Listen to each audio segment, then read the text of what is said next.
possibilities. I was too hard to please. Look around, leaves are brown, and the sky is a hazy shade of winter. Here's the Salvation Army band. Down by the riverside, expect to be the rise of what you got planned. Carry a cup in your hand. Look around, leaves are brown, and the sky.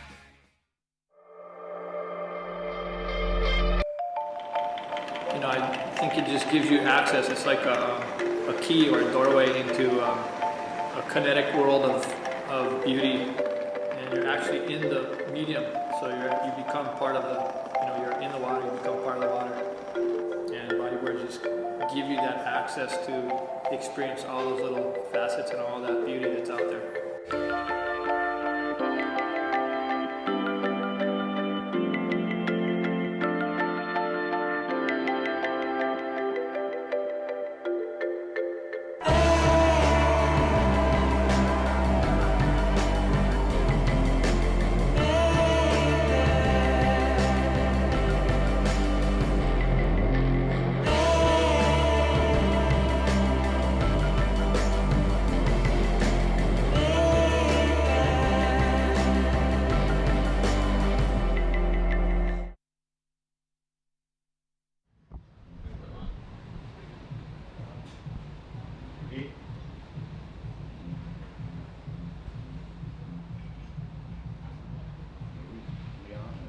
They said something I couldn't understand. I asked them to repeat, and then they threw us on the screen.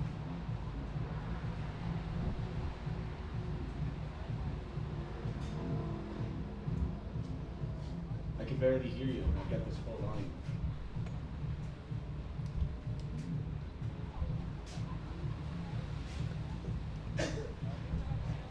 Again? Let's try this again.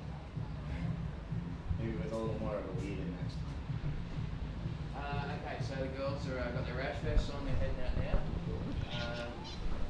Waves are looking good. Final day. Copy. Good luck, boys. Thanks, Dad.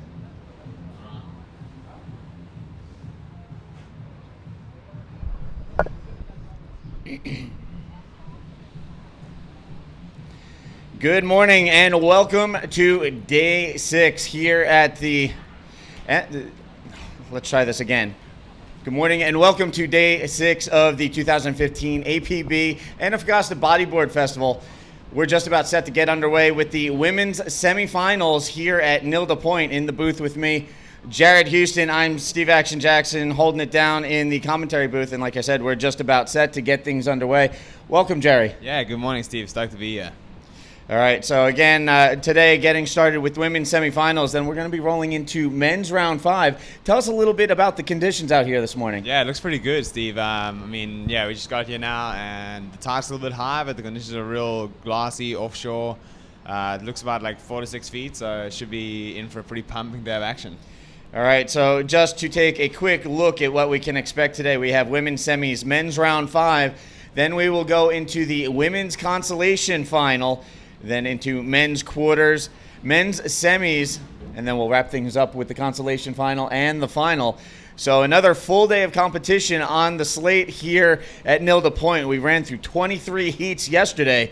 We were all pretty cooked by the end of the day. Oh man, yesterday was a huge day, but very successful day. Managed to get through a lot, so that enables us to finish today if the conditions allow. So it's going to be a pretty mental day, man. I'm pretty excited.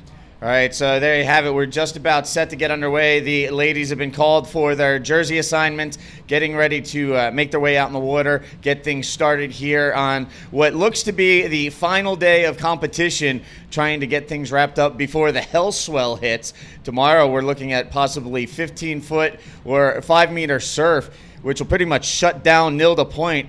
And we want to get things wrapped up before it gets too crazy out there. Yeah, man. Tomorrow's a real big swell on the way. Apparently the south of Chile is just blowing up. So we want to quickly get through today so that tomorrow we can get back on our flights home. All right, so there you can see on screen day 5 here at Nilda Point, just about set to kick off as we look to power through the remainder of our schedule. And just to touch back on yesterday we had men's, women's, and the conclusion of the Pro Junior division. Pretty wild yesterday. We saw Tanner McDaniel have a really strong heat against Nelson Flores in semi number 1. Yeah. Tanner competing with a nasty case of food poisoning. He's been sick yesterday and again today. He managed to fare pretty well out in the water, though, getting through to the Pro Junior final before losing to Socrates Santana, and then he even competed in the men's division yesterday. Yeah, man, poor guy, Steve. I've been staying with him, and I've never seen a Grom take illness like that so well. You know, he's just been powering through, and that's such a good attitude. But he's really down and out, man. Today's a fair bit better, but yesterday I was actually pretty worried last night. I can only imagine. Well, we've been sitting here talking about yesterday with the men's, the women's, and the Pro Junior. We're going to stop talking about it and show you the highlights from. Check this out.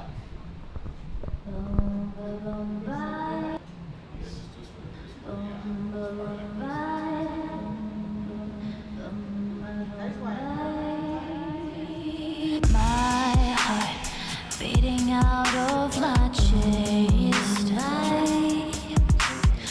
Your lips pushing right on my neck. My mind racing in and out of life. What you need, you will see. I'm going numb. I'm going numb. I'm going numb. Numb,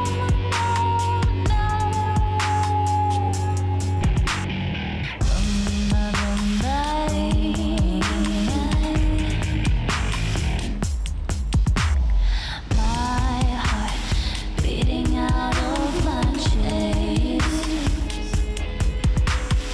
Your lips pushing right on my neck. My mind racing in and out of life. Your eyes watching me so tight, and I won't be your everything. And what you need, you will see. I'm going numb. I'm going numb. I'm going numb.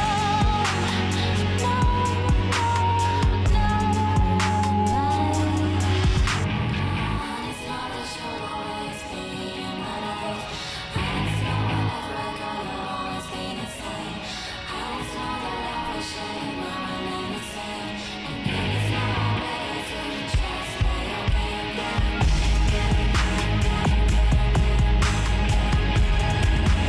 And I won't be your everything. And what you need, you will see. I'm going numb. I'm going numb. I'm going numb.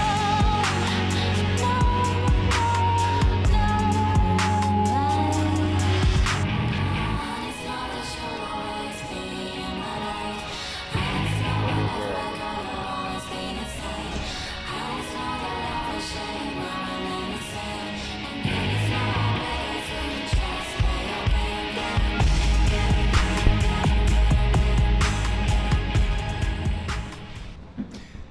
And there you have it, the highlight clips from day 4 yesterday. How sick was some of that action we just saw? Yeah, it's pretty sick, man. Yesterday the guys and the girls were ripping it up out there. The girls unfortunately got sent out in a bit of a high tide. So pretty difficult conditions for them, but as the tide dropped later on the day, the waves were pretty epic, man. I mean, you saw there's some big bowls, lefts, rights. Everyone's having a mad time, and I think today it's going to be even better.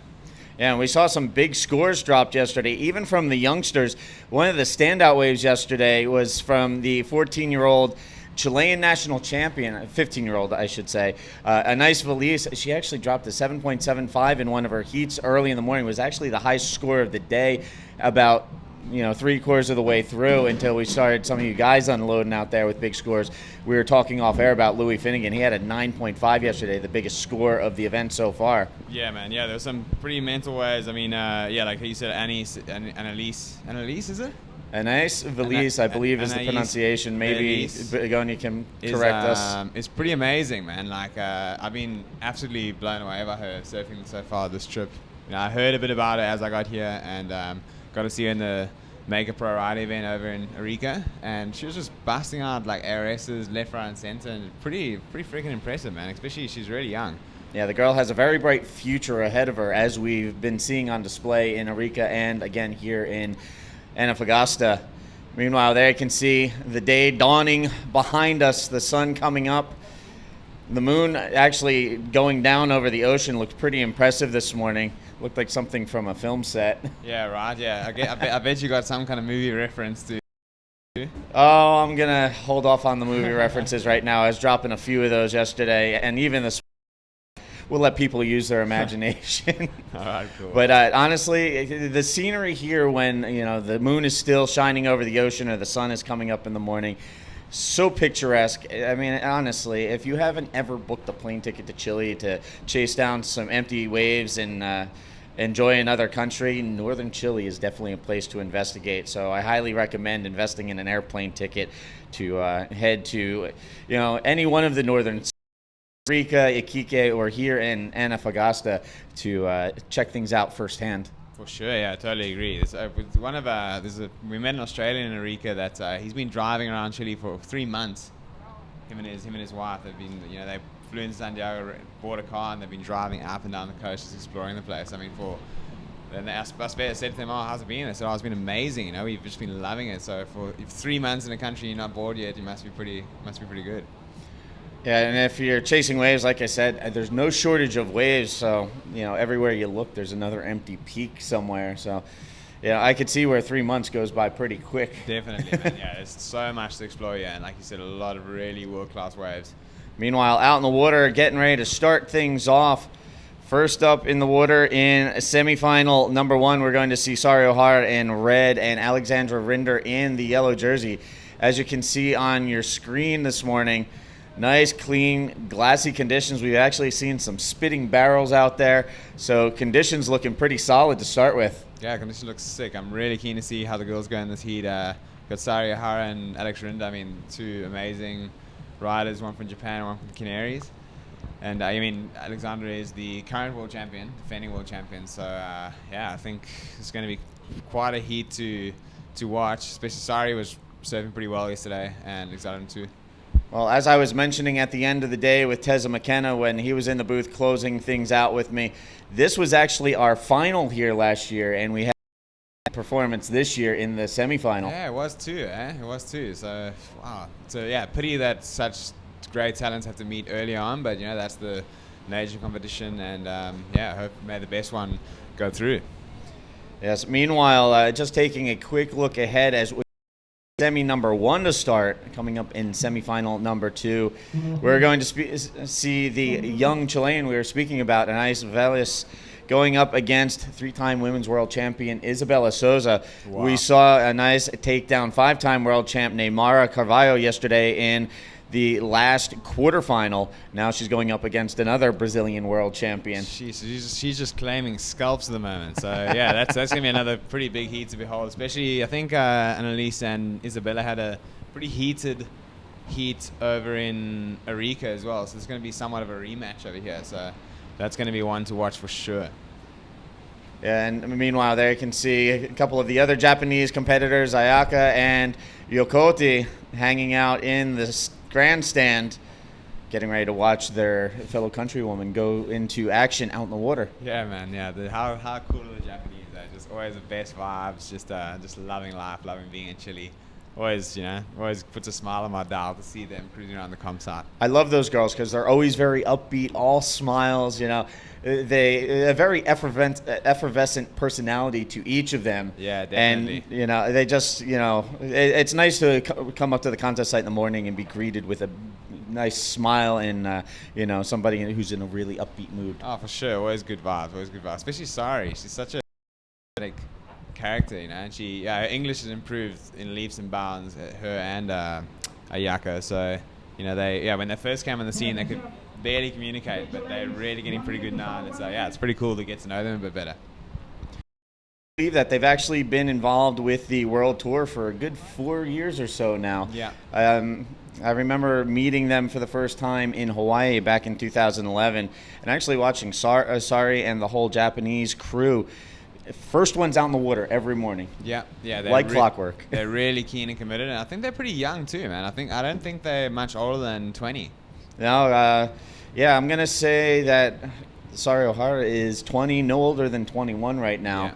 So still very young. The girls were getting out in the water early under the tutelage of Aoi Koike, and they have really come into their own, I guess you could say, competitively on the World Tour. For sure. Yeah, it's been great to watch them grow. And like you said, a strong Japanese heritage to follow in the footsteps of. We've got a bit of a bump rolling in here, but yeah, none of them are going to be too interested in that one. But yeah, like you said, like what we were saying earlier, the waves look pretty good today. It's only going to get better as the tide drops out a bit. Hopefully the wind doesn't come up too strong. All right, and the horn sounded starting this heat off, so we are now officially underway with the first heat of Day 5 here at the 2015 APB Antofagasta Bodyboard Festival out in the water right now. Semifinal number 1, Sari Ohara from Japan in red going up against the defending world champion from the Canary Islands in yellow. So it's full speed ahead from here, Jerry. Yeah, man, it's all on now. And I think today we'll see we're definitely going to see Champions Crown in the women division. And I dare say we will be seeing some Champions Crown in the men's too. So big day ahead. Everyone stay tuned or tell your friends that it's all going down. And we'll keep seeing you here on the webcast. All right, so again, Sari Ohara out in the water with Alexandra Rinder. You know, I actually had a chance to meet Sari's brother, Hiroto, on the WSL Qualifier Series tour. And you know what? He is his sister's brother. You cannot mistake him. Yeah. They have that same smile, that same upbeat personality. The kid is like the Joker. Everybody on the QS loves that kid. That's awesome, man. You've got Sari up and riding on this one. It looks like could run into something pretty nice down the line. Yeah, drawing a pretty good bottom turn there, and unfortunately just not really connecting with that lip how she would have liked to. Yeah, so Sari feeling things out here in the early going to get things started. She'll be the first on the board, but she'll paddle back out and look for a better result on the next wave. Yeah. Meanwhile, now just waiting for Alexandra Rinder to get on the board with her first wave of the morning. And it'll be interesting to see how Alex fares in this heat. In Arica, we watched her, I don't want to say struggle, but she wasn't quite herself in the early heats, but she built momentum throughout the event. And by the time she got to the final, the girl was absolutely lethal with the backflip. Yeah, man. I mean, I think it's pretty easy to forget that Alex is only 16 years old. she looks like a fully grown woman. And she talks like one, but she's young. She's real young, and She's still a kid. Yeah, she's still a kid. So it's definitely the road to becoming a consistent competitor is a pretty long one. But I really think she does pretty well considering the circumstances, and she seems to be in a pretty good mindset for this comp. She really wants to win. She's got a title to defend. It's going to be a mental heat, this one. She's had a very strong start to the season, obviously winning the first event and now here in the semifinals. So she is looking to maintain that world number 1 ranking. And like you said, she seems pretty dead set on defending that title this year. She's done a pretty good job right out of the gates so far.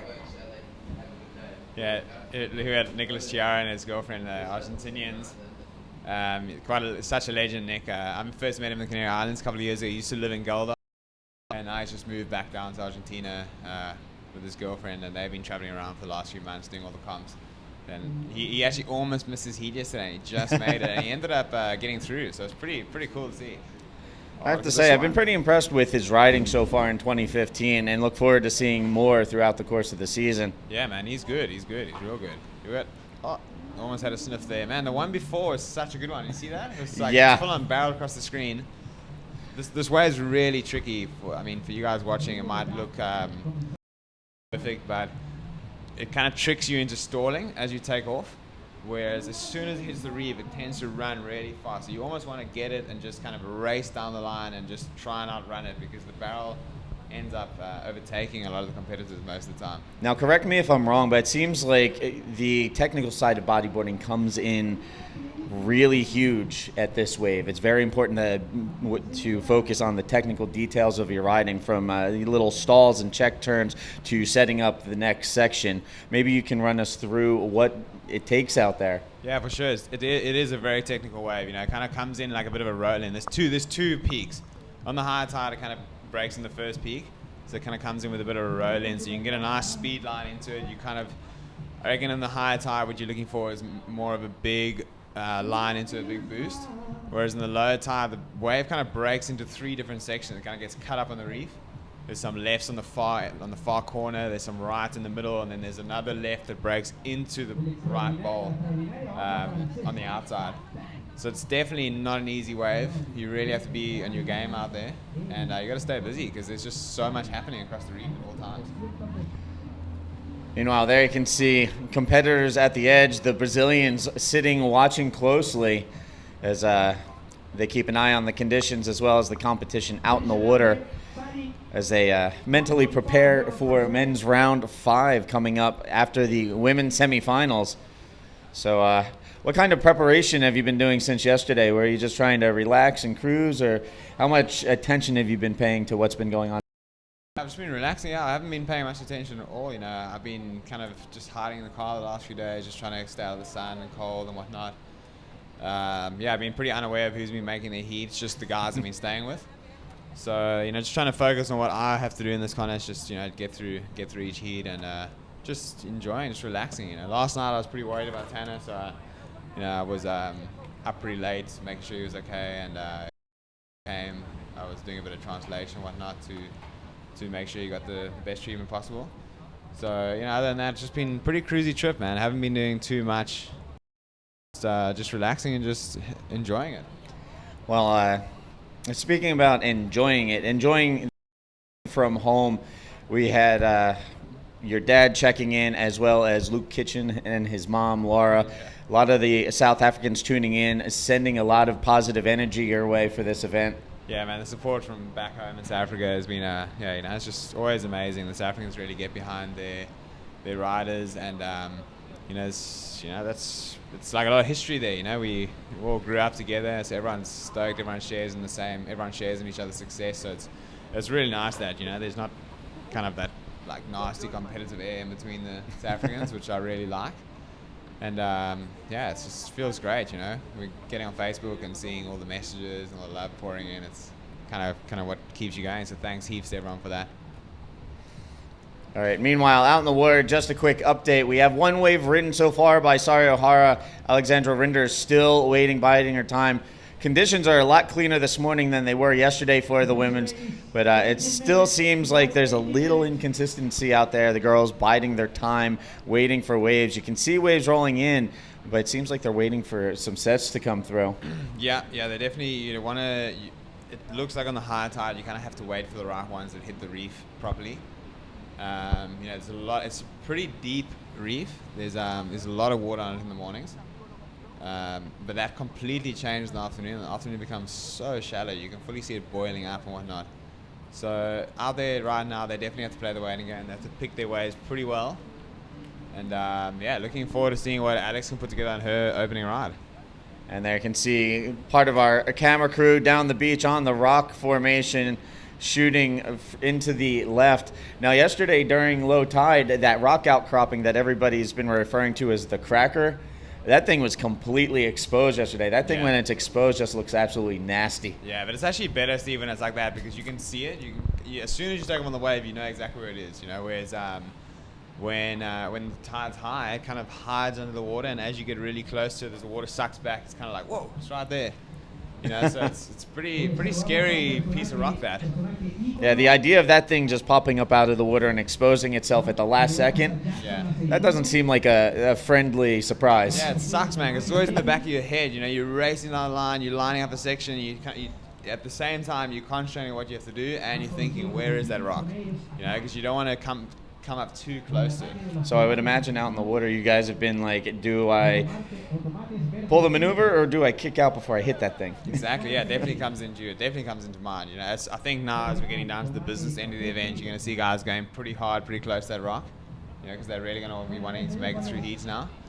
But yeah, you could definitely see that some guys are playing it pretty safe out there, and girls in the earlier rounds. Well, yesterday at the end of the day, we actually saw Neymar Carvalho getting washed down there dangerously close. She was actually right in front of that thing, and we were a little concerned that she was going to get washed up on the rocks. Man, So I mean, it was a little tense there for a little while for everybody viewing that. Yeah. And fortunately, no major is something to look out for. Meanwhile, looking at this left-hander up and riding, Alexandra Rinder, and a quick duck out as it shut down in front of her. Yeah, you see how much backwash there's in the reef there, Steve? Like, kind of start off real perfect, looks so nice, what I was saying before, you know, kind of tricks you into stalling. Whereas, which is exactly what happened to her. You could see she kind of went down there trying to negotiate, trying to see what it's going to do. Whereas if she just took off and raced straight to the end, she might have been able to get to that section before. But it's a really tricky wave, man. I fully think you have to stall. As you take off, it doesn't even look like it's going to break. It just hits that reef and just rifles off. So again, like you were mentioning, if you stall at the wrong point, you're just going to get eaten up in there because it's going to take off on you. Yeah, it's going to take off on you, or you're going to get stuck behind a wedge or something. Or there's just so much going on out there, man. It's a very, very tricky wave. So again, right now out in the water, semifinal coming up in just a little bit. We're going to see semi number 2 for the women's. Isabella Souza going up against Anais Velis. And that'll be an interesting one to watch. Again, the 15-year-old Chilean has been a bit of a giant killer here at the event so far. She has been, yeah. Yeah, yesterday, again, we saw her take out 5-time women's world champion Neymar Carvalho in the last heat of the day, women's quarterfinal number 4. So we'll see what she has in store for the 3-time women's world champion Isabella Souza in the semifinals. Will we see a Chilean in the final? We'll have to wait and see. Meanwhile, taking a look at this, nice roll from Rinder. Alex going to work, finally gets that first solid score under her belt. Yeah, that was sick. That's definitely going to be a very good score. You know, she rode that wave pretty perfectly, man. She came with the bottom with a lot of speed. And, yeah, just straight up, nice, clean roll out of the bowl. Good landing. And she ducked out of that one pretty quick. So that was, yeah, great score there from Alex. And, yeah, she's going to have a commanding lead on Sari right now. So again, just underway here on day number 5 at the Antofagasta Bodyboard Festival. After yesterday, they should be calling it the Antofagasta Bodyboard Marathon. Running through 23 heats yesterday, and we're looking to wrap things up today, running through the remaining 20 heats. We're going to get through that during the course of the day. Meanwhile, right now, we're going to throw into a replay of Alexandra Rinder's last wave. We'll have Jerry talk us through this. Yeah, okay, so good paddling. She gets in nice and early. As you can see there, yeah, she kind of controlled the speed through that. Yeah, timed that really well. Projected roll, and you can see how she projected out with the intensity of that landing. You know, she really smacked back down into it. Alex is really strong. She's, yeah, our strongest female competitor at the moment. You know, Yes. she's definitely got a lot of strength behind her, and you know, it shows in her riding. Yes, and the way she's been riding so far on the South American Triple Crown portion of the 2015 APB World Tour, she's definitely going to be hard to beat for the world title.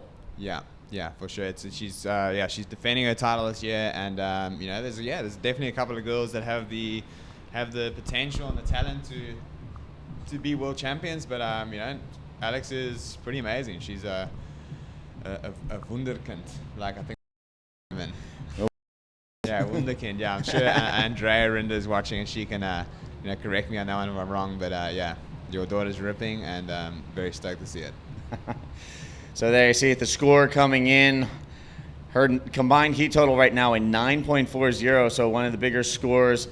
And I'll give you a breakdown of the individual scores in just a little bit once we get my scoring pad set up.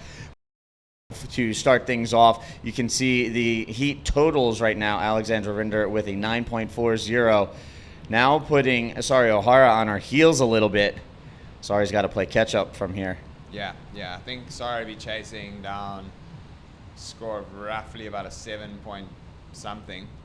to go ahead. So it's a pretty attainable score out there in these conditions. The waves are going to get pretty good. How beautiful is that light, man, on the water? Yeah, the morning light here, the sun shining across the water, like I was saying earlier, very picturesque, almost, poetry in motion out in the water, watching the waves and the reflection of the sun as it comes up in the morning. Yeah, it looks beautiful. We've got Isabella Sosa heading out for her next heat. We've got Alex on another wave, because Sari actually lost priority on that last one. Unfortunately, not able to put it together much on that wave, but she's keeping. Alex hitting the eject button on that one. Now she's going to paddle back out, and look at this one. She's going to duck through. So, little than it was yesterday. We've seen a slight increase in the swell as that major swell event approaches here in Antofagasta. So we're probably going to see a little bit of an increase throughout the course of the day today. Again, trying to wrap up competition today before the hell. Yeah. And just shuts this place down. This place can't handle a 15-foot swell, which is basically what they're forecasting. Yeah. For anyone watching who's confused as to why we're trying to finish before the swell, let me fill you in that like Steve says, this wave does not handle any bigger than 8 to 10 foot. And tomorrow will most likely be in the 10 to 15 foot range, so it will be quite wild. Even in the 8 to 10 foot range, this place gets really, really dangerous. One thing to push the level of professional bodyboarding into waves of consequence. It's another thing to put our riders in danger like that. Yeah. Meanwhile, putting together a solid ride, Sari O'Hara trying to work her way back and catch up with Alexandra Rinder on that wave. Yeah, nice reverse spin there. We hit Alex paddling for another one. Nice looking wave, looking clean. Let's see what she can do here. Oh, she's waxed a little spin there in the pocket. And she had to kick out. Man, they're right close to the cracker right now. I saw when we did the widescreen angle before and we had a look at where they're sitting in the lineup, I thought to myself, they're sitting really far over. Because that's actually the shallows part of the reef. But the risk is that, you can get one little move in the outside, but you have to kick out really quick. Because as you saw there, Alex came within, I reckon, their stage was within 5 meters of the rock. So both these girls will paddle back out as we work our way through semi-1. Again, right now, there you can see Alexandra Rinder sitting on a combined total of 11.25. Holds the advantage over Sari O'Hara, and right now, Sari needs a pretty sizable score to get back into the mix of things. Yeah, she does. I mean, we're still waiting for her last score to drop for that nice reverse in the pocket. But Alex extended her lead with that last one. And Sari's going to be needing a pretty big score once her next score drops. And meanwhile, we're talking about waiting for the last wave of Sari O'Hara to register. We're actually going to take a look at the replay. Talk us through this, Jerry. Okay. Also nice, clean-looking wave. It's getting a bit caught up in the foam there, but really nice, clean spin there in a pretty, nice little critical section of the wave there. Right in the pocket. I actually really like that. I thought that was pretty smooth and controlled. Let's see what the judges have to say about it, but that will definitely get her back into the heat, but she'll still be chasing down a decent score to compete with Alex's roll. And meanwhile, there you can see both riders out in the water, trailing each other pretty closely. It looks like Sari's heat total increases to a 5.15. She still needs a pretty substantial score to catch up with Alex. Yeah, she does. I think that score would have come in at just under a 4. So she's going to be looking for something pretty good. And but it's interesting how you're saying they're sitting pretty close to each other because as nice and good vibes and friendly as the Japanese are, supposedly they're some of the fiercest competitors on the water. Oh, yes, definitely. Yeah. I mean, these girls all smiles on the beach, out in the water. It's all business. Yeah, so it's pretty incredible to see. They really, they're fierce competitors. They hassle. They make sure they get out there. Unfortunately, that last paddle from Sari just before Alex's last wave cost her priority, which in a heat with not many waves is could be pretty make or break. So still heaps of time on the clock. Bit of a look there. I don't think take a priority away for that, but you got to be careful. My first heat I got a freaking interference. So I saw that. That was a little out of character for you. Man, the priorities changed so quickly, and just wasn't paying attention. Just my mistake. I ended up dropping in on a guy thinking I had priority. I did not. So There were actually 2 interferences in that. You got called for the interference on Kevin Torres, and then I believe Kevin Torres got called for an interference on you as well. Exactly. So that was a pretty wild exchange out there. Definitely bizarre to see. Yeah. Usually you're not one to get called for the interference. Yeah, no, it was a very annoying experience. For anyone watching who was surprised by that, yeah, it was just as surprised as you were. But here we got Sari in a pretty good-looking wave, man. Pretty solid wave that, bouncing around a bit down there. Let's see if she can put anything off. But nah, she just didn't find what she was looking for there. But nice solid wave. She dropped in on that pretty good. Now that will do something for her score, but it's definitely.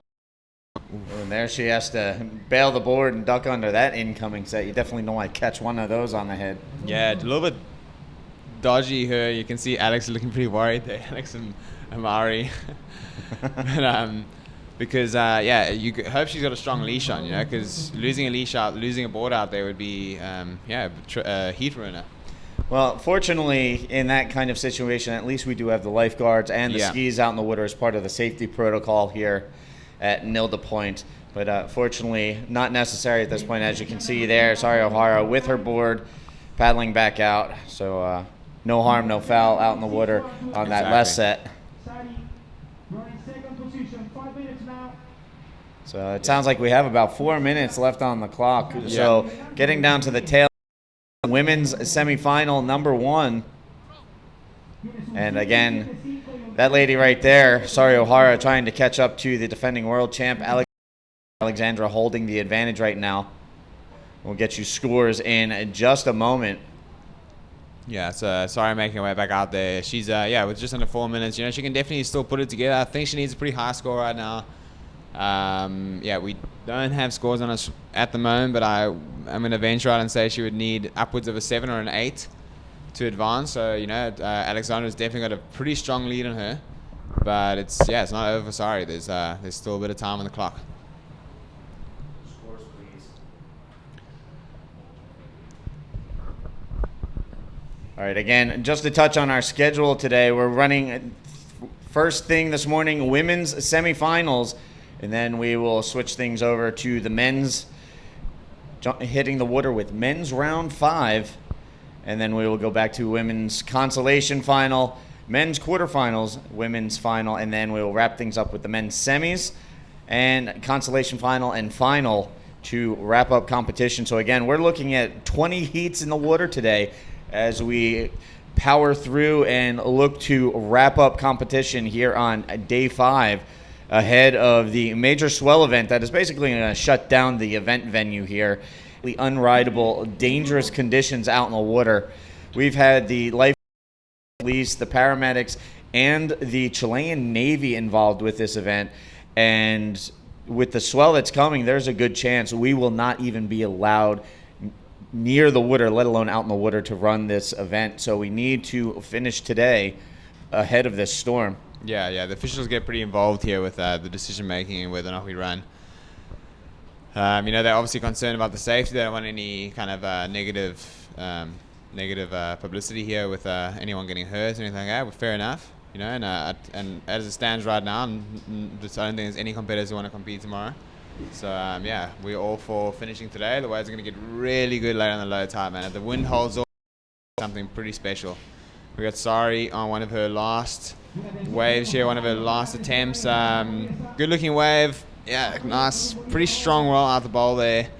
But just unfortunately couldn't hold on to that. Yeah, it looked like she landed in that whitewater explosion, just got bounced from her board. So a little behind that section, and it cost her.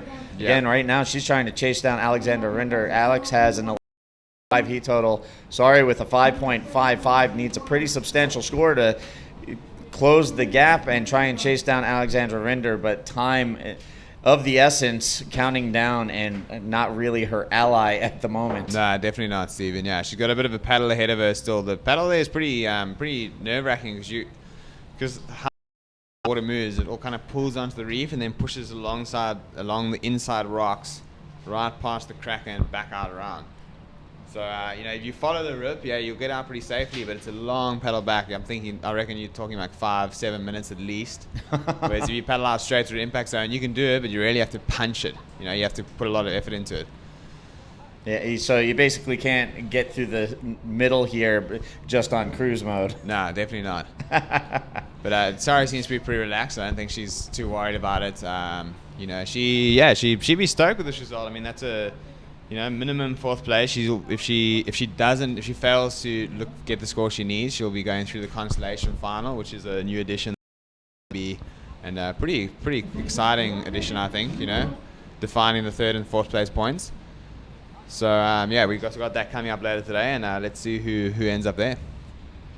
To touch on the Consolation final, it's good to see the APB World Tour making some changes and working to advance the level of competition and the World Tour in general. Things like the new Pro Junior World Tour, the Consolation final in men's and women's that will actually differentiate between third and fourth place as opposed to just awarding an equal third and having that tie broken, which will play big into the point standings at the end of the year. Yeah. And then things like the priority puck toss, the APB priority puck, to determine a priority at beach break venues before the riders hit for man-on-man competition. So, it takes a little less guesswork once you get out in the water. Yeah, man, it's cool to have these kind of these new things coming up, keeps it interesting, makes it fresh. Are we actually hearing the countdown right now there, Steve? And there you can hear it there. And meanwhile, there you can see the girls giving each other a quick hug out in the water. Alexandra Rinder is going to her second straight final in 2015, the defending world champ, continuing on the path to title defense right now. Meanwhile, we'll see Sari O'Hara again later in the women's consolation final. So again, Alexandra Rinder punching her ticket to the women's final here at Antofagasta. There you can see the final results, 11.25 combined total for Alexandra Rinder. Sari O'Hara, unfortunately, couldn't quite put it together. She managed a combined heat total of 6.15. She will go to the consolation final, Alexandra Rinder to the grand final. Yeah. Sick heat there from both the girls. Great effort from Sari. Like I said before, nothing to be too sad about. She's going to go through the consolation final and fight it out with the loser of this heat for the third place in the 2015 Antofagasta Bodyboard Festival. And huge congrats to Alex, stomping her authority there and marching through to the final. Let's see if she can defend her. Meanwhile, there you can see up next in semi number 2 is red and Ice Velis in yellow. And we're just about set to get underway, just awaiting the count back. Yeah, this is going to be a really exciting heat, Steve. Isabella absolutely shreds. She needs no introduction. If anyone is doubtful, jump on her Instagram or Facebook accounts and you'll see some pretty amazing footage of her surfing. Or got all the moves. She's powerful, she's explosive. And Annalise Velis is also a huge ripper. Very young girl. She's only about 14 or 15 years old, and she absolutely shreds. She's been the biggest revelation of this South American leg so far for me. Most certainly. Something interesting about Isabella Souza this year on tour, she's actually being followed by the largest media group in Brazil, Global. They have a member of their news group following her around, documenting the tour. She's been getting newspaper coverage, online coverage, and television coverage back in Brazil as they follow her around. So Globo Sport and Canal Off. Isabella Souza, one of the most high-profile bodyboarders in Brazil these days. Yeah, well, in the world, she's you don't see that kind of media coverage in too many other countries, and that's something I really got to commend the girls or women about, is that they really go after the media coverage and they market themselves very, very, very well. Some of the most successful bodyboarders in terms of media and in terms of actual money that they make are the women. Well, obviously, bodyboarding is a sport just like any other, and as you see in other major sports, it's all about being able to market yourself. For sure. I got Annalise Velis rolling one over there and finishing off with this double spin. Yeah, finishing the second one a little bit off the back, but yeah, great opening ride there from Annalise. And yeah, she'll be stoked with that one. She'll be getting out there pretty soon. Shot of the Chilean crowd starting to arrive down here. Yes, and we're speaking about, marketing yourself as an athlete. Someone who's going to definitely be able to take advantage of the results she's had and market herself for more and bigger sponsors is going to be the 15-year-old Chilean who's just been coming out and attacking her heats, winning, advancing. And here she is in the semifinal against the former 3-time world champ, Isabella Souza, who took a look at that one. But probably wiser having backed off of that, as that thing was just big and shutting down. Yeah, hard to see exactly what that one did, but it did look pretty gnarly. Isabella's not scared. I've seen her take on some pretty crazy conditions. Trip to the Mentawis in 2013 as part of the Riptide experiment, and Isabella was there as the only woman. And man, she was insane. She was hitting some big sections of this wave, what we call JJ. It's just pretty much just a psycho run into a massive ramp over dry reef, and she was doing inverts, air reverses. She was fully having a go. It was the sickest thing ever to see. Watching her do air reverses is just mind-boggling because she's so consistent with them. She is very much so. There we go, whacking a nice tight spin there. Pulling out of that one, definitely a good decision from her. Anais Velis open up with a 5. Yep. So it's good lead so far for Anais, and Isabella's got to get busy.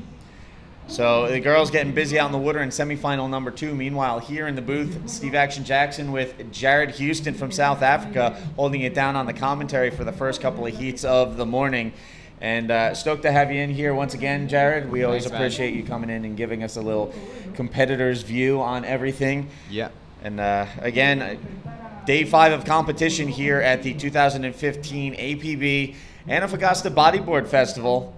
As we look to make this the final day, looking to power through 20 heats today to come to the conclusion of the men's and women's and crown our champions. Yesterday we ran through 23 heats of action out in the water and finished off the Pro Junior, where we saw Socrates Santana from Brazil claiming his first World Tour victory. So 16 years old, he's now right up there with Tanner McDaniel in the chase for that Pro Junior World title. And, kudos to both of those kids. The conditions were difficult. Tanner was battling a case of food poisoning, and it really wasn't easy for either of them out there. For sure, man. Yesterday when the Pro Junior final was on, I actually didn't show of it. Socrates really ran away with that heat. And, big congrats to him. Super, super stoked for the guy. He's a pretty inspirational character from Brazil. Yeah. And I really hope to see him at the rest of the event. And meanwhile, on the heels of that gutsy performance, competing sick yesterday, Tanner McDaniel adding a second his win in Brazil. He will maintain the Pro Junior number 1 spot. And he still managed to compete in the Pro Division, as we mentioned, even though he had food poisoning. So doing double duty poisoning, that kid has guts. Yeah, man. Like I said before, I've been super impressed with his attitude. We were saying yesterday that if that was any one of us, we'd be so bummed. So just want to get on a plane home. And he's been fully, just been taking it like a champ. Like last night, I said to him, what do you want to do tomorrow? You want to come down? And he's like, I'll see how I feel in the morning. This morning he woke up and he was terrible. And I said, what are you going to do? And he said, no, I'm going to come. I'll come, don't worry. You know what? I'm sure his parents, Mark and Dawn, are following along. And if you're watching right now, we just want to assure you we're all keeping an eye on Tanner, making sure he's alive and kicking and gets returned to you back home in Hawaii in one piece. Yeah, don't worry, Dawn and Mark. Everything's under control. He's doing just fine. He's drinking lots of fluids and stuff, getting rehydrated, and he's on the mend. So, nothing to worry about, and he's in good hands. So, yes, the squad looks out for itself, apparently. Yeah, the squad. So, don't worry.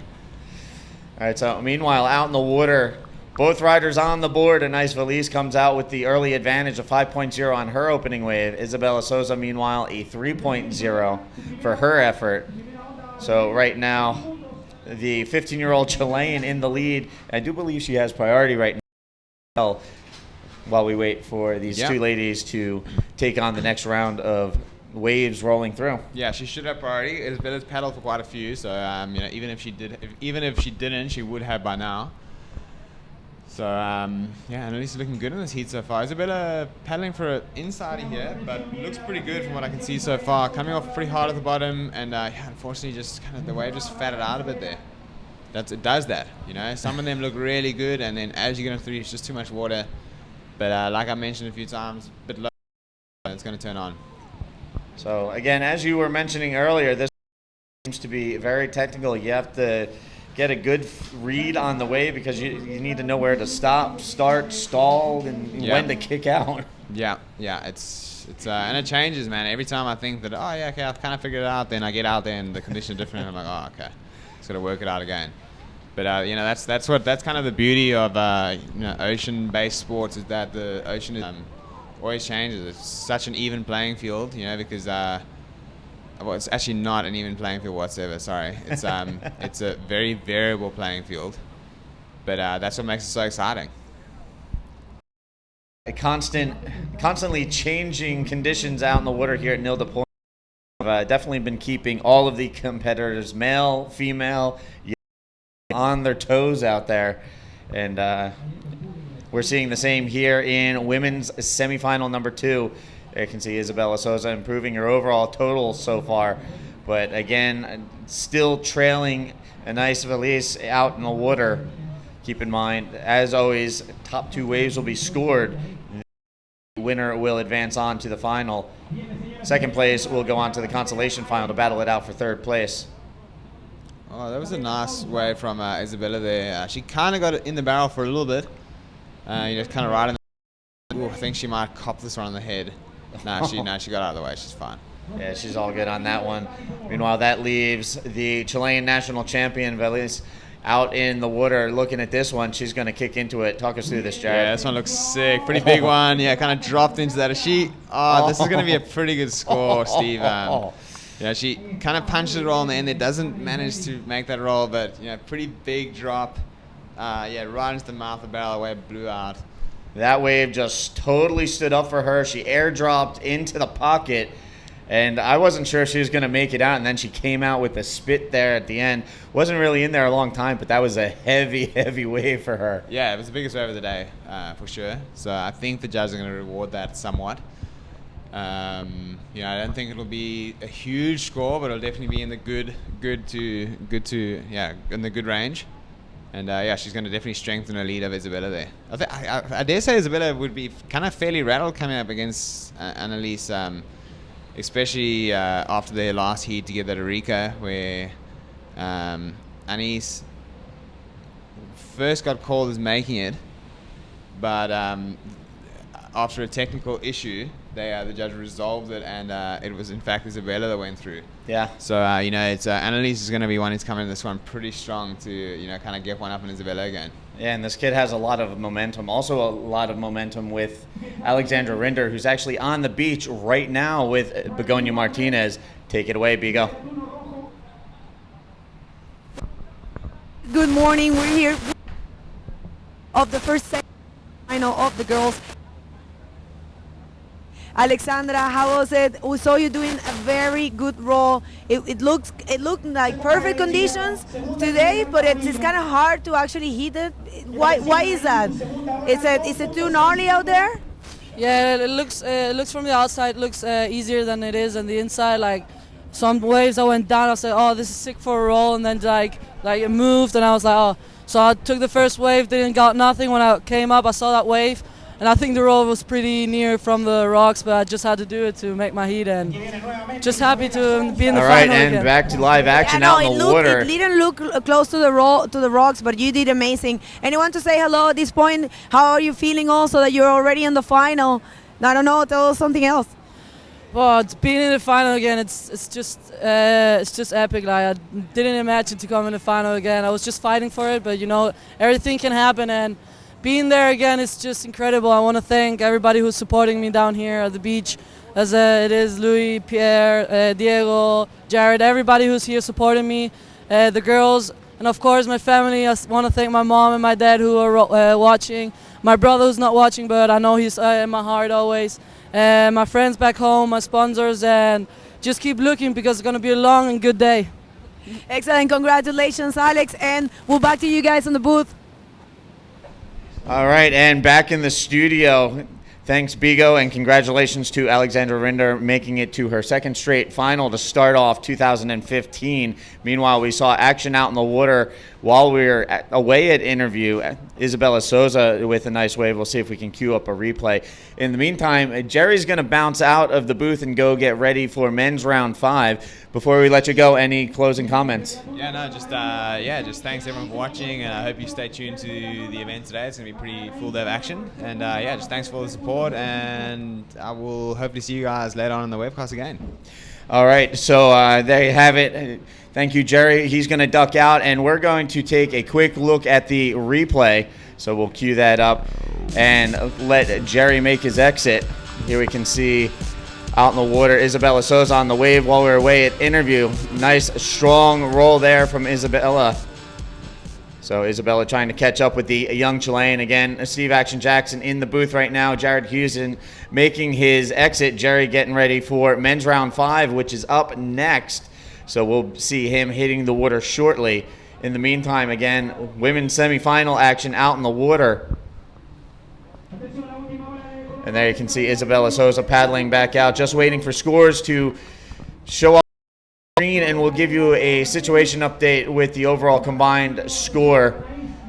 We'll give you a breakdown of individual scores in just a little while when we get the touchpad up and running. Meanwhile, getting ready to make her entrance rather. I'm stumbling over my words today horribly, so please bear with me. But making her entrance into the commentary booth, we're going to get Begonia Martinez set up, fresh off of her beach interview with the first heat winner of the day, Alexandra Rinder, and now rushing here into the booth, getting herself set up. And here she is, the lovely and talented Begonia Martinez. Thank you for that, Steve. Such a beautiful introduction. Yeah, man, the beach is packed at this point, even though it's very early, and also doing a very good job. Very good conditions, but they say it actually looks different on the beach itself than what we can see from above. But yeah, the girls are doing an amazing job, and I'm so stoked to see this.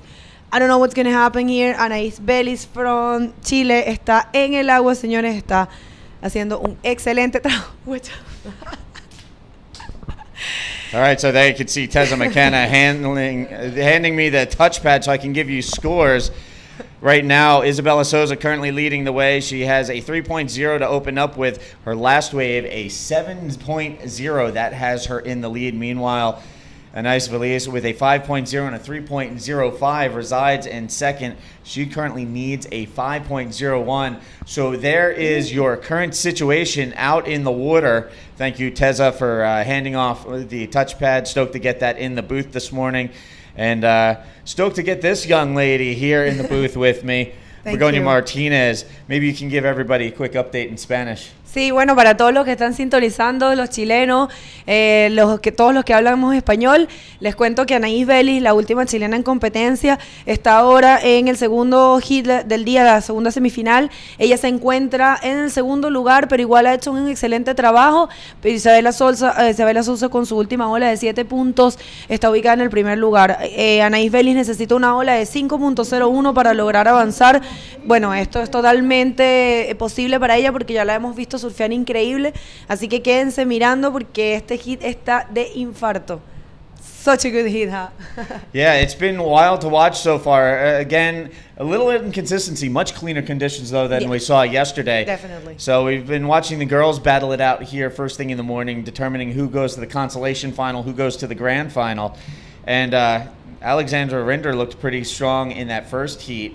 Sari O'Hara, unfortunately, just couldn't really put it together to keep pace with her. So it was Alex going to the final. We'll see Sari again in the consolation final, battling it out for third or fourth position. We'll see how that all shakes out once we get a little further along.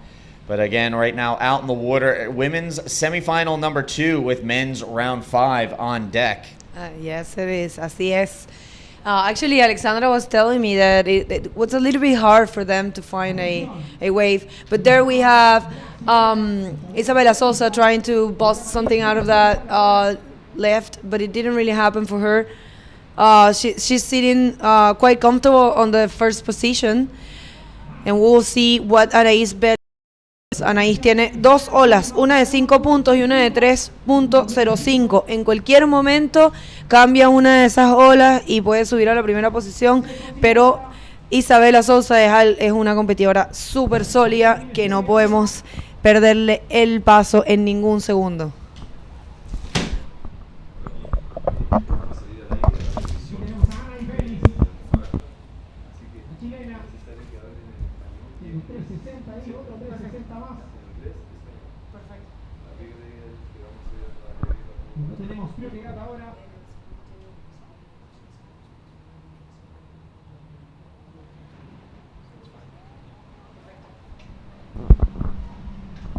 Sorry about the little break in there. We were getting some instructions here that will be on the national TV. That's why you guys are going to be hearing a bit way more Spanish than you have been hearing so far.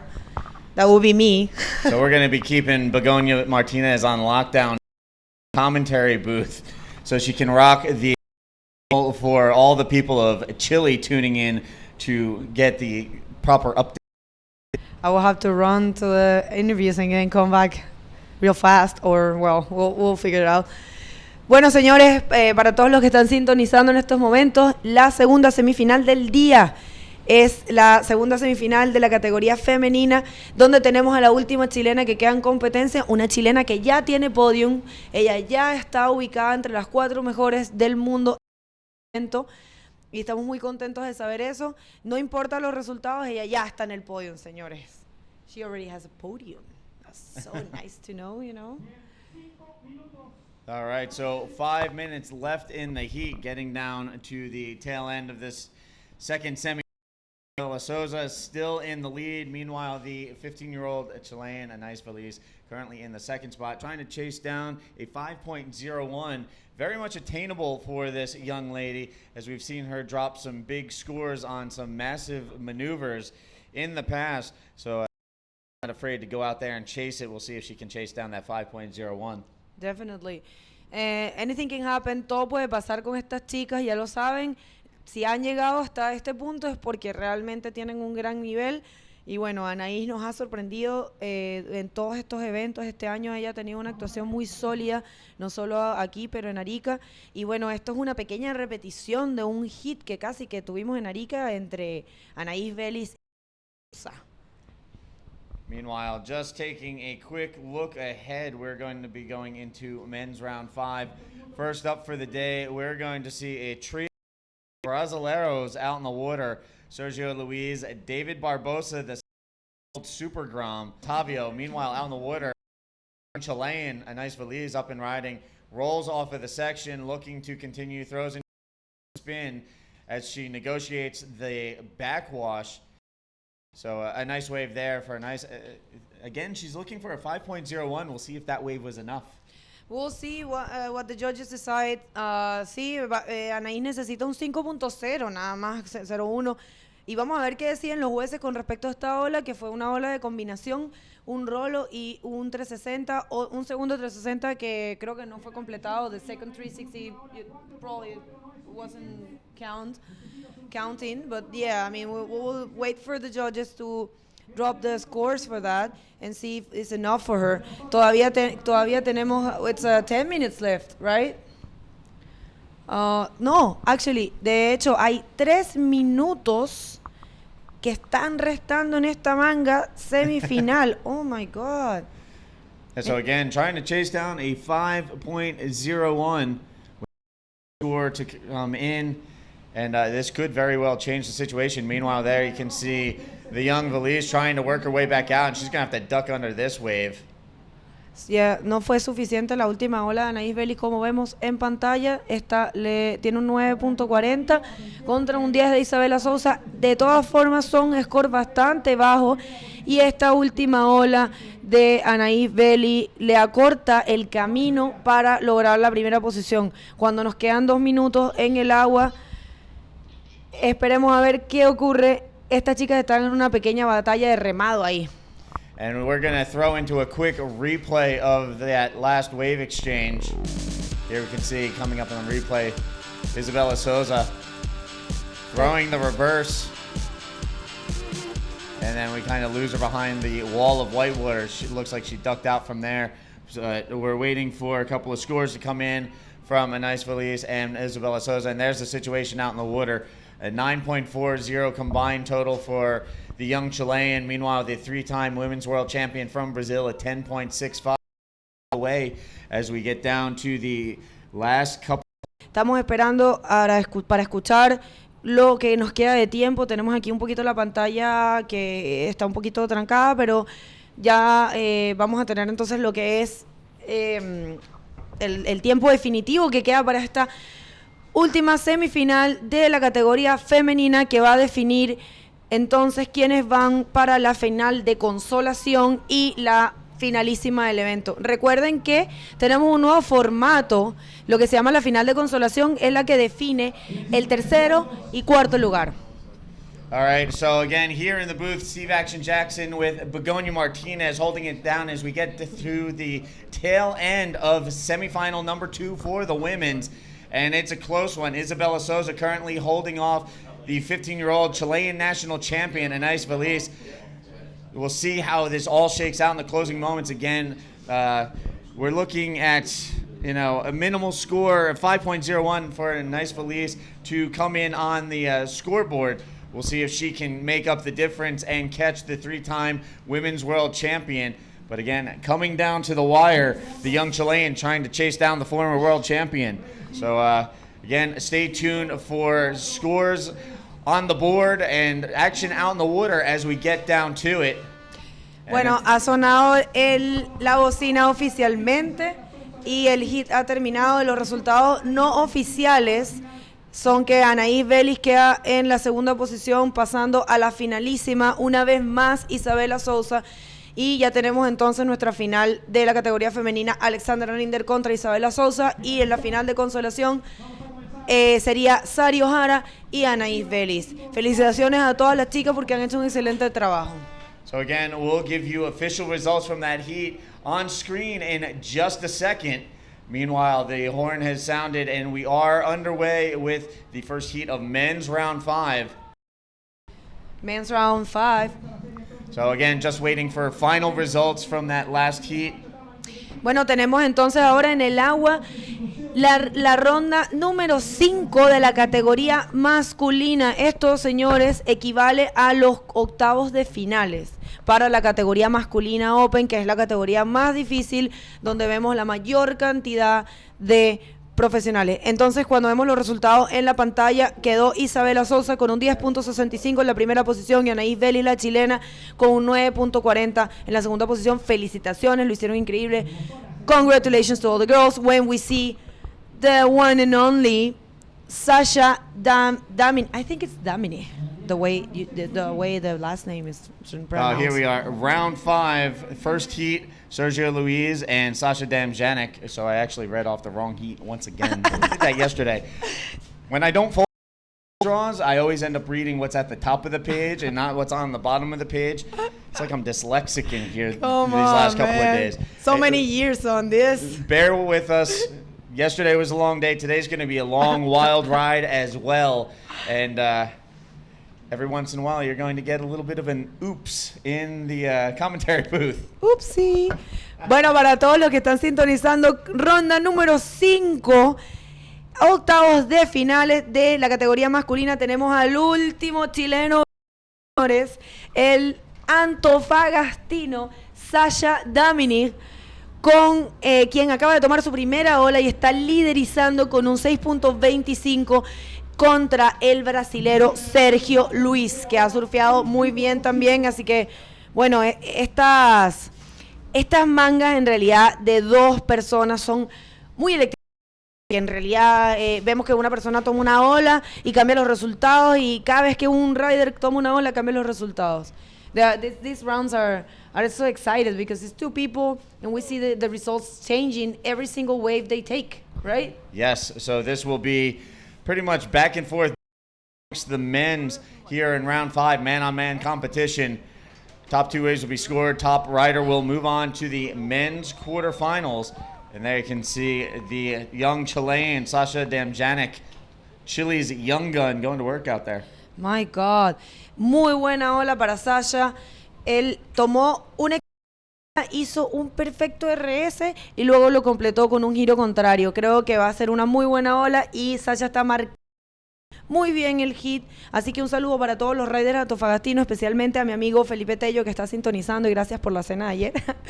Así que ya viene Sergio Bliss tratando de hacer una respuesta. That was a very nice wave for Sasha. Let's see what the judges think. Opening score, a 6.25 for Sasha Damjanic, gives him the early lead over the Brazilian, who you can see on screen. Looked like he was raising his hand for a situation update, looking to see what Sasha Damjanic scored on that opening wave. Now Sergio Luis out the back waiting for his turn. He holds the priority at the moment here in the early goings of this heat. We're looking at 25 minutes out in the water. Again, top 2 waves will be scored. The winner of the heat will move on to the men's quarterfinals. So just like in the world of Mad Max, 2 men enter, 1 man leaves. Oh my God. Saludos a mi gran amigo Leo Alar que está sintonizando. Gracias por tus palabras. Adoro este trabajo y adoro, en verdad, poder contar con tu apoyo y el apoyo de todas las personas que han estado escribiendo. Muchísimas gracias por todo. Saludos a mi novio Jorge Ceballos que también está. Y gracias a Antofagasta por la transmisión también.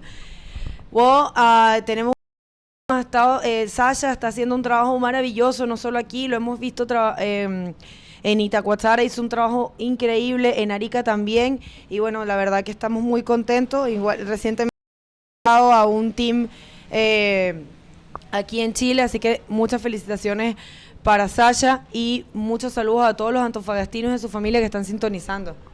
The last Chilean in the competition. So Chile, the hopes of a nation, riding on Sasha Damjanic in this heat. We have seen Sasha Damjanic and Matias Diaz carry the Chilean flag proudly in the men's top 20 in the rankings, looking to maintain their spots. And unfortunately, we saw Matias Diaz go down yesterday, but Sasha Damjanic remains alive in competition. Normally, we would expect to see Alan Munoz making this kind of push into the event, but unfortunately, as we mentioned back in Arica, Alan Munoz removing himself from the field of competition due to injuries that he suffered during a video filming session. So unfortunately, he will be out of commission for the next 3 months or so. He will not be attending the Chilean events this year, and unfortunately probably won't be able to make Sintra in Portugal in September. So, we send our best wishes for a speedy recovery for Alan. We hope he's out in the water sooner rather than later. Meanwhile, getting to work on this wave, Sergio comboing the heck out of this bad boy. A roll and tying together 2 quick spins, but Sasha Damjanic answering back. Aquí tenemos entonces al chileno Sasha después de la ola de Sergio Luis. Parece que no funcionó mucho para él, pero se encuentra en la primera posición y Sergio tiene una única ola que va a ser puntuada. Vamos a ver qué pasa. Bueno, lo que comentaba aquí mi compañero Steve es que en este evento solo tuvimos 2 chilenos que fueron Matías Díaz. No, mentira, no, sí, igual estuvieron varios chicos chilenos al comienzo, pero los que más lejos llegaron fueron Matías Díaz y Sasha Damjanic de aquí de Chile. Y bueno, lo que queremos mandarle un mensaje también a todos los riders chilenos, que hay tantos riders buenos aquí en Chile, tantos, que se motiven ojalá el año que viene y puedan competir, porque realmente hace falta su presencia en estos eventos, que es en su país. Y yo sé que es difícil, que las cosas están muy caras hoy en día, pero realmente deben venir aquí a mostrar su talento. I was just saying that to motivate the local riders to actually come and compete here, because this is your country and they should be present here. Así que estamos viendo al chileno Sasha en primer lugar, la mayor de las motivaciones en su casa, tratando de seguir avanzando en este gran evento mundial masculino aquí en el Bodyboard Festival. All right, so right now there you can see the first 2 waves being scored for Sasha Damjanic, combining for a total of 13.25. Meanwhile, waiting for that first score of Sergio Luis to register with the judges, we will see a change of situation. But as of right now, Sasha Damjanek has Sergio Luis in combination situation with about 17 minutes remaining on the clock. Really waiting for a wave of Sergio that hasn't been shown yet. But the don't really think he's in combo because he just took that roll and double spin wave. Let's see what's going on with that. Yes, obviously, once that score registers, Sergio Luis will not be in combo situation. So again, just waiting for scores to finalize from the judges on that one. We'll give you an update in just a second. Así es.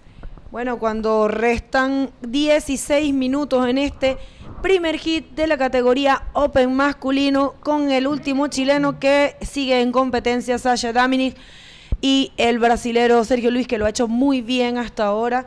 Así que, bueno, esperemos que todo salga bien para los seguidores y que gane el mejor, o el que tenga más suerte. A veces no se sabe. Ahí aparece entonces el último score del brasilero Sergio Luis. Le dieron 5 puntos por esa ola. Tal vez ustedes en casa se preguntan, pero ¿por qué 5 puntos si la ola fue de 3 maniobras? Porque esta es la categoría masculina y cada hit se puntúa diferente. Aquí se busca un poco más de radicalidad y como vimos que Sasha hizo un excelente RS combinado con un giro, los jueces están mandando un mensaje con ese score diciendo seamos un poco más radicales, busquemos otro tipo de maniobras. I was just saying that Sergio got a 5 because the judges are looking forward to see more radicals maneuvers. This is the most professional category, so it's normal that they are giving that score to him. Bueno, pues seguimos entonces en competencia, señores. Bienvenidos a los que están recién sintonizando tempranito en la mañana. Vamos a ver si hoy es el día final. Hay una gran posibilidad de que hoy sea el día final. Tenemos condiciones perfectas en el agua. La ola, me atrevo a decir que es el mejor día hoy, de verdad, desde que hemos estado en competencia. Está perfectamente glass. La ola está corriendo para los dos lados. Está todavía la marea un poco llena, pero inclusive con marea llena se ven buenas olas, posibilidad de tubos, posibilidades de olas. Así que creo que los chicos nos van a dar un excelente espectáculo. Vemos a Sergio Luis buscando la velocidad, lanzando un backflip. Sí, señores, esto es lo que se quiere ver en competencias de estos profesionales. Un buen backflip en el pocket de la ola o en la boca de la ola. Veamos entonces, esperemos los scores que van a dar los jueces a esta última. Mucho a Sergio Luis para mejorar su score, ya que solamente tenía una ola de 5. Y Sasha, el chileno antofagastino, quien está ubicado en la primera posición con 2 buenas olas. Esperemos a ver entonces lo que son los scores. A Sergio le acaban de dar 6.5 por esa última ola. No es suficiente para subir a la primera posición. Cuando vemos a Sasha Daminic otra vez lanzando un perfecto RS. Parece que este niño tiene comprado el RS. Lo tiene compradazo. Un RS y trató de conectar con un rolo. Hubiese sido una linda combinación, un RS y un rolo, pero no lo logra completar. For all the English speakers, we have in the water the first heat of the day for the round 5 of the men category right here at the Antofagasta Pro Festival. And yeah, man, we're looking forward to do today all the heats that are remaining, because the conditions are perfect today. Beautiful waves, perfectly glass, beautiful ramps, left and right. And yeah, I think today it's a great day to close this great contest. Vemos entonces que la última ola de Sasha, estoy escuchando porque todavía no me han llegado los scores aquí en mi tablet. Estoy escuchando que la última ola de Sasha fue suficiente para ayudarlo a mejorar sus scores. Vamos a esperar a ver qué aparece en pantalla, porque también falta la sumatoria de la última ola de Sergio Luis. Ahí lo tenemos, señores. Sasha mejora un poco su score, 13.30, y el brasilero Sergio Luis con un 11.5. All right, so Steve Action Jackson back with you in the booth again right now out in the water. Current situation, Sergio Luis with an 11.50 trying to chase down Sasha Damjanek from Chile.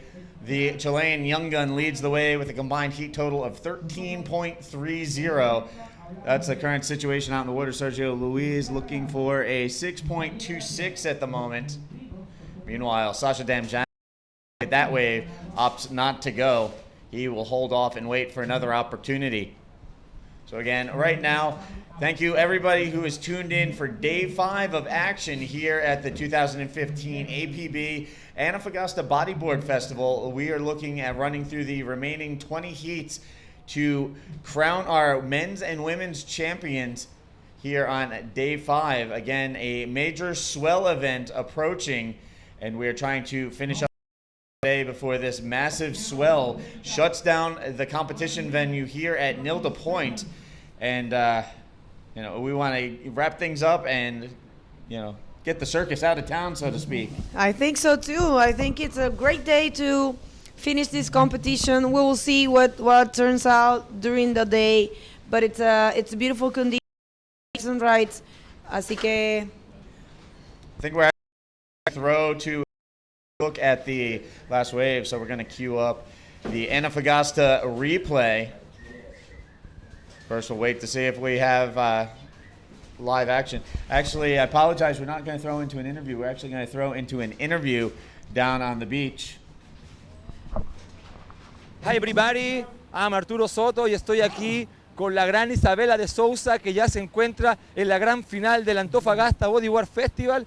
Y Isabela, dime, ¿qué sientes por estar ya ubicada en la gran final de este campeonato? Estoy muy contenta. La verdad que fue una manga difícil con Anaís, que es una chica aquí de Chile y está dando muy duro, tanto en Arica cuanto acá. Entonces yo sabía que tenía que sufrir bien. Las condiciones hoy están fuertes. Al final me agarró una ola grande ahí, me revocó un montón en la agua, pero se sale olas muy buenas.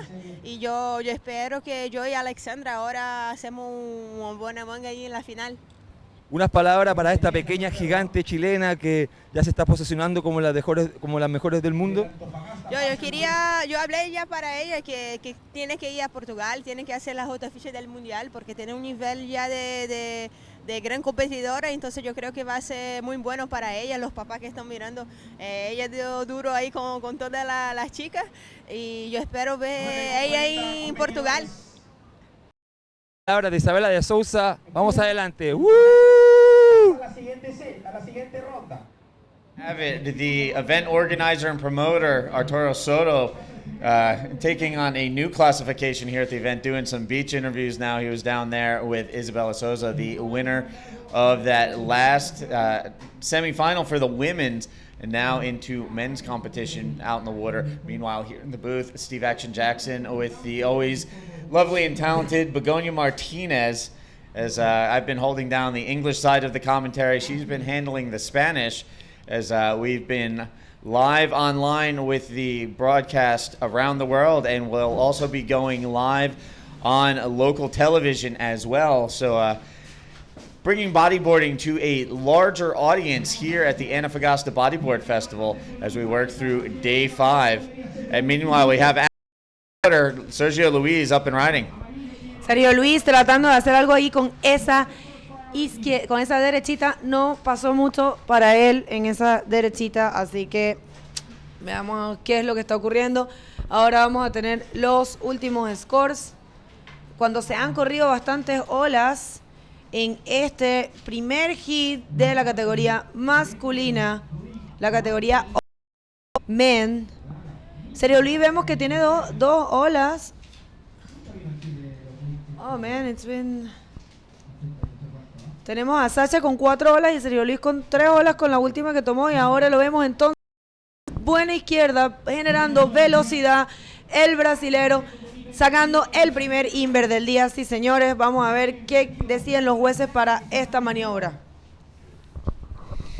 All right, so there you have it, Sergio Luis with a nice invert on that last wave to come through. He's currently trying to track down a 6.81 to catch up playing young gun Sasha Damjanek. So there you see Sergio making his way back out to the lineup, waiting for that score to come in from the judges. Meanwhile, coming up in Round 5, heat number 2. We're going to see the 2011 world champion from France, Pierre-Louis Costes, coming up against Zé Otávio from Brazil. Ahí viene entonces el gran Pierre-Louis Coste contra José Otávio de Brasil. Ya saben, va a ser una excelente manga, señores. Estamos esperando entonces los últimos scores de Sergio Luis para saber qué es lo que ocurrió con esa última ola del invert. And meanwhile, we're going to take a look at that last invert of Sergio Luis on the Antofagasta replay, see if we can get Vigo to talk us through this in Spanish. Sergio Luis con una buena izquierda generando velocidad, buscando la rampa y saca el primer invert del día. First invert of the day.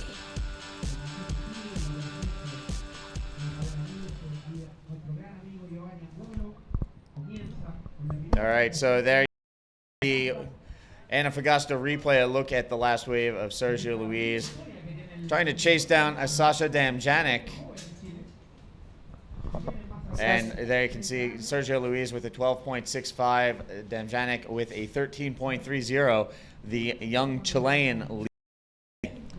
Así es, el chileno Sasha Damjanic está en estos momentos liderizando la manga con un 13.30, señores. Igual se le está cortando el espacio a Sergio Luis y creo que Sasha debe tratar de buscar otro score bueno lo más pronto posible porque Sergio realmente es un competidor muy sólido y todo puede pasar en esta manga, señores. Así que ya saben, apoyen a sus favoritos, pueden mandar todos los mensajes que quieran, pueden usar el hashtag oficial, hashtag APV Tour. Hashtag APB Tour, hashtag ABF 2015. Los hashtags oficiales, señores, para quienes quieran taggear fotos, hashtag APB Tour, TOUR, hashtag ABF, ABF, 2015. ABF 2015. Steve fala português. Bonitinho. All right. Meanwhile, out in the water, the Portuguese Sergio Luis from Brazil has a 12.65, still trying to catch Sasha Damjanic, who has a 13.30. So the Chilean young gun, as I've been calling him, this kid knows how to damage out in the water. The way right now, looking to punch his way into the quarterfinals. Así es. Así que, bueno, ha dado una buena batalla. También Sergio Luis ha surfeado súper bien. Ayer lo vimos pasar primero en su manga. Así que ya saben, de verdad, todos los competidores que normalmente vienen a los mundiales son muy buenos competidores. Lo hemos visto todos estos días con todo tipo de condiciones en el espectáculo. Pero cuando ya vamos avanzando a lo que son los cuartos, octavos de final, como estamos ahorita en los octavos de finales, vemos que realmente va quedando, unos riders que están muy enfocados. Y ahí vemos un poquito lo que es el equipo de grabación, el gran Igor Sánchez, los chicos locales, la gente de Factor 15. Muchísimas gracias por todo su trabajo, que lo hacen muy bien. Cuando vemos el hashtag oficial de la competencia, which one is it? The hashtag. We've actually been using both. The event hashtag is ABF 2015. Tour hashtag is APB Tour.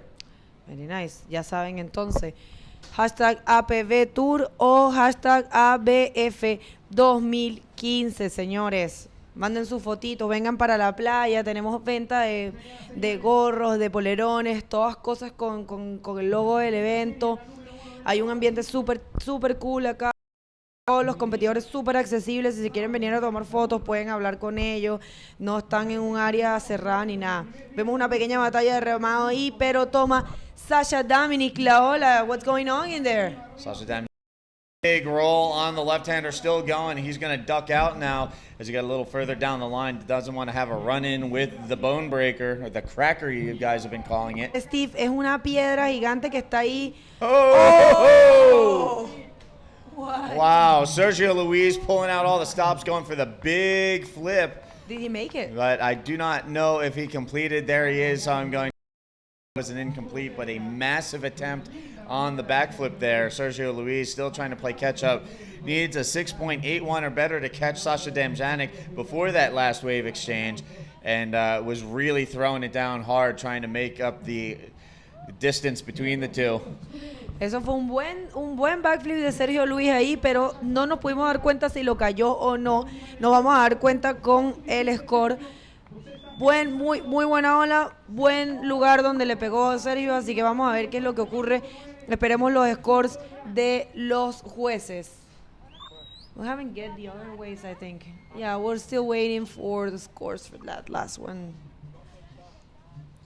All right, so again, we'll give you a situation update on that last wave exchange in just a moment, as Sergio Luis and Sasha Damjanic battling it out. It's the young Chilean holding the advantage right now. Estamos esperando entonces a ver qué es lo que ocurrió con la última ola de Sergio Luis, ya que realmente puede cambiar la situación, no lo sabemos, hay que ver qué es lo que dicen los jueces. Recuerden que el criterio de los jueces es muy profesional y ellos de verdad saben las mejores decisiones que tomar. While we wait for those scores to finalize, we're actually going to take a look at the replay as we queue up the Antofagasta replay one more time for everybody. Sergio Luis generando velocidad, sacando un tremendo back plung.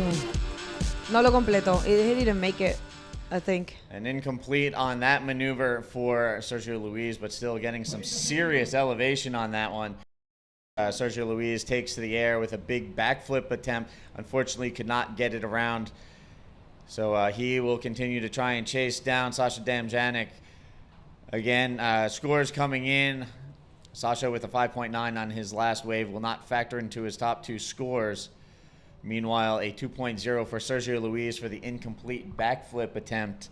So Sergio continues to try and track down a 6.81 while Sasha Damjanic continues to hold the lead. Sí, excelente. Bueno, pues ahora mismo un grandísimo y muy especial saludo. Un segundo, vamos a ver qué es lo que ocurre con esta ola de Sasha. El hit. Y señores, resultados no oficiales, el chileno Sasha Damjanic queda pasando a cuartos de final aquí en la categoría Open masculino. Felicitaciones a ambos competidores porque hicieron un excelente trabajo. Sergio Luis, muy buen competidor, desafortunadamente quedándose, y ya tenemos entonces Sasha Damjanic, resultados oficiales. He's passing through the quarterfinals, man. How's that? Yes, so Chile has a quarterfinalist on the books here at the Antofagasta Bodyboard Festival. I'm sure the local crowd is loving this right now. Now, correct me. I've been pronouncing the last name Damjanic.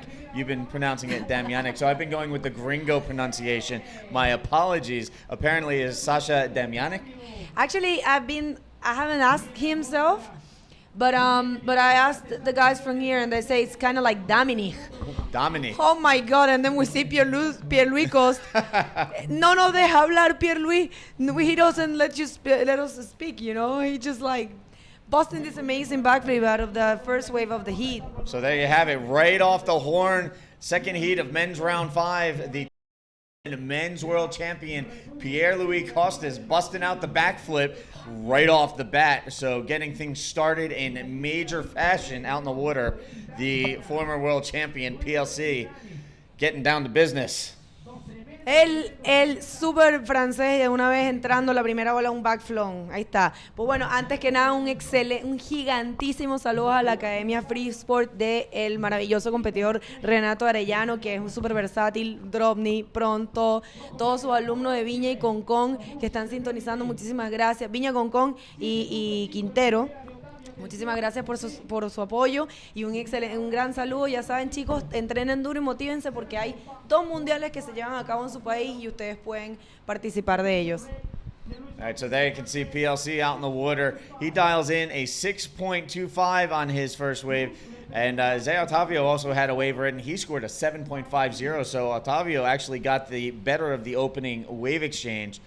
We'll see if we can queue up some replays for those opening waves, as right off the horn, these guys threw down some pretty solid scores, getting things started here in Heat 2, Round 5 of men's competition here on Day 5 at the 2015 APB Antofagasta Bodyboard Festival. And there you can see 7.50 for Otavio, 6.25 for PLC. So we are underway and plugging along here on day 5.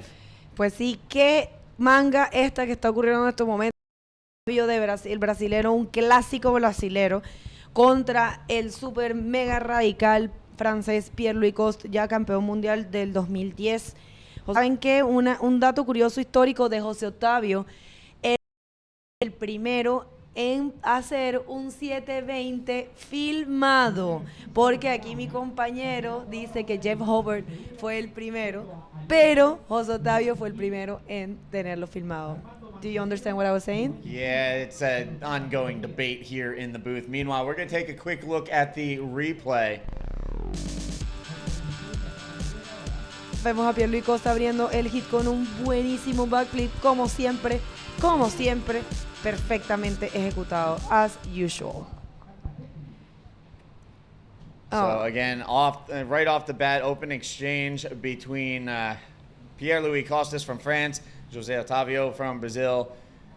Zay getting the better of PLC on that opening exchange, a 7.5 versus a 6.25 respectively. So again, getting into the thick of things here in round 5, as we've got Heat 2 in the water. Meanwhile, coming up in Heat 3, we're going to see Eder Luciano, the Brazilian competition machine, going up against 2-time defending world champion Amory Laverne from Island. And here we have PLC up and riding again. Pues Luis no quiere dejarle nada a José Octavio, está buscando su rampa. Esa ola realmente no funcionó para él. Un beso gigante a mi sobrina Valeria, te quiero. Valeria. I love her. She's a little one. You know what she does? She sees me in here, so she grabs like a spoon or something and she starts like interviewing people. Like my sister-in-law, she's like, "What's your name?" and all. She's so cute, man. All right, so again, right now, getting into the thick of a long day here ahead. Lots of action to come. Plenty of wave action we'll be calling here in the booth as we're looking at a schedule of 20 heats on deck today. Así es, 20 hits están planificados para el día de hoy, señores. Tenemos la intención de terminar este gran evento el día de hoy. And meanwhile, down on the beach, we have the winner of the last heat.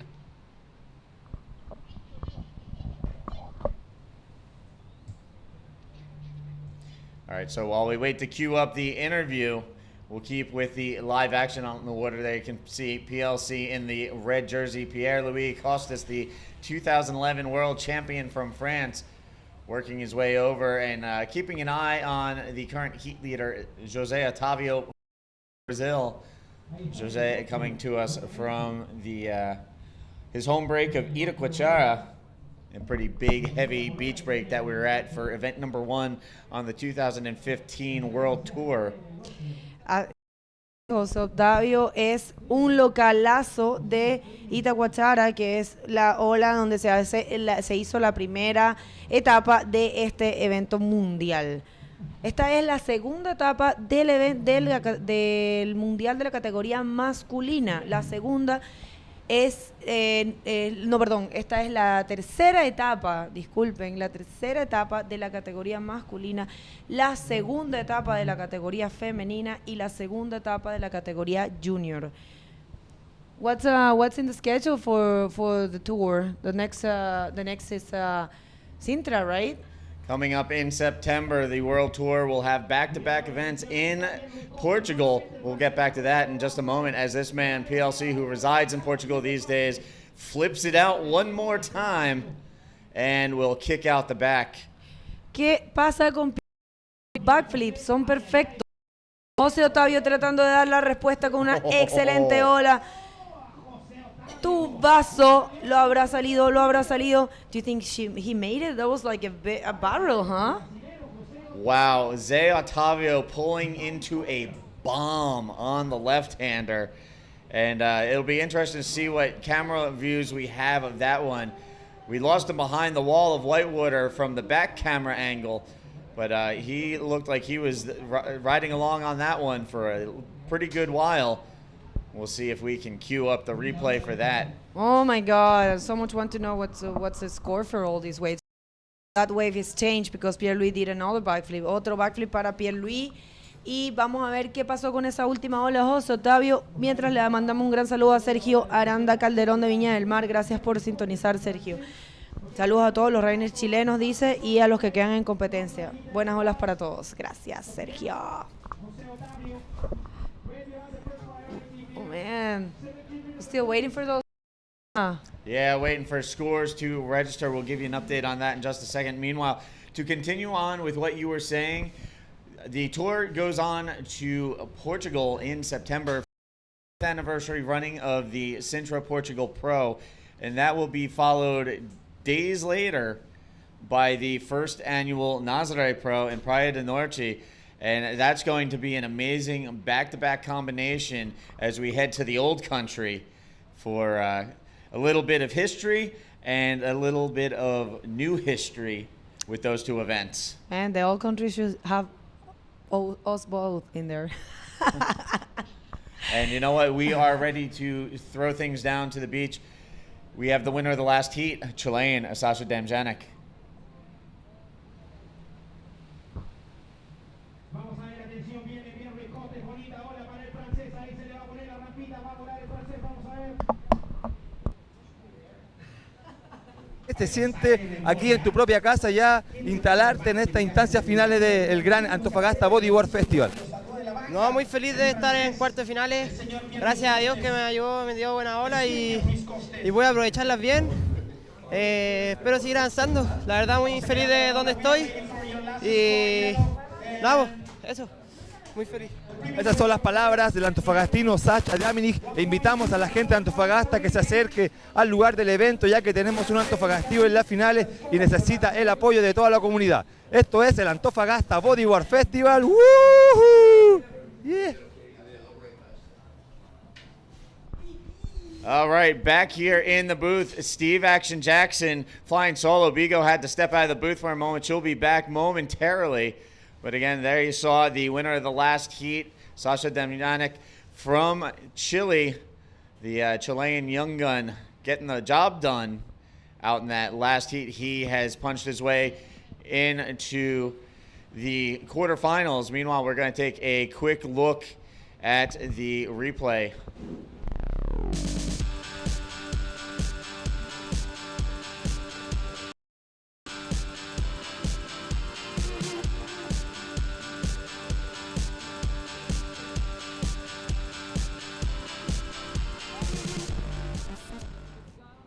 All right, so there's a quick look at the replay.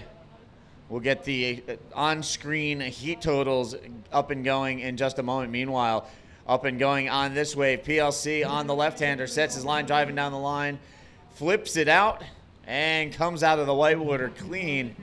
So PLC sticking to his bread and butter move out in the water, throwing the backflips and looking to dial in some scores. He's currently sitting on there. You see an update at 12.0 right now. Zé Otávio, meanwhile, with a 15.50. And there you can see in the competitors area, stretching out, getting ready to go. Up on deck next, we're going to see Eder Luciano going up against this man, Amaury Laverne, defending two-time world champion. This guy has been really tough to beat so far in 2015. Won his first 11 heats, didn't lose a heat in Brazil, and then looked really again until he ran into an in-form and Jared Houston who pulled off one of the all-time comebacks in combination situation, needing 18 points after only 15 minutes into the heat. Jared worked his way back and actually won on the tiebreaker. They tied at 18. Jared had the highest scoring wave of the heat, though. That was the difference in determining the winner at Arica.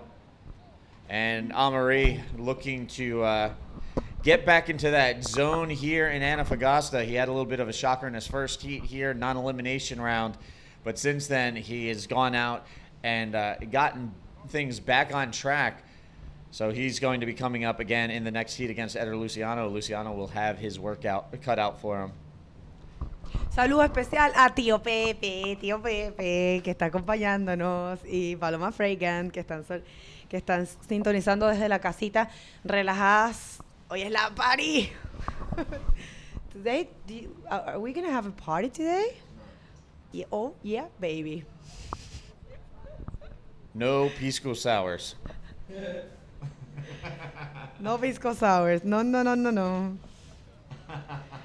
No, de verdad que cuando tan duro por este evento que uno lo hace con tanto amor, realmente uno quiere tener ese pequeño momento de relax, porque cuando termina el evento y las cosas salen bien, uno realmente queda como con las ganas de celebrar, de decir, pucha, salió todo bien, gracias a Dios, y bueno, creo que eso va a pasar hoy porque este día se ve espectacular, señores. El sol ya está saliendo, la ola está perfecta, los competidores están haciendo un excelente trabajo, ya hemos avanzado en full manga. Realmente yo creo que hoy posiblemente se termine el evento y va a ser de una manera maravillosa. Cerraremos con broche de oro. So there you can see out in the water right now, PLC in red, Zé Otávio in yellow, sitting side by side, waiting for a wave to come in. And there you can see down with the professionals from ChiroFit working on our competitors, making sure they're loose and limber and ready to go for their next heats. There you can see the young Chilean rider, 15-year-old Anais Valise. She's into the thick of things. She will battle it out in the consolation final. Meanwhile, PLC out in the water battling it out with Zé Otávio. Gets the cover up, throws the Hail Mary roll off of the end there, and actually rides out through the whitewater.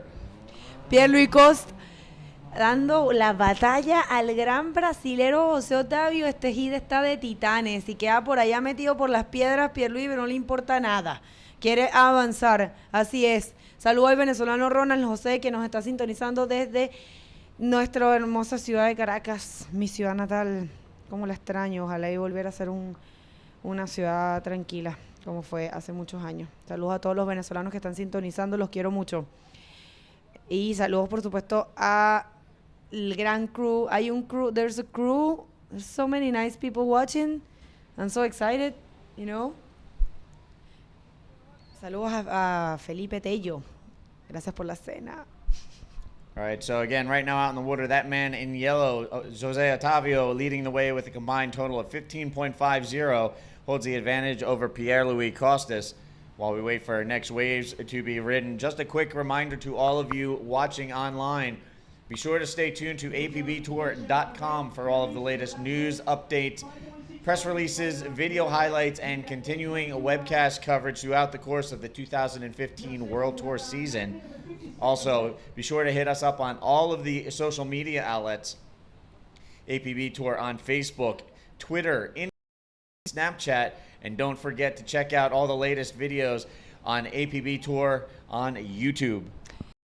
Entonces, el hashtag oficial, señores, para todos los que quieran subir comentarios, fotos, lo que sea, es hashtag ABF 2015, ABF por Antofagasta Bodyboard Festival. Y el hashtag de la APB, pues por supuesto es hashtag APB Tour, TOUR, T-O-U-R. Suban sus cositas, suban sus fotitos, a todos nos gusta ver. And in English, APB Tour, use the hashtag APB Tour, as well as hashtag ABF 2015 for all of your social media comments related to this event and the World Tour. So again, be sure to hit us up on all our social media outlets and stay tuned to apbtour.com. Meanwhile, staying tuned to the action here in front of us at Nil de Point, there you can see Alexandra Rinder, Louis Finnegan, and Jared Houston, who was here in the booth with us earlier. Looks like Alexandra digging into a burrito after winning her semifinal and punching her way to her second straight final to start off 2015. Not a bad way to celebrate, you know. Honestly, I wish I could jump out of the booth and go grab a burrito or an empanada or, you know what, my personal favorite here in Chile, a chaparrita. Chaparrita? Oh, love chaparitas. Sausage? Yeah, love chaparita. I got hooked on those in Iquique last December. Ignacio kept coming up to me and selling those things to me in the morning. Those things were so good. ¿Quién viene en el agua? Tenemos entonces a José Otávio, el brasilero. What? No. Casi cae ese rolón. Rolón. José Otavio, concéntrese, señor, porque no es nada fácil competir contra Pierre-Louis Coste, que viene inmediatamente a tomar una excelente ola. PLC going for the air forward on that one, so he's switching things up a little bit. He was sticking to the backflip, now breaking out the air forward 360 on that wave. He'll paddle his way back out, and again, we'll give you a score in just a moment. Así que sí, pues Pierre-Louis Coste tirando un 360 aéreo ahí, un poco sin el estilo, no tan estiloso como lo que normalmente estamos acostumbrados a ver de Pierre-Louis, que tiene el estilo perfecto. Fue un poquito ahí accidentado, pero es porque obviamente está en competencia y tuvo que hacer lo necesario para la maniobra. It was a little bit not so perfect style like we are used to see from Pierre. Got a little caught up. We'll actually take a look at it again on the replay. So you can talk us through this in Spanish. Perfecto, viene Pierre-Louis Coste generando una velocidad maravillosa para poder ejecutar forward, que en verdad no pudo hacer con ese estilazo que él tiene, abrir las patas en el aire o las piernas. Perdón, esa es una expresión un poco bodyboardesca. Pero realmente por lo menos logra entrar a la maniobra y seguro le van a dar un lindo score porque es una maniobra innovadora y es lo que los jueces quieren. Oye, este niño es una máquina. Here he comes again. PLC up and riding on the left-hander, drops in, setting his line, and just kind of caught up there as he's waiting for it to set up and never really does, so he's going to bail out before he comes up on the crash. Así es, Pierre-Louis tratando de tomar inmediatamente una ola, quiere cambiar la situación. Vemos meditando al campeón mundial, actual líder del ranking del Tour Mundial, el gran Amaury Laverne-Omary, le Réunionnais, meditating in there. Está muy bien, Amaury ha tenido una competencia bastante promedio para lo que estamos acostumbrados a ver de él. Pero sabemos que es un súper fuerte y en cualquier segundo nos va a impresionar. All right, so there you can see PLC making his way back. We'll see if we can get the scores up on screen. And coming back to view here in the booth, Steve Action Jackson with Begonia Martinez. And, we've got an interesting heat going on out in the water. And it's going to get even more interesting as we get deeper into the men's field. Again, working through round 5, man-on-man competition as we figure out who's advancing on to the quarterfinals and who's going to be sitting in the grandstand watching it all go down at the end of the day. Tenemos entonces sintonizando también Ruth Peneo de esposa del señor Pierre-Louis Coste, que nos está pidiendo un poquito más de explicación por las olas de José. Ruth, it's kind of hard to actually tell the camera guys are located. I mean, if you were here and you will see the area itself, the cameras are trying to locate at the best position possible, but it's a little bit hard to actually locate because they will have to locate like 10 blocks from here to see the wave from that perspective. But Jose made a very good barrel and I think very well. Either way, you can watch everything back on the everything will be filmed. There we see then Pierre-Louis Coste with a perfect backflip as we are used to watch from him. Perfect man. Pierre-Louis, Mr. Backflip man. All right, so getting down to the tail end of this heat. Right now, there you can see the situation out in the water. Zé Otavio, a 15.50. Pierre-Louis Costas at 13.55. So Zé Otavio still maintaining the lead. We'll see if we can get some replays of his previous waves to shake out the scores that have given him the lead over Pierre-Louis Costas. As there you can see, Pierre waiting for another opportunity to strike back and reclaim the lead, trying to advance out and make the quarterfinals. Bueno, y mientras tenemos entonces esos últimos resultados, tenemos un gran saludo desde Maximiliano Yunes. Él manda un abrazo para Nico Chara de Necochea, Argentina, y sus amigos de la Ola Violenta y la Escollera Bodyboard. Do you know that wave is called Escollera back in Argentina? It's such a beautiful wave, man. It's so good. All right, so here we have a replay coming up. We'll take a look at the last wave of PLC, the air forward that he was going for. Again, PLC still chasing Jose Otavio, the man in the yellow jersey. We've lost a couple of his waves from the camera angle as he rode out of view behind the whitewater explosion. We'll see if we can queue up some replays from another camera angle. We'll talk to the guys in the booth and queue up for all of you at home. Meanwhile, counting down towards the tail end of this heat, not a whole lot of time left on the clock. There you can see the scores on the board. The combined heat total, Zé Otavio leading the way right now, 15.50. PLC trying to play catch-up at the moment. We'll see how this all shakes out as we get down to the tail end of the heat. Here we have both riders taking a look. Split peak. Zé goes left. We stay with PLC on the left-hander. And PLC, big flip out. Oh, is he going he to made ride out it. of the whitewater? He is going to ride out in front of this. So he got a little caught up, but a big flip completes the maneuver. So we stay with the action on the left. PLC nails down the big flip. Meanwhile, Zé Otavio on the right-hander. We'll see if we have a video coverage of that. We'll see if we can queue up a highlight, a replay, rather. As again, counting down to the final minutes. Final seconds, rather. There you can see PLC in somewhat of a precarious situation. He was determined to ride out of that last wave. Now here he is in front of that rock outcropping and kind of weaving his way through. And here we're going to take a quick look at the replay of yellow while PLC makes his way in through the rocks. Vamos a ver entonces lo que ha pasado aquí. Dos olas, Pierluicos para la... Oh, Pierluicos para la izquierda. Hizo un buen backflip en una cerrada, pero José Otavio en la derecha hizo otro backflip combinado con un giro 360. Así que esto está de espanto, señores. No sabemos qué es lo que va a pasar con esas últimas dos olas. Todo Pierluigi, que lo vemos que ha tomado bastantes olas en lo que va de competición. Tenemos que entonces los últimos puntajes de las últimas dos olas. All right, so counting down the last 5 seconds again, waiting for score updates. So everybody on the edge of their seat, we're going to take one more look at the last wave of red. But again, on the edge of our seats, waiting to see how that last split peak wave exchange sorted out. Here's a look at on the left, driving down the line.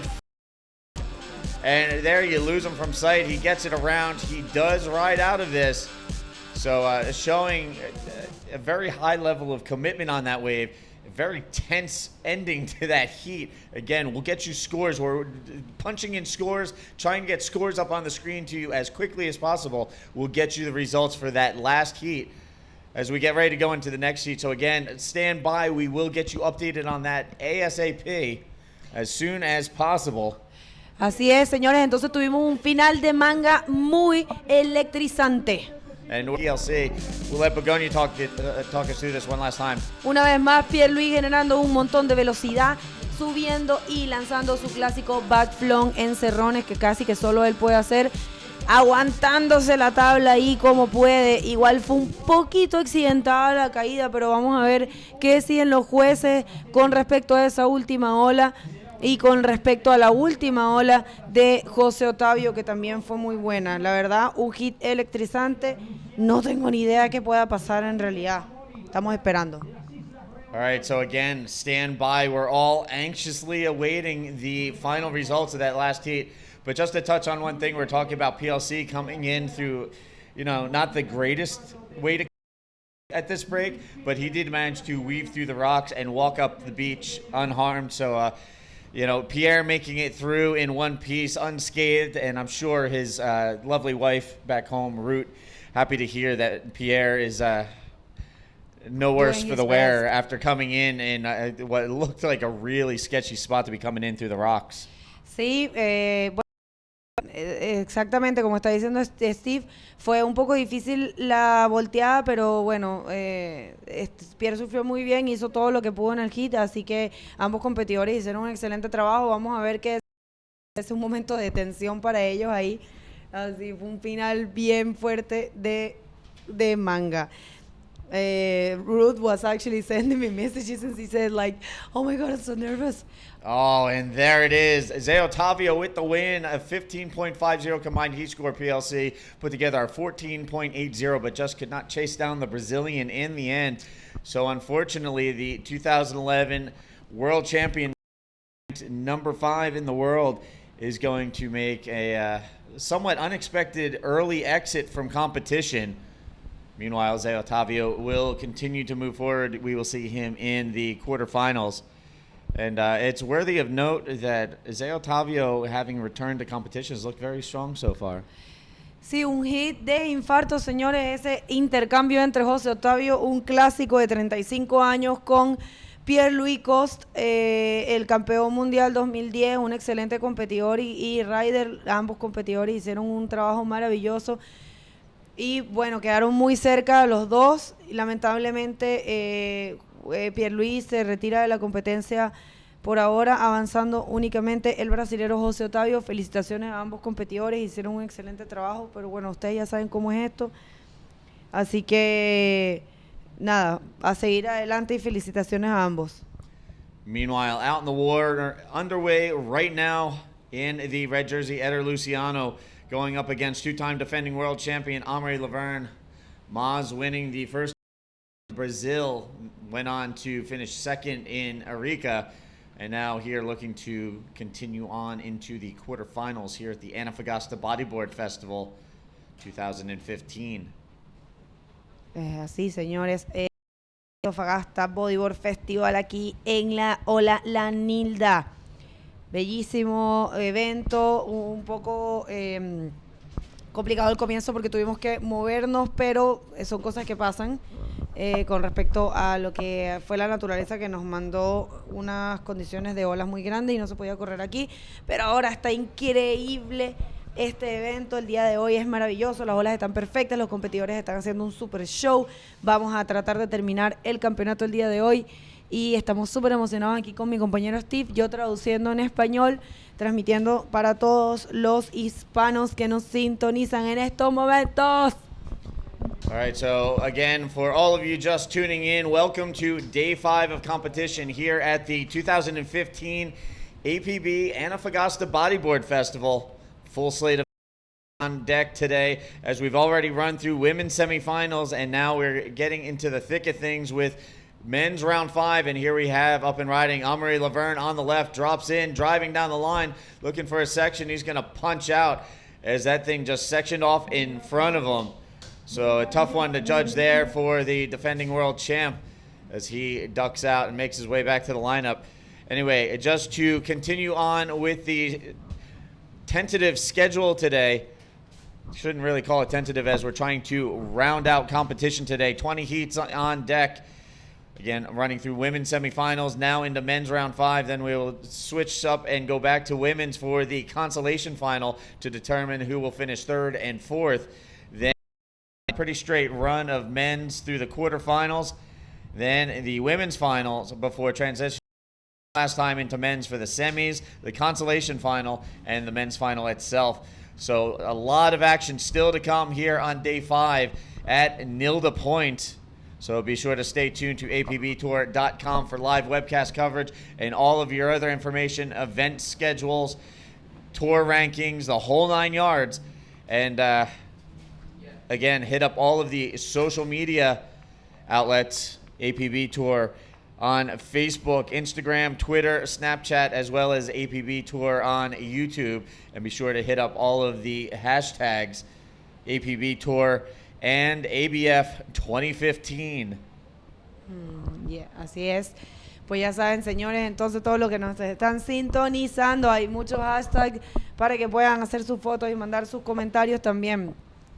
Muy contentos acá, ya estamos en los octavos de finales, la categoría masculina Open aquí en la Nilda Point. Un gran saludo para Sergio Aranda Calderón, una vez más, que nos sintoniza desde Viña del Mar.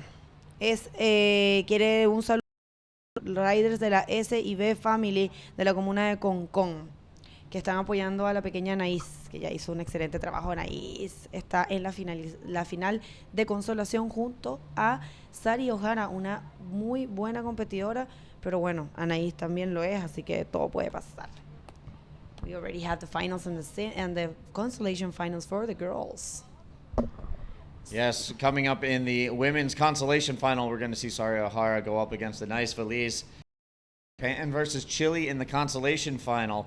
Meanwhile, in the women's final itself, Alexandra Rinder, the defending world champ from Canary Islands, will be going up against Isabella Souza, the three-time women's world champion, and we have a rematch of Arica. Oh, man. Meanwhile, we're actually going to throw down onto the beach. We're with the last heat. Hey everybody, we are in the Antofagasta Bodyboard Festival. We saw the intensive battery of the contest y estamos con José Octavio, que le ganó al ex campeón mundial Pierre Luis Costés. José, cuéntanos, ¿qué se siente estar ya en la etapa final de esta gran competencia? Estou muito contento que agora hoje as olas estão buenas e eu encontrei buenos tubos. Sabia que Pierre era um excelente competidor, tem muitas cartas na manga e eu sabia que tinha que correr buenas olas. E estou muito contente de estar aqui contra excelentes competidores. Esta ola é muito boa, a hora sem vento está perfeita e quero mandar um saludo para todos os brasileiros, minha irmã, minha mamá, minha mulher, estão todos nos mirando acá em Antofagasta. Estou muito contente com esta vitória. Ahora te enfrentas al local antofagastino, el único chileno que se encuentra en competencia, Sacha Diaminic, va a ser una gran batería. Dime, ¿qué se siente competir con un local acá, un chileno?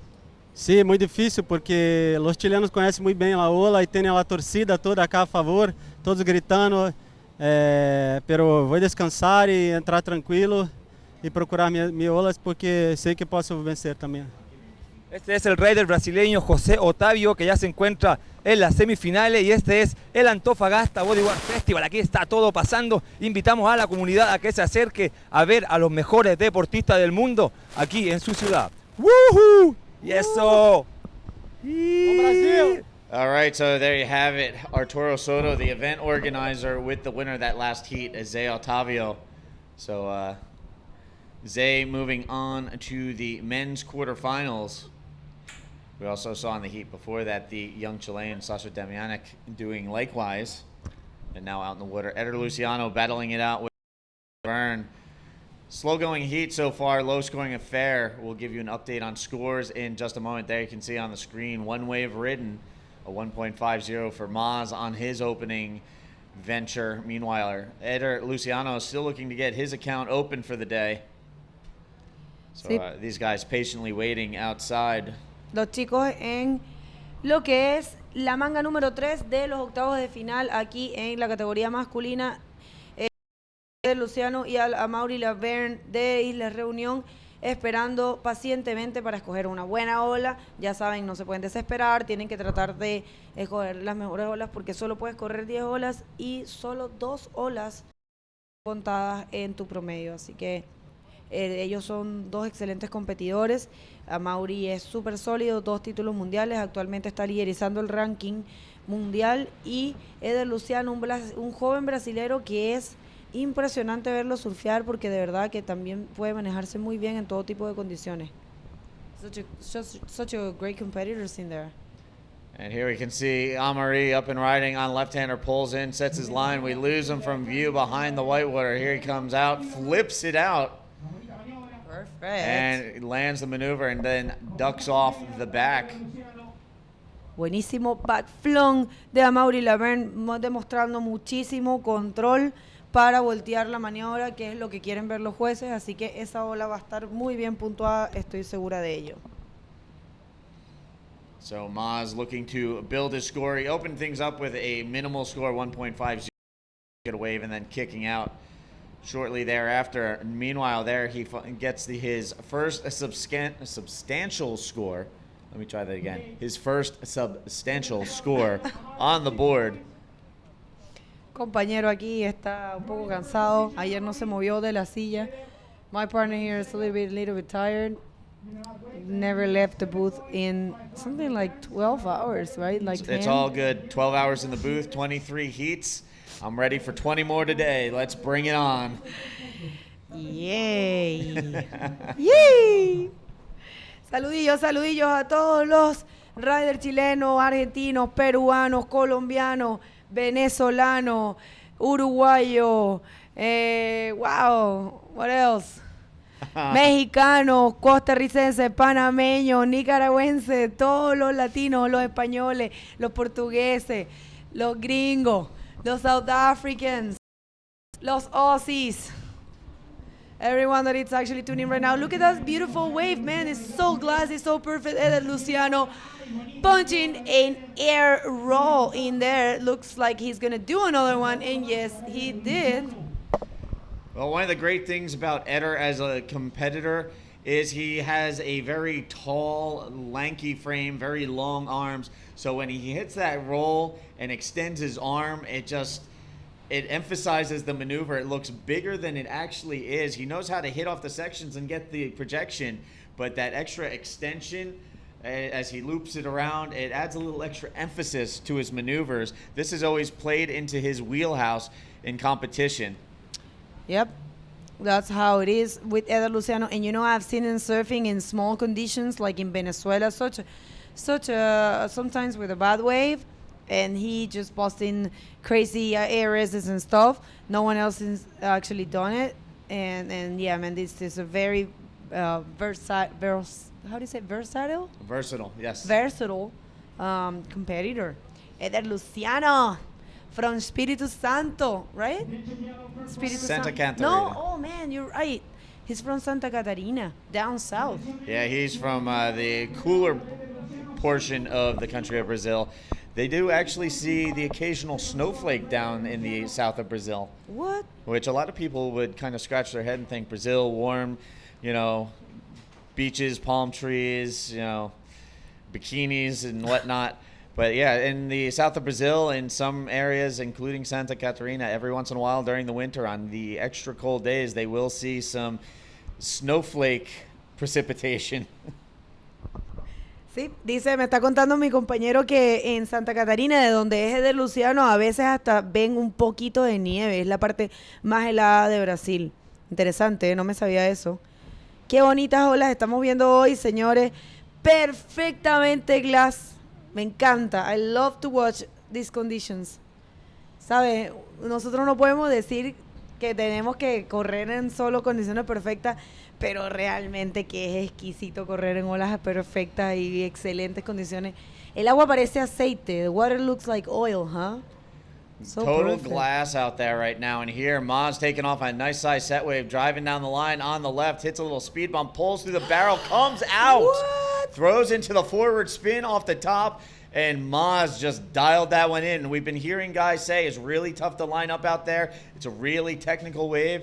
Well, he just dialed it in on that one. A while since we don't see a barrel in the contest. So Maz backdoor in the barrel, throws the spin off the top, coming out for good measure. That's going to be a solid score for the defending world champion. Buenazo el gran competidor, Amaury Laverne, lo que estábamos comentando. Hace bastante tiempo que no veíamos un tubo en esta competencia y este señor, este reunionés, se acaba de tirar el tubazo saliendo con un... And we're going to take a look at that on the replay. We'll let you talk us through this on the replay in Spanish. Viene Amaury Laverne entonces generando velocidad, leyendo perfectamente la ola, alineando su tabla, entrando en el tubo, saliendo con control y un hermoso 360 para completar ahí como quien no quiere la cosa. So a strong wave from Amaury Laverne. The current heat leader with a 13.0 combined score. He's got a 6 and a 7 as his top scores. Eder Luciano with a 6.25. So Maz finding a way to get the job done out in the water here at Nilda Point. Oh man, meanwhile, I'm receiving pictures of my brother watching us live with my little niece. Saludos a mi hermano Juan Salvador, que está viéndonos desde Asturias, España, y a todos los españoles que están sintonizando. Saludos, Valeria, tu tía te quiere. Sorry about that. I had to do it. All good. Meanwhile, all good for Maz out in the water. 13.0 has the advantage for the Reunion Islander, currently residing in the Canary Islands. Yep. And Now- he has the advantage over Eder Luciano from Brazil. Oh, man. Sí, Amaury está ahorita viviendo en Canarias, así que un saludo a su esposa, su bellísima, súper lindo hijo, si están sintonizando. No me sé tu nombre, pero te mando un gran saludo. Do you know Amaury's wife name? No, I do not. Well, I just send some shout outs for her if she's watching at this point. She probably is. And his beautiful son, Olivier. Thanks for putting me on the spot. I'm sorry, man. No worries. I mean, it's all good. We're not supposed to know everything. I know you are a Bible, but some things can just, Cuando vemos a Mauri de la Verne otra vez con una muy bonita línea, pero no sirvió mucho para él esa ola. Se va de la olita. All right, so Maz, with a quick look at that one, decides to bail out the back. And I love how every once in a while you can see one of these waves roll through and you see just the big, massive boils on them, just to give you an idea of how close they are to those reefs there on the inside. You just see like the ripple of a giant circle on the face of the wave. It's just like, ooh, it's shallow over there. Sí. De hecho, lo que está explicando mi compañero Steve es que realmente no se ve, porque se ve la ola perfecta, pero hay unas piedras ahí abajo y los competidores realmente, no se quieren pegar, así que ellos se tratan. Saludos a José Rossi, un argentino radicado en Iquique que está sintonizando en este momento. Dice, saludos a que viene a correr el circuito con todo. Gracias, José Rossi, desde Iquique. Y vemos entonces a Eder Luciano tomando esta buena izquierda, entrando en un tubito que está bastante bueno, no tan largo como el de Amaury Laverne, pero seguramente lo va a ayudar ya que solamente tiene una sola ola de 6.25, así que esta ola va a entrar en su sumatoria y definitivamente le va a cortar el camino para la primera posición. No creo que le vayan a otorgar esas cosas de los jueces, pero no creo que le den un 6.76. Vamos a ver qué deciden nuestro súper profesional equipo de jueces. So there you saw Eder Luciano on that last wave, making his way back out now. Managed to find a little barrel time, but unfortunately wasn't the cleanest of exits and did not score as high as the 7.0 Maz had on his last wave. But this will help Eder out in the form of a backup score. And there it is coming in now.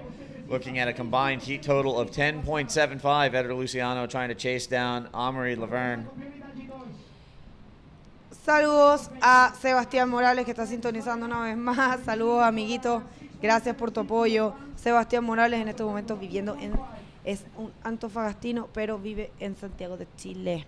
Para todos los chilenos que están sintonizando, los santiaguinos que deben estar con mucho frío por allá. Ahora aquí hay un bello día, beautiful day here in Antofagasta, right? We have beautiful conditions in the water. We have sun shining, competitors doing a great job. I've been seeing them surfing so good. And look at that, just sped, man. Classic. Love it. Yeah, yesterday, after running through 23 heats and watching our competitors battle through some very challenging conditions here at Nilda Point, we've got cleaner conditions today and a little bit more size than yesterday.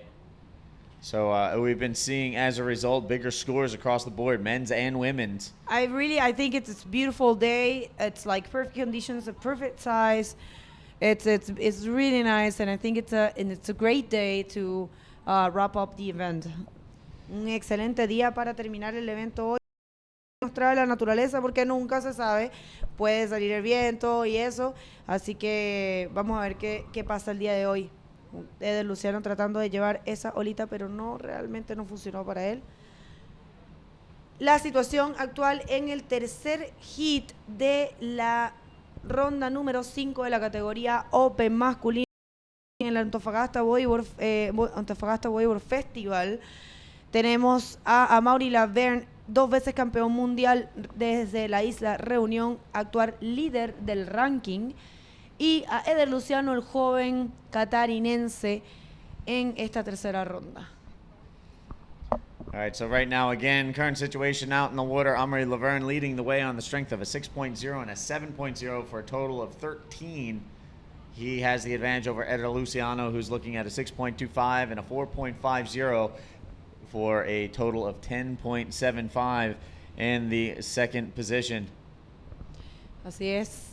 Estamos entonces, vemos los resultados en pantalla, 13 para Amaury Laverne liderizando la manga y 10.75 para Eder Luciano, quien trata esta situación con esta olita que está tomando en el inside. Vamos a ver qué nos regala. No funcionó mucho para él. Estos son los momentos en los que los competidores empiezan a tener un poco de nervios porque están en la segunda posición, en el caso de Eder, y solamente quedan 2 minutos con 44 segundos. Por tanto, él tiene que tratar de tomar una ola para cambiar uno de sus resultados. Probablemente ese 6 que tiene ahí, debe intentar cambiarlo. Necesita un 6.76 para subir a la primera posición. Así que en este momento, Eder está en una situación que realmente es bien complicada y a mí me estresa mucho esos momentos. Those moments when the heat is about to end and you need... you're struggling to get a wave to actually climb to the first position. So stressful.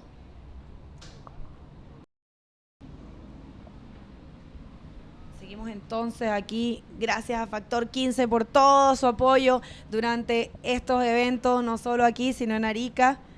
Y bueno, ahora nos vamos para la categoría, vamos a hacer el World Qualified Series de surfing. How that goes. Meanwhile, seeing how things go here at the Antofagasta Bodyboard Festival, situation remains the same. Amaury Laverne with a 13.0 combined heat total. Eder Luciano with a 10.75, trying to play catch up there. You can see both riders out in the water. Eder anxiously waiting, hoping for something to come his way as we count down to 1:20 left on the clock. So time running out for the Brazilian. Right now, Maz holding the advantage, and here Eder again taking a look, but opting not to go as this one's going to kind of wobble on through. We have 1 minute left on the clock. Queda restando en el reloj y está Eder Luciano tratando de hacer todo lo que puede por allá abajo en el inside, mientras vemos a Amaury Laverne sentadito, calmadito. Él siempre muestra mucha calma dentro de los hits, mucha tranquilidad, tiene un gran manejo, como él mismo me lo ha dicho en entrevistas, todo se trata de encontrar un balance en tu vida y él tiene un gran manejo de sus actitudes, no solo físicas, sino psicológicas. Así que muy bien, Amaury Laverne, como siempre, dando un excelente espectáculo. All right, so counting down the final seconds of this heat, Eder Luciano still on the hunt. It looks like he might just run out of time. And counting down the final seconds.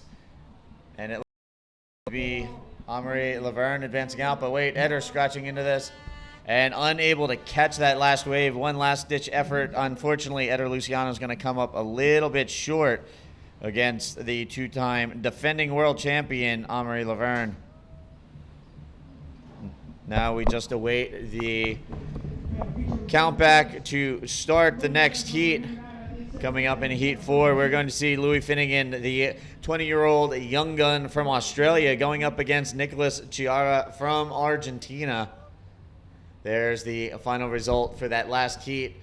Amaury Laverne coming out on top. He will punch his way into the men's quarterfinals. Meanwhile, finishing in equal ninth, Eder Luciano will walk away with 800 points towards his ranking.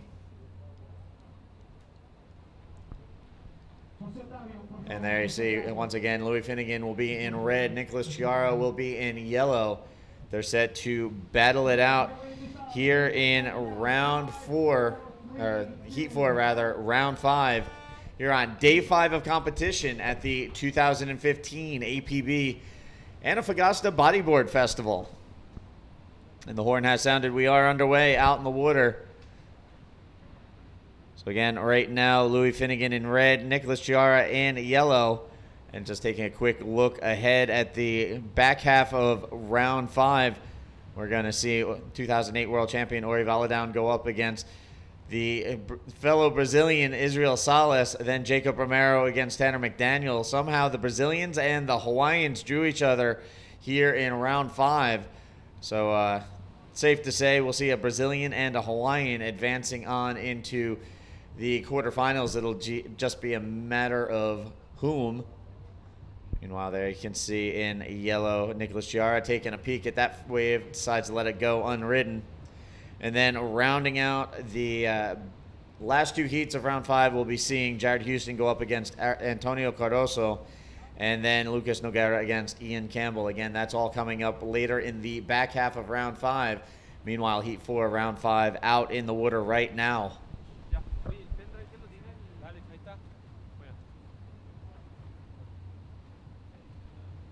There you can see both of our competitors, Finnegan and Chiara, waiting for waves to roll through, get this thing started out here.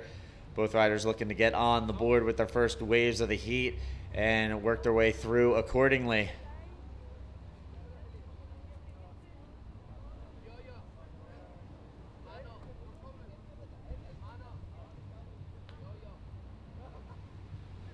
So again, a full day of action here on the schedule, looking to run through 20 heats and wrap up competition, crown our men's and women's champions, and then pack things up before this major swell event hits.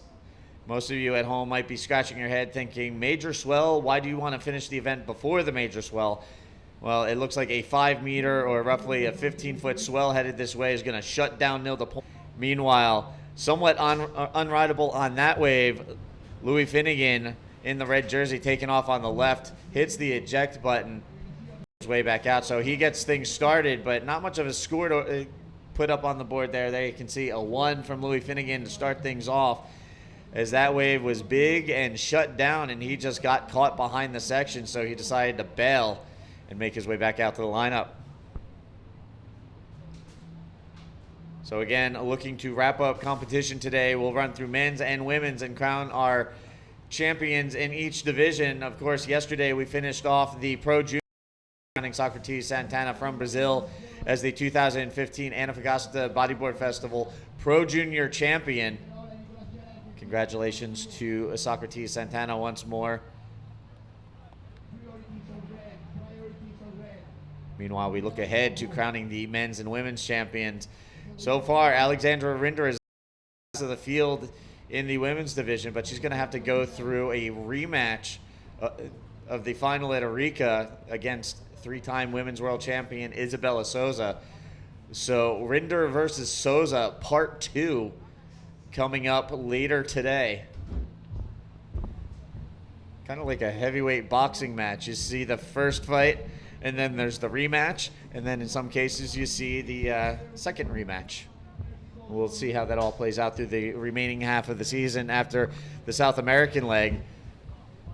But again, we're going to be looking at Isabella Souza versus Alexandra Rinder for the second time in 2 events here in the final. Bueno, lo que cuenta mi compañero, sí, va a ser una final de muerte con Isabella Souza y Alexandra Rinder una vez más. Hoy me muero por ver cómo van a surfear. Quiero saber si van a hacer otros backflips, RS, inverts, combinaciones. Va a estar increíble. Bueno, y en el agua tenemos entonces a Nicolás Chara, el único que está siguiendo el Tour Mundial y tiene mucha gente que lo está apoyando. Maximiliano Yunes también ha estado sintonizando full, la gente de La Escollera, la gente de Necochea. No sé si mi gran amigo Santiago Sánchez está sintonizando, pero Santi, si estás por ahí, ojalá y estuvieras compitiendo el Tour Mundial. Ojalá y vinieran más competidores de Argentina, porque Argentina también tiene un gran nivel de bodyboard, a pesar de que no tienen tantas olas, pero yo creo que con el entrenamiento que se hacen en las olas chilenas, específicamente en Iquique, es increíble. Vemos a Louis Finnegan, el australiano. No sé bien qué pasó en esa ola, pero era una ola bastante buena. We weren't able to actually know what happened there. Let's see, there's all on them. Let's see what's going on. ¿Sabes qué? Yo creo que voy a ir a hablar con la gente. I think I'm going to go talk to the guys and tell them if they can get a better angle, because we're not being able to watch the left on the right angle. Do you think I can do that? Sure, why not? Okay. So Bigo's going to step out of the booth and go talk to the production team. See if we can't get a camera down there to get a better angle of the lefts, as we've been losing a few waves here and there behind the whitewater explosion as the camera angle and the way it's set up. We just have not been able to keep pace with those running all the way down the line.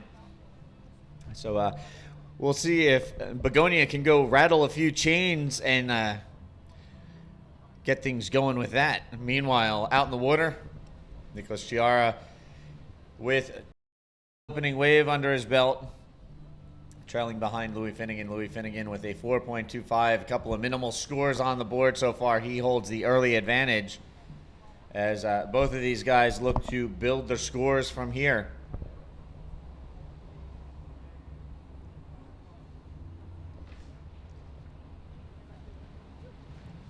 Again, day 5 here at Nilda Point, the 2015 APB Antofagasta Bodyboard Festival. Men's round 5 out in the water right now. Still have 4 more heats of round 5 action after this, and then we will go into the women's consolation final, where we will see Sari Ohara from Japan go up against Chile's Anais Veliz.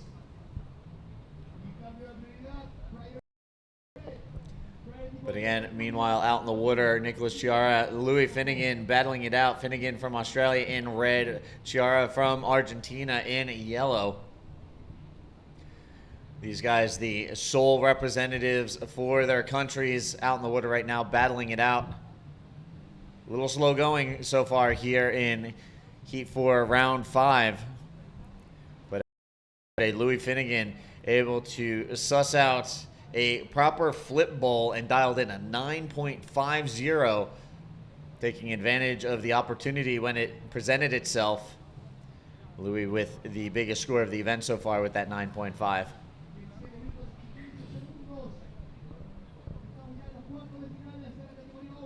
And here he is up and riding on the left, drops in, looking down the line, looking for a section, flips it out there, gets it around.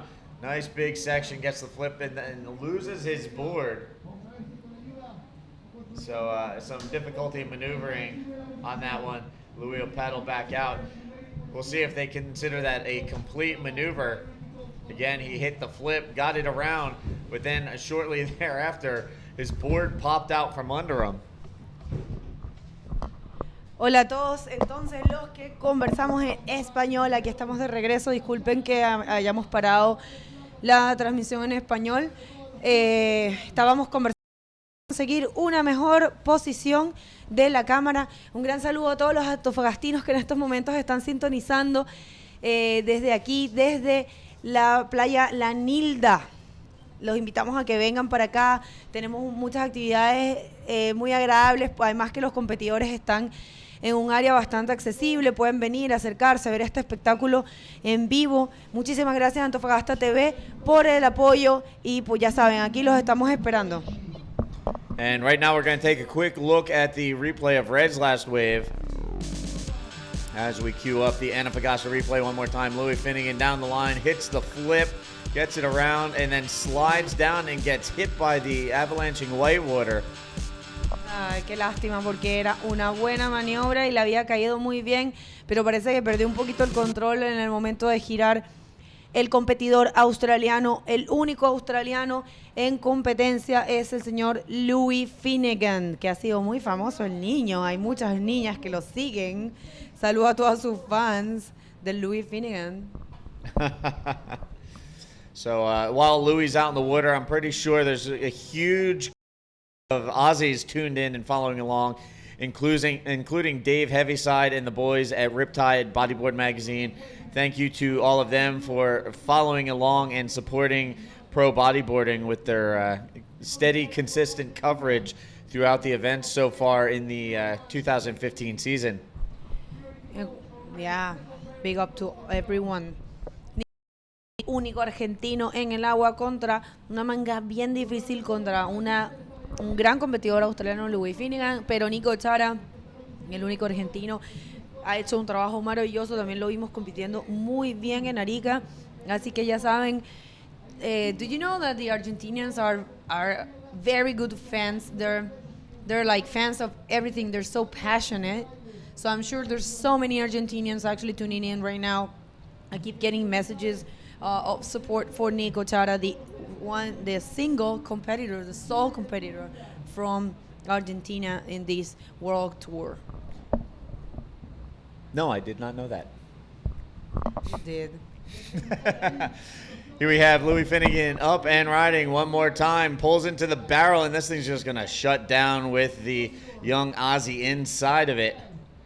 So faded to glory on that one. He'll grab his board, make his way back, and look for something a little better the next go around. But he does maintain the advantage right now, Louis, with a combined total of 9.50. Building his scores, holds the advantage over Nicholas Chiara. Nicholas currently with a combined total of 2.75, looking to increase his score and try and advance on to the quarterfinals. Again, both of these guys, the sole representatives of their countries out in the water right now. So who's it going to be advancing on, the Aussie or the Argentinian? Así es. Otro saludo una vez más a Palomita Freigan, que está en la casa. Ya te lo mandé, mamita, pero aquí va otro. Y para tío Pepe acompañándola ya. Hoy se viene, muchachas. No, oh my God, Nico Chara holding on into that. Nicolás Chara aguantando un lipazo que le cayó, pero el hombre es fuerte y no le pasó nada. Somehow Nicholas Chiara holding on to his board after getting blasted on that one. So that wave just really did not cooperate, working against. So he'll paddle back out and look for another. So it's some technical difficulties on the last couple of waves for Nicholas Chiara and Louis Finnegan as they look to continue building their scores. Así es. Cuando José Rossi, el argentino radicado en Iquique, está sintonizando a su gran amigo Nico Chara. Todos los argentinos que hay en Iquique, Argentinians in Iquique. So many, you know? Really? Don't be like that. Steve is being not so nice with me. I don't know what's going on. I'm just teasing. And you know what? Hopefully there won't be any teasing with the beach interview. We're going to throw things down to the beach there with the winner of the last heat, Amaury Laverne. The best bodyboard in the world, Amaury Laverne. Hola a todos, a los antofagastinos que nos ven por la transmisión en vivo de Antofagasta Televisión. Estamos con el actual campeón del mundo, Amaury Laverne, quien ganó su hit. Amaury, how are your hit? Yeah, it was good. It was tough today. The conditions are a bit difficult with the high tide, but we have some good waves. It's really clean, and I'm happy to be in the quarterfinal now. And yeah, it's gonna be a good day.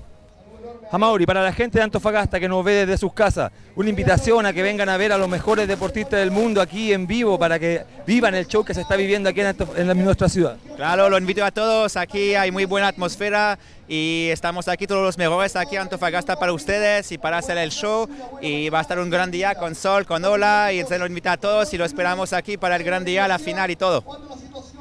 Esas son las palabras del actual campeón del mundo e invitamos a toda la gente de Antofagasta que se haga presente a vivir este espectáculo que es gratis, a diferencia de otros shows a nivel mundial que tú tienes que pagar. No, aquí es gratis, estamos con los mejores del mundo, en una de las mejores olas del mundo, así que invitamos a la población de Antofagasta a que venga acá y también apoyar a Sacha Diaminic, que se encuentra en las instancias finales de este evento, así que la fiesta se vive aquí en Antofagasta. ¡Woohoo! All right, and back to live action. Thank you once again to Arturo, our event organizer and promoter. Putting a little extra duty down there as the beach interviewer, as we've pretty much put Begonia on lockdown in here to handle the Spanish-speaking side of things. And And congratulations again to Amory Laverne advancing on to the quarterfinals. Y bueno, un especial saludo a todos nuestros patrocinantes que han hecho posible este evento. Gatorade, la principal patrocinante, Minera Escondida, por supuesto, Antofagasta TV, por estar haciendo posible esta transmisión. Minera Escondida, muchísimas gracias. Minera Sierra Gorda, Budeo Tour, Chile North, Dali Estampados, la Armada de Chile, Pepsi, Gatorade, por supuesto. Muchísimas gracias al Banco Estado. Muchísimas gracias a la Municipalidad de Antofagasta, el Gobierno Regional también, siempre presente, el Canal 95, SQM. Bueno, tanta gente que de verdad, muchísimas gracias por todo su ayuda, CIK. Sin todo maravilloso que es un mundial de bodyboard aquí en su ciudad, señores. Muchísimas gracias. Vamos entonces con la cuarta manga de la categoría masculina dentro de lo que son los octavos de finales en este evento mundial, el Antofagasta Bodyboard Festival. Tenemos al único argentino compitiendo contra al único australiano. Las mangas son de 2 personas, son mucho más complicadas y esto pasa porque ya estamos más avanzados en lo que son las rondas. Así que sí, señores, sigan sintonizando en casa porque va a ser un día maravilloso, las olas están perfectas, excelente clima. It's a beautiful Saturday here in Antofagasta, right? Quick update. With roughly 8.5 minutes left on the clock, Louis Finnegan with a 9-point leading the way. Nicholas Chiara with a score of 3.0. Looking, here he is up and riding. Tenemos entonces a Nico Chara, el argentino, generando velocidad para tratar de lograr una rampa y marcar un poquito más de score. Nico tiene unos scores pequeños, pero él es capaz de hacer todo.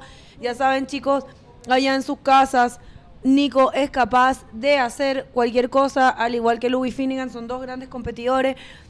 Qué bonito ver a 2 competidores de 2 países tan lejanos, siendo uno solo, siendo lo mismo en el agua. Realmente súper lindo, me encanta esto de los mundiales. Y bueno, estamos entonces esperando a que Nico tome una buena ola para que pueda cambiar un poco su situación, ya que en estos momentos tiene un largo camino para llegar a la primera posición, necesita un 8.01. Así que bueno, veamos, ojalá y se le ponga. Si no, pues bueno, ya saben cómo es esto. A veces un poquito de suerte.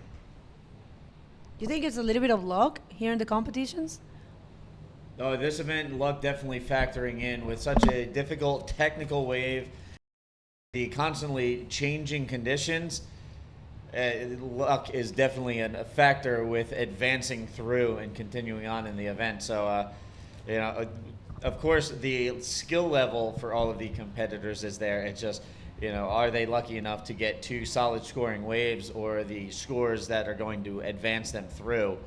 And that's why we see these guys out in the water doing right now, trying to put their skills to use when opportunity presents itself, hoping that they get a little bit of luck on their side so that they can advance onto the quarterfinals. Meanwhile, there you can see getting ready to hit the water in Heat 5 of Round 5, the 2008 World Champ, Larry Valadown making his way down to the water's edge. Meanwhile, there we have another wave ridden by Nicholas Chiara on that left-hander, lost him behind the whitewater.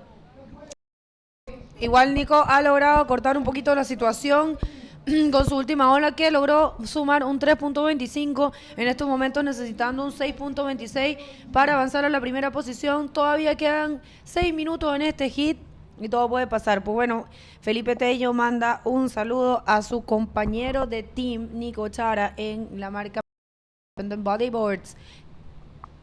Así es. Do you know the Peruvian brand, Independent Bodyboards? Yes, I do. Oh my God. Then again, nasty Steve in there. I'm not being nasty. You're asking me questions. Very quick answers. That man, we're not commentators to give quick answers. We're commentators to. There we have then Louis Finnegan. Louis Finnegan. My name is Louis Finnegan. I have a video, man, that I'm gonna post further on Facebook. Louis has been a big fan of calling you baby lately. I know. Man.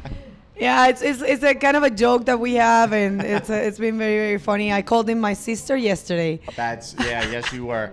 Meanwhile, Down on the beach, getting ready. Israel Salas getting geared up, attaching his leash, getting ready to hit the water. We're going to see a battle of Brazilians out in Heat 5. 2008 world champion Ori Valadown against the defending Brazilian national champion.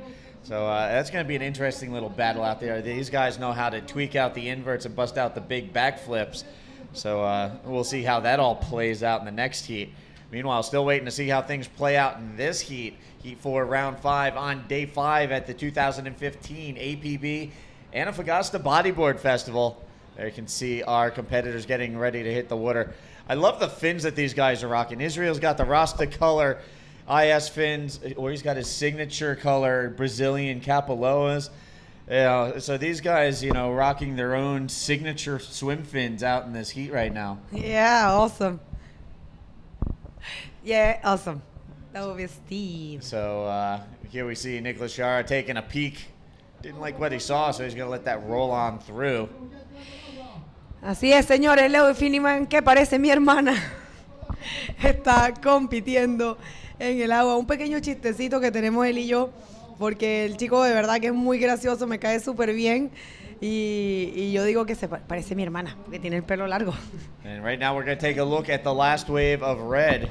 Queuing up the replay. We'll let Vigo talk us through this.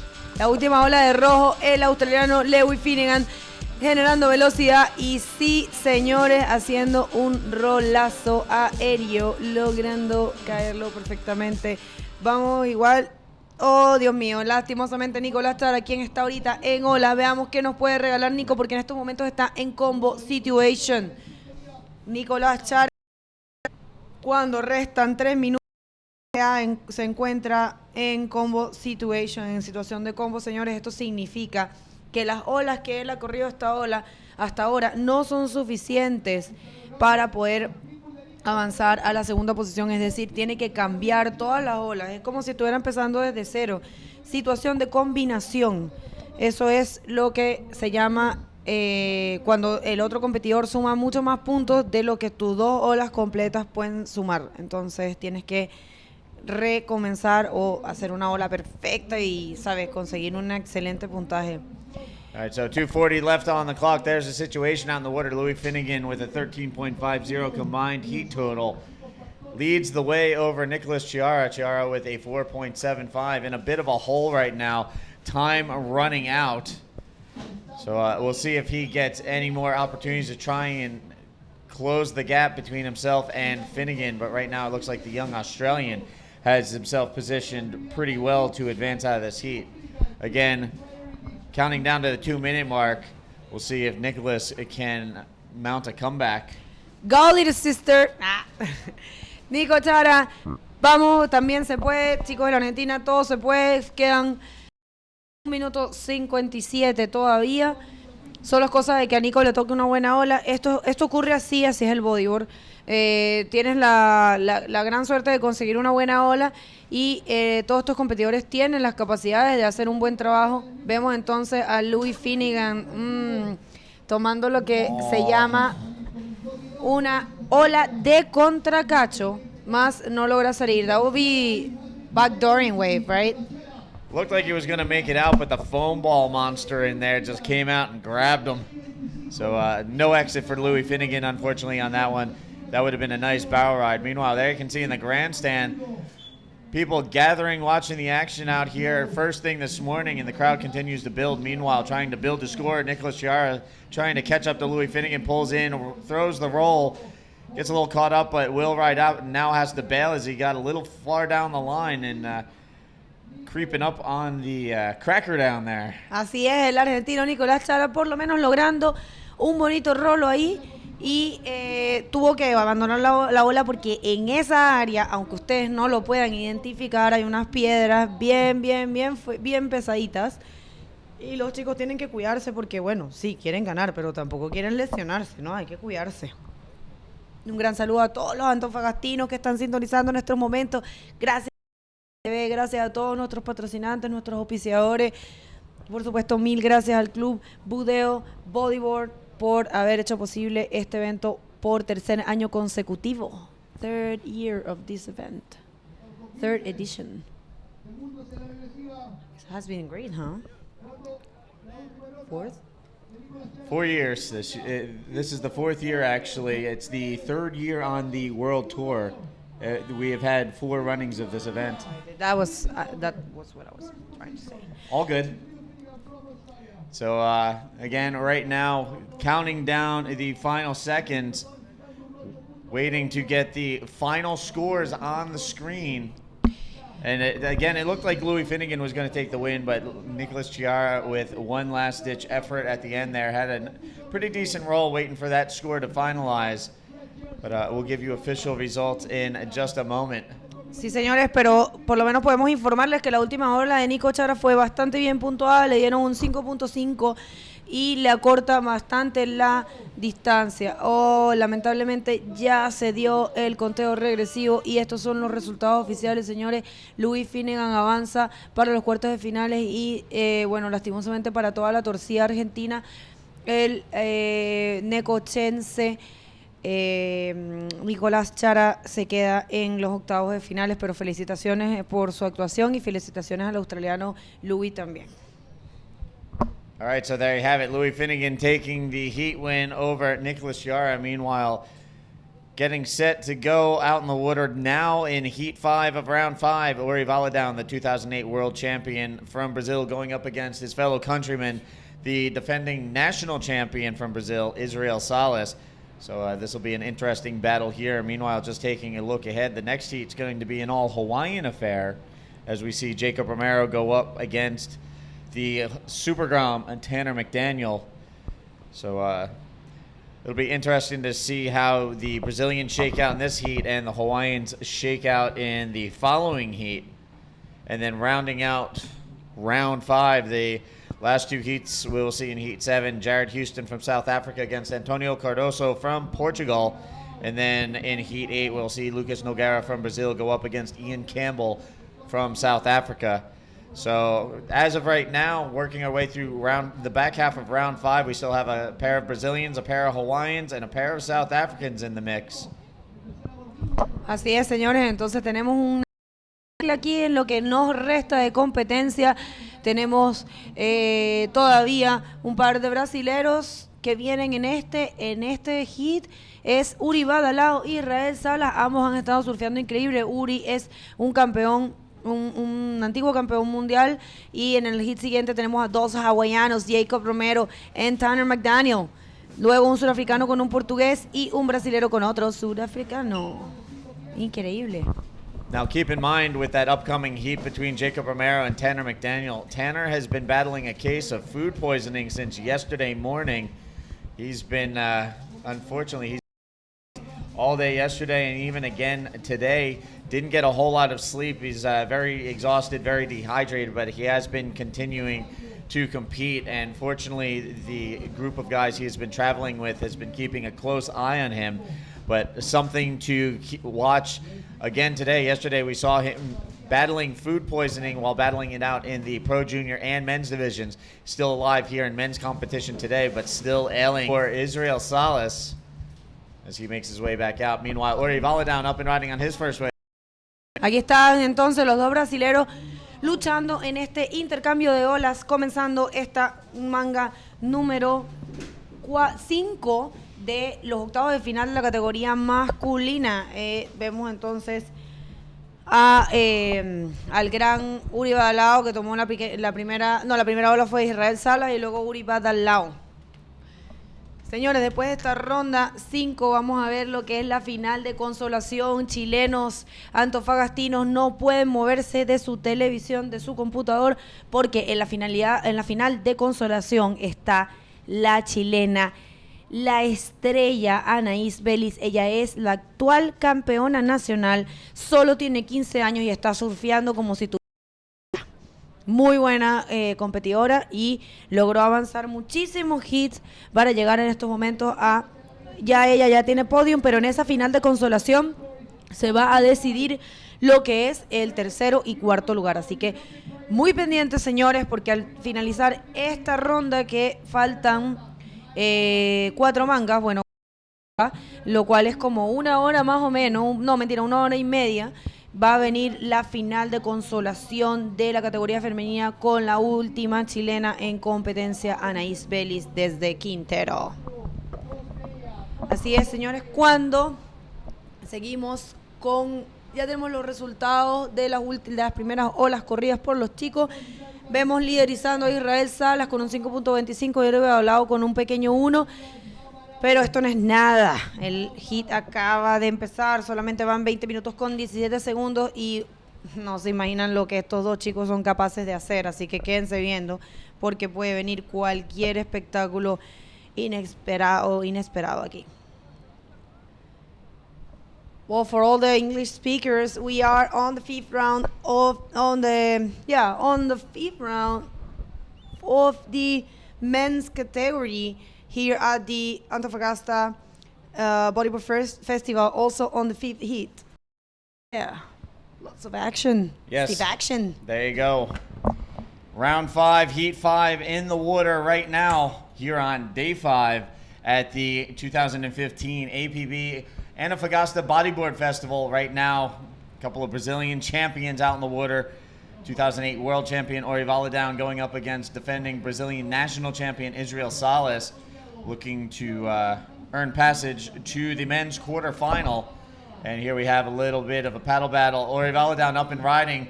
Looking at this left-hander, and it's going to shut down on him, so he's going to bail pretty quickly. So we've been seeing this a lot from the riders. They take off, they get their line set, and as soon as they start going, it shuts down right in front of them. Yes, we have. Como dice mi compañero aquí en inglés, un detalle muy importante es que Uri Badalao, brasilero, igual que su compañero Israel Salas, es un antiguo competidor, un antiguo campeón mundial. Israel Salas es un antiguo campeón, que es algo bien difícil de lograr. To be a national champ in Brazil, it's a hard task. You know, it's a very, very strong, very, very difficult task. So many good riders in Brazil, huh? Yeah, there's definitely no shortage of solid talent in Brazil, but you really can't overlook any of the other South American countries, places like here in Chile, where you come from, in Venezuela, as well as Uruguay, Argentina. It's just a plethora coming out of South America. Sí, mucho talento en Sudamérica. Sudamérica me gusta llamarlo la nueva tierra de las oportunidades. And you know what, Bigo? I think we're ready to throw down to the beach for another beach interview. We're with the winner of the last heat. We'll take to that right after this wave here. Israel Salas pulling in and getting gobbled up. So again, we're going to throw things down to the beach right now. We're with the winner of the last heat. Y seguimos aquí en el Antofagasta Bodyboard Festival y esto está que arde, la competencia está increíble, tremendas maniobras y me encuentro aquí con un equipo muy importante, con un representante del equipo de salvavidas que guarda la seguridad de los competidores que vienen desde todos los rincones del mundo. Tu nombre y cuéntanos cómo te han recibido y cómo te has sentido aquí en Antofagasta. Bueno, mi nombre es Jorge Rojas, soy salvavidas de Arica. Vinimos a apoyar este campeonato, una fecha mundial, así que contento por la invitación de parte de usted, por la gestión que hizo la alcaldesa también, y gracias también al alcalde que también nos da la posibilidad de salir a cubrir estos eventos a nivel nacional y a nivel mundial. ¿Le parece su trabajo acá en este tipo de ola que es complicada, es riesgosa? ¿Cómo estuvo su participación? Bueno, es complicada la ola, tiene hartos points, un poco desordenada, es peligrosa la ola, tiene su gran dificultad, pero bueno, de a poco le fuimos tomando la mano a la ola, así que muy bien, contento, así que no. Perfecto, me cuenta usted que le tenía un presente a la alcaldesa, venía desde Arica, ¿cómo es el tema? Sí, nuestro alcalde le envía un presente a la alcaldesa, así que para que usted se lo haga entrega a ella, y otro para usted también en la organización. Muchas gracias y ojalá que podamos seguir teniendo este tipo de contacto y dejar en claro también que estamos dispuestos a ir a cualquier parte de Chile, poder trabajar, prestar nuestros servicios y no se olviden, salvaguardar la vida humana en el mar es bastante importante y la autoprotección también de los riders. Perfecto, aquí teníamos las palabras de una persona muy importante y como organizador del evento siempre estamos preocupados de que todo salga bien. El tema de seguridad, contamos con la presencia de Carabineros de Chile, ambulancia, la Gobernación Marítima también los presta apoyo, motos de agua, así que contamos con la mayor seguridad a nivel mundial. Muchas gracias y los dejo para que continúen con esta gran competencia que se vive aquí en Antofagasta y que también estamos saliendo en vivo por Antofagasta Televisión. ¡Yee! All right, and we're back. And that was not the winner of the last heat. That was actually Jorge Rojas of the lifeguards, part of the crew here, making sure everybody is safe out in the water. We've had the ski here with the rescue sled just in case, part of the safety protocols here. So again, Jorge Rojas from the lifeguard crew down on the beach in that interview with Arturo Soto, our event organizer. So thank you to Arturo, and thank you to Jorge and all of the lifeguards that have been here. Maravillosa entrevista al jefe de salvavidas. Excelente trabajo manteniéndonos a todos seguros mientras competimos en esta ola de calidad mundial aquí en Antofagasta. Sepan que Antofagasta tiene unas olas maravillosas, son canchas naturales para la práctica de nuestro deporte, el bodyboard, y en realidad estamos muy contentos de ver que en esta ciudad se apoya un deporte tan importante, o sea, que está con un deporte que está creciendo tanto a nivel mundial y que se considera esta belleza natural que tenemos aquí. Entonces en Antofagasta, con estas olas maravillosas. We have Ori Valadown up and riding on the left-hander, pulls into the barrel. Didn't get real deep, but that one spit. And Ori with a nice size set wave there. We'll see how that filters through with the judges. As, you know, again, didn't really get too deep in there, but nice size barreling wave nonetheless.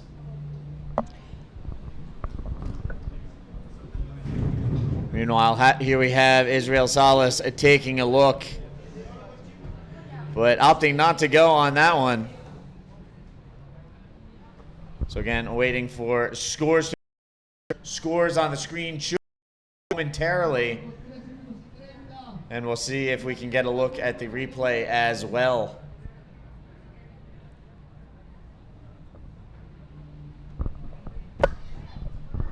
All right, and here we have coming up the Antofagasta replay. We'll look at Ori Valadown on that last one. A quick little in and out barrel ride, spit him out, and then he promptly kicks out. So a quick wave for Ori Valadown, the former 2008 world champion, finished third in the world last year, came into this event ranked number 2 in the world, tied with Jared Houston after Arica. There he is taking a look again.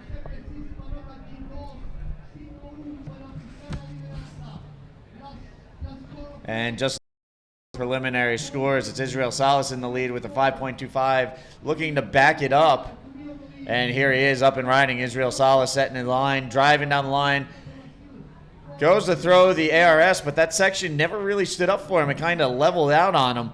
As a result, an incomplete maneuver for Israel on that one.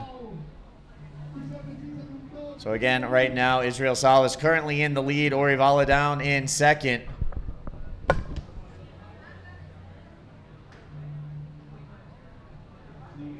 Please keep the scores on screen.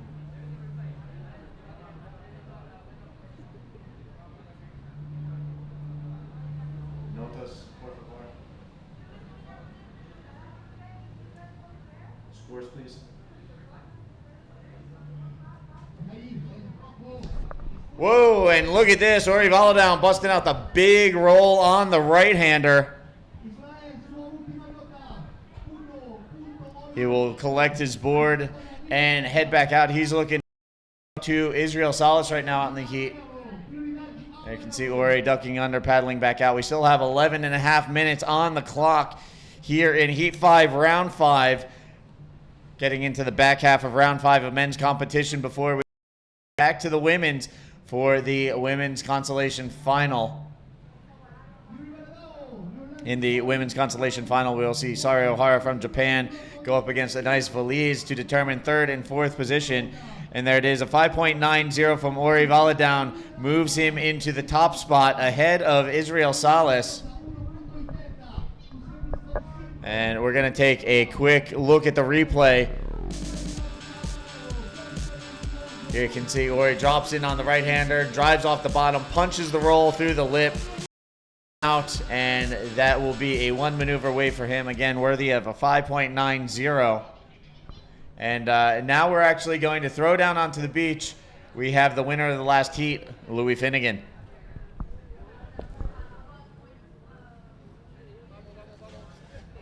Hi everybody, we are in the World Championship Antofagasta Bodyboard Festival. I am with the big rider.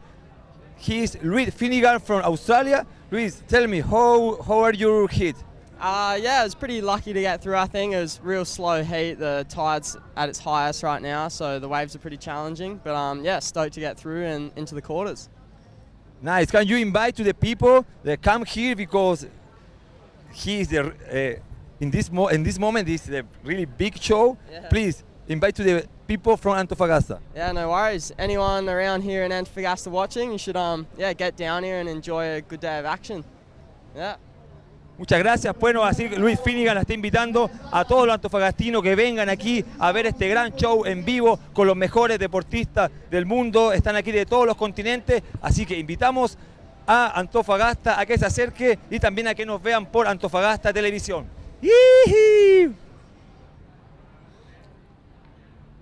All right, so there you have it. Thank you again, Arturo, for bringing us the beach interview. And congratulations to Louis Finnegan. He's through to the men's quarterfinal. And just taking a look at what we've got so far, we've got the first half of the quarter set. In quarterfinal number 1 coming up later today, we'll see Chilean young gun Sasha Damjanic going up against Jose Otavio. Then in quarterfinal number 2, we'll see Amaury Laverne against Louis Finnegan. Meanwhile, trying to round out the back half of the quarterfinals here in round 5, Ori Valadown and Israel Salas battling it out in the water right now. Ori Valadown in the lead. Israel Salas currently in second, trying to chase down a 5.16 to overtake the former world champion and move on to the quarterfinals for himself. There you can see the scores coming up on your board, combined heat totals. Meanwhile, out the back, Ori Valadown up and riding, sets his line on the right, punches a roll through again. A nice looping roll after he punches through the pitch. Unfortunately, it looks like he's going to get a little caught up in the wash there. All right, and we're going to take a look at the last wave of Israel Salas. While Ori Valadown paddles back out, here's a look at Israel Salas. Sets his line, driving, and there he kicks out. So again, Israel Salas sitting on a 5.25, still looking for a right now. He's looking to replace a 1.80, trying to track down a 7.31 now, as the last wave for Ori Valadown coming in at a 6.65. He's now sitting on a combined heat total of 12.55 there. You can see at the bottom of your screen. So again, Israel Salas looking for a 7.31 as we work our way through this round 5 heat. 7:20 left on the clock.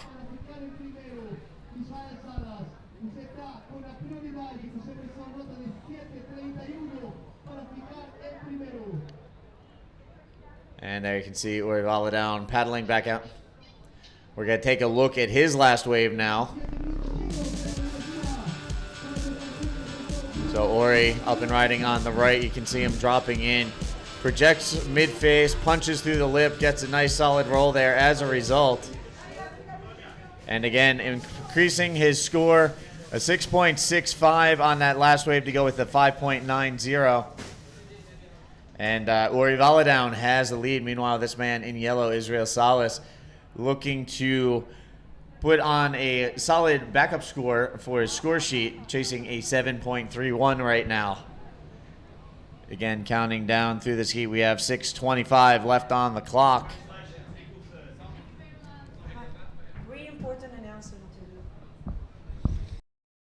Bueno, señores, disculpen mi ausencia, pero estaba ayudando aquí a conversar una situación. Hay un anuncio muy importante que hacer. La chilena Anaís Vélez y la japonesa Sari Ohara no quieren ir al agua porque las condiciones están un poquito peligrosas y decidieron compartir su lugar y sus puntos y su dinero de premio. Entonces, tenemos que las dos niñas van a quedar en tercer lugar, por tanto, vamos a tener 2 terceros lugares por decisión de las mismas competidoras. Okay, so I will explain this in English, but first, this is the wave of Uri Badalao backflip to the right. We will see what scores are for that one. Then we'll see Israel Salas. Okay, a very important announcement to do. Both competitors, Sari Ohara and Anais Bellis, had decided that they don't want to surf. They are too tired and the waves are a little bit heavy and they don't want to surf, so they spoke with the committee and they have decided that they will get an equal third position and they will get equal points and equal prize money. This is something that had never happened in the past, and it's a very nice thing to see that the girls are getting in agreement of sharing and places. So for the first time we have two thirds here on this new modality of a consolation final, and the girls decided they don't want to surf. They're splitting everything, points and prize money. All right, so there you have it. News coming in. The women's consolation final will not run, as both competitors have conceded that they are not feeling in condition to battle conditions that we have out in the water, so they are opting to split the placing, the points, and the prize money, and both of them will receive equal third. So again, both of the consolation finalists opting out of the consolation final and settling for equal third each, as that news coming in from our very own Begonia Martinez, jumping out of the booth and sussing out for us so that we can pass it on to all of you viewers at home. Así es, señoras, repito entonces la información en español para todos los que están sintonizando. La final de consolación femenina no se llevará a cabo por decisión de las competidoras, quienes no desean surfear más en la ola porque está un poquito peligrosa y han decidido quedar en el lugar las dos, compartiendo los puntos de la tercera posición y el dinero.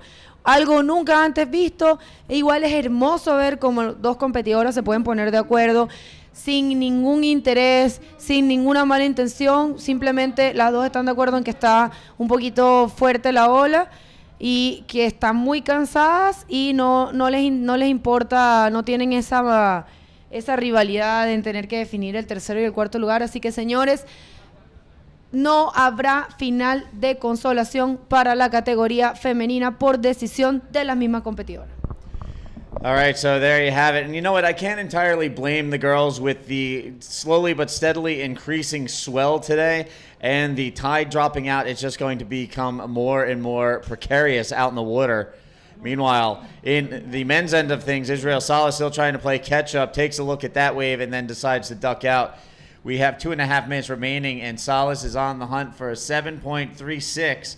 As Ori Valadown has increased his score on his last two waves. He now has a 6.65 and a 5.95 for a combined heat total of 12.60, and a pretty lead right now over Israel Salas.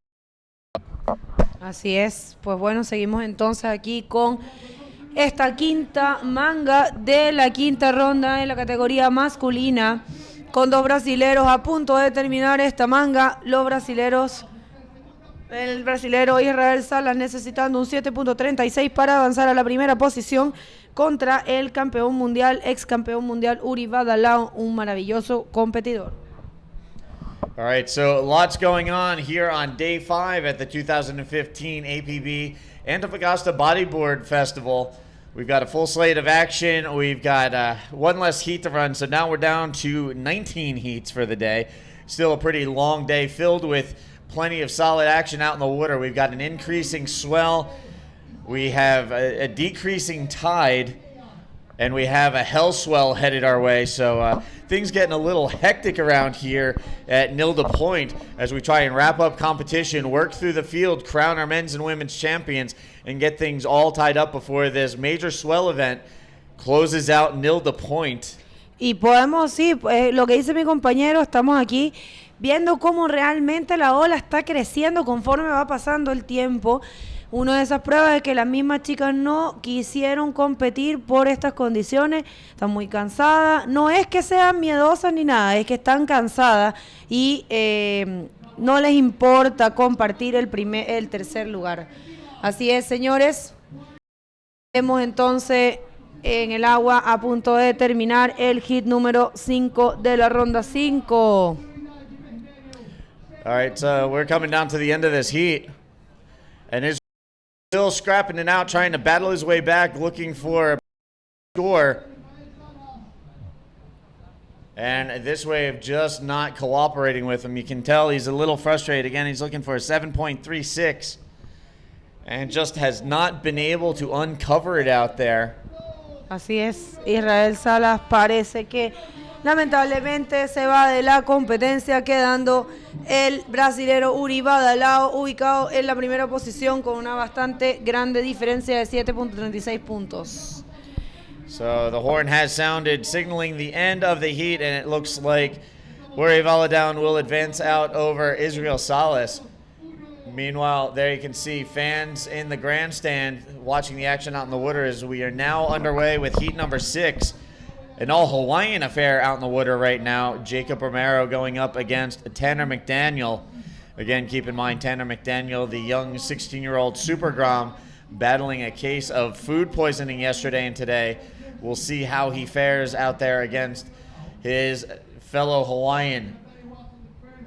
Meanwhile, there you can see the scores on the board, the official results from that last heat. Uri Valadaun taking the win with a combined heat total of 12.60. Eliminates Israel Salas from the field.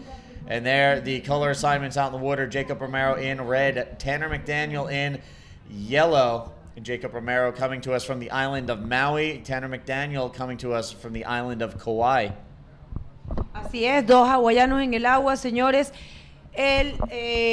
Un niño, un super surfista, el hawaiano rubio, Tanner McDaniel, y el hawaiano moreno, Jacob Romero, compartiendo entonces compatriotas en el agua, señores. And there you can see Jacob Romero on his first wave, taking a look at the right, but then quickly kicking out. Paddles his way back through the foamy, churned up lineup here at Hilda Point, as we've seen this pretty much every day that we've been here. Once the tide starts dropping out and the conditions change for the afternoon, we see all of this foam out there as it just gets really churned up in the lineup. And we're also going to start seeing the Kraken, as you called it earlier this week. Así es. Popping its ugly head out of the water. Dice mi compañero que bueno, que está bajando la marea y vamos a empezar a ver esa piedrita bien complicada que tiene la Nilda, que le llaman el cracker, el rompehueso. Y es un poquito mejor que baje la marea porque te puedes ver el rompehueso mucho más fácil. Cuando la marea está alta, el rompehueso está un poco cubierto con agua y en realidad te desubicas un poco allá afuera. Igual esta ola es una ola bastante peligrosa, entonces no queremos que los competidores estén en una situación peligrosa. Claro que no. All right, so again, underway out in the water right now. Jacob Romero in red, Tanner McDaniel from yellow, both coming to us from the Hawaiian Islands. Again, Jacob from Maui, Tanner from Kauai. Jacob came into the leg off of a win in South Africa at the at the Cave Rock Invitational in South Africa.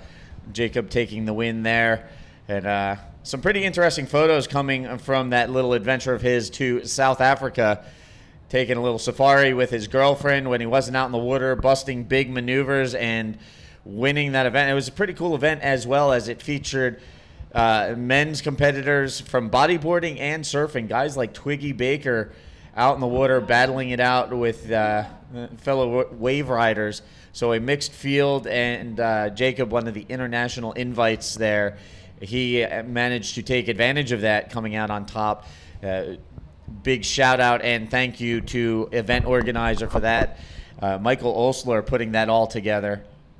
So again, Jacob out in the water right now. He is joining Tanner McDaniel, who won the first Pro Junior event in Brazil and came into this event ranked 11th in the Men's World Tour at 16 years old. Este niño que estamos viendo en la camiseta amarilla solamente tiene 16 años y en este momento es el número 11 del ranking mundial. Es de verdad uno de los casos excepcionales. Nosotros ahora en el bodyboard estamos viviendo una era de la gente joven que está dejando realmente a todo el mundo impresionado. Cuando hablando de precisamente de este chico, Tanner McDaniel, generando velocidad, el niño de 16 años compitiendo aquí en doble categoría, primero en el ranking, ahora tiene igual ranking que Sócrates Santana en el junior, está en la misma posición, same position, right? Following yesterday's results with the Pro Junior, Tanner McDaniel will remain the #1 ranked rider on the Pro Junior World Tour with a first and a second in the first two events. Meanwhile, Socrates Santana will move up into a tie for second with Mateus Bastos. Mateus winning. Actually, I believe Socrates will be second. Mateus will be third. Again, Socrates Santana yesterday. Mateus Bastos finished second in Brazil and equal third yesterday. So those are the top three competitors on the Pro Junior World Tour right now: Tanner McDaniel, Socrates Santana, and Mateus Bastos. And I'll have to check the final rankings once everything is finalized of this event to give you the updated rankings in its full form. Así es, señores, pues bueno, tenemos entonces lo que estábamos contándoles un poco, este hawaiano que solo tiene 16 años, al igual que Alexander Rinder también tiene solo 16 años, y Anaís Vélez, la chilena estrella, que solo tiene 15 años. Estamos enfrente de una gran época para los jóvenes de nuestro deporte, quienes están realmente resaltando ante los grandes competidores del mundo. Es muy bonito ver esto. Por un tiempo el bodyboard solamente, sus protagonistas eran solamente gente mayor o de más de 25 años, y ahora estamos viendo que los niños de 16 años, de 15 años, están haciendo unos trabajos colosales compitiendo ante gente mucho mayor que ellos y demostrando un gran nivel en el agua. Así que a great moment for bodyboarding right now for the kids and the future. Like Alexander Rinder and Tanner McDaniel with only 16 years old, really showing themselves. Also Anaís Vélez from here, from Chile. Great moment for the youth of bodyboarding. Yeah, you look at the young riders across the female in their mid to late teens dialing in some major results. Meanwhile, Jacob Romero looking to dial in a big result on the right-hander. Unfortunately, just didn't form up for him. Looking for a big section to air off of and just ended up pulling out of that one as it didn't line up in his favor.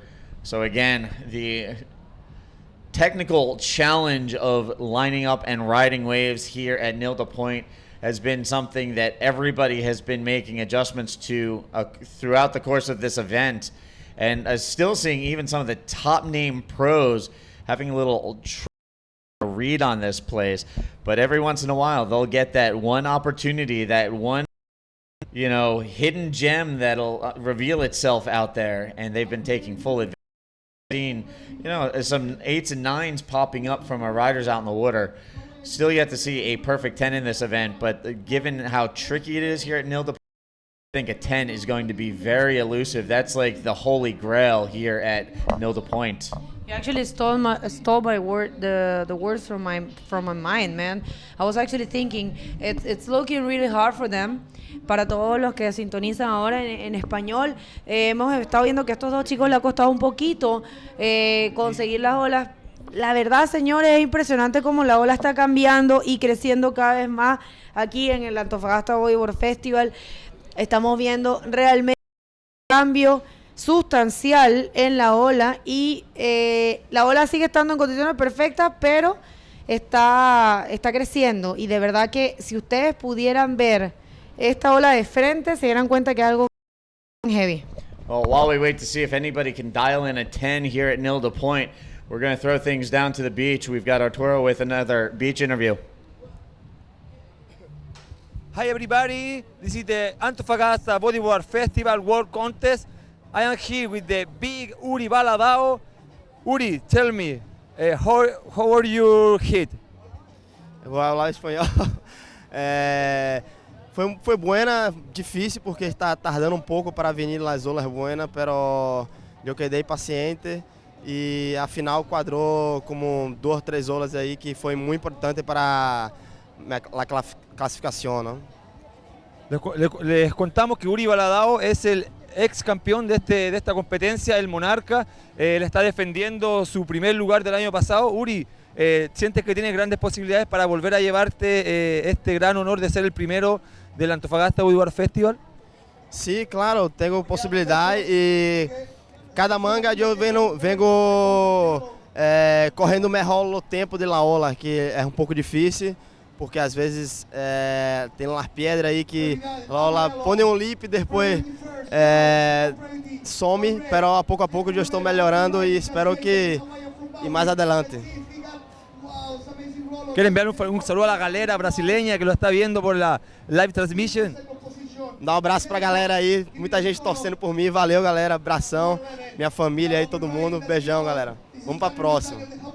Y este es el Antofagasta en Bodyboard Festival, que está saliendo en vivo para todo el mundo a través de streaming y en vivo para todo Chile y el mundo también a través de las pantallas de Antofagasta Televisión. Así que invito a todas las personas de la ciudad a que se acerquen a ver esto en vivo porque es un show impresionante y es un show gratis para todos. Así que vengan a ver a los mejores deportistas del mundo en una de las mejores olas del mundo como es Nil de Point. ¡Woohoo! ¡Y eso!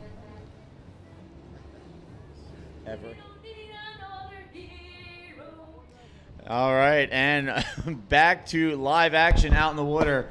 Right now, Jacob Romero leading the way. He's got some minimal scores, but unfortunately, that's all Tanner McDaniel has been able to put together as well. There you can see a 2.5 versus a 2.40, and there a 2.40 drops in as well, so it increases Jacob Romero to a 3.80. So a low-scoring affair and a tough battle out there, and we're actually going to take a look at the last wave on the replay.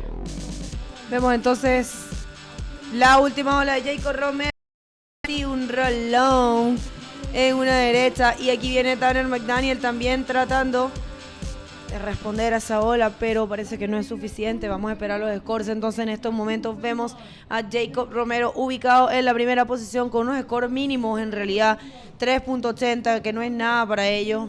Y Tanner McDaniel con un 2.90. Ellos están surfeando con mucha cautela porque parece que igual está bastante grandecito allá afuera, aunque no lo podamos ver en las pantallas, tal vez no lo podemos definir, pero parece que está un poco fuerte la ola.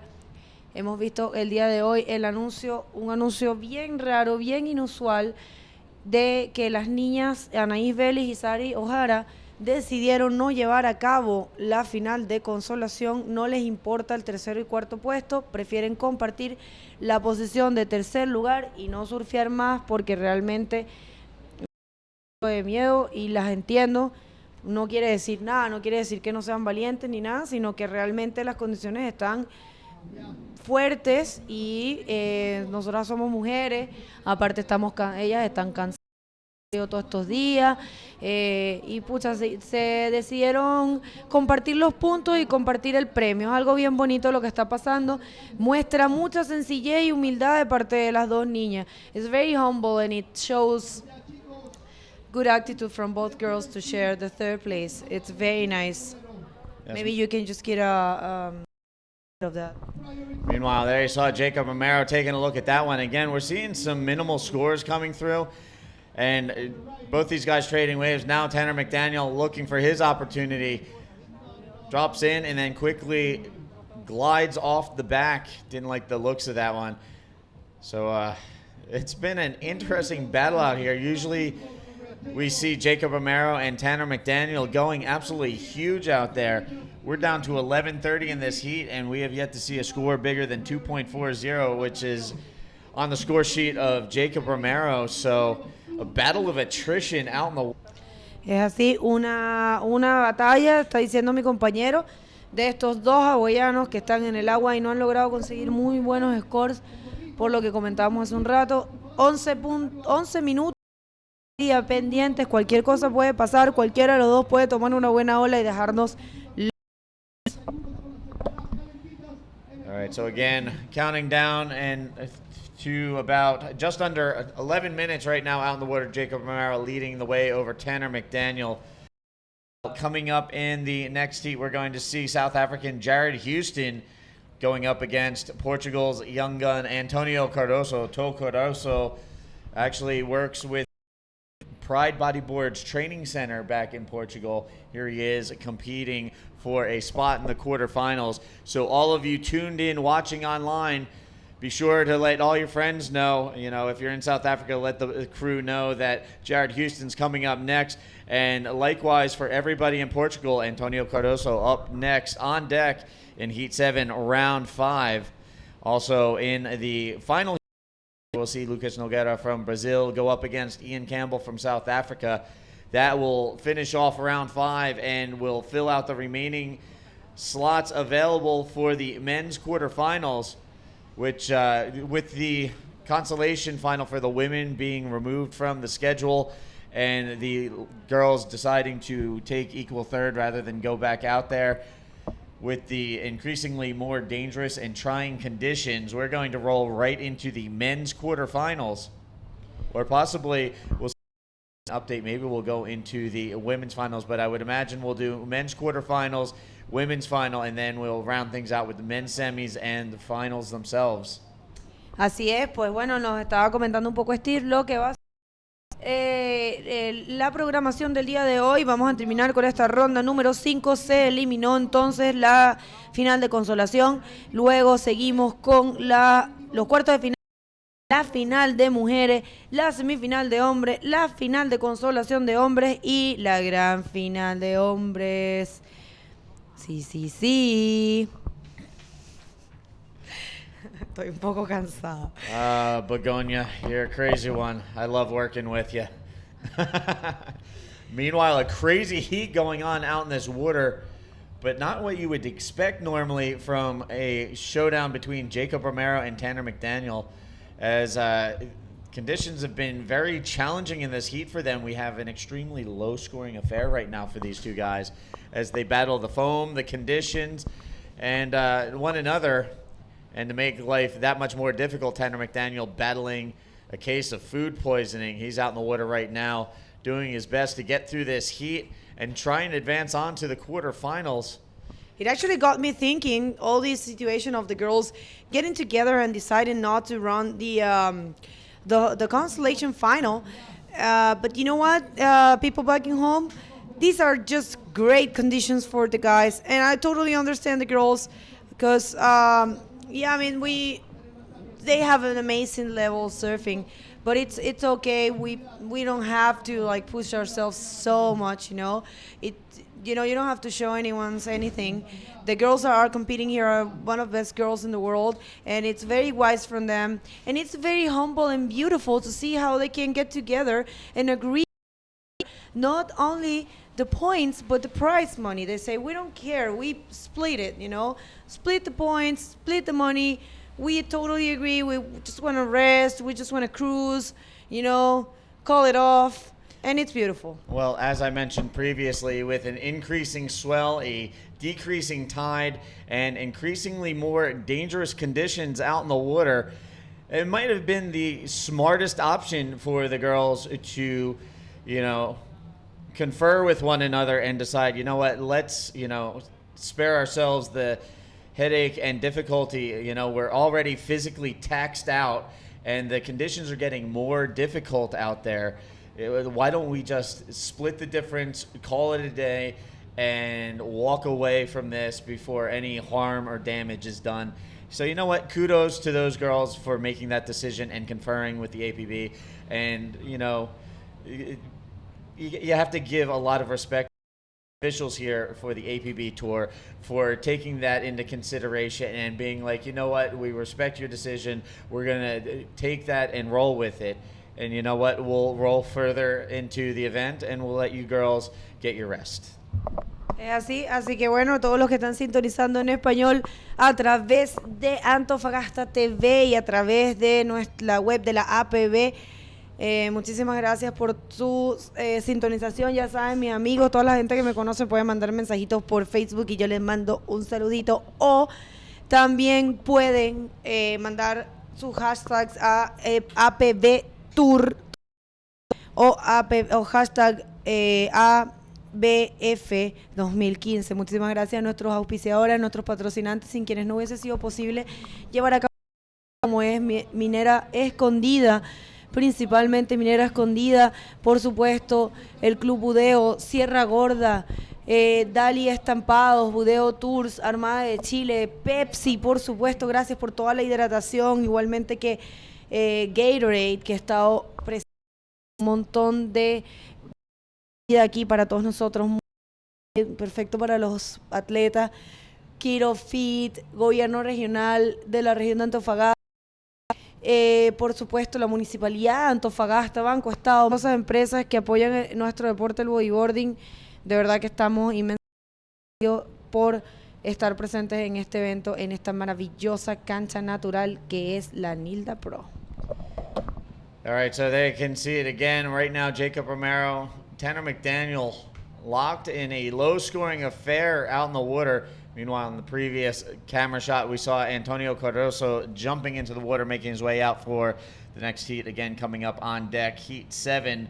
We're going to see Jared Houston from South Africa go up against Antonio Cardoso from Portugal. So that's on deck. They're making their way out to the lineup as we speak. Meanwhile, Jacob Romero holding a small advantage over Tanner McDaniel. Again, a very low-scoring affair here in this heat, a 3.80 combined total for Jacob Romero, Tanner McDaniel with a 2.90. So these guys both waiting for things to line up and give them something more substantial to work with, but Nilda Point being a little fickle right now. Así es, comenta mi compañero Steve que sí, que debemos cambiar la situación aquí en la Nilda. Estamos viendo cómo la ola cambia. Sin embargo, gente en las casas, no se asusten porque son unas olas increíbles. O sea, realmente estas olas para ellos son como en el parque. O sea, realmente, imagínense, estos dos hawaianos, hay unas olas peligrosísimas allá. Y aquí nos muestra Jacob Romero un súper buen rolo, con lo cual mantener más sólido en la primera posición.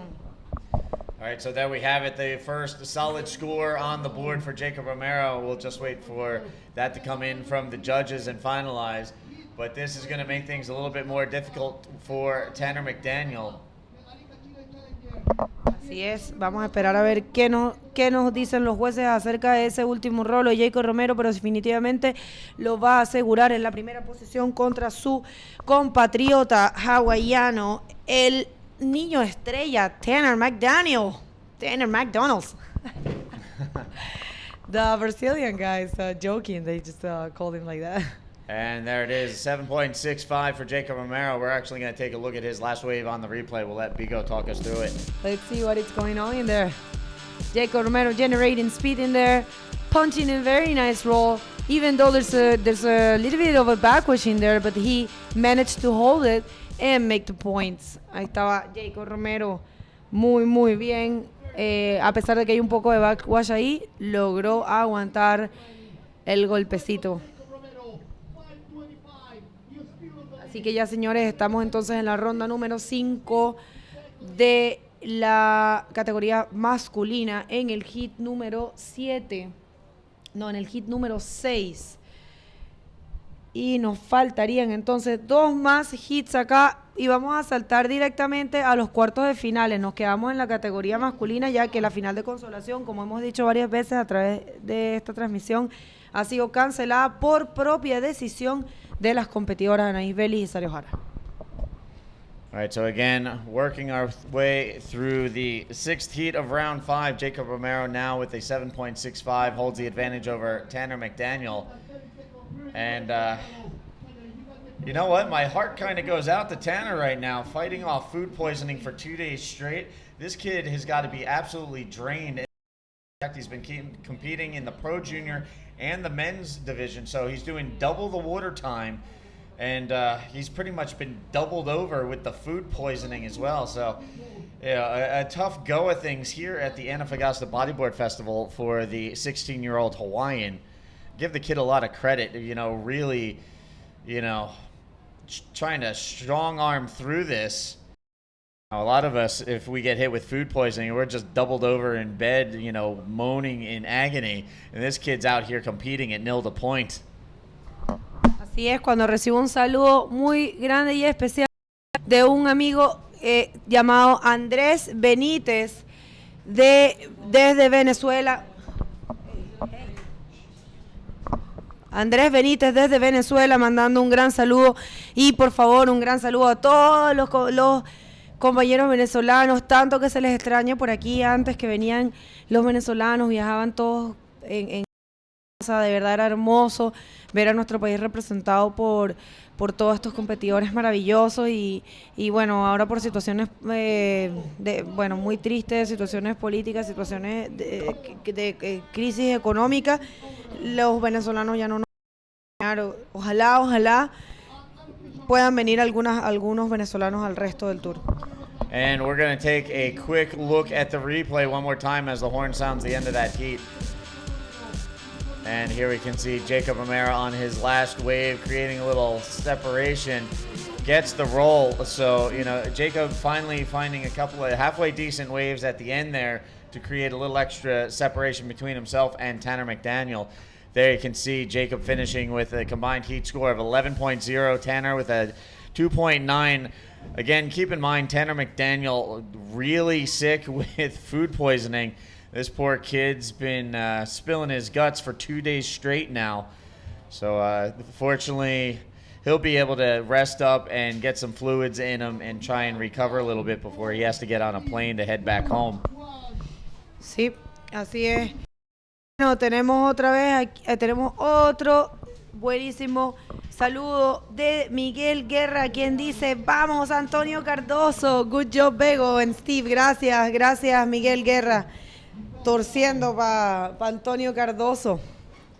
Miguel Guerra, he's been following along with us throughout the course of the season. I've been getting messages from him for the Brazil event, Arica, and now here at Antofagasta. Thank you, Miguel, for supporting professional bodyboarding and the APB World Tour in 2015. We appreciate everybody's support. Meanwhile, up and running, getting things started, Jared Houston right off the bat airs out the roll. Good looping roll, nice arm extension, solid opening wave for the South African. Now Antonio Cardoso looking for his opening venture, trying to get his first wave on the scorecard. Así es, entonces vemos que los resultados de la manga anterior pasa Jacob Romero y se queda lamentablemente el hawaianito de 16 años, Tanner McDaniel. Congratulations to both. Y ahora vemos entonces la manga de infarto con Jared Houston y Antonio Cardoso de Portugal. Jared Houston, él ganó en Arica y lo hizo muy bien contra Marley Laverne. Un tremendo espectáculo que vimos de Jared Houston en Arica. Y ahora aquí también. Mi compañero casi se queda sordo con la transmisión. Antonio Cardoso entonces con Jared Houston en este día de olas con tamaño, con perfecta proyección. Vemos a Antonio generando velocidad. Claro que sí, un hermoso rolo en el labio de la ola que va a estar bastante parejo con Jared Houston en su última ola. And there you can see Jared Houston opening up with a 6.0 on his first wave. Antonio Cardoso answering back with a nice solid looping roll off of the left of his own. So we are underway, both riders on the scoreboard. Just waiting for that last wave of Antonio Cardoso to fall into place. We'll see where he stands after the opening exchange with Houston. Así es. Saludos a todos los que están sintonizados. Saludos una vez más a mi cuñada y a mi hermano Juan, que están en España sintonizando. Cuando vemos entrando el primer score de Antonio Cardoso, superando al sudafricano Jared Houston. And we're actually going to queue up a replay of these last two waves. We'll let Begonia talk us through this. Aquí vemos entonces a Jared Houston generando la mayor velocidad posible y haciendo un rolazo bien definido, pero en el close out. Y esta es la respuesta de Antonio Cardoso. Él lo hace en el labio de la ola, por lo cual recibe un poco más de puntuación. Parece la misma maniobra, pero si tú haces la maniobra en el labio de la ola, en el pocket, que se llama también en inglés, es algo que le gusta más a los jueces porque es un poco más difícil y es un poco más profesional. Si lo haces en el close out, el mismo labio de la ola te va a empujar hacia afuera. Entonces, realmente los dos rolos fueron buenísimos, pero son dos técnicas diferentes y la de Antonio Cardoso tiene un poquito más de puntuación, como lo podemos ver en estos momentos, con un 6.25, liderizando la manga. All right. So there you have it, a 6.25 for Antonio Cardoso, a 6.0 for Jared Houston, the rider from Portugal taking the early advantage out in the water with both of these guys on the scoreboard, now looking for secondary waves to register to their name. Sí, señores, vemos entonces la manga número 7 de la ronda 5 de la categoría masculina. Slight adjustment to our schedule following men's round 5. Going into the women's consolation final. The breaking news that brought back into the booth the two competitors for the women's consolation final, Sari O'Hara and Anais Feliz, opting to settle for equal third, equal points, and an equal split of the prize money. So we will be going into the men's quarterfinals following the round 5 competition. Así es, nos abrieron la puerta aquí, se escuchó un poquito del escándalo, tenemos a los chicos cobrando su platita, lo que se han ganado, muy rico, la mejor parte del evento, cuando vienes a cobrar tu platita. The prize money, one of the best part of the event, right? Ok, entonces seguimos, señores, en la manga número 7 de la ronda 5 de la categoría masculina, cuando tenemos a Antonio Cardoso en ola con un bonito rolo otra vez para derecha, tratando de buscar una segunda opción ahí. So Antonio Cardoso with his second scoring wave, he will paddle back out and wait for that score to drop from the judges. So again, Cardoso with the early advantage over Jared Houston out in the water. And again, just a touch on the adjustment to the schedule. We will not be running the women's consolation final as the two consolation finalists have decided to split the points and settle for equal third each. So we'll be carrying on after men's round 5 with men's quarterfinals and then the women's final.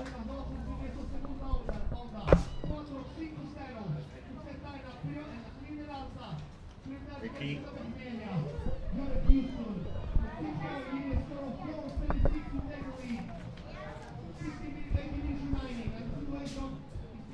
Repeat.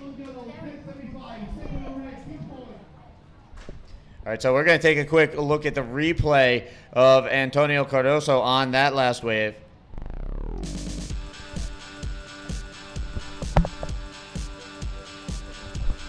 Here you can see toe dropping into the right, cranks off the bottom, hits the roll, nice and clean. Solid wave there for Antonio Cardoso. And now we'll just wait for the scores to come up on the screen. There you see a 10.75 total score for Antonio Cardoso. Meanwhile, Jared Houston sitting on an opening score of 6.0, looking for a backup wave.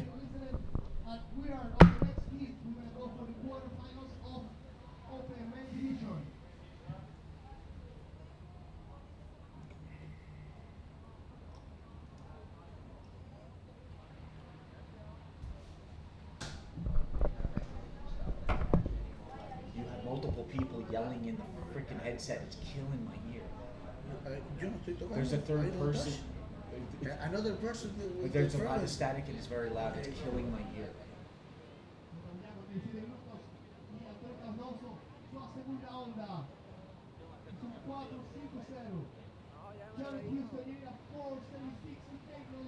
Isabela.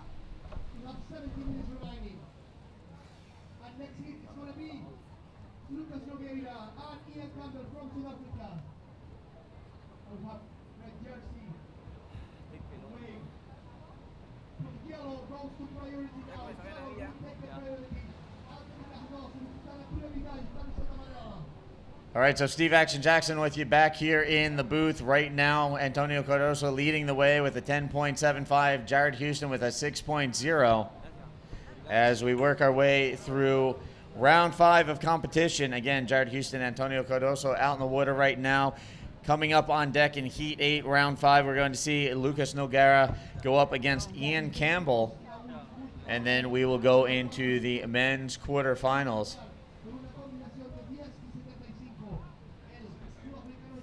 As we work through our final day of competition here at the Antofagasta Bodyboard Festival. And it's been a little chaotic with the swell going on, the extended schedules, the nonstop action, and this impending swell event that's going to shut this place down the next couple of days. And here we see Jared Houston airing out a nice looping roll, still going, now kicking out as it gets a little further on down the line. So Jared with his secondary score looking to work his way back into this heat. Antonio Cardoso currently leading the way with a combined heat total of 10.75. So we'll wait for the score to come in. Jared Houston. And it looks like joining me here in the booth, we have the event organizer and promoter, Arturo Soto. And welcome to the booth, Arturo. All night, this incredible wave, incredible contest. Hi everybody, I'm Arturo Soto. I am director of the Buteo project. So incredible wave today, incredible contest. This is the big party in Antofagasta. All right, thank you for joining us. You've put a lot of work into this event over the years. Mucho trabajo. Exactly, it's really hard work. We work like 3 months, 4 months before of the contest, but all is happening, all is good, all people is happy, so I am happy too. There is a really good wave with the best riders of the world, so all happening really good in Antofagasta Bodyboard Festival. Thank you for watching us. Yes, thank you everybody for tuning in and watching live webcast coverage of this event. Be sure to stay tuned to apbtour.com for all the latest. Meanwhile, there you can see Jared Houston wasting no time getting up and riding on another wave. As we wait for scores to come in, we'll give you the updated situation out in the water. And again, Arturo here, you have some very nice merchandise available here at this event. It's nice, teacher. So, bueno, vamos a hablar un poco en español. Estamos aquí en el Antofagasta Bodyboard Festival. Tenemos en el agua al sudafricano Jared Houston con lycra roja y al portugués Cardoso con lycra amarilla. Y estamos también saliendo en vivo vía streaming y vía el canal local de Antofagasta. Así que todas las personas nos están viendo desde sus casas. Y los que no, también invitarlos aquí a que vengan al lugar del evento, ya que es diferente verlo desde la televisión a estar aquí compartiendo con los mejores exponentes del mundo. Todos los rincones del planeta, Hawái, Portugal, Francia, España, Puerto Rico, Sudáfrica, Marruecos. Entonces estamos muy internacional. Invito a todas las personas de Antofagasta que nos están viendo a través del canal Antofagasta Televisión y aquí compartiendo con Steven Jackson esta transmisión en vivo que sale a todo el planeta. Gracias, Arturo. And thank you to everybody tuning in and watching, following online. We've been doing our best to split between English and Spanish. And we've had Begonia Martinez in the booth most of the day. Now we have Arturo Soto. So, Arturo, maybe you can give an update of the event, what we've seen today in Spanish. Exactly, because there are a lot of people, because this is in live, in the TV, local TV. Esto está en vivo en los canales de aquí, de la televisión de Chile, así que también vamos a estar transmitiendo en español. Mi inglés no es el mejor, pero voy a hacer todo lo posible para que ustedes vivan esta competencia como se merecen. Estamos viendo ahí que estamos con el equipo de masajistas para darle lo mejor a los competidores. Y este es el Antofagasta Bodyboard Festival donde está todo pasando. Y aprovecho de agradecer a nuestros auspiciadores que hacen posible este evento. Gracias a ustedes. Ellos son los que salen aquí atrás de nosotros. No los quiero nombrar porque son muchos. Ahí tenemos a Jared Houston con la lycra roja que lamentable se le cierra esa ola, Steven. So Jared Houston taking off on that right-hander. That thing just shut down and he ducks out the face. He's currently sitting on an 11.80, trying to catch this man. Antonio Cardoso up and riding, pulls into the barrel. Will he make it out? Oh, it looked like he was going to find the exit for a minute there, but no way out as that thing shut down with him inside. Maybe you can run that down in Spanish. Exactamente, lamentablemente esa ola se le cerró. Recordamos que la puntuación es porque ellos se tienen que meter dentro de la ola y salir limpiamente, lo que le da una mayor puntuación. Cuando este competidor no logra salir de la ola, lamentablemente no recibe puntaje. Y veo que esta manga está muy peleada, está punteando Cardoso de Portugal con letra amarilla con 12.90 y tenemos en segundo lugar el sudafricano Jared Houston con 11.80. Esto es una gran sorpresa, ya que Houston es uno de los competidores más fuertes del circuito mundial, Stevens. All right, so there you have it. And on the bottom of your screen, you can see the current situation out in the water. Antonio Cardoso with a 12.90 holds the advantage over Jared Houston. Jared with an 11.80, trying to play catch-up right now as we work our way through Heat 7, Round 5. We've got one more heat in Round 5, and then we'll go right into the men's quarterfinals. Again, we have already set the first couple of quarterfinals. We'll be looking at Sasha Damjanic from Chile going up against José Otavio from Brazil. That'll be the first quarterfinal coming up. Wow, increíble, porque tenemos un antofagastino ya en las instancias finales de este campeonato mundial, Sasha Damjanic, y eso habla mucho del trabajo que se está haciendo aquí en Antofagasta con los diferentes bodyboard de la ciudad que ya están agarrando esta atmósfera de mundial, ya se encuentran posesionándose dentro de los competidores importante del mundo, y este deporte que está creciendo a grandes pasos en nuestra ciudad. Tenemos una bella ciudad, contamos con alrededor de 20 olas a nivel internacional en Antofagasta. Este campeonato mundial que nos deja un circuito regional y un circuito nacional que termina con este evento durante todos los años, así que es la manera de darle sustentabilidad a este deporte y un deporte con mayor proyección en nuestra ciudad. Este es el evento internacional más importante que tiene la región de Antofagasta, una de las regiones más ricas de Chile. And we're going to take a look at the replay real quick, queuing things up on the Antofagasta replay. We'll see if we can get our... All right, I stand corrected. We're actually going to throw to an interview down on the beach. Take it away, Begonia. Welcome back, everybody. We're here at the beach with kid, Jacob Romero, who actually made it on his last heat. First of all, Jacob, why are you taking the interview like that? I don't know. I thought never had one interview, so I was taking off my clothes already. But yeah, we got an interview now. Hawaiian style.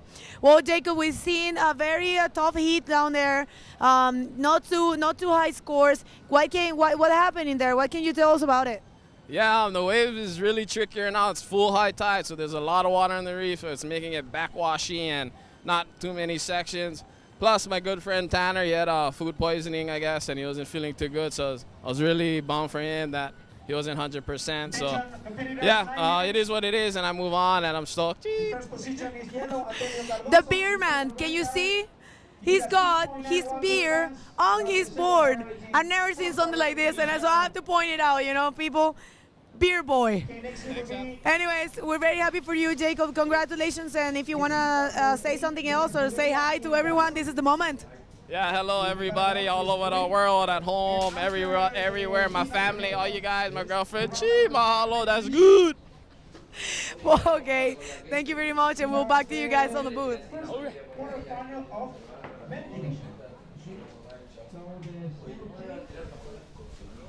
All right, so back from the interview. Thank you, Begonia, and congratulations again to J-Rom. Meanwhile, up and riding Jared Houston, trying to track down a score that'll catch up to Antonio Cardoso.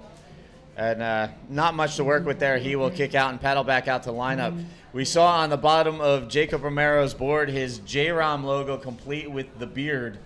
So it's cool to see that. Meanwhile, up and riding out in the water, Cardoso again on the left-hander. The rider from Portugal ducks out real quickly. Maybe you can give our viewers at home a quick update in Spanish. Ya, tuvimos la manga anterior la manga anterior tuvimos a los dos hawaianos, Tarek Daniels y Jacob Romero. Increíble competencia, pero se se puso delante la experiencia del hawaiano Jacob Romero, quien ganó esta batería y ya se encuentra en las cuartos de finales.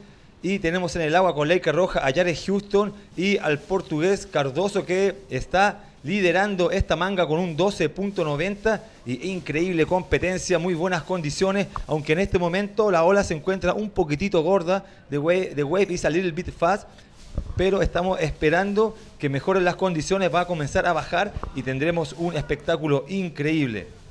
All right, so right now we have about 6:40 left on the clock, and right now Antonio Cardoso leading the way. There you can see on the bottom of your screen a 12.90 combined total. He's sitting on high scores of 6.25 and 6.65. He holds the lead over Jared Houston. Jared with a 6.0 and a 5.8. Right now he's looking for a 6.91 to improve his overall combined score and overtake the man from Portugal. Yeah, y aquí tenemos la tecnología de punta con un sistema de puntuación a nivel mundial, y esta producción está increíble y está en competencia donde está todo pasando. Invitamos a las personas de Antofagasta a que se acerquen a este lugar donde tenemos en este momento una manga muy peleada del sudafricano Jared Houston y el portugués Cardoso, que se encuentran, ellos necesitan elegir la mejor ola. Yo creo que Houston en cualquier momento puede dar la sorpresa, ya que es uno de los competidores más radicales del circuito mundial. Así que muy atento, porque ahí tenemos al competidor de la Leica Roja que busca su opción. Jared Houston busca y se pone un rolo y sigue la ola de un 360 y va a la sección más, ahí va. Estaba ahí cerca del crack, en la sección más peligrosa de esta ola, Stevens. So there you see it, Jared Houston on that last wave, a roll to spin combo. Kept driving down the line looking for one more section to hit, but came up on the cracker. Now we have Antonio Cardoso up and riding. Antonio Cardoso con la Leica amarilla busca la sección y lamentablemente esa ola no se le cierra. Y las condiciones en este rato, creemos que hay un cambio de marea porque está pasando de la llena a la baja, y esperamos que en unos minutos, en una hora más, sean mucho mejor las condiciones para este evento. Pero lo bueno que tenemos grande ola, tenemos mucho público presente y también a miles y miles de personas que nos ven a través de la transmisión en vivo vía internet y también la transmisión en vivo del canal local que siempre nos ha estado apoyando en este evento, Antofagasta Televisión. Y aprovechar de agradecer a nuestros grandes como es Minera Escondida, Soquimi, Sierra Gorda y todos los demás que ven atrás de nosotros, la Municipalidad de Antofagasta, al gobierno regional, que han apoyado para que esto salga a todo el mundo. And we're going to take a quick look at the replay of red on that last wave. Here's a look at Jared Houston one more time. Again, here you can see Jared drop in, set his line, eyes up the section, hits the roll, comes out clean and going. Looked like he wanted one more section, one more crack at it, but unfortunately the cracker itself popped up out of the water right in front of him like a monster ready to jump on him.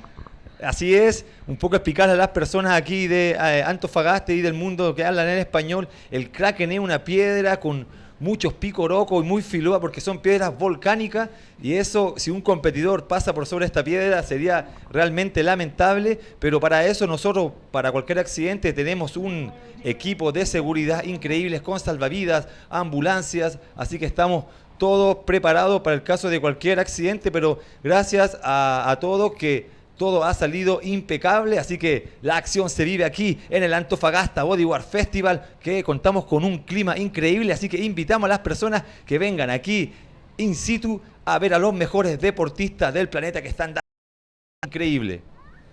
So there you have it, the rundown in Spanish from Arturo Soto, the event promoter and organizer. Meanwhile, out in the water, there you can see Jared Houston with a 12.55, still chasing this man. Antonio Cardoso up and riding. He's going to drop in and kick out just as quickly. Again, Jared with a 6.55 on his last wave, enough to increase his overall combined total, but still looking for a 6.36. Here he is up and riding on this wave. Banks the reverse off the end section. Solid wave from Jared Houston. Again, looking for a 6.36. And we'll see what that gets from the judges. Meanwhile, Arturo being signaled, they need him outside. Never a dull moment for an event organizer. You are always very busy. We'll let you give some closing comments and then return to work. Exacto, y no, gracias por la oportunidad de estar aquí. Es un honor de estar en esta gran transmisión en vivo donde salimos a todo el mundo a través de vía streaming y el canal Antofagasta Televisión. Y bueno, voy a dejar aquí a la hermosa Begoña Martínez, que está con nosotros acompañándolo. Begoña, muchas gracias a todos. All right, Arturo, thank you very much, and we'll catch up. And Arturo, I believe, is actually going to jump down and do some more beach interviews. So a man of many hats here at his own event. Así es, señores. Estamos de regreso entonces por aquí. And we're going to take a look at that last wave of Jared Houston. We'll let Begoña talk us through this one. Vemos a Jerry Houston también ahí buscando una sección. Y sí, señores, como que no, Jerry Houston haciendo un precioso contrario off the lip ahí en esa sección. Porque no fue contrario aéreo, fue off the lip, right? It wasn't aerial. Bank reverse, yes. He actually got a little air, but he went to bank the reverse off the oncoming section and actually popped a little air. Maniobrón entonces de Jerry Houston, quien siempre nos impresiona con excelentes maniobras radicalísimas. There you can see on screen at the bottom there, Houston taking the lead over Antonio Cardoso. Cardoso up and riding, trying to recapture the lead. Unfortunately, that wave not going to do it. He went up and got caught in the lip. But again, Jared Houston improving his overall combined heat total to 13.35, moves ahead of Antonio Cardoso. So Houston in the lead for the first time in this heat. Now Antonio trying to play catch up. Entonces con esa última ola, Jerry Houston por primera vez en la primera posición en el heat.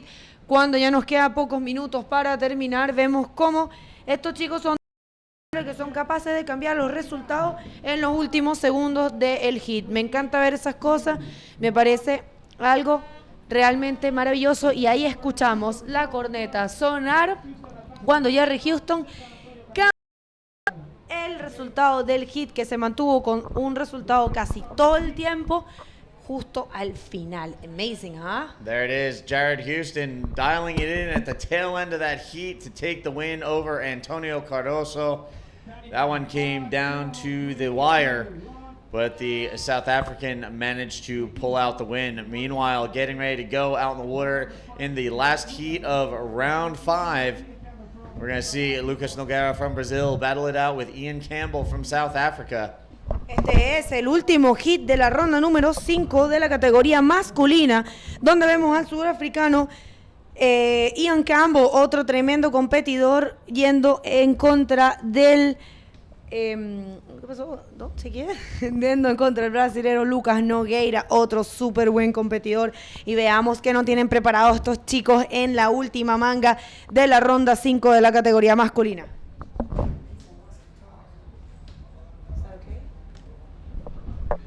All right, so again, getting into Heat 8, Round 5, out in the water. Here we have up and riding in yellow, Ian Campbell. And Ian Campbell getting caught up there in the wash.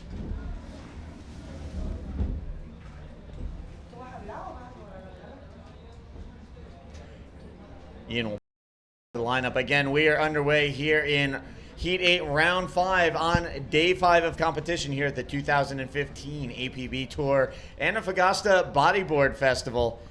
Out in the water right now, the last heat of Round 5, Lucas Nogueira against Ian Campbell. After this, we'll be going into the men's quarterfinals. As we had an interesting development earlier, the women's consolation final, the girls opting to take equal third rather than wear themselves out even more and make it out into some trying conditions. Right now, we're going to take a quick replay, queuing things up, the Antofagasta replay. And here's a look at Ian Campbell on his opening wave, driving down the line. Hits the roll. There you see, coming out of the whitewater explosion.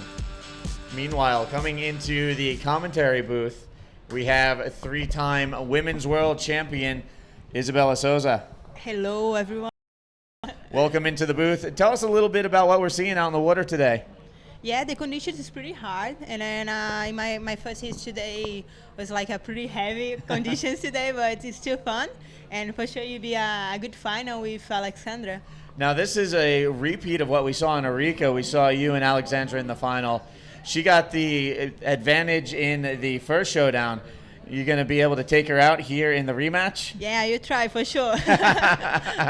It'll be fun, and then me and Alexander, we are good friends, and we are talking about to put the women's final between the semi-final guys and the final guys. Yes. So I think we'll be like better to the conditions, and then we'll hope it will be like a good final.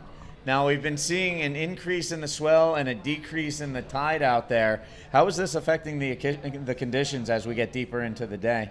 Yeah, I think the tide will be a little lower, and then I hope it will be better. Now it's too high, and the wave looks like a little bumpy, and so I'm preferring Alexander to prefer it when it's lower. So I think you come like a good wave to the final. All right, meanwhile, waves out in the water right now in round. Campbell dialing in a 5.0 on his first effort. He takes the early advantage while we wait to hear from Lucas Nogueira. You can see Nogueira in red, Campbell in yellow, battling it out for the last remaining spot in the men's quarterfinals here on day 5, which looks to be the final day of competition. And there you can see one of the sets rolling through. Every once in a while we see one of these bigger waves rolling through. And definitely making life interesting for all of you out in the water today. Yeah, and this wave is pretty heavy. It's like the conditions is like looks like big, but I think when you are inside the water, like you see the wave like more bigger than watching here. So and then the wave, the section is pretty heavy, and it's like so much water like moving. And then it's pretty hard conditions, but we are like one of the best competitors in the world, so it's a good condition to compete, and you show like a good maneuvers. Now, earlier this morning, Jared Houston was talking about how technical this wave is and how challenging it is on a technical level with lining up waves and trying to get a read on things out there. What's your viewpoint on the technicalities of this wave? I agree. It's it's pretty difficult wave to be like a good position. Looks Ian. Ian up and riding on the right-hander. A little slow getting into this one, but drops in, gets a nice speed line. And he's going to air out the roll on the end section, but unfortunately landing off the back on that one. So it's almost like that wave bent out a little bit on him. Yeah, like I was talking about, it's like too much water like moving, and then it's difficult to find a good one. And when you are inside the water, it's difficult to see if the wave will be good or not. So, and right now actually it's like the worst time because you have it's too low the tide, and then it's difficult to get a good one. All right, so trying to put a couple of waves under his belt early. Ian Campbell just waiting for his second score to drop. Meanwhile, Lucas Nogueira dropping into this one. Talk us through this in Portuguese. Aí vem o Luquinhas Nogueira, vai botar pro tubo, acho que vai sair. A onda acabou que mexeu um pouco, ficou com backwash, né? E a onda é bem difícil, as condições aqui as condições hoje são bem difíceis. O mar tá grande, a onda é muito forte. A gente assistindo pela câmera não dá para ter muita noção. E essa onda, porque tem muitas pedras em volta, é difícil para entrar, é difícil para sair. Onde o Lucas está aí do lado, tem várias cabeças de pedra, então você tem que ter cuidado também o lugar que você vai manobrar. E quando a série vem, ela vem com força total. Como é uma onda triângulo, acaba que a força da onda vem geralmente onde você está. E acho que é uma onda bem difícil, com certeza é uma das ondas mais difíceis que eu já competi. É a primeira vez que estão fazendo o Mundial aqui na onda da Nilda, mas eu imagino, a gente também não teve muita sorte com essa semana de ondas.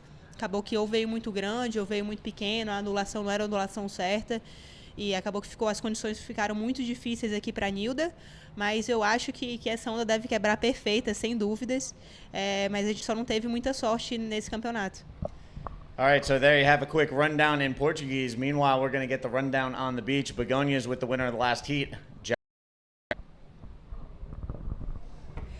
Welcome back, everybody. We're here with Jared Houston, who really didn't even know when he got out of the heat that he was actually winning because he did Kelly Slater style, changing the results on the last, 8 seconds. How that felt? Oh, it felt good. It's pretty hard heat, that one. Antonio is definitely one of the best European riders, if not one of the most underrated guys. So I was pretty nervous coming up against him, and he started off pretty strong. Got a nice barrel on the ride. But I knew that a wave would come. I just waited for it. I got a nice reverse at the end, and I ended up so far down the beach that I didn't even know if I made it or not. But happy to have made it. Well, congratulations, Jared. That was a very good performance out there. We know it's a little bit difficult, but we're very happy for you. Anyone to say hello at this point? Yeah, of course. Just as always to my wife and daughter, Poeti and Natasha, that are at home watching. This one's for you guys, and can't wait to see you on Tuesday. And huge thanks to my sponsors, my family and friends in South Africa, and let's hope I can go all the way. Saludos, Nati. We miss you. Back to you guys in the booth. Thank you very much, Jared. Thanks.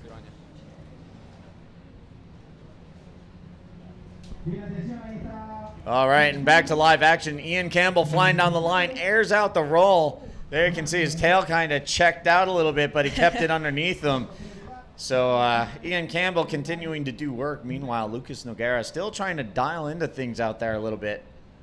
The South African staying busy. Meanwhile, your fellow Brazilian out there seems like he's patiently waiting for something better to roll his way. Yeah, I think he's looking for the right ones because I was talking with the boys, and then the guys was trying found right because the rides broken a lot, but when broken it looks like a good stuff, like a good ramp, but it's difficult to find a good ride too.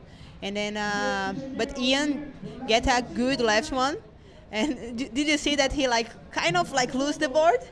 Yeah, it looked like his tail was about to pop out from underneath him, but he managed to recollect himself real quick and just get back in here. So again, Ian Campbell out in the water now with a combined heat total of 11.90. Holds the advantage over Lucas Nogueira. Lucas with a 2.0 so far. Going to take a look at the replay.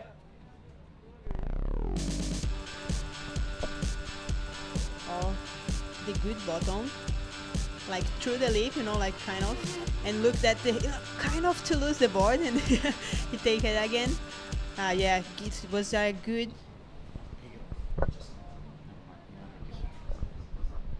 So, all right, back here in the booth, Steve Action Jackson with three-time women's world champion Isabella Souza came into the world tour looking to dial in a fourth world title this year. You've been doing pretty good so far. You're in your second final event, looking to chase down that title this year. Yeah, this is my best result in here in Chile. So I don't have a good story in Chile, so I'm happy. Look, Lucas is a good. I think Lucas is thinking about shit, Yeah, because I was all the time with the Brazilian guys. And then we talk about the wave, and try found a good position to stay, and then a good time to hit the lip. So it's for sure he feeling oh man, I want so much the lip, but he can't found. So again, right now out in the water, Ian Campbell from South Africa leading the way. Lucas Nogueira trying to chase him down, get the scores he needs. As we wait for the scores to come on and we're going to take a quick look at the replay, that last wave of Lucas Nogueira. Então, aqui em português, o Lucas estava tentando achar ali o lip, a onda é bem difícil, ele acabou que foi um pouco por fora, mas a gente falar aqui da transmissão, olhando na TV é muito fácil, lá dentro da água as condições são muito difíceis, e sem dúvida ele tentou dar o melhor dele, mas a onda é bem difícil mesmo de você achar o momento certo, que é uma massa de água que vem muito forte, parece uma massa de água oceânica, e a condição o lugar também ele é bem diferente ali no final da esquerda, então é bem perigoso. Então acho que sem dúvida o Lucas tentou achar ali o lip da onda, mas não conseguiu, mas vamos ver o que vai acontecer. Hablar un poquito de español, que me están pidiendo para que hable un poquito de español ahí de las condiciones. Ahí tenemos Lucas Nogueira que se viene a la derecha, se agarra un tubo, bueno, a ver. a ver cuánto los jueces se da en esta ola del brasileño Lucas Nogueira. Y ahí tenemos el sudafricano Ian Campbell, que tiene 2 buenas olas. Y vamos a ver lo que pasa. All right, so scores coming in for Lucas and Ian Campbell. Will wait for the scores to update on your screen. Again, right now, Campbell 0, Lucas Nogueira, there it is, improves his total score to 6.75, trying to close the gap between himself and Ian Campbell. He still has some distance to cover in this heat. As this is the last heat of round 5 here on day 5. And we're going to take a quick look at that last wave from Lucas Nogueira. Ahí se venía el tubo. A ver que ya tenía hablado que la derecha también se estaba buscando. Y ahí se pareció que estaba buscando mismo, porque ya es la segunda derecha que agarra. Y vamos a ver cuánto los jueces se da a esta ola. Parece que no era una ola así que se iba a poner muy fuerte para Ian. Pero a ver lo que pasa con los jueces con esta ola. Y ya viene ahí Ian. Se viene en una buena izquierda. Vamos a ver lo que pasa. Se puse para dentro del tubo. A veces sale. Y se salió. Are you kidding me? He made it out. Qué bueno. And he kicks out with emphasis. Wow, Ian Campbell thought he was done and gone. He manages to find the exit on that one. It was a sick barrel. Yeah, for sure, the best barrel that I saw in Nilda. That's the best barrel I've seen at this entire event. I can't wait to see the score on this one. Meanwhile, Lucas Nogueira still trying to fight back, but Ian Campbell really putting up a fight out there, trying to take that last advancing spot to the quarterfinals. And wow, we definitely need to see a replay of that. We'll see if the guys in the broadcast booth can cue that up for us. But again, wow, big, deep barrel light. It looked like he was done for. We're going to take a look at this on the replay. Talk us through this in Portuguese or Spanish. Sí, ahí viene Ian, que se ha agarrado un tubazo que yo pensé que no iba a salir, pero se corrió un montón de tiempo.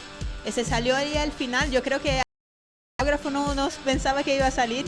Seguro que va a ser la mejor ola de la manga y tal vez una de las mejores de la competición. Fue un tubazo, fue el tubo que ha mirado que fue lo mejor que ha visto aquí en Nilda hasta cuando llegué. That is going to be a big score when that comes through from the judges. This is going to be a hard one for Lucas Nogueira. He's already in a pretty precarious situation score-wise. And Ian Campbell just dialing in a massive barrel ride on the left. Pretty sick, Best wave of the contest in my Yeah, the best barrel that I saw here in Nilda was pretty sick and like a heavy, like a big wave. And then he was like a really deep and he make it like easy. So again, just waiting to find out the score on that one, and we'll give you a situation right now. Though Ian Campbell 16.40 and Lucas Nogueira 0.75, and Ian's not done yet as he takes a look at this right-hander, drops in, comes off the bottom, flips it out, but lands off the back. So Ian Campbell, the South African, on the attack. El fuego todo en la manga y se ha agarrado un tubazo y ahora también pegó otra derecha, pero acabó que se salió por la parte de atrás de la ola y seguro no se va a puntuar con las dos mejores olas. Well, and you talk a little bit in Portuguese, okay, to the people that's watching Lucas? Oh, don't make me flex my horrible Portuguese. Don't worry. Galera do Brasil que tá assistindo, tá acompanhando o Lucas aí, tá torcendo, como eu tô torcendo também. O Ian acabou que pegou um tubaço pra esquerda. Eu acho que foi o melhor tubo que eu vi, a melhor onda que eu vi quebrando aqui em Nilda desde quando eu cheguei. E sem dúvida vai ser uma pontuação bem alta. O Lucas está precisando de quase uma combinação de ondas. Ele precisa pegar 2 ondas fortes aí para tentar ultrapassar os pontos do Ian. Mas eu ainda acredito no Luquinhas, eu acho que ele tem plenas condições. O mar é muito difícil, é difícil você saber qual é a melhor onda, é difícil você se posicionar. Mas eu tenho certeza que a galera do Brasil toda aí tá com o Lucas. E também como eu, a gente tá torcendo aí por ele. É uma situação bem difícil, bem complicada. O mar é bem difícil, bem complicado. Mas eu ainda acredito aí no que o Lucas possa passar essa bateria. All right, and right now I think we're ready to throw things down to the beach. We've got another beach interview with Arturo. Actually, we're going to queue up a replay first. So we'll check out this replay. Ahí viene, intentó uno backflip, pero se cayó en la espalda de la ola y no se completó. Yo creo que esta ola no se va a entrar con las dos mejores puntuaciones. All right. All right, so now back to live action here in the booth. We're actually going to hold off. We'll be down on the beach with an interview in a little while, but not quite yet. So again, right now, back to the live action out in the water. Ian Campbell with a 16.40 and a 6.75. And you're going to have Begonia Martinez jump in with Isabella Souza. I'm actually going to step out of the booth and be back shortly. Aí vem o Lucas tentando na direita, vamos ver. Acabou que deu um backflip, foi bom e voltou. Vamos nessa, Lucas. Vamos ver se ele consegue trocar uma nota e tentar correr atrás do prejuízo que está aí na bateria. Acabou que o Ian teve bastante sorte e achou um tubo que foi incrível. Acho que essa é a melhor onda da bateria e se não a melhor, uma das melhores ondas do campeonato. Se o Lucas tem uma boa pontuação nessa onda e consegue voltar aí na briga, que eu tenho certeza que ele consegue passar essa bateria. Aquí tengo Begoña conmigo. Hola a todo el mundo, muy feliz, muy emocionada de estar con una de mis ídolas de toda la vida, la gran Isabela Souza, que imagínate, yo la sigo a ella desde que yo no sabía ni siquiera sentarme en la tabla, ella ya estaba haciendo backflip. Welcome back everybody. Vamos entonces a un replay de lo que fue la última ola. Isa, fala português.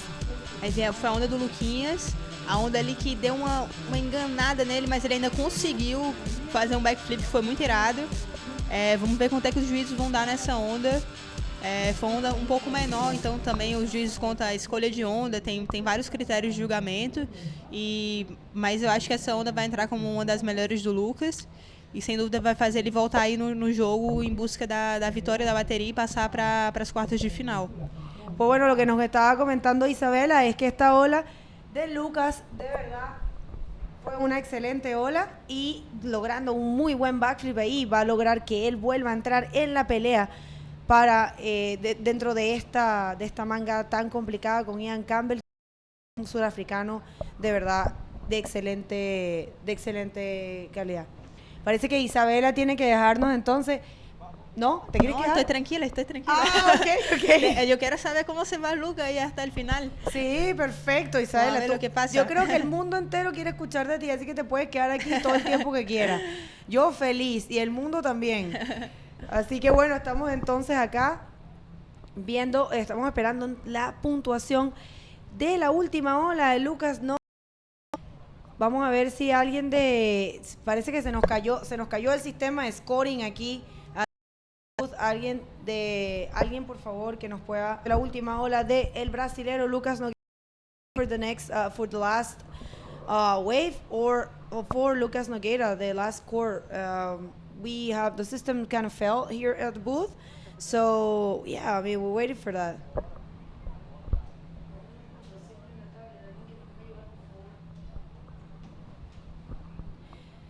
Cuando estamos entonces en la última. Señores, gracias por sintonizar a través de Antofagasta TV. Es la última manga de la ronda número 5 de la categoría masculina. Vamos a pasar directamente a los cuartos de final y vemos que ya se está preparando en la playa el chileno que queda en competencia, Sasha Dominic. Cuando vemos a Lucas Nogueira, ¿qué está pasando? Ahí viene una buen tubo para Lucas.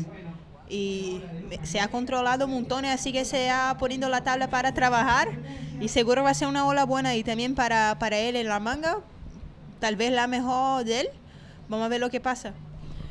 Sí, last wave of Lucas Nogueira. Let's see, we're still waiting for the scores of the backflip wave. Still waiting for that, and he just got another very good wave, not so good as the previous. But yeah, I know the judges has taken all that into consideration, so we're looking forward to see that.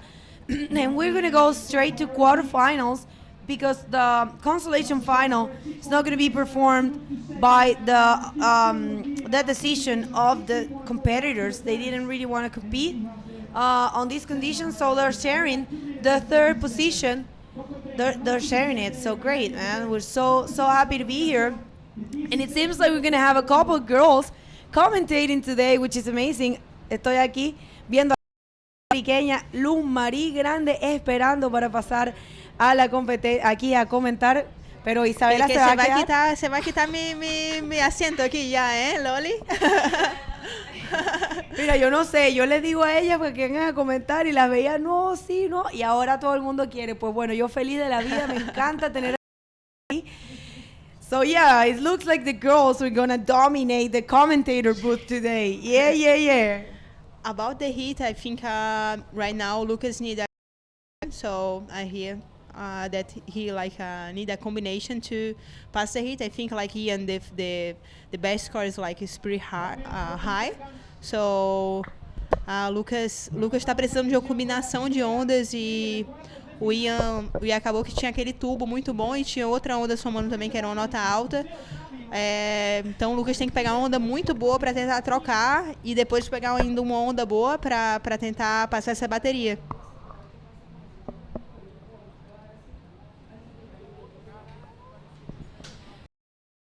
When we're waiting for the scores to get in, many people cruising around in the beach.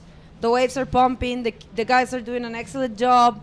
We see a little bit of tough conditions at the moment, but they're actually managing to show the world quite a show, doing great maneuvers. We have seen barrels. We have seen backflips. It's been great. And here I have Isabela Souza, 3 times world champ. La chica que tengo a mi lado es Isabela Souza. Ella es 3 veces campeona mundial. Una de las chicas más progresivas del bodyboard y de verdad estoy súper contenta de poder compartir este trabajo con ella.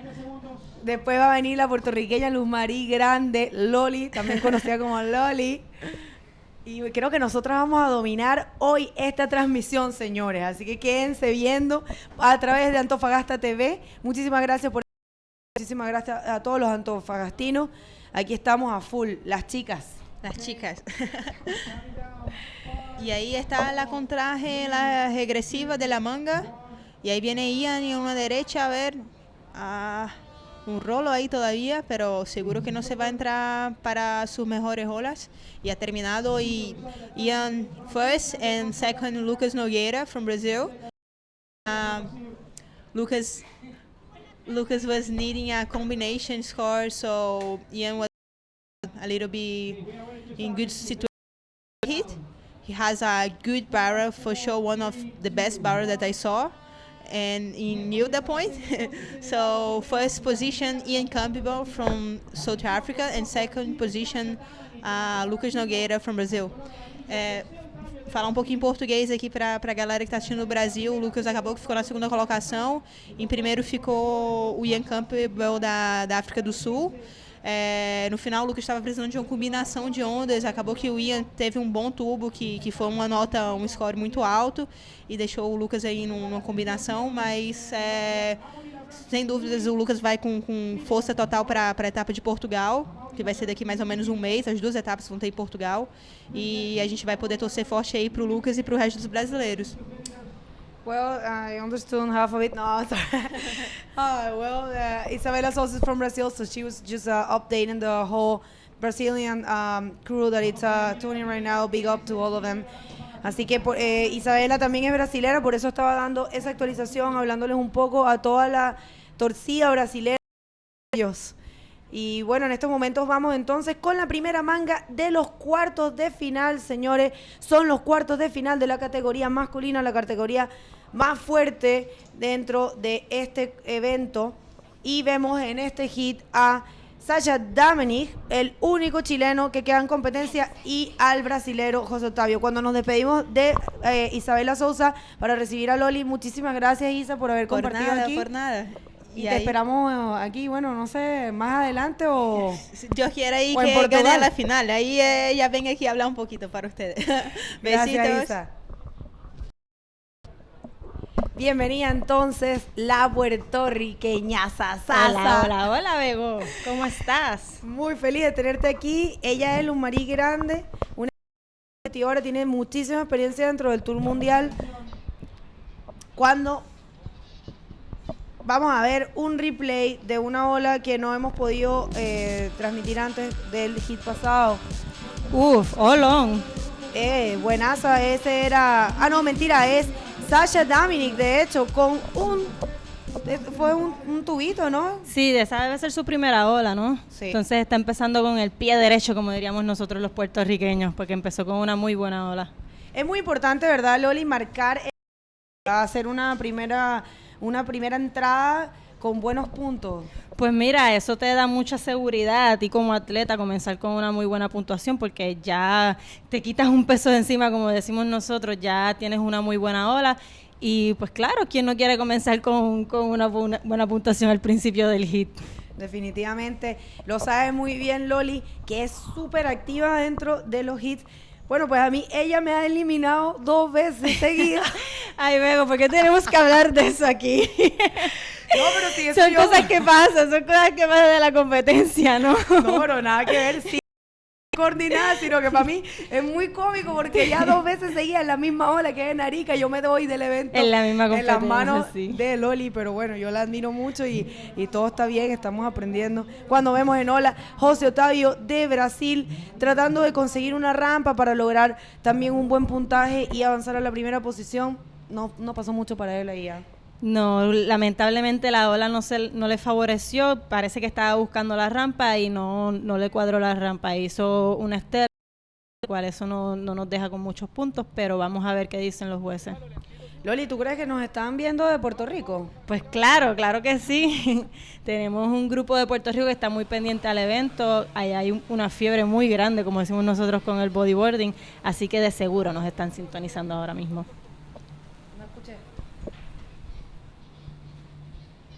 Bueno, cuando vemos ahí el dron, hemos tenido unas tomas maravillosas de ese dron, Loli, tú sabes, realmente es una de las, ese es uno de los mejores drones que hay en el mercado y muchas de las tomas aéreas, no sé si has tenido la oportunidad de ver los highlights, qué buenos han quedado. Sí, increíble, la verdad que la tecnología cada vez nos sorprende más y más, ese dron nos permite tener otro ángulo de lo que es la magia de la naturaleza, ¿no? Ver las olas de distintos ángulos es increíble. Así que, pues, a seguir aprovechándonos de eso, de ese, ir tomando imágenes buenas, qué bueno que lo tienen aquí en este evento. La puertorriqueña, yo viví un poquitito en Puerto Rico, unos 3 meses, y tengo un cariño especial por esa isla, así que la escucho. Me da como una nostalgia, me recuerda. Pues mira, ahí te queremos un montón, así que cuando quieras puedes volver a Puerto Rico. Well, for all the English speakers, the girls are dominating here at the booth with Luz Marie Grandi de Puerto Rico. We're here watching at the guys on the quarterfinals, taking this event. Today we are looking towards finishing the whole competition, and it's a very good day to end. We have good conditions. It's not so big. Tomorrow they say it's going to be huge. So yeah, for today we're looking towards finishing the competition. Loli, ¿tú te enteraste de que las chicas decidieron no llevar a cabo la final de consolación? A mí me pareció una decisión bastante buena. ¿Qué piensas acerca de eso? Pues mira, no sé por qué razón no quisieron hacerla, la verdad que desconozco. A mí, mientras más veces entremos nosotras al agua, pues me llena de alegría porque nos estamos exponiendo a los ojos del mundo del bodyboarding. Igual las puntuaciones ya están marcadas, ya esos son terceros lugares que no era necesario volver al agua, pero nada, se respeta la decisión de las chicas, no sé honestamente por qué lo hicieron. No, mira, la final de consolación es algo nuevo que se acaba de instaurar. El tercero y cuarto lugar, y sí hay bastante diferencia porque el tercero tiene más puntos y más plata, más dinero. Sin embargo, las chicas decidieron repartir ese dinero y repartir esos puntos y quedarse las dos con una tercera posición. Pero es que se supone que así sea siempre porque ese es el formato de la APB. Incluso solamente aquí en Chile es que se está haciendo eso de consolación, me imagino que por la cuestión de los auspiciadores y eso, pero nada.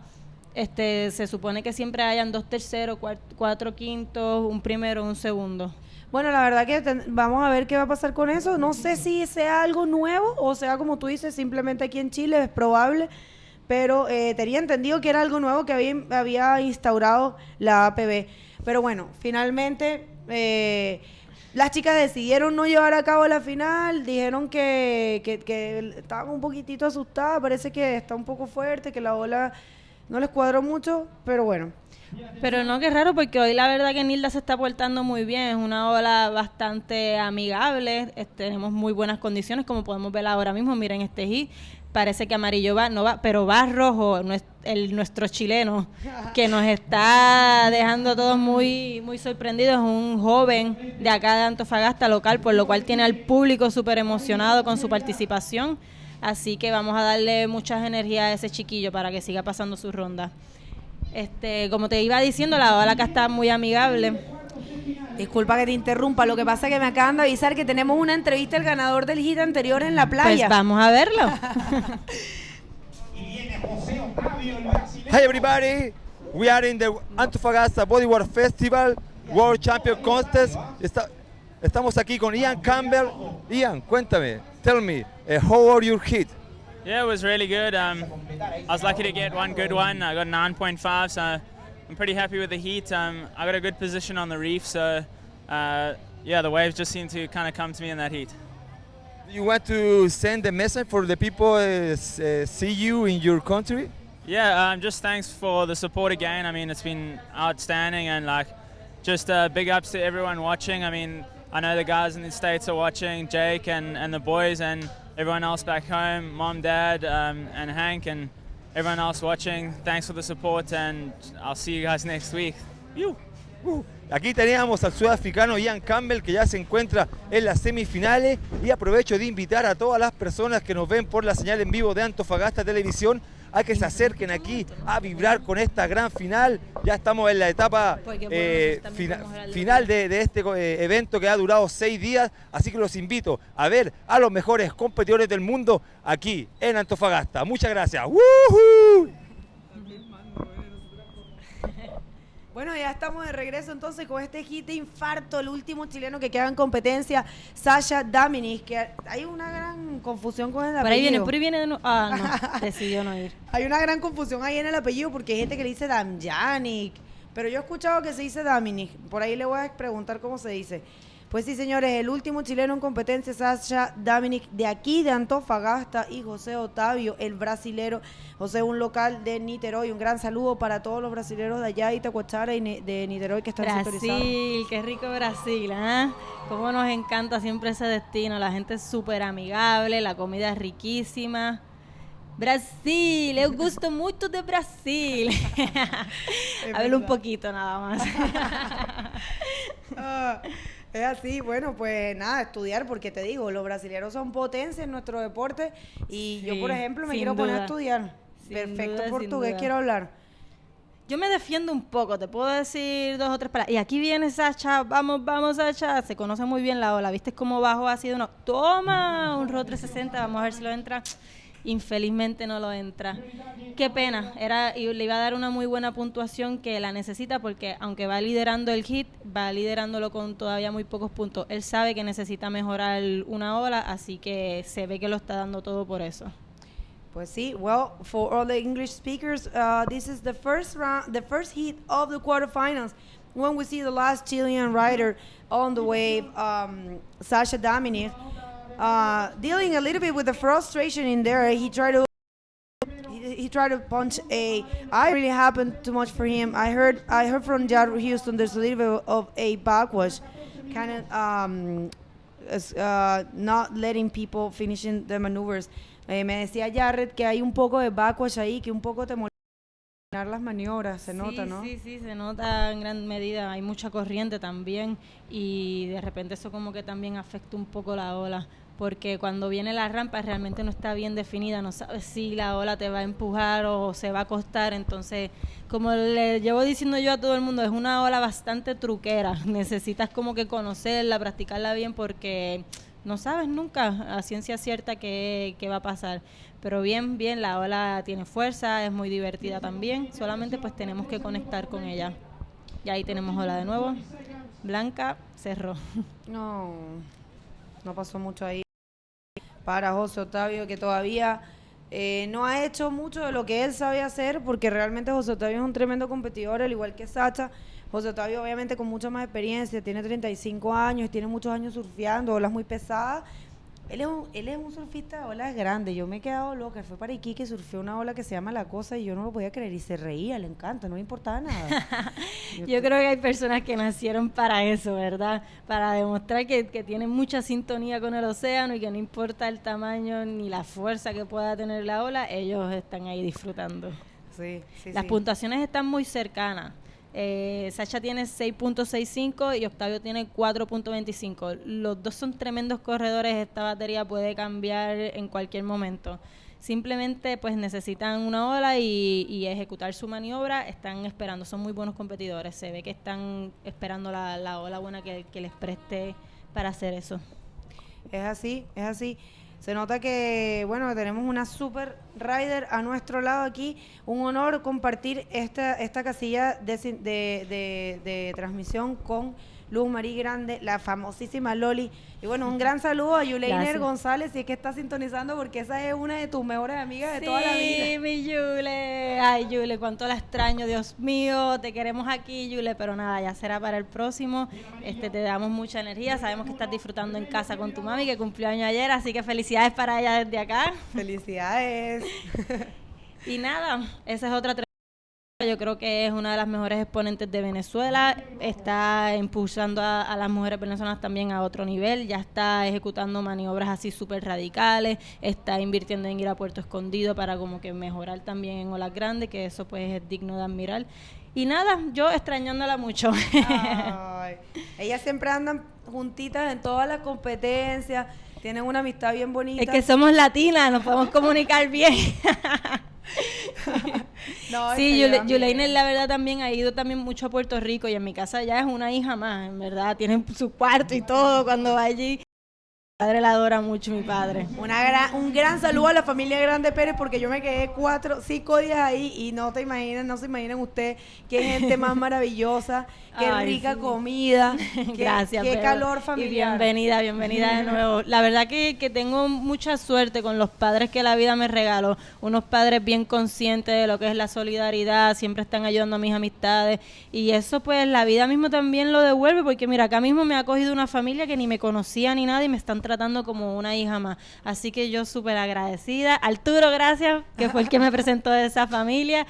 Y a seguir viviendo, que con lo que uno hace aquí se le devuelve. Yo creo que pues por eso soy tan bendecida, porque mis padres siempre le abren la puerta a gente también que no conocen y los tratan como parte de la familia. Así es. Big up to the Grande Pérez family.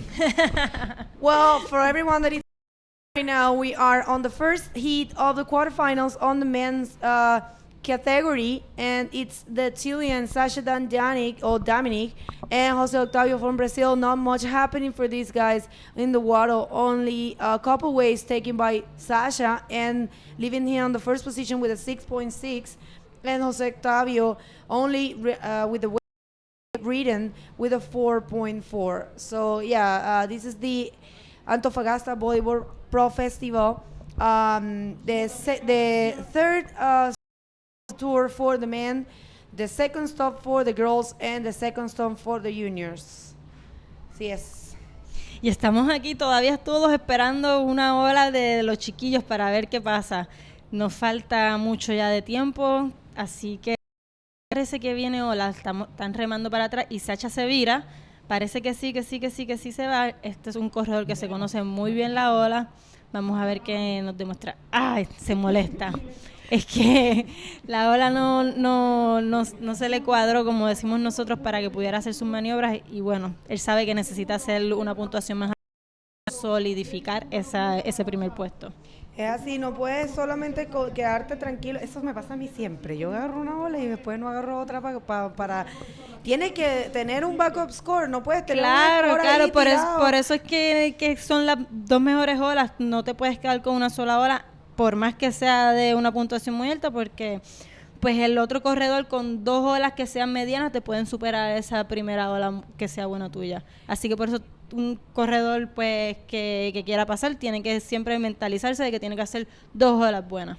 Cuéntale un poco a la gente que está sintonizando, Loli, Cuéntale un poco acerca de ti, de tu carrera, de todo lo que has hecho, porque yo sé que tú haces un gran trabajo social, al igual que Arturo, allá en Puerto Rico. Sí, sí, la verdad que me he sentido muy a gusto con este evento por eso mismo, porque estamos todos en la misma sintonía. Arturo está haciendo un trabajo social con los chiquillos de acá, con niños de escasos recursos y impulsando el deporte a otro nivel. Y en Puerto Rico nosotros también estamos haciendo eso. Yo comencé a surfear en una comunidad de escasos recursos, La Perla, y he visto muchas personas tristemente perderse en el teniendo una cancha que es el mar ahí muy accesible a ellos, y entonces pues el trabajo que estoy haciendo allá es tratar de enseñarles de que esa cancha está ahí accesible para ellos y que pueden utilizarla para matar ese tiempo de ocio que a veces los seres humanos tienen en algo productivo y divertido, que el océano, el mar, el bodyboard es algo sumamente divertido y te mantiene en un ambiente sano, de cuerpo sano, mente sana,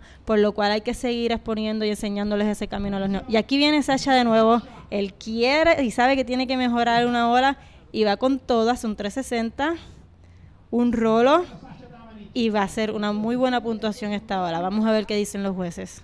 Nos ha impresionado la competencia ya de la categoría masculina, una en Brasil y 2 aquí en Chile. Él ha surfeado muy bien, es impresionante. Es muy bueno. Alrededor un buen futuro hay ahí en Chile, así que gobierno, instituciones privadas, Estado, apóyenlo, por favor. Lo dice una puertorriqueña, una corredora del extranjero que está viendo un gran talento local que merece ser respetado y apoyado. Apóyenlo, que si quieren que el mundo conozca más de Chile. Es verdad, así es, y bueno, cada vez Chile, gracias a Dios, saliendo más adelante. Bueno, en realidad en el mundo entero hay una revolución del bodyboard que me está encantando. Amén, qué bueno, sí. Sobre todo estamos viendo unas generaciones jóvenes impresionantes, como lo es Tanner McDaniel con solo 16 años, Alexandra Rinder también con 16 Anaís años. de aquí, esa chiquilla está impulsando también el nivel de las mujeres en gran medida. Está haciendo unas maniobras súper radicales, una niña sumamente simpática, enfocada. Así que sí, los jóvenes están dando la cara. Sí, la verdad que yo creo que todo el mundo ha quedado impresionado con la actuación de Anaís Vélez, la chica de Quintero, que ha hecho un excelente trabajo, no solo aquí, sino en Arica, que es una ola tan complicada, tan peligrosa, que yo creo que nadie puede dejar de tenerle miedo a esa ola. Yo creo que hasta los hombres, los mejores del mundo, van con un poco de miedo. Sí, sí, es una ola muy... Cuando le remas a la ola, cuando te cae el tubo, cuando ves el lip para darle, cuando te quieres la ola, todo es una adrenalina constante. Nunca sabes qué vas a pasar y las piedras están ahí muy, muy activas diciéndote, hey, estoy aquí, cuidado. Yo las 2 veces que he ido a Arica he pagado, como dicen acá. Ya tengo un nuevo tatuaje de Arica. Y aquí tenemos Amarillo, el brasilero. Vamos a ver qué hace. Es una muy buena ola, seleccionó muy bien la ola. Un rival con muy buena estela. Igual. Y hasta ahí llega su participación. Si él hace un aquí o reverse, como le dicen en Puerto Rico, con esa fuerza y esa estela, eso seguramente un poquito más de importancia para los jueces, ¿no? Claro que sí, porque la verdad es que le da el toque a la maniobra, lo hace ver con más estilo, más fluidez, es más difícil hacer un reverse o contrario, como dicen acá, de esa manera, así que sí. No creo que le den más puntos de la ola anterior a Sasha, que completó un rolo en una zona difícil, pero vamos a ver qué dicen los jueces. Es así. Well, when we see, we're waiting for last score of yellow, José Otávio from Brazil. Fala, galera do Brasil, W9. Walter, o patrão. Bora. Bora, cara, moleque. ¡Qué gustoso! ¡Ay, qué gustoso! Sí, pues aquí nosotras con un desorden aquí, pero feliz, un desorden sano. Loli, que siempre nos matamos de la risa cada vez que nos encontramos. Sí, ¿no? Es que yo digo siempre, las latinas saben cómo reírse. Y aquí viene de nuevo el brasilero. Hizo muy bien en tirarse de esa ola, no tenía prioridad, por lo cual pues no tiene por qué esperar la mejor, pero bueno, la ola no le favoreció mucho, se le cerró tristemente. Bora, Brasil, vamos. Atrás viene otra. Moleque, le cayó la onda en la cabeza. No, ya pasó, vamos a ver. Pasó, bien, a salvito. Bueno, igual siguen las puntuaciones muy pegadas. Sacha tiene 9.75 y él tiene 7 y el brasilero Octavio tiene 7.40. Así que están ahí peleándose todavía, muy reñida la competencia. Quedan solo 2 minutos. Y esto está para pelos, todo puede pasar. Nosotros hemos tenido hit, ¿verdad? Que hit cambia todo faltando solo 30 segundos. Así que hasta que no suene la corneta, no se sabe qué pasa.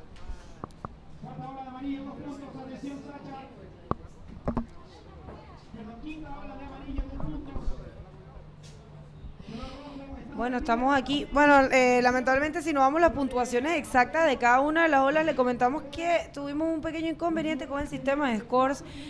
We're very sorry to announce that we haven't been saying the exact points and scores because we have a little trouble with the connection on the scoring system, but should be back soon. At least the good thing you can see on the screen. The scores that have been appearing for Jose Octavio and Sasha Dominic from Chile, who's currently on the lead in this first heat of the quarterfinals on the men category. Así es, señores y señoras. Pues nada, como les estaba diciendo, la realidad es que todo puede pasar hasta que suene la corneta. Uno no puede bajar nunca la guardia en el agua porque en 2 segundos puede cambiar todo. Si te sale la puntuación, pues tristemente todo cambia. O felizmente todo cambia. No, me ha pasado las dos condiciones. Me han cambiado el ir faltando solo 30 segundos y yo he cambiado faltando 30 segundos. Así que así es el mar. También es un poco de lotería de suerte. Pero ahí vemos a los corredores remándole a la ola. Están las condiciones un poco difíciles. La ola está cerrando bien rápido. Así que vamos a ver. Todo puede pasar, queda menos tiempo. Sacha está pasando, Chile está contento. Mira, no digas nada, que a ti te pasó eso en los dos. Sí. Vaya a seguir. Ay. En los últimos 8 segundos. Oye, ¿qué habrá pasado con la última ola de Loli? Sí, señores, es suficiente. Pasa Loli, lamentablemente la verdad. Martínez se va de la competencia. ¿Cómo? ¿Otra vez? Ay, Bego. Bueno, son cosas que pasan, linda, pero nada. También, de seguro tú lo has hecho también. Faltando nada de segundo, cambias la batería. En verdad me pasó justamente compitiendo contra Nani en un nacional que ella lamentablemente me hizo una interferencia. Yo iba ganando. Me hizo una interferencia y quedan como 2 minutos y bueno, le quitaron la mitad. Sacha, se acaba de acabar el hit. El público aplaude, lo escuchamos hasta acá. Nosotros estamos encerradas en una cabina y escuchamos el público. El apoyo de Chile a sus corredores es súper lindo. Qué bueno, felicidades al chileno que siga demostrando en lo que queda de evento lo que es el poder de acá. Mira cómo está viendo Sasha en total poder y control de la Nilda, uno de los pocos que se la sabe de memoria. Felicitaciones a Sasha, felicitación también a José Octavio, porque igual hizo un buen trabajo. José Octavio es un excelente corredor. Vemos ese pequeño score para él. Definitivamente no tuvo suerte con las olas, pero el chileno lo supo hacer muy bien. Y señores, tenemos al chileno en una semifinal. Esto es algo histórico. Qué rico, se me paran los pelos, Dios mío. Tiene podio. El chileno ya va a estar en tarima presentándole al mundo lo que representa Chile y el bodyboarding acá en Antofagasta. Cuando vemos en pantalla lo que será el hit número 2 de los cuartos de finales, un hit de infarto. Louis Finnegan de Australia contra Amaury Laverne de Isla Reunión. Uy, dos grandes corredores que la verdad han hecho espectáculos increíbles. Muy buenas puntuaciones, muy buen dominio y control en sus maniobras, así que todos pendientes a este gran hit que está muy bueno. Sí, señores, entonces, momento histórico para Chile y el bodyboarding. Sasha Dominic, por primera vez en la historia, en una semifinal de un campeonato mundial. Estamos realmente muy contentos por él, muy contentos por todos los chilenos. Y bueno, para la carrera brasilera, bueno, José Octavio no tuvo mucha suerte realmente. Pero lo hizo muy bien, llegar hasta esta posición no es nada fácil, se tuvo que enfrentar y pasar varias rondas, así que parabéns Octavio, parabéns Brasil, que sigue representando y siendo una de las mayores potencias mundiales en el bodyboard. Así es, señores, todos de verdad, como siempre digo, si han llegado hasta acá realmente es porque son excelentes competidores. Yo creo que en general todos los competidores de los mundiales son excelentes bodyboarders, si no, no estarían aquí. Claro, sin duda alguna, sin duda alguna. Ya a este nivel de estar en la APB, el circuito pro, pues representa eso, ¿no? De que llevas años y horas de trabajo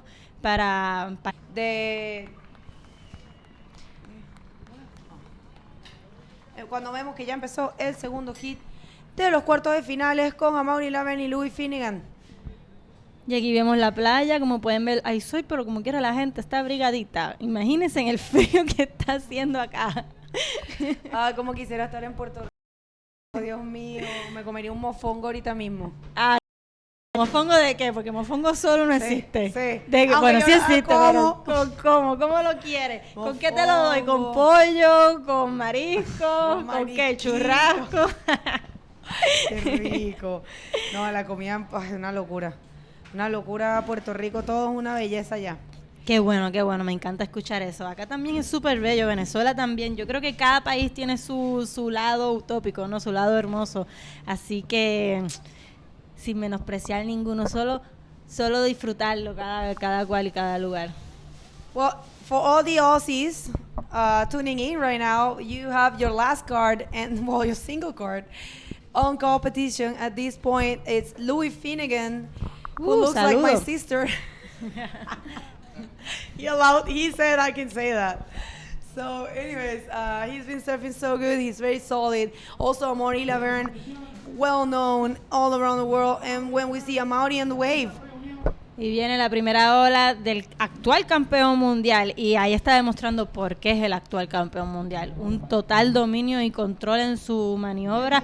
Así que vamos a ver qué dicen los jueces, que de seguro le van a dar una muy buena puntuación. ¡Ay, la ola le rompe! Pero él tiene total dominio también de pasar esas olas. Se ve tan tranquilito ahí, ¿no? Y cuando uno está allá abajo, Es verdad, da un poco de vuelta. No, mira, se tardó en salir, ¿eh? Y eso representa de que dio un poco de vuelta abajo. Nosotros le decimos la batidora. La batidora. La batidora. Ay, Dios mío, le salió el reggaetón a la latina. Parece que no puede faltar.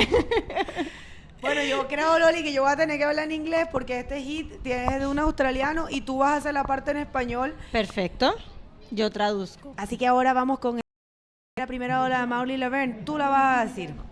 Espérate, para ver, porque me parece que vamos a ver esta ola. ¡No! ¡Wow! ¡Tómalo! Ya vemos el nivel. Lo sabíamos que iba a ser un gran hit. Son dos grandes corredores, están dándolo todo. Viene el replay entonces, la primera ola de Amaury Laverne.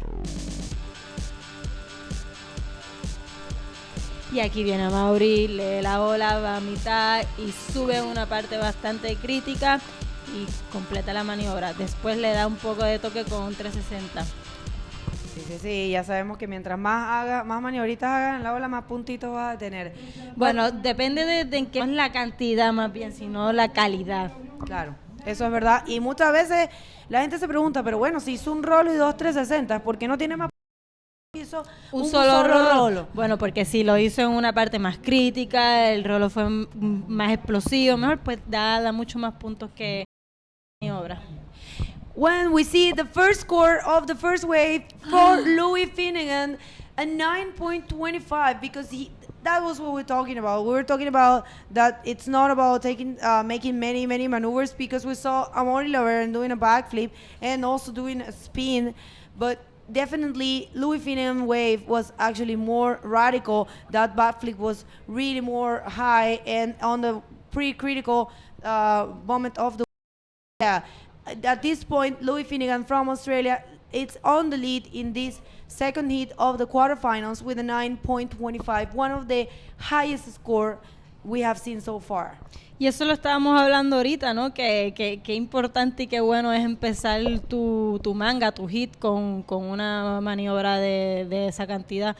El niño acaba de tener una ola casi perfecta, 9.25, es una ola increíble. El máximo de puntuación es 10, así que él ahora comenzó con el pie derecho. Debe estar tranquilo, esperando otra buena ola, y pone a Amaury un poco en tensión. Le puso un poco de presión así, diciendo, yo estoy aquí, y comenzó .25. Así que actívate. Pero Amaury nunca deja de sorprendernos. Amaury puede hacer la puntuación y Amaury sabe que lo que tiene que hacer. Entonces, we'll go to the beach with an interview to the greatest Sasha Dominic, the one and single Chilean rider is still in competition. Hi everybody, I am so happy because Antofagasta is in the history, in the bodyboard, in the world. So, Sacha Dominic, Sacha, estás en la historia del bodyboard mundial. Has puesto Antofagasta en la historia del bodyboard mundial. Te encuentras ya en las semifinales. Qué gran noticia para la ciudad. Cuéntame, ¿qué sientes ya de posicionarte como dentro de los mejores deportistas del mundo y ser de aquí, de la región, en un acontecimiento que está pasando aquí en tu casa? Muy feliz de poder haber avanzado hasta esta instancia, la verdad nunca me lo esperé. Muy feliz de que se pueda realizar un campeonato mundial acá en Chile, de incluso 2, y acá mismo en mi ciudad. Así que muy feliz y un saludo grande a toda la gente que está apoyando en vivo, a mi familia. Y muchas gracias a todas las personas que en realidad están ahí apoyando siempre, aplaudiendo y gritando por apoyo. Muchas gracias. Sacha, querés enviarle un saludo en especial a tus padres que te han apoyado, que han estado contigo, te han seguido. Yo sé que es difícil decir, oye padre, me voy a dedicar al bodyboard. Y en este momento tus padres te están respaldando, estás siguiendo el circuito mundial del corazón. Un mensaje a los padres.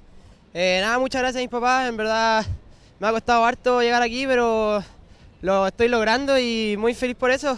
Y ojalá me sigan apoyando para poder llegar bien lejos. Muchas gracias a mis papás. Aquí tenemos a un emocionado Sasha Dominic que ya se encuentra en las finales de este campeonato mundial y Antofagasta está haciendo historia, el deporte está creciendo aquí en la región, uno de los deportes con mayores proyecciones en los últimos años y lo que está pasando aquí es increíble e impresionante. Así que aprovecho de invitar a las personas de la ciudad que nos están viendo a través de Antofagasta Televisión para que vengan a apoyar a este gran deportista local que está sacando la cara por nuestra ciudad. Muchas gracias y esto es el Antofagasta Bodyboard Festival, todo pasando. ¡Woohoo! Welcome back, everybody. We're here with the one and only, the beautiful Luz Maria Grande from Puerto Rico, joining me here at the booth, commentating here, the girls taking over. Las niñas en el poder. ¡Woo! We're going to see the replay from last wave of Louis Finnegan, which was a 9.25 people. Y miren por qué es. There we see a beautiful wave, good size, perfectly hidden backflip there, perfectly landing, and this is really one of the best scores we have seen so far, one of the best maneuvers. Y aquí podemos ver por qué le dieron los 9.25, porque hizo una maniobra en una parte perfecta del lead, leyó muy bien, voló muy bien y supo controlar la caída, que eso también es importante. Por eso fueron los 9.25. A mi parecer, muy bien dado. Same here. Loli was saying very well. That score, 9.25.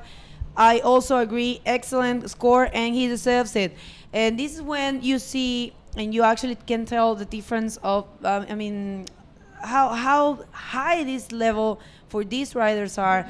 They're only taking one wave each, and it's crazy scores, 9.25 for Louis Finnegan and 6.50 for Amaury Laverne. This is one amazing hit, and we'll see what's gonna happen. These guys are just sitting there. They know they only need 2 waves, so they're very cautious as well. They don't want to get caught in the rocks, and yeah, they're just calm. Sí, claro, son dos corredores muy experimentados. Ellos saben que lo único que necesitan son 2 olas bien puntuadas, así que están ahí esperando por la ola buena que les permita hacer esa puntuación. Por eso vemos que no hay mucha acción ahora mismo en nuestras cámaras, pero es precisamente por eso, porque están utilizando esa estrategia. No es remarla a cualquier ola, no es irse en cualquier ola, es irse en la ola que te permita hacer la puntuación. Very well said by my partner here, Luz Marie Grande. It's not just taking any, being smart and priority system that is established at this point. You don't need waves, you only need 2 waves. So yeah, I think this guys is very nice to watch them surfing and to see how experienced they are. So yeah, everyone back in Australia. Y eso es complicado porque la verdad es que a veces desespera, ¿no? Pero hay que hacerlo. Hay que esperar y confiar en que la naturaleza te va a enviar la ola y que tú vas a poder hacer la puntuación. Así es, desespera mucho. Yo nunca sé muy bien cuál es la correcta decisión a tomar. Nunca, siempre ando más enredada. Cuido la prioridad. Eso se adquiere con mucha práctica, como todo en la vida. Práctica y años de experiencia. Aquí vemos a Amarillo remando. Vamos a ver, atención. Pero Not really no, happening for no da. Louis. Louis Finnegan. Louis Finnegan, the Aussie boy from West Australia, right where our friend Ryan Hardy is from. Ryan Hardy was joining us in Arica. Such a nice guy, such a nice person. It was a pleasure for me to be with him for almost 3 weeks. Great guy. I love Ryan Hardy. He did an amazing job. He's such a patient and such a beautiful person, you know. So. Sí, la verdad que sí, es tremendo ser humano. Todas tuvimos la buena experiencia de compartir con él y él siempre hablándonos de como que de todo, de cómo podemos mejorar, ayudándonos. A veces se metía a surfear así con nosotras y él ni agarraba ola, solamente nos ayudaba así a como que a dirigirnos. Así que tremendo ser humano, qué bueno que pudo ir allá a Arica, lo disfrutamos, la verdad, disfrutamos su presencia. Yep. Big up to Ryan Hardy if you're tuning in. Mr. Hardy. Well, I'm not going to say the name. He's got a nickname that is probably not so nice here at the international transmission here. And he's really fun, guys, huh?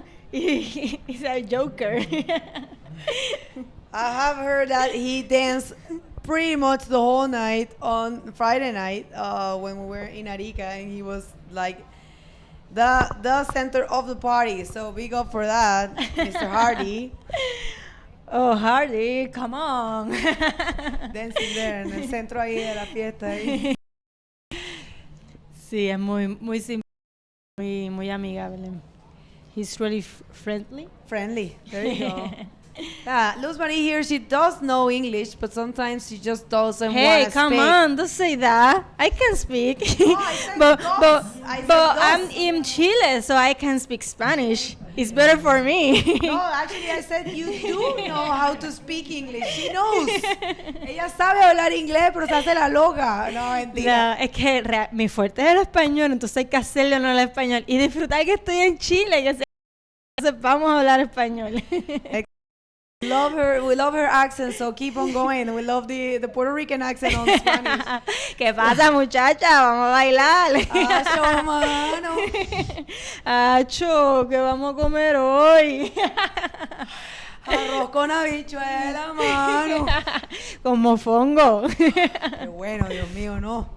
Muero por el plátano verde y el mofongo es espectacular. Mueres por el plátano verde. Bueno, ese tipo de chistes no se puede hacer entre latinos. Aquí en Chile la cosa es un poco más...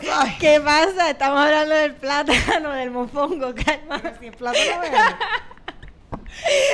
Oh my God. Aquí viene ola, vamos allá. Este es un gran corredor. Ahora tiene una segunda ola que va a ser muy bien puntuada. Vamos a ver cuánto le dan. Oh my God. Louis Finnegan there showing, yeah, I'm an Aussie and I'm the king of style here. Just busting a invert in it on a pretty nice and decent wave. We are very, very happy to see him just showing the world radical maneuvers. The Antofagasta Bodyboard Festival, you know, I think Louis really wants a win and he's looking towards placing himself on the podium. If he makes it to the semifinals, he's already on the podium. So that's a very good thing for Australia. Y bueno, se ve que quiere con todo, está ahí haciéndolo muy bien, está tocando la puertita ya para tener ese podium. Así que mira para allá, la puntuación 16.25, tiene dos scores muy altos, muy buenos. Pone a Mauri en una situación de combinación. No está todavía en combinación, pero está cerca. Está cerca. 9.76 no es nada fácil de lograr, pero no es imposible para el 2 veces campeón mundial. Así mismo es. Este nos saca sorpresas así debajo de la manga, faltando también solo segundos. Tú sabes que yo una vez Perdón que te interrumpa, pero vamos a ese replay de ese Inver. Vamos a ver qué fue lo que hizo este hombre. El australiano Louis Finnegan busting an invert there with a full voló Aussie de style. nuevo y cayó muy cómodo al frente de la ola. Así que por eso fue la buena puntuación. Como si nada ahí. Y creo que tuvimos una ola de Amaury. No la pudimos ver porque ahí tuvimos que ir al replay, pero vamos a ver qué pasa. Yeah, when we see Amaury coming back from the inside, so it looks like he got a wave while we were doing the replay of last Louis Finnegan's wave. We're gonna see if the guys filmed that, and so we can see what Amaury did in there. Louis Finnegan with a 16.25, leading this second heat of the quarterfinals. It's looking very well and very bright future for him, but don't get too comfortable, Louis there, because you are competing with two-time world champs Amaury Laverne and the winner of... Se nos acercó Amaury. There you go. So for last wave of Amaury Laverne, he got a 7.65. Amazing. Y no nos deja de sorprender, es el 2 veces campeón del mundo, por lo cual todos saben que puede hacer la puntuación. Se está acercando, pone al chiquillo de Australia en una situación de sentirse de que me están pisando los talones, pero vamos a ver qué pasa. When we are looking towards seeing the replay of last wave of Amaury Laverne, here it comes. Amaury Laverne. Y aquí tenemos a Amaury en ola, una izquierda. Muy bien donde le pegó, en la boca del tubo. Cae la maniobra perfecta. Me parece que sí, que le daban esa puntuación. Very well done then for Amaury Laverne, shorting the path to the first position with that last wave, sporting a 14-15 total score against a 16.25 of Louis Finnegan, needing a 8.61 to get to the lead. Nothing impossible for him. Para nada imposible para Amaury, que siempre sus puntuaciones tienden a ser así de 9 para arriba. Very well done. Such an excited here, such exciting heat in here. We're seeing these two guys, world-class riders. I mean, everyone here is actually very good rider. I mean, the list of riders is insane. ¿Hay alguien a quien le quieras mandar saludos en estos momentos, Loli, ya que hemos estado puro hablando aquí? Pues mira, vamos a mandarle saludos a la gente de Australia. Estar viendo este hit. Hi, Australia. The culture and bodyboarding culture in Australia is huge, and they have. I personally enjoy a lot Australian style. I really like it, and I wish I could surf like Louis sometime in my life. I don't know if I'm gonna make it because I'm 34 now, so. A mí me encanta Australia también, me encanta su cultura, la gente es súper alegre, pero honestamente me da miedo el tema de los tiburones. Es tan normal para ellos enfrentarse así a noticias de que hay tiburones, y eso a mí me asusta. No, y después de lo que pasó... Qué terrible eso en Sudáfrica, pero eso fue en Sudáfrica. Sí, fue en Sudáfrica, pero sigue siendo en el mar, ¿sabes? Que nos pone a todos como que en alerta. La situación de Mick Fanning allá en J-Bay. Pero bueno, creo que el área que tiene más tiburones es como el oeste, no sé, el sur de Australia. Parece que hay varios que están llenos de tiburones. Pero sí, estoy de acuerdo contigo, Loli. En realidad los tiburones son una cosa que yo no brego. No puedo bregar con eso, mano. Es que no se puede. Qué suerte tenemos, la verdad. We are really lucky girls de no nacer en lugares así con ataques de tiburones. Yeah. Y con agua caliente.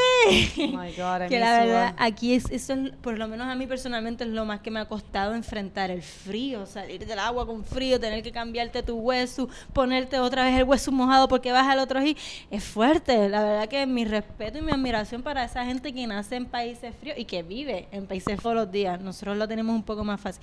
Ahí va Mauri remando en ola. Vamos a ver qué dice.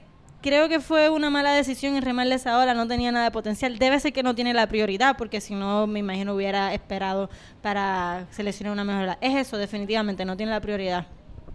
When we see there's only 3 minutes left of this heat, will the Australian Louis Finnegan beat the two times world champ Amaury Laverne? We will not finish until it horns, so you never know what's going to happen. You never know, it's true.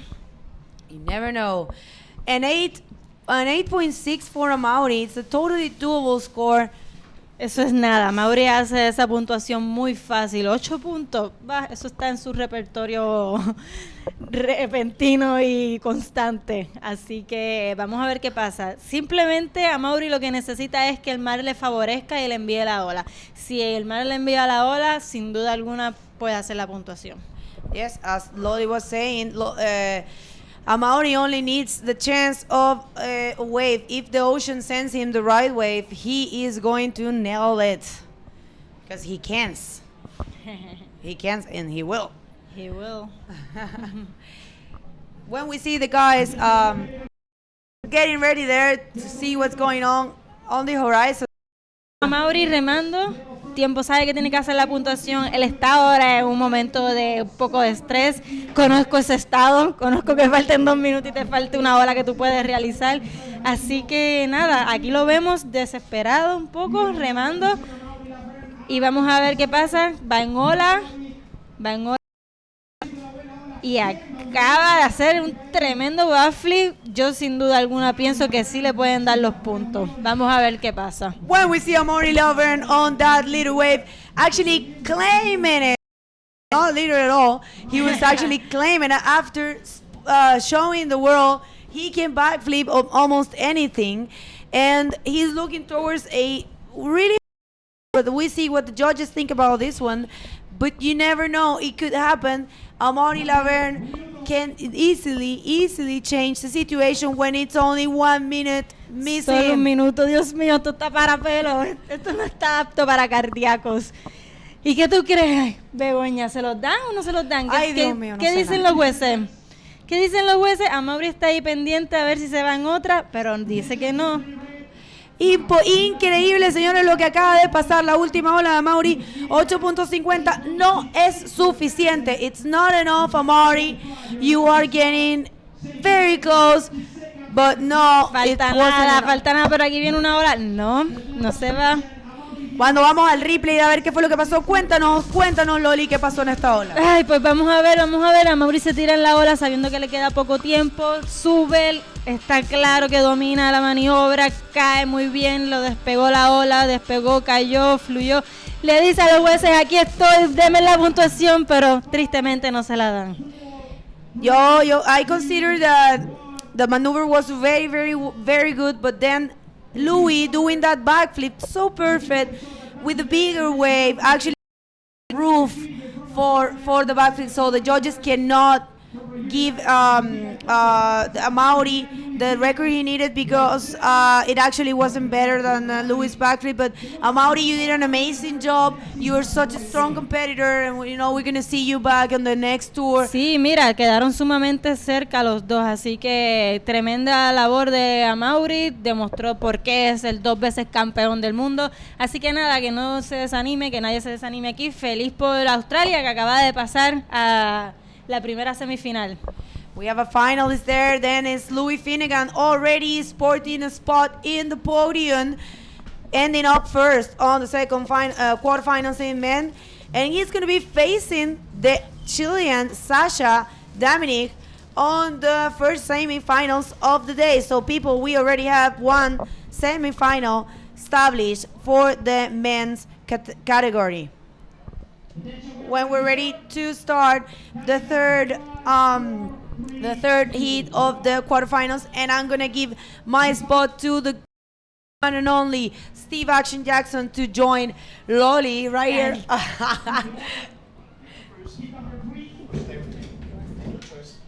Okay, but I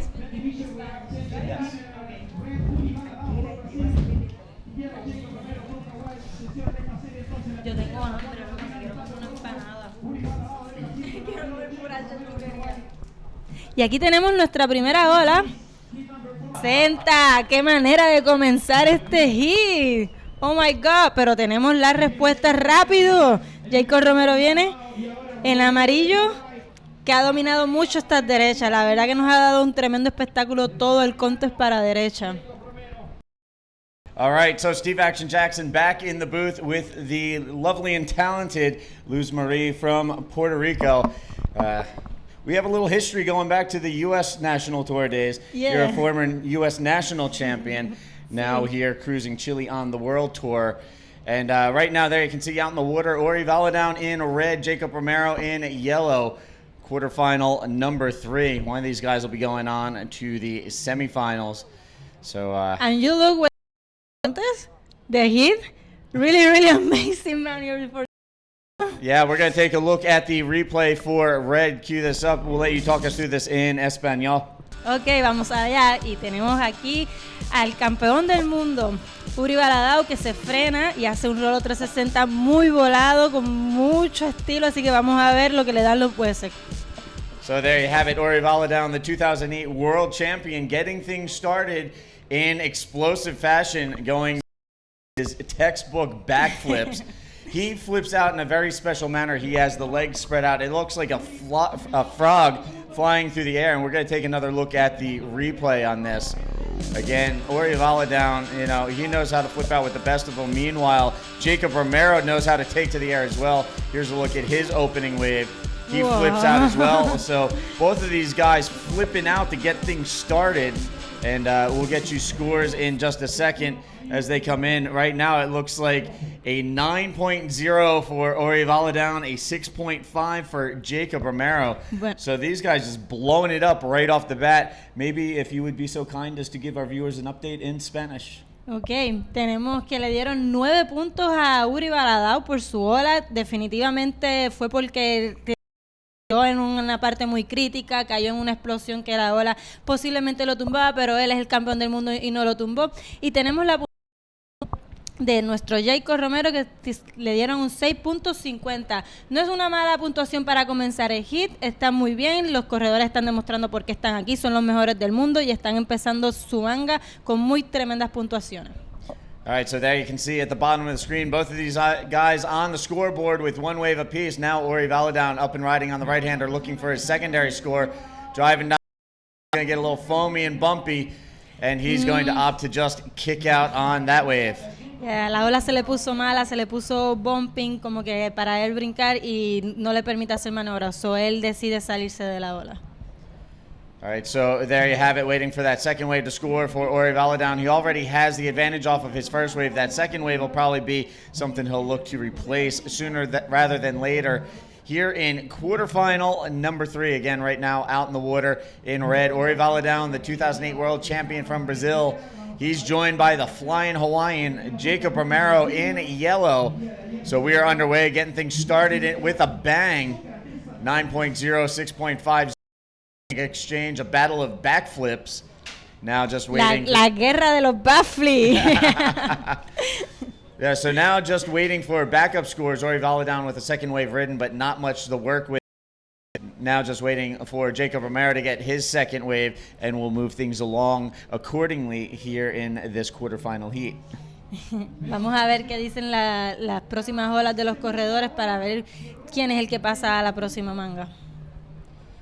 All right, so again, here in the booth, Steve Action Jackson, joined by the lovely and talented Luz Marie from Puerto Rico. Yeah, Puerto Rico. Former U.S. national champion. Now, refresh my memory. How many U.S. titles did you win? I win in 2009. I'm pipeline champion. I'm America champion. So I'm lucky girl. For some reason, I was thinking you had 2 U.S. national titles. No, only one. One 2009 U.S. national champion, pipeline champion, and women's Arica champion when it was an IBA Latin America event, correct? Yeah. So this girl knows how to get it done. small waves and the heavy stuff, and you've got some pretty heavy waves back home in Puerto Rico. Tell us in Spanish about your home breaks in Puerto Rico. Pues en casa tengo olas con mucho poder, tengo olas buenísimas, lo cual me prepara para olas heavy del mundo, olas fuertes. En el Gringo, por ejemplo, me sentía en casa, tengo una ola que se llama Margara en Puerto Rico, que literalmente es muy parecida. Simplemente no tenemos la piedra así tan cerca como en el Gringo, pero realmente la cuestión de la adrenalina pues me ayuda a controlarla. También suelo a Puerto Escondido, México, lo cual es una de las olas más heavy, más fuertes del mundo. Así que eso me da una escuela y una cierta preparación para poder enfrentarme a olas como Pipeline, temidas como el Gringo. Y sí, he tenido muchas en mi camino personas también que me enseñan que no hay que tenerle miedo al mar, simplemente pues fluir con él. Pero aquí le interrumpo un poco porque tenemos una muy buena ola de... Está buscando un segundo buen score, acaba de agarrar una izquierda donde se hizo otro backflip. Vamos a ver qué le dan los jueces. All right, so there you saw Orivalo down, up and riding once again. He has a 9 and a 1.0, looking to replace that 1.0 as a backup score. He holds the advantage over Jacob Romero. And I've actually just been handed an update from our technical director, Teza McKenna. The women's final will be surfed tomorrow due to a rapid rise in wave height. So I guess we'll be going to the secondary location for the women's tomorrow. Both Isabella Souza and Alexandra Rinder will be joining us here in the booth soon to discuss this change of events. So it looks like we will be continuing with men's and wrap up the men's here in the booth. Maybe we can ask Luz to give all of our Spanish-speaking audience an update. Ok, aquí nos están diciendo que la final de mujeres probablemente sea mañana en otra ola porque pues hoy se está poniendo muy fuerte de mover su final para mañana junto a los jueces. Así que este evento continúa, no se despeguen que seguimos hasta el domingo. All right, so there you have it again. The women's final will be run tomorrow. Meanwhile, we're going to wrap up men's here today. And we have Alexandra Rinder making her way into the booth in just a minute. We'll let her switch places with Luz Marie.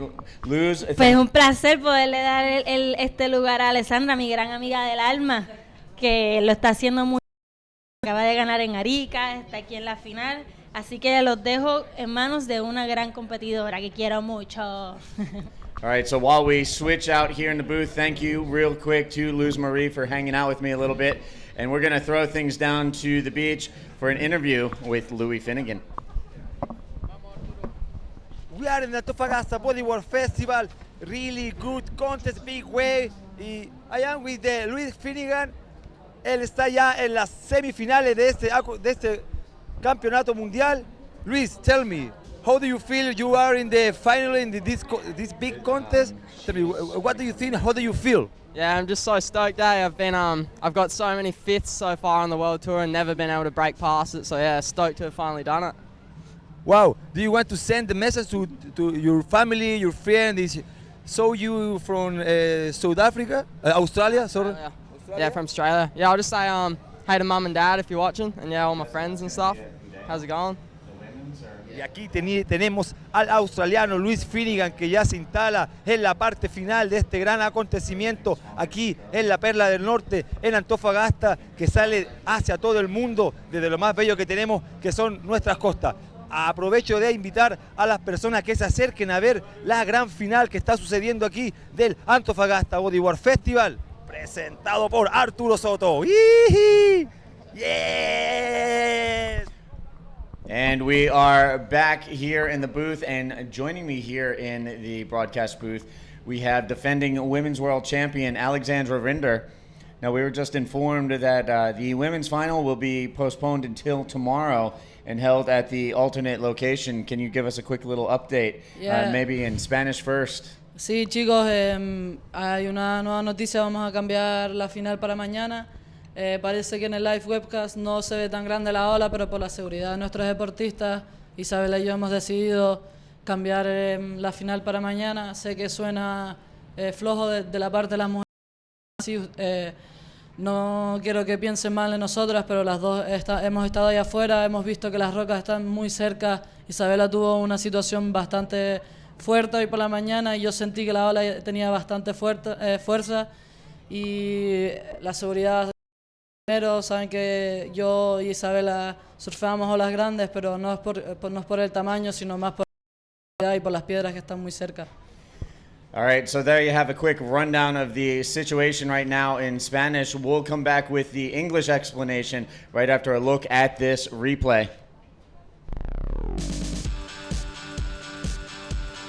Again, here you can see Ori Valadown driving down the line, flips it out, and just absolutely boosting. He had a 9.0 on his opening flip. We'll see how that compares with the judges.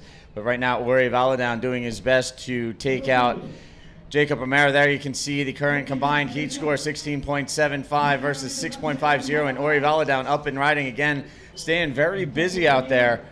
Now, again, we were talking about the women's. If I could get you to run through that again one more time in English this time. Yeah, we talked about this, and Isabella and me were talking about, because we had Isabella had a bad situation today out there, and I felt comfortable in my last heat, but I saw that the swell was coming up, and the rocks are really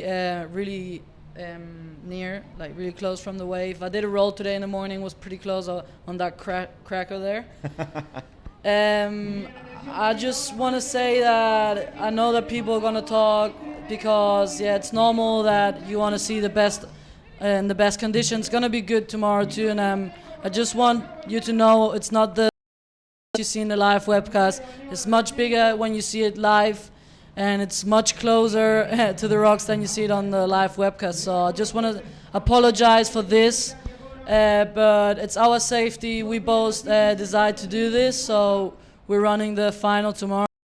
Who's winning this Antofagasta Bodyboard Festival of this year? Now, this is something all of our viewers really need to take into consideration. We're putting the safety of our riders first and foremost.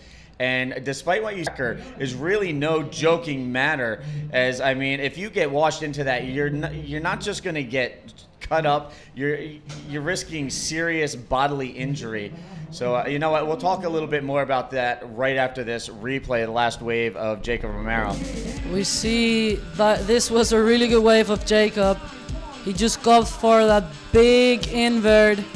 That was epic. That was like it was really good wave. As we see, the men are charging good waves, but we see it's a really big. Well, it's not like that's what I want to say. Like Isabella and me charge big waves too. It's just the safety of this wave is not as safe as other surf. So I would go in, but I wouldn't be comfy in the water. So I think the best is the decision that decision we made to do it tomorrow, and let's see. And something to keep in mind as well, Budeo, not to be taken lightly either. That wave with size, you're basically riding a short stretch of beach break in between the gap of a reef. So as we saw with Paloma Fragan earlier in competition, the reef took a bite out of her eyebrow and left her all bandaged up and trying to continue through competition. She probably would have benefited from several stitches, but opted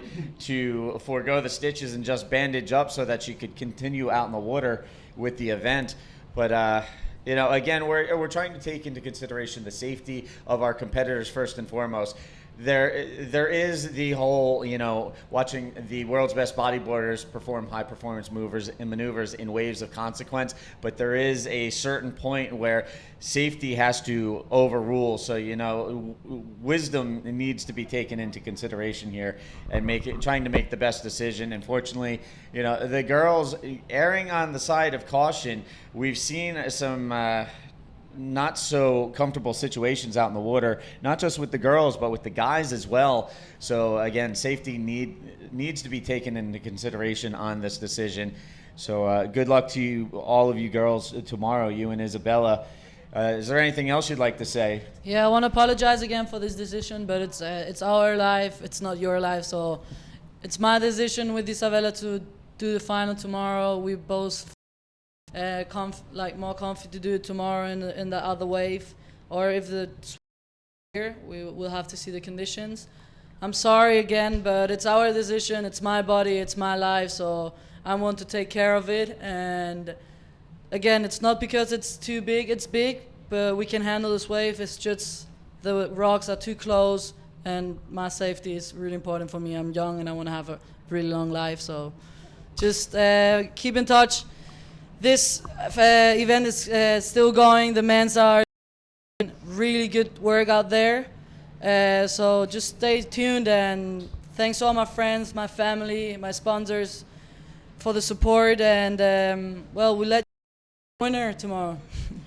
All right, so there you have it, the update from Alexandra Rinder, the defending women's world champion, opting to compete tomorrow at the alternate location as the conditions here are getting just too dangerous for people's own comfort. Thank you, Alexandra, for jumping in the booth. Stoked to have you in here. Good luck tomorrow. We will see you then. Meanwhile, out in the water, scores dropping in. We saw Ori Valadown open up with a 9.0 in this heat to take the early advantage. Jacob Romero on that last wave you saw on the replay, a 9.55. And we're going to take another look on the replay as we've had one heck of a wave exchange out in this heat. A big flip out session going on. Here's a look at Jacob Romero. This time the invert. And again, he 9.55 to go with the 6.50. He still trails Ori Valadown. Ori with a 9.0 and a 7.75. And we have Jacob up and riding. So a quick up and down ride for Jacob again. There you can see on your screen 16. Jacob, 16.75 for Ori Valadown, the former world champion. So we've got a pretty tight battle out there. Some big scores being dropped, and these guys battling it out. Hello everyone, I'm back here. Yeah, these heats are looking so good so far. The guys are really surfing so good. The conditions looks good for them. And yeah, it's been amazing. What an event, huh? Yeah, definitely. Now, now that we have you back in the booth, maybe we can get a quick update in Spanish for all our Spanish-speaking viewers. Bueno, aquí estamos entonces, señores, en el tercer hit de los cuartos de final con el brasilero Uri Badalao, un 16.75, que lo tiene en la primera posición, y Jacob Romero, un hawaiano, con 16.05. Muy cerca está el hawaiano Jacob Romero de lograr el primer lugar. Solo necesita, bueno, es un camino un poco difícil, pero no imposible para Jacob. Él necesita un 7.21 para subir a la primera posición. And here we have up and riding Jacob Romero on the right-hander, drops in, looking to set his line, eyeing up a section, and whoa! Whoa! What was that? That was a backflip attempt. Was a very he always flies so high. So yeah, Jacob doing a great job. Para todos quienes hablan español, estamos ya en los cuartos de finales, como acabo de comentarles. Se hizo un comunicado de que la final de mujeres no se va a llevar a cabo sino hasta mañana, ya que las condiciones se han puesto un poquito complicadas acá en la Nilda, y las chicas se pusieron de acuerdo, tanto Isabela como Alexandra, y desean competir en budeo. Así que eso será el día de mañana, señores. Quédense siempre pendientes. All right, and I think we're going to switch things out real quick. Once again, we're going to let Alex Leon, the tour director, step in for a couple of minutes. We got a little case of musical chairs going on here in the booth, as a lot of things going on, a lot of information coming into the booth right now. So again, coming in, Alex Leon is going to step in, and we'll pick his brain and talk to him a little bit about the schedule adjustments and whatnot as we work our way through day 5. And again, some developing news here at the event. Alex jumping in. So welcome back to the booth, Alex. Thanks, Steve. How are you? Not sweating too it bad. up. You look like you're sweating it up again. Yes, I fueled to move on full speed ahead through the rest of the day. Yeah, well, I'll tell you what, that last heat was incredible. It was just Louis and Amori throw it down, and that was such a close heat. And the Australian, he's come through, and he's done it well. He's beaten the current champ at the moment, our world champ. So congrats to Amori Laverne and Sasha Danjanic from Chile. They'll be facing off in the first semi-final coming up very shortly, and I can't wait for that. The two grommets going hell for leather. Meanwhile, we've got a pretty solid heat on the water right now. We saw a 9 from Ori Valadown, a 9.55 from Jacob Romero. So flips and inverts are the ticket right now in this heat. Yeah, I was a bit worried too, because I thought the high tide, it's going to sort of slow things up a bit, and it's with the swell increase, Steve. It's actually managed to turn on a little bit, and we're going to see the conditions get even better as we get towards the final. Now, we just received official word that the women's final is being moved to tomorrow. Can you tell us a little bit more about that? Yeah, so we had a meeting with the girls, and look, to be honest, they were freaking out. They were just, it's a lot bigger and more heavier than actually the webcast shows. Like, there's right in front here, there's heavy rocks, and it's actually water patrol to get in there because there's so much water moving in front, and there's not much of a gap. Yeah. So the girls are sort of, they're begging me to change locations and surf somewhere. It's a bit of a logistical nightmare for us to do that. I begged them to surf, but they're just safety's first, and they were just too scared. And with the swell rising, it becomes a problem. If the swell was decreasing, we can try and run them this afternoon, but we've got this huge swell coming from up the coast, and Jacob having a look at that one, opting to pull out. But look, it's just too dangerous for them. So, we're going to try and run tomorrow, and that other wave, Badea, could be with this big swell. So yes, most definitely. Now, I know in a conversation with one of our competitors earlier, we've heard everybody talking about the currents and the rocks and the reef and how dangerous it is, and how careful you have to be of your surroundings out there. We also had one of our competitors telling us that there's a pretty good hold down on some of these waves. You just, getting held down and pressed for air, and that has to be factored in as well. Nobody likes a long hold down. That's never a comfortable feeling. Yeah, that's it. Well, where this breaks, this reef is just sort of like a shelf, and then it goes into deep water. So a lot of, once the impact hits that shelf, straight after, there's a lot of foam and turbulence gets pushed on the other side of the shelf, and you get pushed down with that. And you can actually get pushed pretty deep. So, and with the bigger waves, it becomes more dangerous for them. So again, it may not reflect it on screen, but this wave, nil to point, is definitely a perilous place to ride. A lot to take into account when you're out here. And even when the waves are smaller, it's dangerous out here. Now with the increasing swell, it's amplifying that. Yeah, definitely. And and we're just seeing that I just love watching these guys just throwing it down, just raising that level of competitive bodyboarding. Jacob here, he's going to have a look at the right-hander here, see if he's come up for another big flip again. Just throws a heavy roll. Busy trying to catch up to the former world champion, Ori Valadown. Again, there you can see on the bottom of your screen, Jacob with a 16.05, waiting to see where his last score falls in. Meanwhile, he's chasing Ori Valadown with a 16.75. The Brazilian holding the advantage right now. The Hawaiian trying to scrap back. We'll see how this all plays out. As, again, we're counting down to about the 1 minute mark in this heat. So we're going to take a quick look at that last wave of Jacob Romero. Maybe you can talk us through this.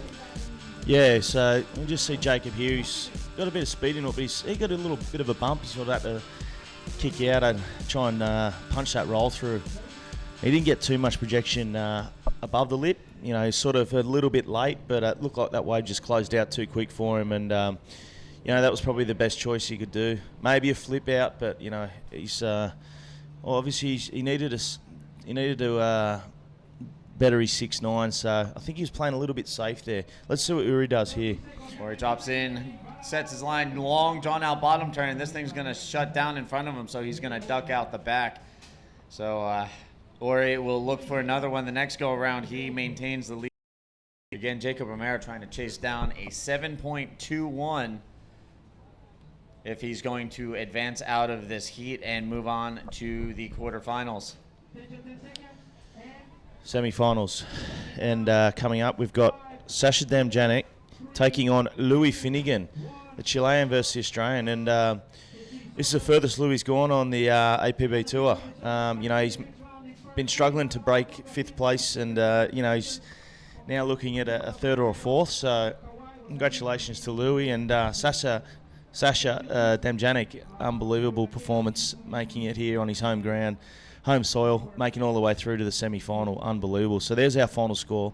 Uri Valadao 16.75, and it just jumped off your screen there, but Jacob Romero heading home with a 5th place back to Hawaii. Well done, Jacob. But in this heat, it's the battle of the Saffers. Houston versus Ian Campbell. Mate versus mate, friend versus friend, state versus state. Yeah, and right now I'm sure the South African bodyboarding community tuned in force. I'm going to venture a guess that Angus Houston following along, as well as Luke Kitchen and his mother Laura. They've been following every step of the way. So thank you to everybody tuned in, following along, supporting professional bodyboarding as well as the APB World Tour in 2015. We appreciate everybody tuning in and showing support the way you have. The numbers this year have looked very impressive so far. Well, and look, just touching on this ranking system too. Jared now with Amori being knocked out, and Jared's still in this contest. You know, if you get in, it's going to be a battle for this title because you know they got to win each at the moment, and Jerry gets ahead of him here, and things will definitely change on that ranking system. You know what, Alex? Last year when Jared won his first World Tour event at Itaquachera, I said this guy, you know, sooner rather than later, we're going to see this guy probably contend for a world title. And who knows, 2015 may very well be the year. Of course, he'll have to go through Amaury Laverne, the defending world champion. But Jared putting himself in very good position so far in the first half of the season. Yeah, definitely. And, you know, let's see what happens here between him and Ian. And I think, you know, Ian's is the furthest he's made as well this year on the tour. So, you know, there's been some breakthroughs at this event. And it's been a very difficult event too, logistically. And with the swell, Mother Nature not being on our side the first couple of days, it was too large. And, you know, we managed to get to this point where the waves they've been firing this morning. And let's just hope this wind holds out a little bit and, you know, we can finish this event in spectacular waves this afternoon. Yeah, Mother Nature has definitely been keeping us on our toes here in Antofagasta. We've had Hell Swell number 1, Hell Swell number 2 on the way. We've had an earthquake. I don't even want to ask what else Mother Nature could throw at us while I'm here because, you know what, we might get an answer that we don't like. So right now, just working through, and right now we're actually going to throw into a quick replay. We'll let Alex talk us through this one. So this is Ian Campbell's left-hander we didn't see, and he's just come down, thrown the flip. Made this because it looks like he's only got a 2.25, yeah, so he's come unstuck on the landing there. But, you know, Ian Campbell, you know, he's going for those lefts with Jared Houston going for the rights, sitting on the rights at the moment. And we've seen a steady, systematic increase in the results from Ian Campbell. You look at where he was last year on the World Tour, and then this year, he continues to improve upon his previous events, building his confidence, building his ability to compete on the World Tour level. It's been really fun to see the progression of this guy. Oh, yeah, it's been amazing to watch, you know, especially representing South Africa because there's so much talent, you know, to come out of there. And, you know, we've had our youngest men's world champion ever, Andre Botha, 2 years in a row there when he was 17. And, you know, there's Tristan Roberts, another, you know, young grommet that's, you know, unbelievable in my eyes, one of the best, you know, rivals to Tanner, Socrates. So, you know, there's, you know, we might year for the World Tour. Possibly, it's you know, it's on the drawing cards at the moment, but we're not too sure. But you know, we're going to get there sooner or later, that's for sure, because there's so much talent there. And, you know, we need to bring a World Tour event there. Well, I'm pretty sure everybody in South Africa, as well as a large amount of the bodyboarding community at large, would welcome the opportunity to see the world's best bodyboarders battle it out somewhere in. Yep, definitely. And we've got the battle of the Saffers right now. It's a little bit this first 5 minutes of this heat, this quarterfinal. So let's hope we get a little bit of a swell magnitude going for later on. You know, I want to see these guys throw down in the best conditions possible, but that's not always the case. But, you know, it's not always on hand that we get the best conditions. We've had some good events this year. You know, this year hasn't been, this event hasn't been, you know, on par with the other events in terms of swell, but the skill level and everything else is right up there. And let's hope that these guys start throwing down some big 9s and 10s because I get excited when I see that stuff. I think we all do. Now, you were talking about South Africa is on the drawing board for 2016. What's going on with Australian events? You've got the Shark Island Challenge waiting period coming up right after this. You'll be returning home to Australia to oversee that event. Now, what's in the cards for 2016 with Australia? Yeah, so we're looking at returning with the South Coast Crusade and Shark Island next year as a mobile World Tour event in May. So that's a that's a possibility as well there. There's Ian Campbell here on the right-hander. Ian dropping in, drives up off the top, hits the roll, and not much else to work with there as that wave just laid down and went fat on him. So he will make his way back out, but that will help improve his overall combined score right now, as we're seeing a little scoring affair out in the water right now. So we've been seeing this. We'll see a flurry of waves come through in one heat, and then it'll get a little inconsistent for the next. So it's almost like it's alternating heat periods out in the water right now. So definitely making things a little more interesting for the riders battling it out in the water.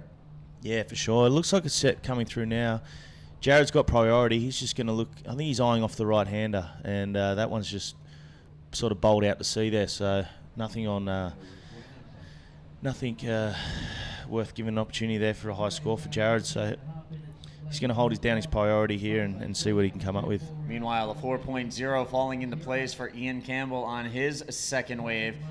Again, building on his score, still waiting for an opportunity to strike with the big maneuver out there, as is Jared Houston. Jared with one wave ridden so far, patiently biding his time out there, waiting for something substantial to roll his way. So again,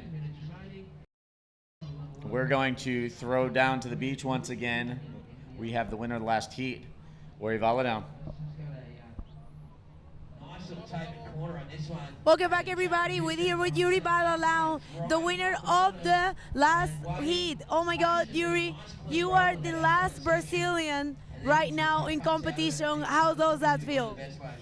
Estou muito contento. Foi uma manga muito difícil com Jacob. Ele é muito bueno.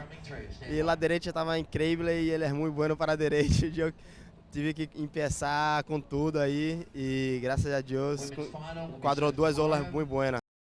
Well, he's very, very happy. He said it was a very difficult heat with Jacob Romero, who he knows is a very good competitor and very good competitor to the right side as well. But yeah, he made it and he's very, very happy. So, alguien a quien le quiera mandar saludo, agora pode falar português. Continuar agradecendo aí todo mundo que está torcendo. A batalha continua, já vou para a água agora e comer alguma coisa ali para hidratar e repousar energias. Vamos que vamos. Valeu, galera. Congratulations, Uri, and congratulations, Brazil, because this guy right here already has a podium. Back to you guys on the booth. All right, so Patagonia, and congratulations once again to Ori Valadown. Ori punching his way into the semifinals. And there you can see out in the water, meanwhile, Jared Houston throwing down a score while we're away at interview. We'll see if we can queue up the replay rather. And here it is. We're going to queue up the Antofagasta replay one more time around. We'll let Alex talk us through. Yeah, so while we're away for that interview, there's Jared on the left here. Ooh, a little bounce there on the... And just punches out that nice roll there. Yeah, that was a well-crafted roll there. But you see how bumpy it was with that backwash too. There's a lot of backwash that comes from the deep ledge, and it sort of ruins a lot of the faces here. And we saw there was two sections there that two bumps that Jared sort of bounced over. And you know, when you do that, you lose a lot of speed too, especially when you're trying to draw a line up. To Jared, he's done well there. It's he sort of utilised where he could get the speed and managed to get enough projection with that roll. So he's now in front, 7.75. Last wave now looking to replace a 1.50 as his backup score. And as you were saying, we saw in that replay, when you have that bump rolling up the face, really hard for the guys out in the water to hold on to their speed line and, set their line up towards the top to project up and out. Yeah, that's the biggest thing. And, it's probably to maneuver around on these bumps, it's just with the backwash is hard. And then you throw a bit of wind in too. It just makes it even harder. Here we see Ian Campbell, just huge invert there. Ooh, that was nice for Ian Campbell. So he's going to jump out in the lead there. I like that. That was good. So he used his priority to advantage. So Ian tweaking it out there on the invert. Trying to work his way back. He's got a 4.0 and a 2.25. Trying to track down a minimal score of 3.76. So I'm going to go out on a limb and say we may very well see a situation once this score filters in from the judges. And yes, there it is coming in. It hasn't registered. It has registered on the screen. A 7.75 for that last wave of Ian Campbell. Yeah, it was well justified. That was nice. It was a probably the better move of the better move of the.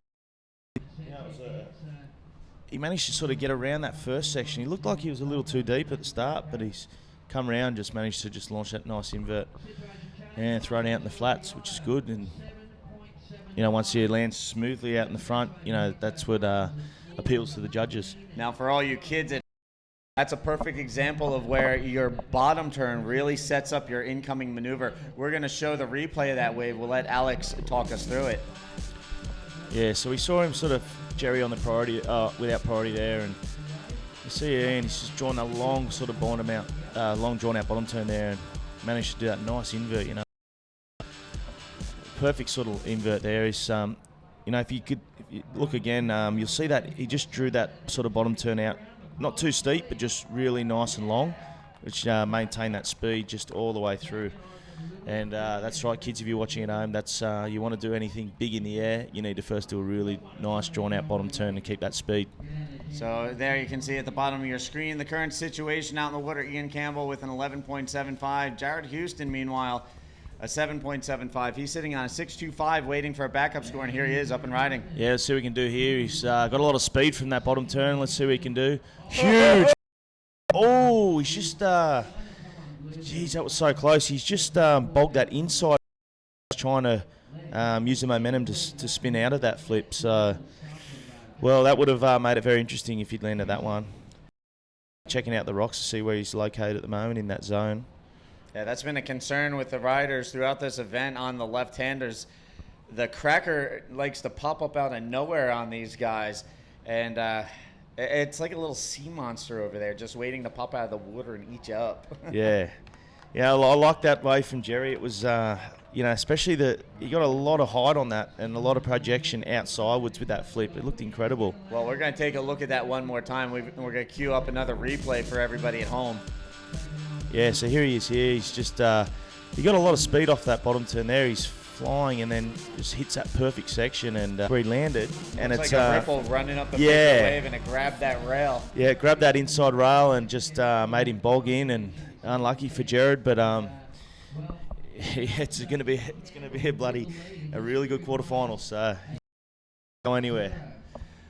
Yeah, again, we've still got 11 and a half minutes on the clock. Still plenty of time to watch these guys throw down big like they've been doing so far. A little bit of a slow start, but since then they've opened things up, you know, full throttle and just really going for the bigger maneuvers.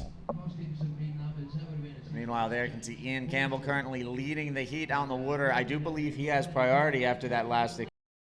Yeah, it looked like Jared did that right in front of Ian too, so Ian's heart would have gone into his chest for sure, up into his throat. You want to talk about your heart jumping out of your chest? Watch one of these guys from out in the water doing this. Meanwhile, going to work, trying to get it done. Ian Campbell driving down the line, tweaks out the invert, gets sideways, and pulls it in, rides out clean. So really throwing that one out there. Yeah, see his legs too. He got a lot of push sideways across the wave there when he hit that. I don't know if he's going. It looked like he might have been maybe trying to change his mind halfway through that invert and go for a invert reverse.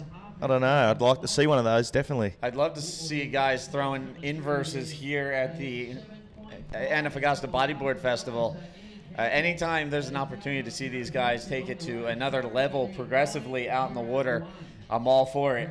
Yeah, that's right. And let's try and cue up a replay and talk through this one and then see where it is. So see, he's got a lot of speed. They're getting a lot of speed on these left-handers. Look, punching nice. And you see his legs just carried with him. It sort of looked pretty cool. A nice landing there. So that's a good backup, and that's going to improve on his 4. And it looks like scores are dropping. It's a 7.5. So Ian Campbell with a 15.25 and Jerry with a 9.5. He needs he's chasing a 9.01 now to advance in front of Ian, and we got 10 minutes remaining. So there you can see Jared Houston in the red jersey making his way back to the lineup. Again, trying to play catch up with Ian Campbell, chasing down a 9.01, so he needs a pretty sizable score. But if anybody can throw down a 9-point or higher ride, it would be Jared Houston. Well, we all witness to that, weren't we, when Arika comboed in the first 4 minutes. Came back and, I touch on this all the time when I jump on the webcast, but it was, one of the best finals I've ever watched in my life, and that comeback was just incredible. And just Amori to just come out and blast 18 points straight off the bat and put him under that much pressure. It's at the moment I couldn't think of anyone else that would get out of that situation but Jerry. Even if you go back to his day 3 performance at Arica, he dropped a 9.65 in his heat and just left people with their jaws on the ground. Yeah, that's right. In the water. The jaws in the water, yeah. So, I mean, Jared knows how to put together some really stellar performances, and he doesn't fold under pressure. We've seen that time and again already this season, especially, as you pointed out, that final against Maz. Most people, 18 points in the hole in the first 5 minutes. Check, please. Yeah, that's it.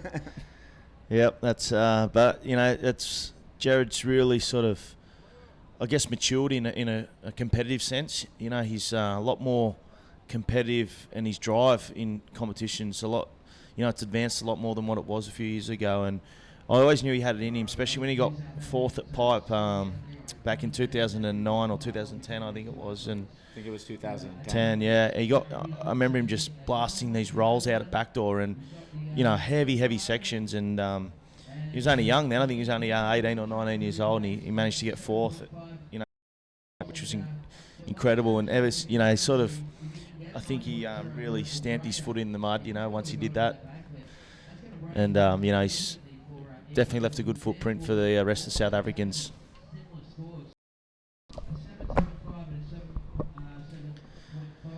So we should about 7.5 minutes remaining. We've got Jared Houston's chasing a 9.01 to get ahead of fellow South African Ian Campbell. Ian's sitting on a 7.75 and a 7.5, and Jerry's sitting on a 6.25 with only a small backup score of a 3.25. So the problem is here, Jerry doesn't want to get in the combo here because, if Ian comes out and blasts something, it's, it's going to make it a little bit more tough for Jerry. He's still edging right on his feet here. He's right behind him. So if Jerry comes out and blasts something pretty big, like if he lands one of those big flips on the left, he's going to be in the 8 to sort of 9.5 point range, and he's right back in this. So he's only one flip away from being ahead of Ian here. Well, you mentioned his performance at Pipeline in 2010. It made me think real quick, and I decided to double check with my notebook.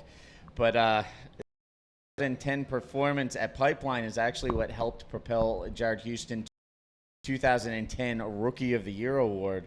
So That's right. We've seen these big performances from him, and he continues to mature as a professional bodyboarder. And it really seems like it's only a matter of time before battling it out for a world title. And so far, from what we've seen in 2015, it may very well turn into a 2-horse race between Amaury Laverne and Jared Houston. But again, we're only about halfway through the season. Anything can happen with the remaining events, but it'll be interesting to see, with things set up the way they are right now, how the rest of the season is going to unfold. Yeah, we got Uri Valadao has now made the other semi-final, taking down Jacob. So, Uri finished second in Itakochara, so he's well and truly right in this title race as well. And, there's a couple other people that are pretty close to right behind them. So it's going to be a very interesting race. Here we see Ian on the left. Talk us through this one, Steve. Ian driving off the bottom, long drawn out bottom turn, throws the air reverse. Wow, well, nice, he's mixing it up, isn't he? He's really mixing it up. Ian Breaking Campbell. out the bag of tricks right now. You know what? We might see an inverse. If he's starting to throw, we might see an inverse. It was nice. As sideways as he got on that invert, if he can throw like he just did with the air reverse, Yeah, we may very well see an inverse. And for those of you who are wondering what we're talking about inverse, it's a combination invert to air reverse 360 tied together in the air. A really progressive, high-performance maneuver in the sport of bodyboarding that we've actually seen people starting to break out on a more regular basis. Yeah, that's right. And, Ian's just throwing everything he's got, his hat and everything in the ring, because he knows he has to beat Jared, especially at this level and the form that Jared's in. It looks like Ian Campbell's 8.65 for that, an 8 his lead there, an 8.65 for that air reverse, which is well awarded, I think. 16.4 now his total. So Jerry in combo land at the moment. Yeah, so right now, Ian Campbell putting all his cards out on the table. It's time to ante up for Jared Houston. And we're going to take a look at the replay of that last wave from Ian Campbell. We'll let Alex talk us through. Yeah, so here's Ian Campbell coming down. Nice air reverse and nice smooth finish. Leg getting a little bit caught up there, but that was nice for Ian Campbell. And we haven't seen many of those, so I think that's probably the first or second air reverse in this whole contest. So that's definitely a well awarded score there. 8.6. So 3.5 minutes remaining in the heat, and again, Ian Campbell has Jared Houston, his fellow South African, in combination situation.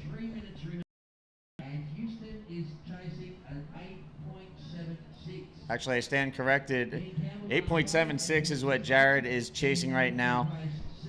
Yeah, I believe he got a right-hander when Ian Campbell got the left and did a flip. So 7.65 for Jared. I'm not sure if we can try and get a replay of that, but he's now closed that gap. He now needs an 8.76 to take the lead over Ian Campbell.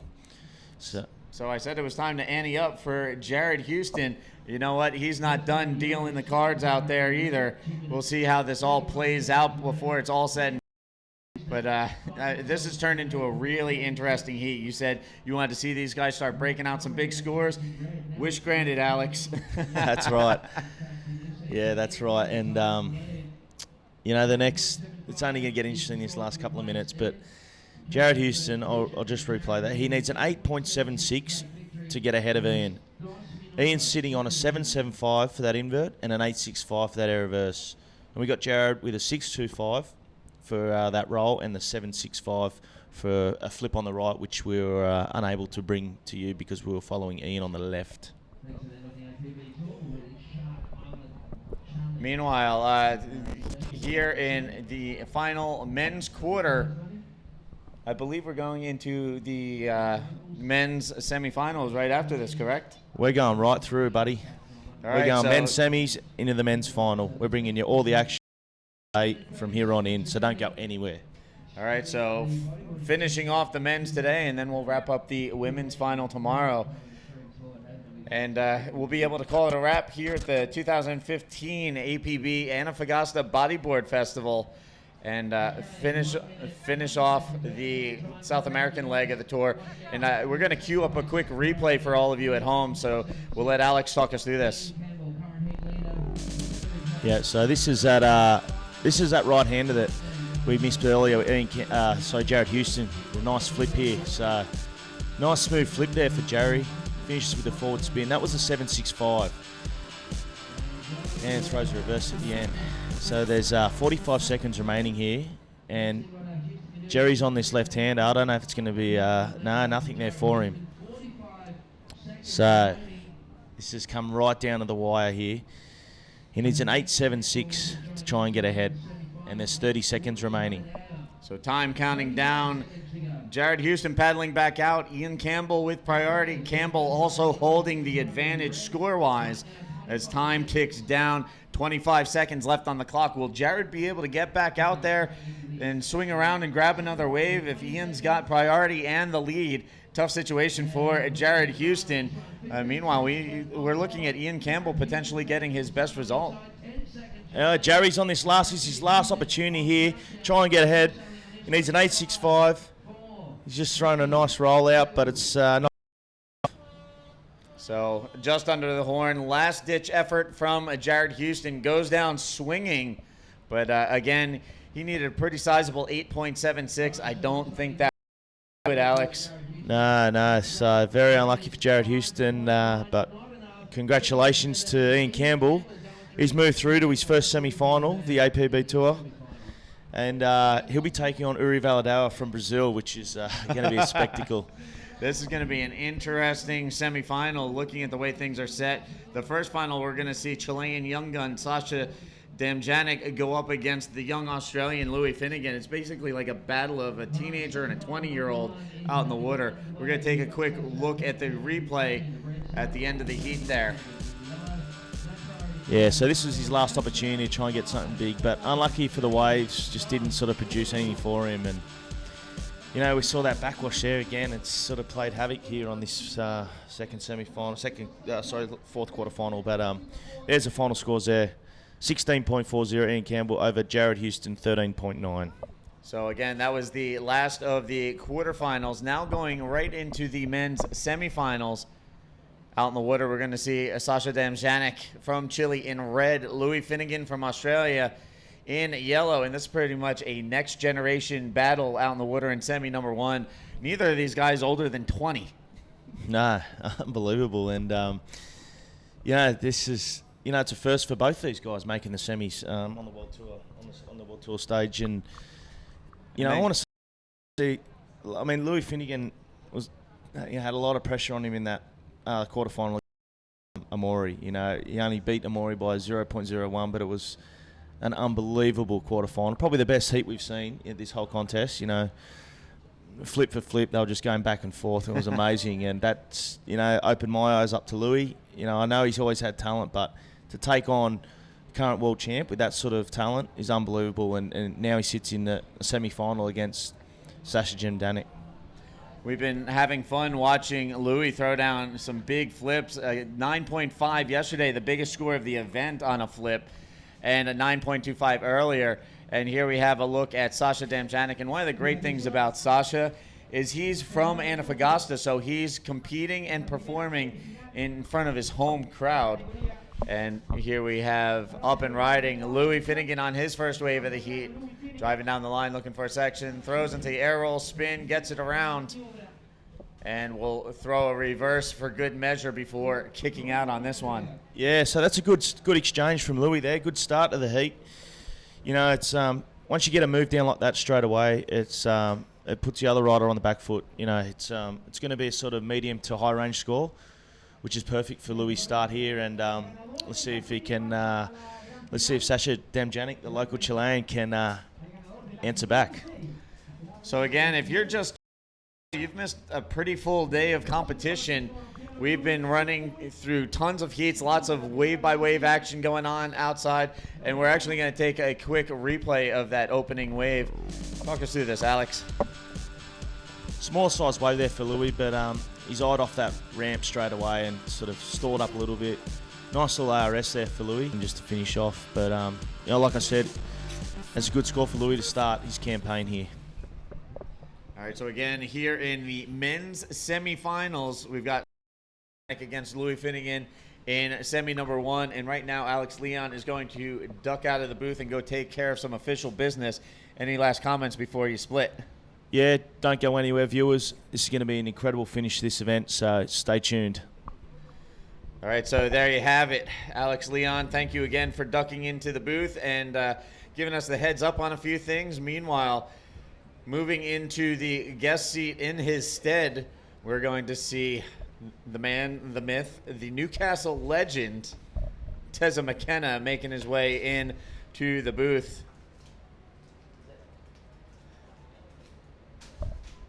Ready to rock and roll. Welcome back, Teza. Oh, yeah. What an incredible battle that was, that last one, between Jared and Ian. Normally it's chasing red, but this time it was red chasing yellow. Battle of South Africa out in the water in that last one. And you know what? Jared Houston didn't go down without a fight, but Ian Campbell just breaking out the whole bag of tricks to get the job done in that heat. We saw the invert, we saw the flip, we saw the air reverse, and just trying to use all of it to his fullest advantage he managed to come out on top. So we'll see Ian again later going up against Ori Valadown in semifinal number 2, which is going to come up pretty quick, right up hot on the heels of this semifinal. Number 1 out in the water, Sasha Damjanic and Louis Finnegan. And here we have Louis up and riding. Louis punching the roll, gets pretty good projection, and it comes out through the whitewater. So Louis with a 6.0 on his opening wave, now dialing in his secondary score. Meanwhile, Sasha Damjanic still looking for something substantial to get his campaign started. Yeah, that's right. Well, Sasha, you know, he's had a great campaign on this South American Triple Crown. He's a very good competitor, this young guy. I haven't seen too much of him, unlike Louis Finnegan. From Australia, I've seen Louis growing up through the amateur ranks. He's won various national and state titles, and then of course competed on the IBA Australasian and now the ABA National Pro Tour. So Louis has been highly decorated. He's followed every step that you need to follow as far as the stepping stone to a pro bodyboarding career is concerned. He's ticked all the boxes on the way through, and you know he's a very complete rider.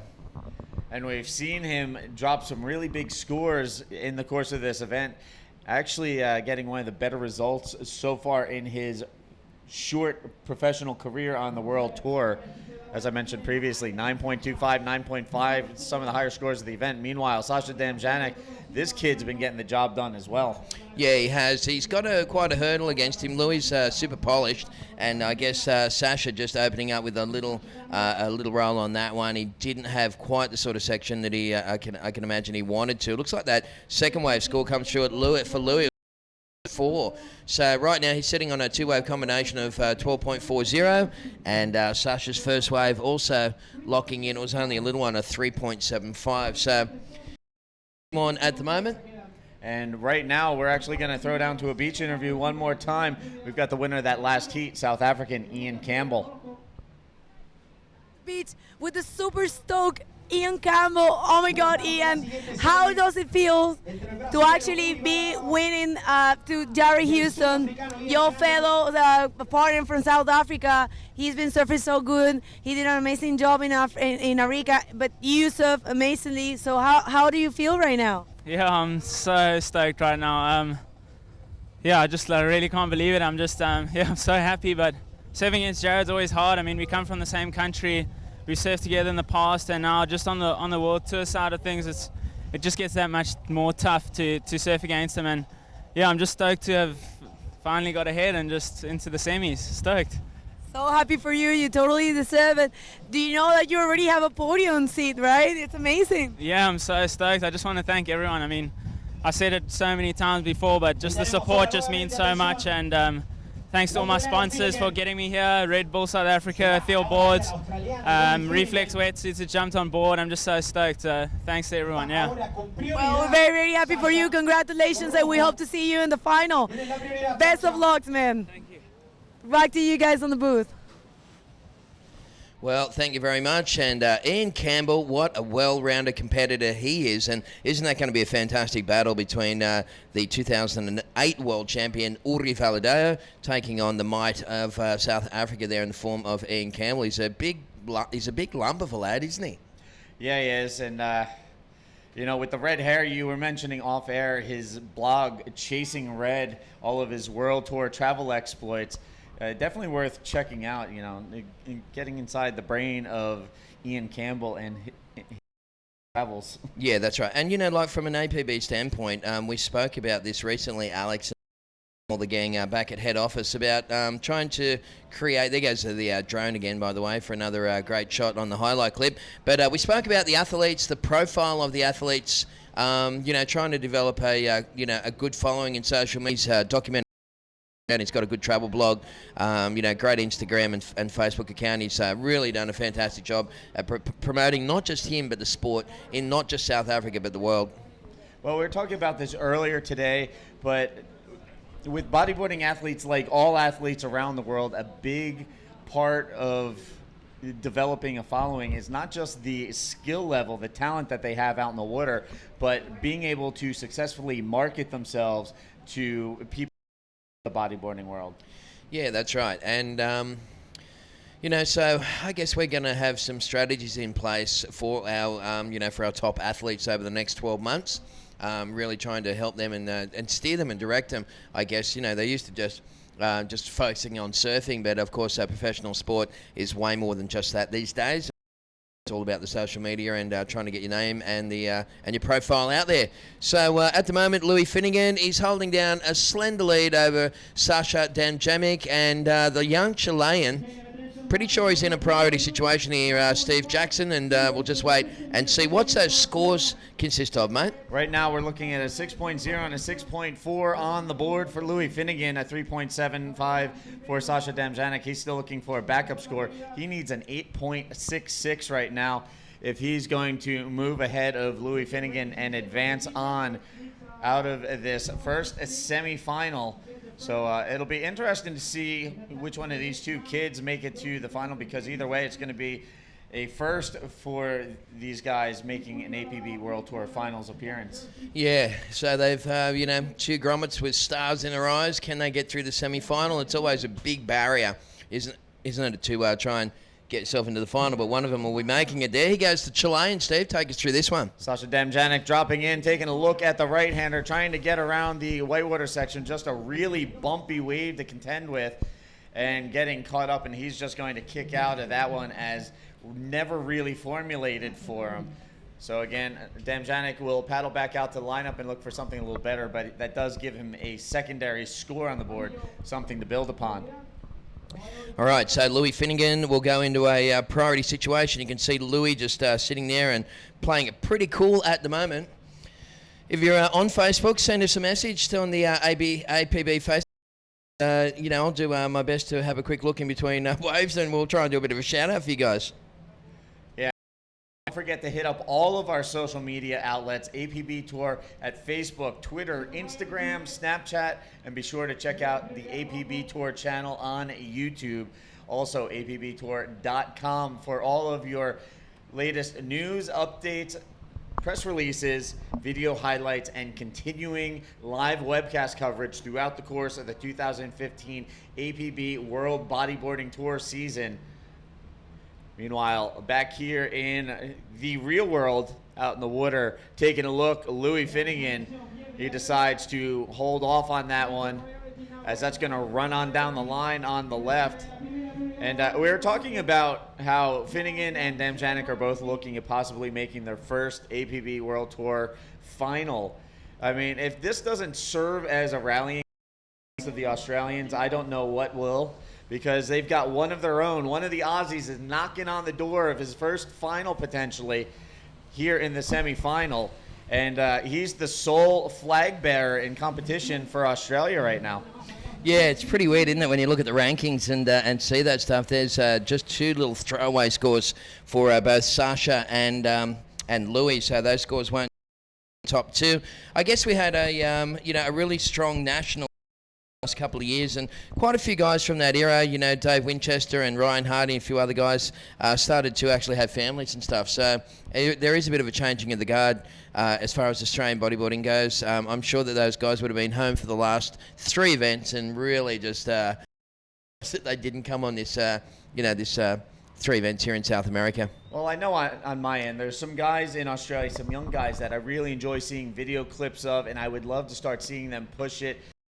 The World Tour, guys like Chase O'Leary, Davis Blackwell. I would love to see Sam Bennett back in the mix. I know a big part of it is sponsor support and being able to foot the bill for all the traveling, but I mean, a lot of talent in Australia, and it just seems like a waste to not see it showcased here on the world stage. Yeah, that's right. We didn't send a team to the last couple of ISA World Games. We refused to field a team in Venezuela. It was just that wasn't the kind of wave quality that we were after there. Fernando and the guys from the ISA picked a pretty bad venue in that one, but now that it's been at a Kike, of course, last year we watched on and went, what the hell? So we're in the process of trying to put together a team that when I go home from here, Steve, I'll go fly straight back into the national body at Coffs Harbour, and from those results, the team for the ISA World Games will be selected.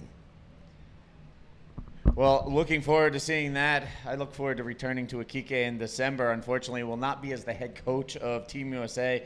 unfortunately, as of right now, it doesn't look like Team USA will exist again this year. So some difficulties trying to get that organized, but hopefully we'll get that sorted out in the next year or two. I'm definitely looking to see the Australians return to the competitive field in the World Games. Meanwhile, the competitive field out in the water right now, situation remains the same with about 2:30 left on the clock. Louis Finnegan with a 12.40, Sasha Damjanic with a 3.75 as his main score. One on his last wave, still looking for a solid secondary score to build upon what he has at the moment. Well, I just put a little post up on Facebook, on the APB Facebook page, and I said, where you at? Little old Manny Vargas cliche, that one, isn't it? We're going to recycle that. So, Steve and myself, where you're watching from, we'd love to know where where you guys are. And here we have Sasha Damjanic taking a look at this left-hander, drives off the bottom, trying to punch the roll. Looks like he got a little barred by the lip there, as instead of pitching over, it just kind of avalanched down the face and steamrolled right into Sasha Damjanic, so a little bit of difficulty on that wave. And meanwhile, just to touch base on your Manny Vargas reference, I'm pretty sure Manny's following along from back in California at... He's been working full-time as the esports manager at U Riding. So U Riding the World Tour a little bit. Be sure to check out U Riding The Journey, now available on all iPhone, iPad, and Android devices. 26 regions, a new region being unlocked each week. 300 waves to be ridden. And also stay tuned for the new U Riding Forum coming soon. All right, well, that'll be interesting there. Louis had a bit of a wave, so it'll be interesting to see if he hangs on. Just trying to listen to the beach announcer here.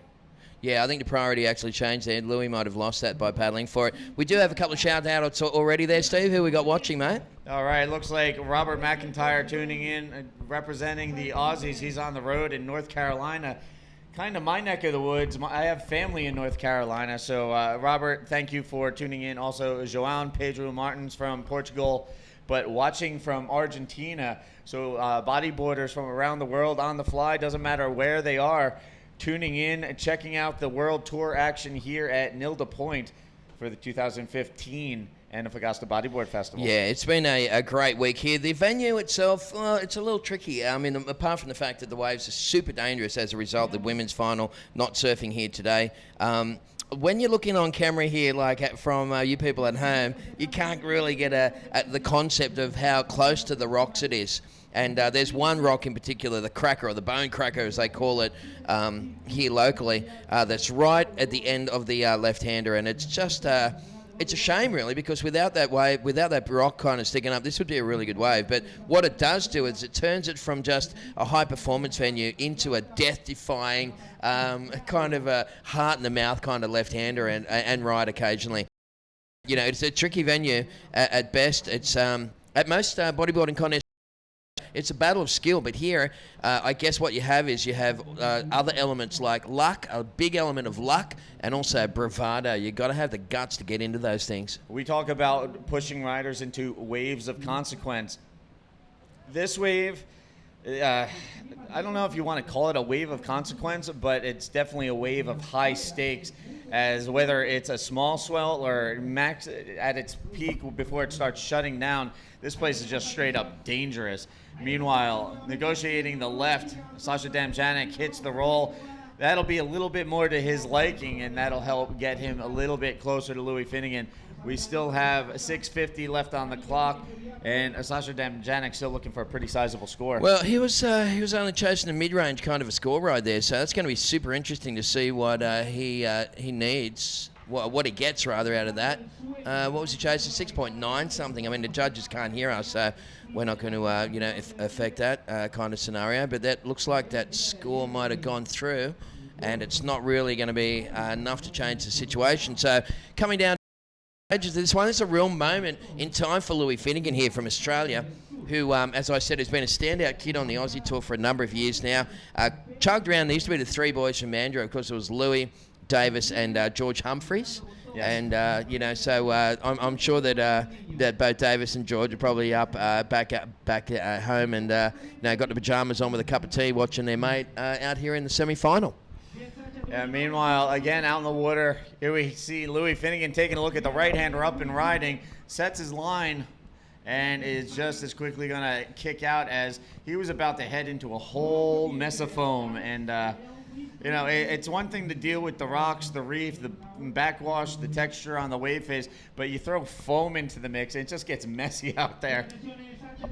Righto, well, it's coming down to the wire. You are watching semi-final number 1 here at the 2015 Antofagasta Bodyboard Festival, and Louis Finnegan in the lead over Sasha Damjemic. We got more people tuning in, Stephen. Where are they watching from? We'll get to that in a sec, as we actually have the replay of Sasha Damjanic on that last wave. We're going to take a look at this. We'll let you talk us through it. All right, well, a little bit of a bouncy one from the on the, and then Sasha gets off that. Didn't really come through at a super score, 3.5. Meanwhile, touching on some of the people online, Damian Dinham, one of my East Coast U.S. boys coming to us from Florida, tuned in. Also, Leilani Kavanaugh from Durban, South Africa, sending shout-outs for Ian Campbell from Liam Kavanaugh and all the CKZN bodyboarding team. Wishing good luck to Ian. Also, Michael Grubb from the UK. So thank you to everybody tuning in. Teza checking up on the social media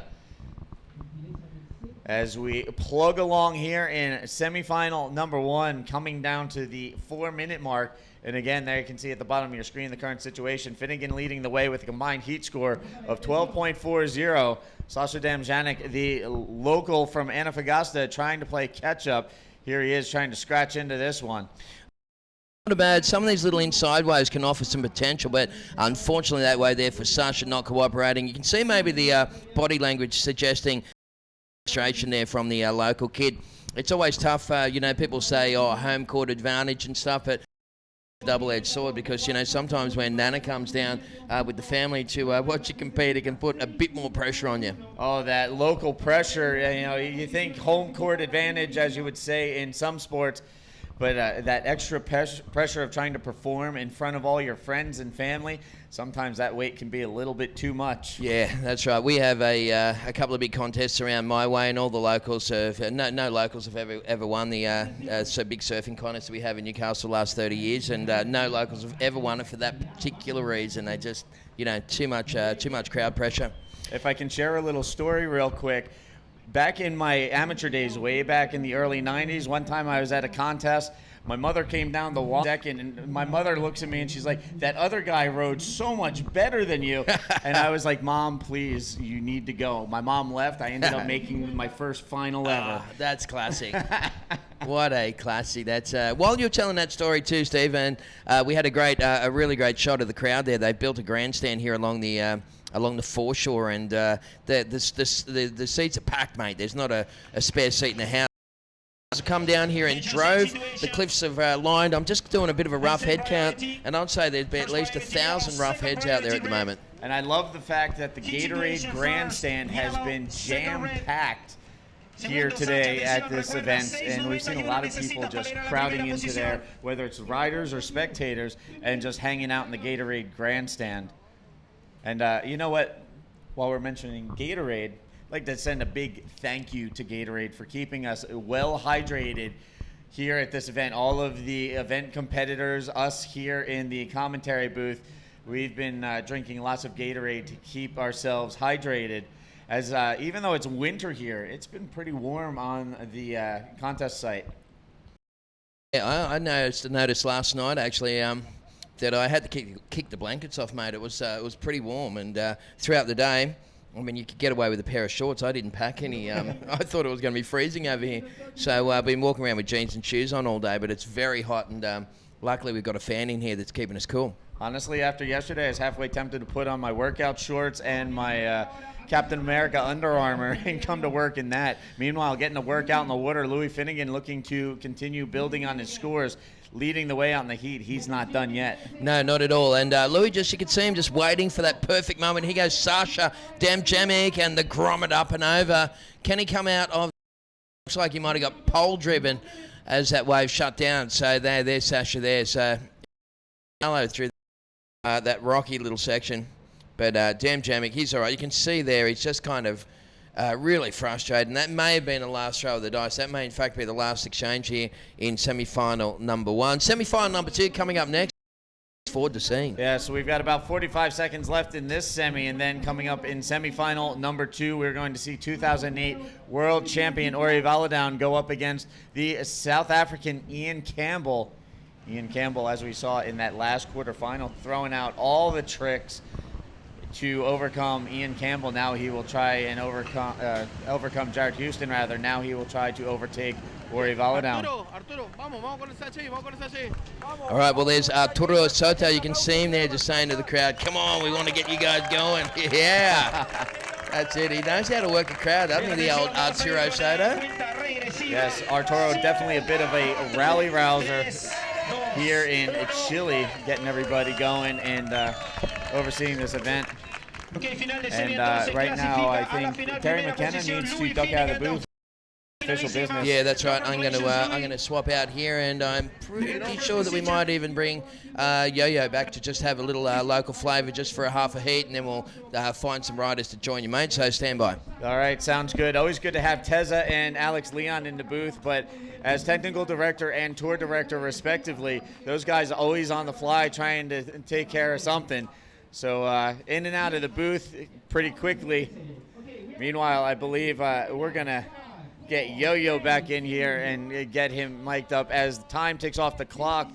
And it looks like Louis Finnegan is going to win semifinal number 1. Now coming up in semi number 2, Ori Valadown, the 2008 world champion, going up against Ian Campbell from South Africa.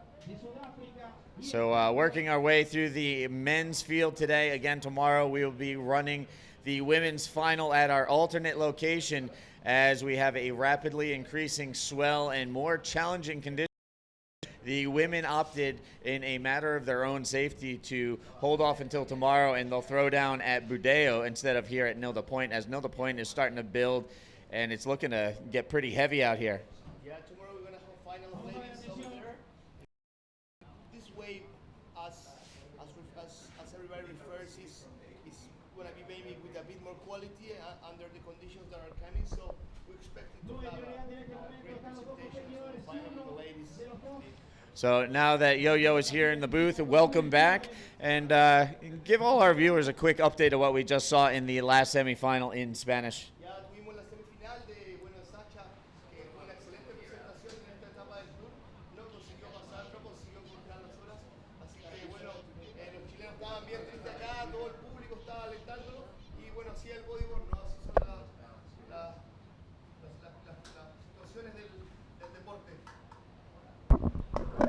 Bueno, entonces, como les comentaba, estábamos con Sacha en la semifinal anterior, que no tuvo buena suerte en la selección de olas, así que, bueno, se despidió del campeonato con una increíble presentación acá en la Nilda, y como comentaba Steve, mañana vamos a tener la finalísima de las damas en el sector de Budeo, que es una ola que va a estar mañana con mucho más condición, y es lo que los organizadores habían estimado para este evento.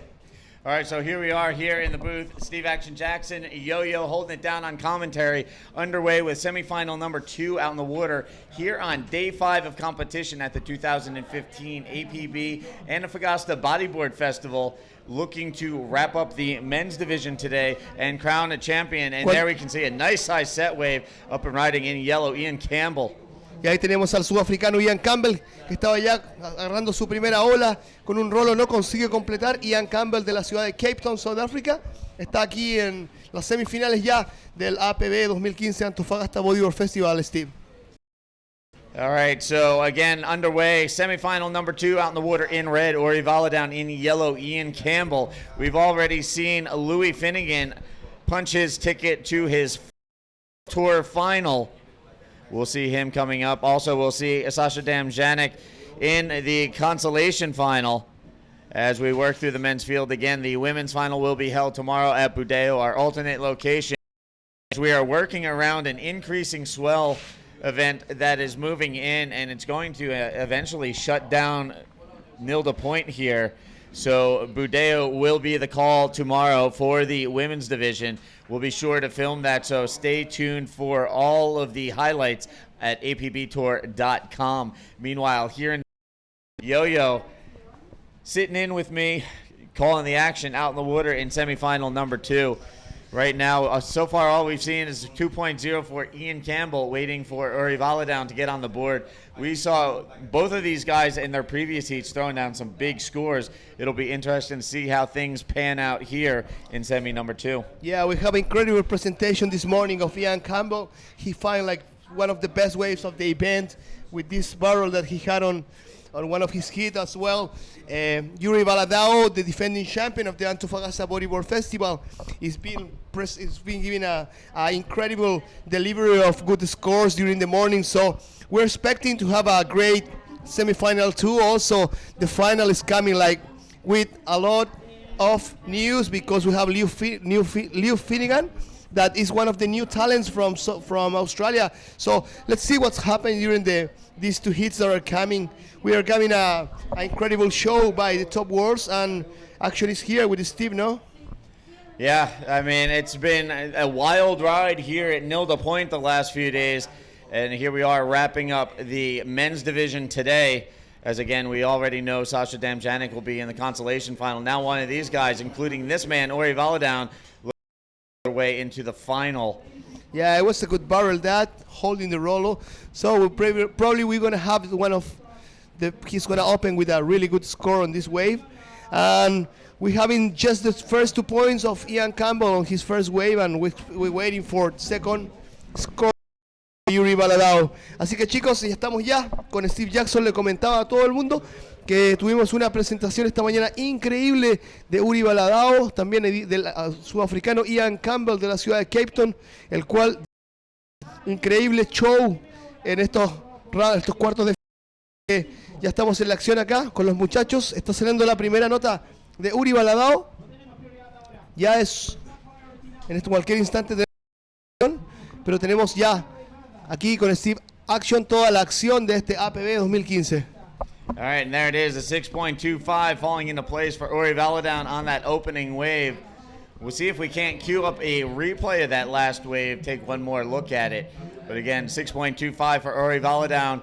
So after opening exchange of waves, the Brazilian taking the advantage over the South African.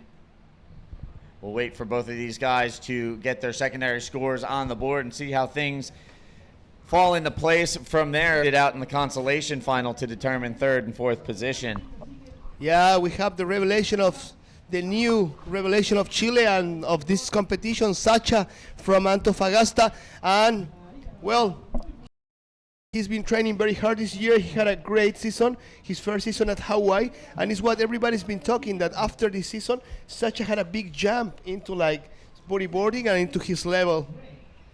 Well, regardless of what happens from here on out, when the awards presentation comes around, we will see a Chilean in the top 4, so there will be a Chilean on the podium at the end of this event. So I'm pretty sure there's a lot of proud people around this event venue and country watching this that are pretty happy to see a Chileno in the top 4.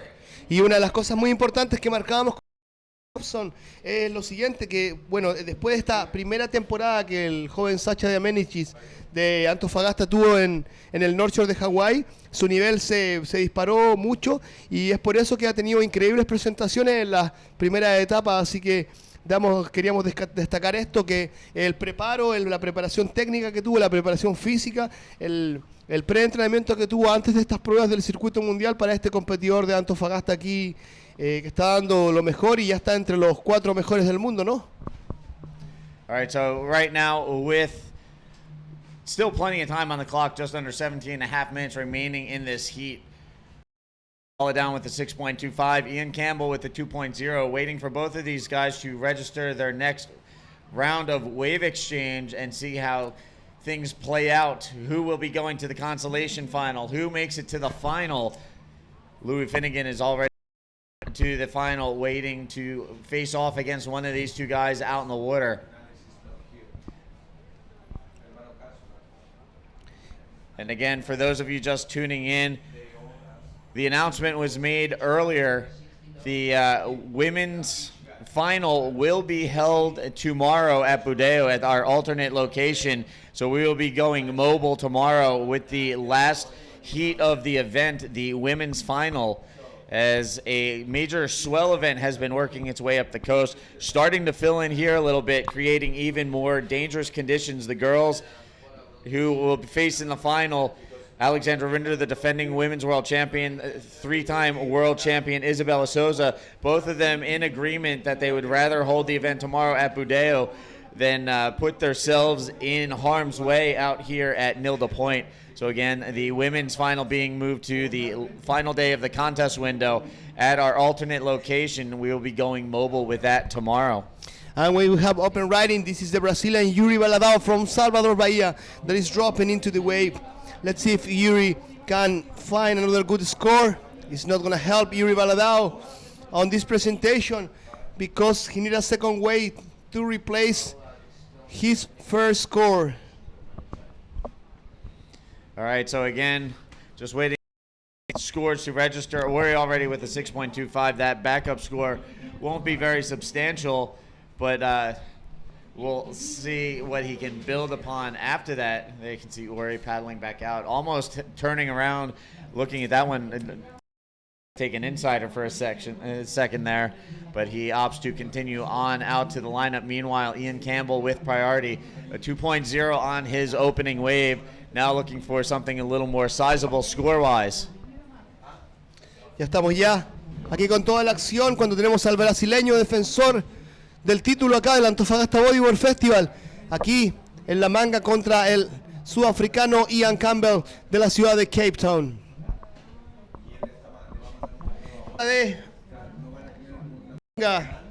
Cuando ya tenemos 14:30 la regresiva, es así. Que gustaría mandar un enorme saludo a todos quienes nos asisten en casa, especialmente a la gente de mi ciudad de Arica, a todos los muchachos que nos asisten de todo Chile y que están siguiendo acá el APB World Tour. Estamos aquí en la ciudad de Antofagasta, en el sector norte de la ciudad, en el lugar llamado Nilda Point, y hemos tenido un espectáculo increíble con los mejores del mundo. Hemos tenido presentaciones espectaculares, tuvimos mangas controversiales como la de Pierre Louis y José Octavio, y estamos aquí ya por la semifinal número 2. En la semifinal número 1 se despedía de la victoria del joven antofagastino, revelación de este campeonato APB, también de un espectáculo en la ciudad de Arica, en el Arica Chilean Challenger. Este es Sacha Damenisic, así que los chilenos estuvimos acá todos pendientes, estuvimos todos gritando when we have open riding, Steve. Ian Campbell up and riding on this left-hander, stalling, waiting for this thing to stand up. It's off to the races, flips it out, gets it around, and Ian Campbell unfortunately gets caught up in the whitewater. There you can see paddling back out. But Ian setting that one up. We talk about this being a technical wave and needing to know where to stall and where to hit the gas. Ian setting that one up pretty good, going for the flip. Ya estamos ya con 13 minutos en la regresiva. Y enorme saludo a toda la gente que nos asiste desde el sur de Chile, de la ciudad de Puerto Montt, los chicos de Carelmapu, que están teniendo una iniciativa increíble en ya entrar al circuito chileno de surf y posiblemente en el futuro poder llevar un campeonato internacional a su ciudad. También a la gente de todo el norte de Chile que está asistiendo, a la gente de la zona centro, a los chicos de Viña del Mar, de Reñaca, un saludo enorme, a mi amigo el Palominos ahí y a Susuchi, a todos los muchachos que nos asisten en el APB World Tour. Aquí estamos ya con Ola, porque este es el brasileño Yuri Baladao, que está convirtiendo un primer rolo de obra. Este es Yuri Baladao, el campeón mundial aquí en la Nilda. Se veía la manito de Uri clamando, pero vamos a ver qué deciden los jueces sobre esta última ola. Steve, we are in action with Yuri Baladao and Ian Campbell. All right, so Ian again with a couple of twos on the board, a 2.0, a 2.40, looking to build a score. Meanwhile, Uri Baladao opening up with a 6.25, looking for a backup score on that last wave. Currently with a combined heat of 7.50, trying to hold on to the advantage he has over Ian Campbell and move on to the men's final. We have just under 12 minutes remaining in this heat, so about halfway through. And there you can see Ian Campbell out the back with priority, waiting for his next opportunity to strike. And ya estamos con la with the second score of Yuri Baladao, and it's a 7 points. 7.0 to go with his 6.25, puts him at 13.25. Meanwhile, Ian Campbell up and riding, trying to improve his score. kicks out pretty quickly. So we'll see if we can queue up a replay of that last wave of Ori Valadown scoring a 7.0 with the judges. Nice combination wave there from Ori Valadown. Sí, cuando teníamos ya a Ian Campbell en combinación de 13 y 26, así que él necesita cambiar sus dos scores, muchachos. Esto quiere decir que ni aunque el sudafricano tuviera un 10 puntos, podría llegar a hacer la diferencia la puntuación de Uri Valadown. And we're going to take a look at that last wave from Ori Valadown again, a 7.0 on this. Talk us through this in Spanish. Y estamos ya con la repetición. Este es Uri Valadown, el bahiano, acá campeón del mundo con su primer rolo. Está ahí podían ver. Ese era Uri Valadown, el campeón defensor de la ciudad de Salvador de Bahía. Un saludo enorme a toda la gente de Salvador de Bahía, especialmente a la gente de Itacaré, que nos asiste, a los chicos de Vilas de Atlántico y a toda la gente que está asistiendo acá a la señal internacional del APB World Tour 2015. So there you can see at the bottom of your screen the current situation. Ori Valadown sitting on a combined heat total of 13.25. Ian Campbell on the other end of things, a 4.40. He currently is in situation, needing two new high scoring waves totaling 13.26. So Ian's got his work cut out for him. Counting down just under 10 minutes remaining. Still plenty of time for Ian to get the job done. He just needs a couple of solid waves to roll in his direction so he can go to work on them. Ya estamos así con Ian Campbell en combinación, muchachos. Vamos a ver si el sudafricano de la ciudad de Cape Town puede conseguir una combinación. Cuando el hombre está levantando la mano, está pidiendo situación y tiempo. Este es Ian Campbell, el sudafricano de la ciudad de Ian Campbell. And I have a great experience 3 years ago. I crossed the Atacama with him, Ian Campbell, and it was also at the trip. It was such a. And which is the other name of Rat Boy, the boy from South Africa? There's another one from the team, Michael Osler. Michael Osler. Yeah. Well, I have a great experience. So greetings to these boys. For sure, they're watching us like in South Africa. To my friend Sacha Specker, and to Michael Osler. So greetings from Antofagasta. Yeah, I'm pretty sure Rat's going to be tuning in today. He's been following along pretty closely the South American events opening up the 2015 World Tour. Here we have Ori Valadown up and riding on the left. Little bounce on the face, tweaks out the invert, and he's going to ride out. So Ori Valadown already has Ian Campbell in combination situation. We'll see if this wave factors in. Again, he's already sitting on 13.25. He's got a 6.25 and a 7.0. Now Ori Valadown inverting off of the left-hander. We'll wait to see how that score rolls in. But right now, Ori Valadown really just, dropping the hammer on Ian Campbell. We'll see if Ian can battle back. We have still 8 minutes and change left on the clock. Sí, ya estamos ya con 8 minutos en la regresiva y la última ola de Uri Valadown. Yo creo que va a ser un poco más la diferencia, le va a poner el camino más difícil al sudafricano. Nada imposible para este tipo de atleta, para este nivel de bodyboard, así que vamos a esperar lo que es la nota de los jueces. And we're going to take a look at the replay of that last wave from Ori Valadown. And here you can see Ori again dropping in, getting over a little wobble in the face, projects upwards and tweaks out the invert off the end section there. And he's going to gain a 6.80 on that wave to go with his 7.0. So now a 13.80. Ian Campbell needs a 13.81 to come back in this heat. So again, Ian a little deeper into combo land. And 7:15 left on the clock. Yes, he is. Tenemos ahí a Ian Campbell en combinación, muchachos, que están necesitando cambiar ese 13.80 porque la última ola del brasileño 6.80 fue mejor que su segunda, fue un 6.80. And the last wave of Uri Valadown was a 6.80. It was better than his second best score. So he is with a combination right now under Ian Campbell of 13 points and 80. And now, right now, the way this is shaping up, if this result holds and Ian Campbell is not able to put together the scores he needs, which I'll finish that thought after Ian Campbell takes a shot at this one, punching the roll through the lip on that closeout section, and it looks like it's just going to eat him up. There he is. His board pops up as well. Ian will collect himself and his board, head back out to the lineup, and give it another go. Still has 6:20 on the clock. But to finish my thought, if Ian is unable to advance out of this heat and Ori Valadown advances on to the final, this is going to be an interesting setup because we've already seen Amaury Laverne in 2 finals, including 1 win. This would be Ori's 2nd final of the year, and we've seen Jared Houston with the win. We're looking at 3 guys to separate themselves from the remainder of the men's field and really take that early advantage of the Men's World Tour. Si estamos viendo ya quién se va a llevar la finalísima acá con Liu Finnegan, una de las nuevas promesas del voleibol mundial, el australiano. Así, dando un espectáculo, venció a uno de los favoritos del evento, Amaury Laverne. So again, right now, counting down, 5:30 left on the clock. Ian Campbell chasing a combination score, 0.81. Again, that means in combination situation, Ian Campbell needs 2 completely new high-scoring waves, totaling 13.81 or better if he's going to overtake Ori Valadown, who has a commanding lead on this semifinal right now. Si estamos ya con las semifinal número 2 y cerca de la regresiva, tenemos a Uri Valadown con 13.80 pasando a primer lugar y al sudafricano que está en Comboland, como dicen los gringos aquí, en la situación de combinación, muchachos.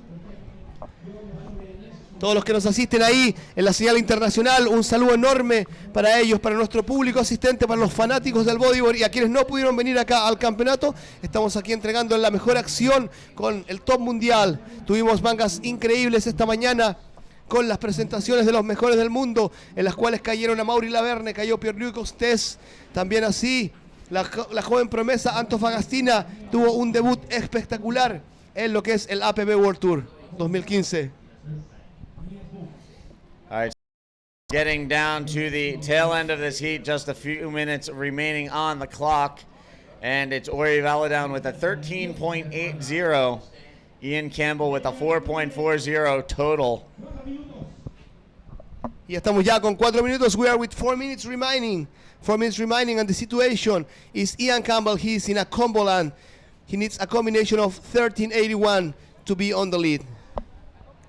So again, getting down to the tail end of semifinal number 2. Meanwhile, we're going to go right into the men's consolation final. So one of these guys right now, it looks like it may very well be Ian Campbell, will be going up against Sasha Demjanek in the consolation final. The consolation final, again, in addition this year to separate 3rd from 4th as opposed to just awarding an equal 3rd tie in points. This will be a big factor at the end of the year when we get down to the final rankings and the point standings. So again, coming up in the consolation final, Demjanek in red against the 2nd place finisher in this heat, which right now looks like it may very well be Ian. Remains in combination situation as we get down to about 3 minutes left in the heat. Estamos ya con 3 minutos en la regresiva, muchachos, y a todo Chile ya nos estamos instalando en la finalísima. Vamos a ver si Uri Valadown hace la dobladiña y se lleva 2 años consecutivos la victoria aquí en Antofagasta. Ya lo clamaríamos como el rey de Atacama, del sur de Atacama, de Antofagasta, al gran Uri Valadown, campeón del mundo de la ciudad de Salvador de Bahía, Brasil. Ya estamos ya cerca de 2 minutos y medio, Steve. So counting down the end of this heat, and again, it's Ori Valadown with a dominant lead over Ian Campbell right now. Ian has just not had an answer for what Ori Valadown has thrown down. We've seen him put together big rolls, and it has scored well with the judges, sitting on a combined heat total of 13.80 and leading the way in semi number 2. Ori Valadown looking to earn passage into the final, where he will go up against Louis Finnegan. Again, the heat's not over. Ian still has some time, but time counting down. 2 minutes left. Estamos ya con 2 minutos. El brasileño Uri Valadown de Salvador de Bahía está llevándoselo a todo. Enormes abrazos. Brasileiro aí, Uri Valadown está levando tudo aqui na Antofagasta. Vamos a ver se ele repite a dobradinha e se proclama o campeão consecutivo acá de 2015 aqui na Antofagasta Bodyboard Festival. Enorme parabéns para todo mundo, a galera da lado do Brasil está assistindo, especialmente meus amigos de Itacaré, também a gente de Itajaí lá no sul. todo mundo que assiste o Campeonato Mundial aqui de coração. Estou levando transmissão com Steve Action Jackson desde Antofagasta. All right, so again, just to update on everybody who may have missed the announcement earlier, the women's final has been moved to tomorrow. We'll be going mobile for the women's final. Going to our secondary location of Budeo, where we were mobile for the first 2 days of this event. Meanwhile, wrapping up the men's semifinal, going into the consolation final immediately after, and then we will run the men's final and wrap up the men's portion of competition here at the Antofagasta Bodyboard Festival. Sí, estamos ya, muchachos, ya con las finalísimas, chicos, porque todo Chile está mirando expectante aquí el Antofagasta Bodyboard Festival, con el Steve Action Jackson dándole toda la acción aquí en vivo a todo el mundo, desde Arica a Punta Arenas, desde la ciudad de Antofagasta, chicos.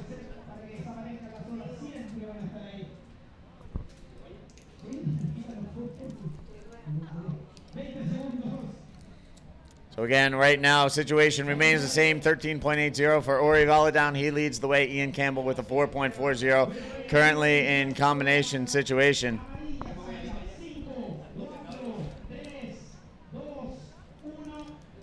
And there it is. The horn has sounded, and it is going to be moving on to the final. Meanwhile, Ian Campbell will be hanging out in the water a little while longer as he will battle it out with Sasha Damjanic in the consolation final.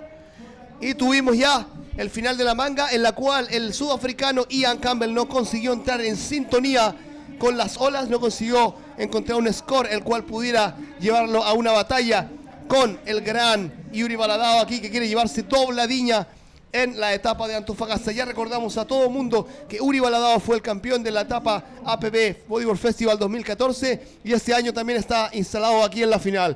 Vamos a tener una final increíble. También un tercer y cuarto lugar entre Sacha Damenicic, el antofagastino revelación del Tour Mundial 2015, contra el sudafricano Ian Campbell. All right, so there it is, the remaining portion of the men's event here at the 2015 APB Antofagasta Bodyboard Festival has been set. We're going to see Sasha Damjanic in red go up against Ian Campbell in yellow in the consolation final.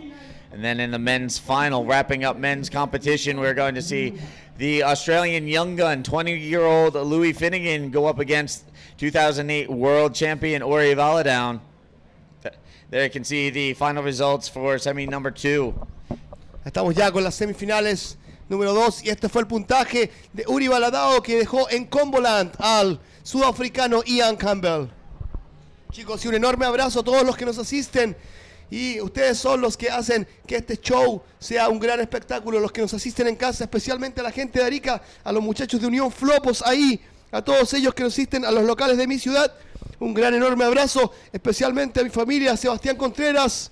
También un enorme abrazo a quien lidera el campeonato ya, el gran Tomate, cómo no decir ahí, el Tomate que vino acá a carretear al Mundial acá, APB World Tour 2015. All right, so event organizer and promoter Tomate Christian Peralta from Arica here in the booth, kind of scoping things out. We got people poking their heads into the studio and checking things out here. Meanwhile, Steve Action Jackson here with Yo-Yo holding it down. We're about to kick into the consolation final where we're going to see the young Chilean Sasha Damjanic from here in Antofagasta go up against Ian Campbell. They'll battle it out for third and fourth position. And if the Chileno community holds true to nature, I'm pretty sure everybody's going to be screaming and yelling, supporting their countryman Sasha Damjanic out in the water. Y ya están los chilenos ya tirando su última as en esta jugada, porque este es el antofagastino Sacha Damenicic, una de las grandes revelaciones acá del Tour Mundial 2015, con el cual se enfrentará al gran sudafricano Ian Campbell. Así que vamos a tener un espectáculo de punta, porque el tercer y cuarto lugar puede que se quede acá en uno de estos dos competidores, y esperamos que todo salga a favor de los chilenos que están acá esperando la fiesta para dejarla aquí en casa con Sacha Damenicic. I'm looking forward to seeing this consolation final go down. And honestly, I hope everybody at home watching, whether you're watching online or watching on television here in the local Antofagasta area, I hope to God I get to hear the entire Chilean community watching this consolation final just go absolutely nuts. So we'll see what happens. Also, I'm pretty sure back home in South Africa, Ian Campbell's got a ton of people tuning in to watch this, cheering him on, hoping him the best to see who comes out third and fourth in this. So again, consolation final on deck in just a moment. Y un enorme abrazo y saludo gigante, en especial a toda la gente de Sudáfrica. Big greetings to everybody at South Africa, especially my friend Sacha Specker, and everybody that is watching us from there. Here we are, me, Jojo, and Steve Jackson, giving all the action to you guys at home. And we are with the consolation final. Any minute, we're going to go with the local credit, Sacha Damenicic, the biggest revelation of this competition, again, the South African Ian Campbell. And you know, I was saying I would love to hear people go completely nuts with this consolation final, cheering on their countrymen.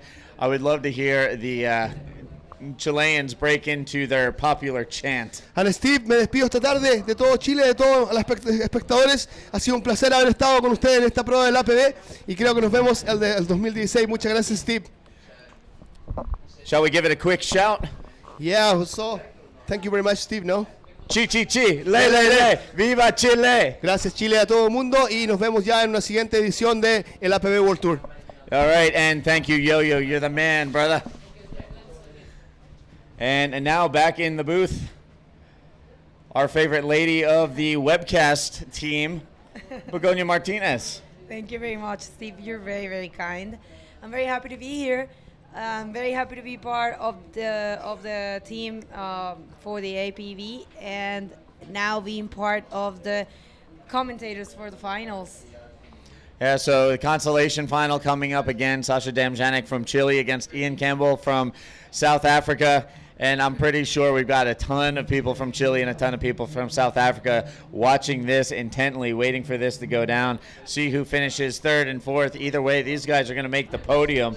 A solid result here. Keep in mind the winner of the consolation final will finish in third place with 1,168 points. Second will finish fourth overall with 1,072 points towards their World Tour ranking. And you know what? Sasha Damjanic came in here looking pretty solid, ranked in the top 20. He's going to improve his position on the World Tour rankings with this result. So this kid, you know, really getting the job done in the first three events of the year. He's going to, you know, go home after this. There's going to be a little break until the last three events in two events in Portugal and the season finale in Puerto Rico. But this kid, I mean, he's going to be sitting pretty good in the overall tour rankings. Yeah, Steve, it's been amazing watching him, and it's so nice to see that Chile has a good squad of excellent riders. Not only Alan Munoz, I know he's watching back home, and he's probably very, very happy at this point to see that another Chilean guy has made whatever looked impossible for the rest of the riders. This is what I like to encourage the rest of Chilean riders to give it a chance and try to compete in the World Tour, because there's possibilities and there's always a chance.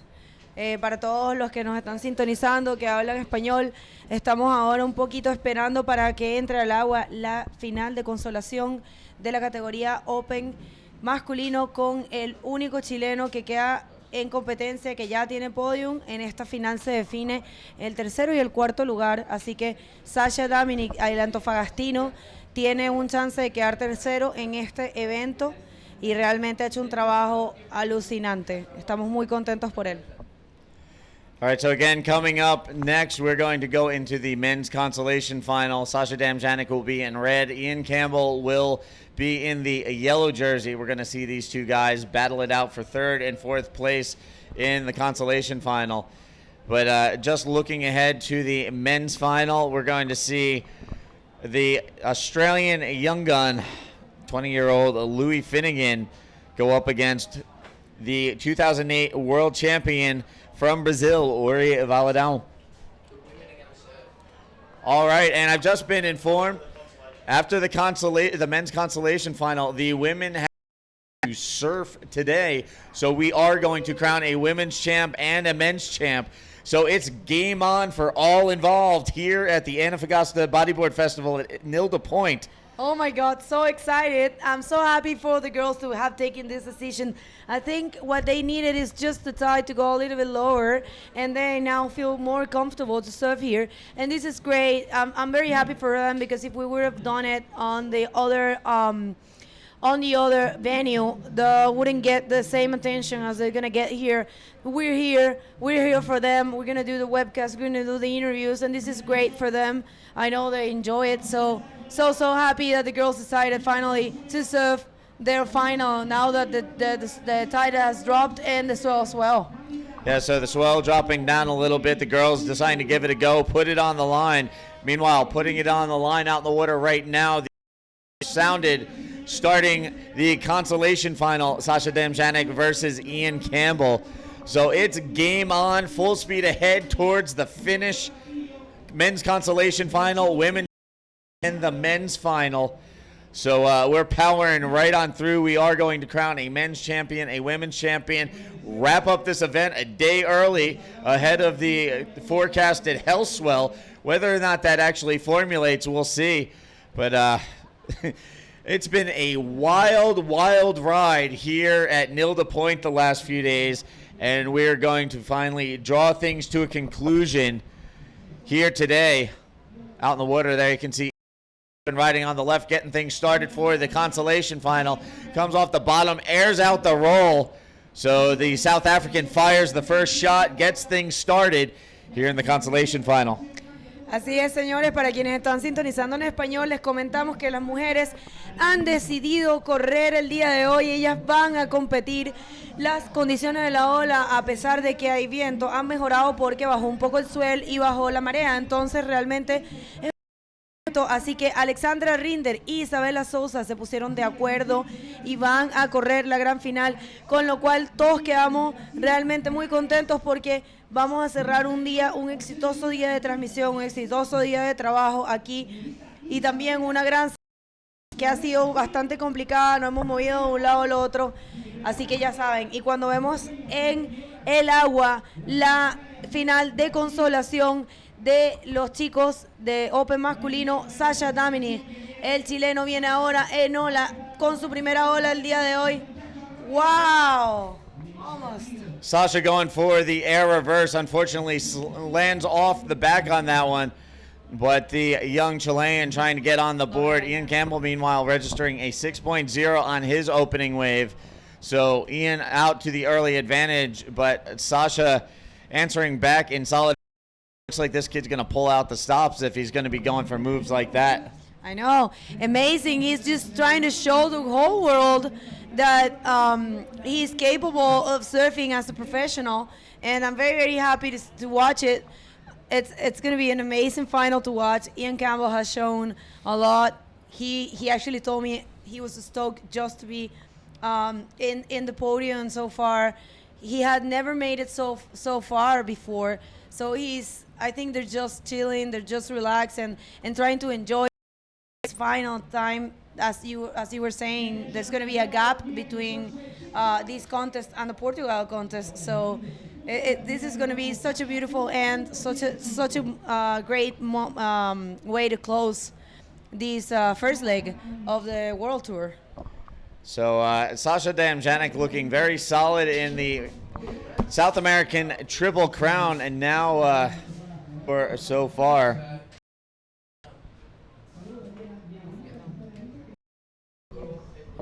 Well, yeah, we're stoked. Para todas las personas que están viendo en casa, la primera ola de Sasha simplemente le dio un 1.75 porque no fue una maniobra completada, pero realmente fue una linda maniobra para Sasha, una linda oportunidad de mostrarle al mundo que él sabe hacer grandes maniobras y que puede hacer grandes cosas. Aquí está Ian Campbell en ola. Look at that. That was a very nice backflip. Unfortunately, couldn't complete. So Ian Campbell still going for it out there. He's got to be exhausted right now. He just rode in the semifinal, and now here he is right back to it in the consolation final. So this guy hasn't really had a lot of time off. He's been in 3 of the last 4 heats. I know. I actually was talking to. I actually was talking. No. We're actually going to take a quick look at the replay of that last wave. Talk us through this, Vigo. Sure thing. There we have then Ian Campbell generating speed, a little bit bumpy in there, but managing to do a forward spin and finding another section on the wave and just busting that perfect backflip. Unfortunately, couldn't complete the maneuver, but it actually looked very nice. All right, so again, Ian working his way back out to the lineup. Meanwhile, priority will fall to the hands of the young Chilean, Sasha, and he will try to work his way back in. I'm so happy to hear that the girls are deciding to compete. I know they're totally capable. Now that the tide has dropped and also the swell hasn't hit so far, and I think they're gonna do an amazing job out there. And I was willing to watch them surfing. So happy that they are actually deciding to move forward with the final. Yes, as am I. It'll be great to put a wrap on this whole event, tie it up nice and neat with a bow, and crown our champions. Yeah, and man. then we can all enjoy the next couple of days here in Chile, and then can part and head in our own separate directions.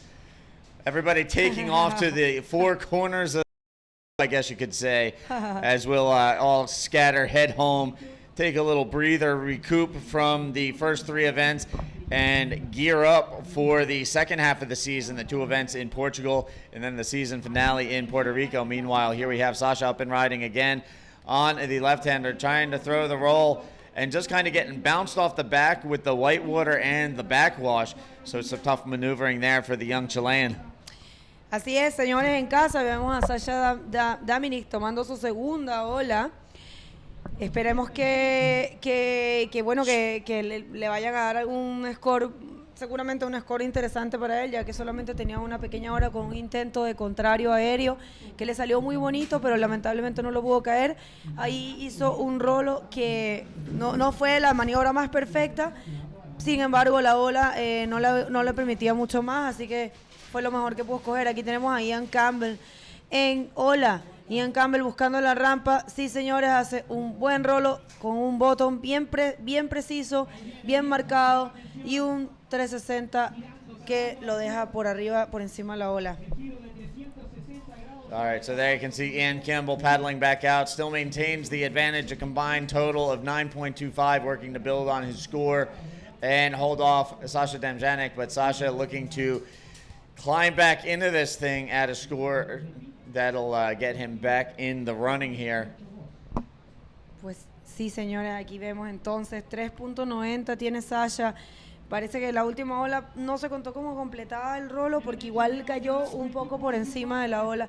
Pero bueno, no es nada para el chileno que ha estado compitiendo excelente, ha hecho un trabajo maravilloso. Todo Antofagasta, todo Chile debe estar muy, muy orgulloso de él. Y ahí viene, de hecho, el chileno, una vez más, generando velocidad, remando para tomar esta ola con una muy buena rampa. Lamentablemente, no se le presentó la oportunidad de pegarla. Pero bueno, Ian Campbell ha hecho también un excelente trabajo y ha mostrado mucho control. Creo que Ian me dijo que estaba muy relajado, que estaba muy tranquilo, que ya había sido para él un gran paso haber llegado a la final de Consolación, haber llegado al podium, una cosa que antes no había vivido. Así que felicidades a los dos y están haciendo un excelente trabajo. All right, so there you have it. Ian Campbell increasing his score in 11.25 now against Sasha Demjanic's 3.90. So Ian Campbell increasing the deficit, making things that much more difficult for the young Sasha. Yeah, it looks like Ian is actually surfing quite calm. It looks like he's enjoying the ride, and it's great. It's great to watch them so calm, you know, and he was so stoked. I just can't explain to you how stoked he was. He told me like, "Oh my God, this is my first time in the podium. I have never made it so far, this far." And yeah, we're very, very happy for him, and also very happy for Sasha because it's the first time. The only Chilean that has actually gone so far, it's Alan Munoz, and really no one else. So it's very nice to see another Chilean making it to the finals. Now I have a question for you. He's from Antofagasta. How do you refer to one of the local Antofagasta residents? I keep messing this up. I want to ask you and get definite confirmation on this. Well, in Spanish es Antofagastino, and in English it should be Antofagastian. I would imagine it would remain similar. Antofagastino. It sounds about right. It sounds very Italian, but Antofagastino. No, I don't really. I'm curious about where that name comes from, Antofagasta. I'll search on that. I don't. Yeah, Antofagastino. El Antofagastino, Sasha, and then again, I don't really know how the last name is well pronounced. The proper pronunciation of his last name.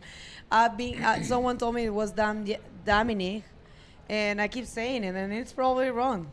I should have asked him. that would probably be the best course of action for both of us. But I was curious because I had heard it mentioned in Spanish before, and it just rolled off the tongue. Then I tried to say it, and I butchered it. But it still sounds better than in reference to my old hometown. I come from a small coastal town in New Jersey called Brielle, and we're referred to as Briellians. Oh. It sounds like alien. Well, actually, I like the way Damjanic sounds, so, but probably it's not the right way to say it.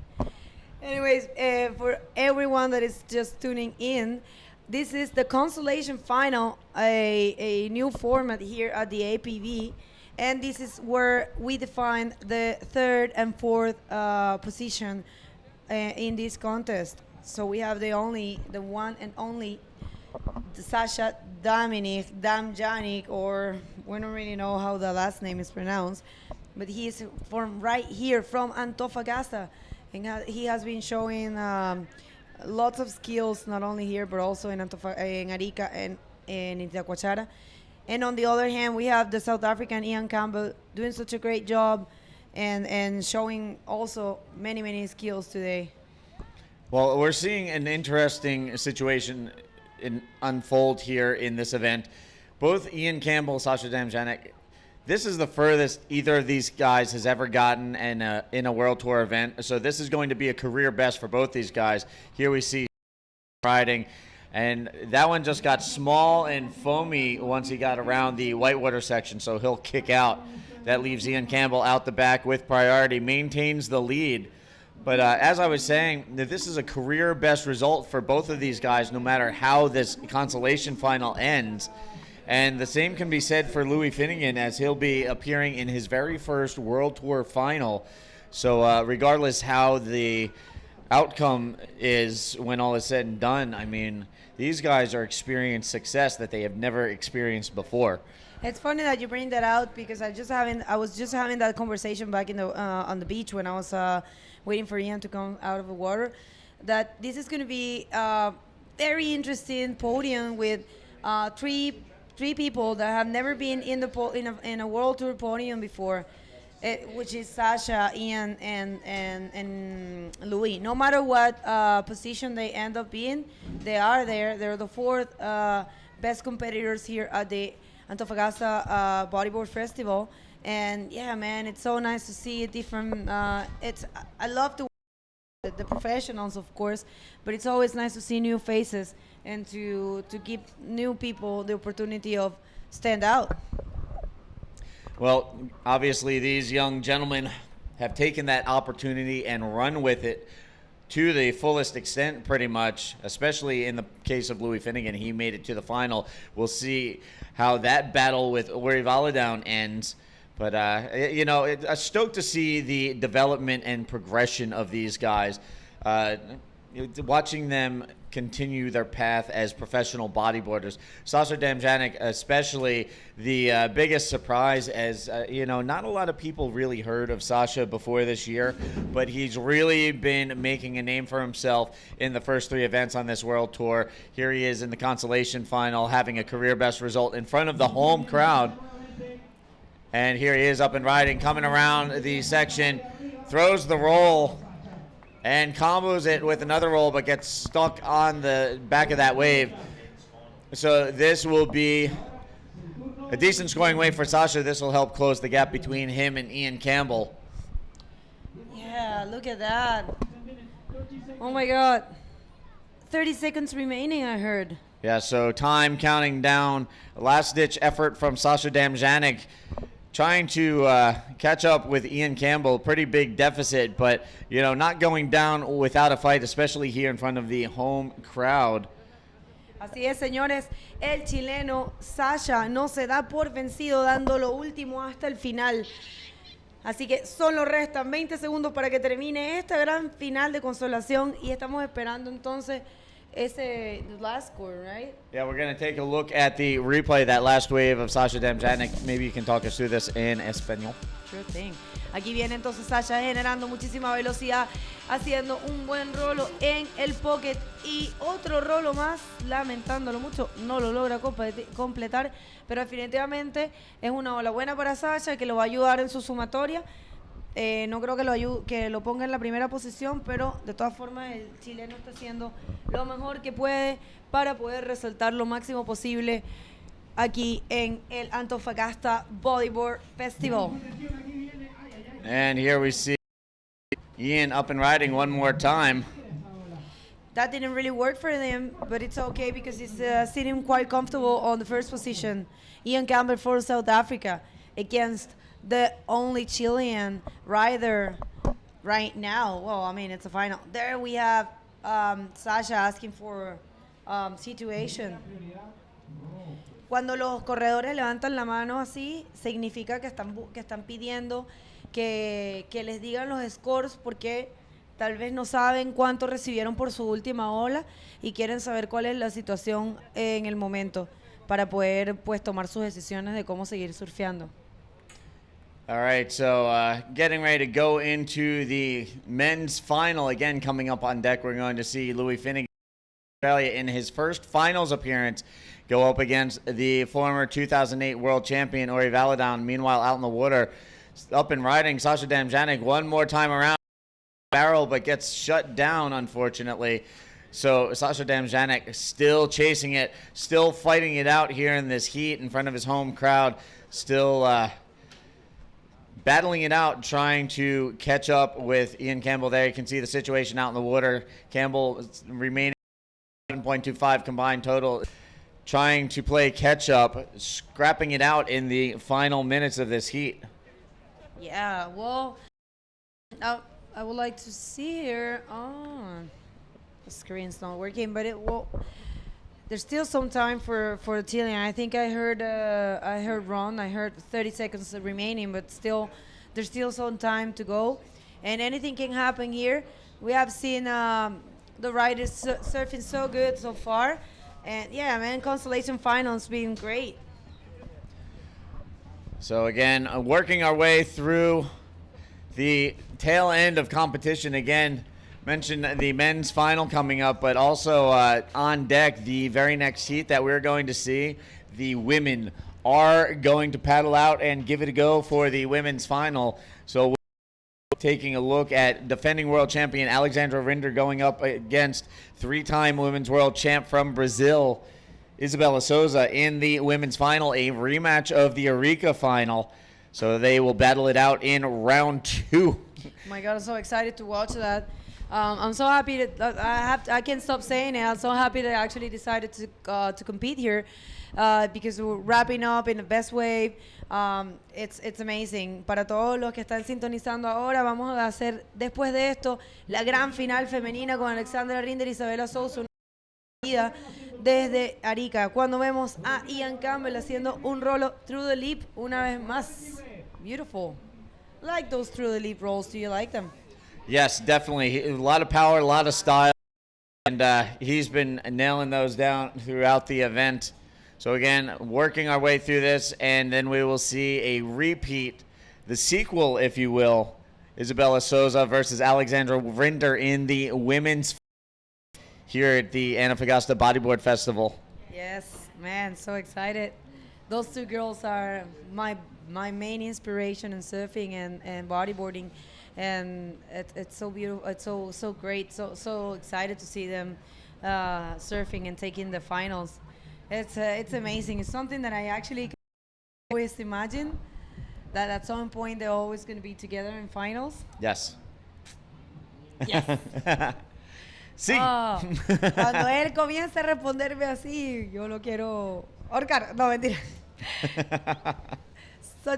Gracias a todo el mundo por sintonizar, especialmente ahora que esperamos que salga alguna olita. Gracias a nuestros patrocinadores, gracias a Gatorade, principalmente a Minera Escondida, a Sierra Gorda, El Mensajero, Banco Estado, Gobierno Regional de Antofagasta, Municipalidad de Antofagasta, Transro, Chile North, Dali Estampado, por supuesto Pepsi y Gatorade, que han hecho un gran trabajo manteniéndonos hidratados, Kiro Fit, FM Plus, Nova Copy. Wow, there's so many good and excellent sponsors for this contest. We're so happy to be here, and without it wouldn't be possible. So thank you very much to all the sponsors, because we had such a great time. And while we're thanking people, thank you to all of you at home watching online, watching on television. We appreciate your support of professional bodyboarding and the APB World Tour, as we try and build a bigger and better future for the sport of bodyboarding. We've got the talent, we've got venues, you know, and we continue to build year by year, progress the sport, and move things forward. A continual progression of professional bodyboarding, high performance, waves of consequence, and it just gets bigger and better each year. So thank you, all of you, for joining in and riding along with us. Sí, lo que está diciendo mi compañero Steve, para todas las personas que hablan en español, es que les queremos dar las gracias, infinitas gracias a todas las personas que sintonizan y que nos apoyan, que apoyan el tour, que apoyan el bodyboard y que nos ayudan a hacer cada día mejores, y cada día sin el apoyo de ustedes no hubiese sido posible llevar a cabo este evento. Así que muchísimas gracias a todos los espectadores y a todos los riders que nos apoyan. There we have Sari tape filming here. Sari and Ayaka, always such a beautiful couple that traveling together. I love them. These kids are amazing, so talented. Big up to Japan. Yes. All right, so again, right now we're getting down to the tail end of the consolation final. Ian Campbell increasing his advantage at 12.75, holds the lead over Damjanek. Sasha with a 7.25. And right now it looks like Ian Campbell gunning for the third place finish. Again, just a quick look at the points breakdown. The winner of this heat will finish all with 1,168 points. Meanwhile, the second place finisher will finish fourth place overall with 1,072 points towards their World Tour ranking. Yes, that's what it is. Oh man, I kind of felt like it was shaking. No more earthquakes, even if it's such a little one. Earthquakes. Here, our friends from Japan knows about the earthquakes as well, so. No more rumbly tumbly, even if it's just a little. I've had enough of the ground. Do you know how do you say Japan in Japanese? Japan. No. No, the Japan is Portuguese. Nippon. Nippon. Can you believe that? I should know this. Nippon. But you know what? My Portuguese, my Spanish, and my French are bad enough. God help me if you try and get me to speak Japanese. I would love to learn. I love languages. You know what? If it looks like we're going to be confirming Japan for the Women's World Tour this year. And, you know, it'll be really cool to see everybody heading to Japan to compete. If this happens, I really need to learn some Japanese or I'm going to be completely lost. Oh, definitely. And I think the transmission has to be in English because no one else is going to understand. I know, unfortunately, the extent of my Konnichiwa and arigato. I Land of Spanish-speaking people. And we will let you give a quick update on the situation out in the water. A todas las personas que están sintonizando ahora de Chile, tenemos a Sasha Daminic o Damjanic todavía en competencia aquí en esta final de consolación contra el surafricano Ian Campbell, que ha hecho un excelente trabajo. En estos momentos está liderizando el surafricano y Sasha necesita, no es tan largo, necesita alrededor de un 6 para subir a la primera posición.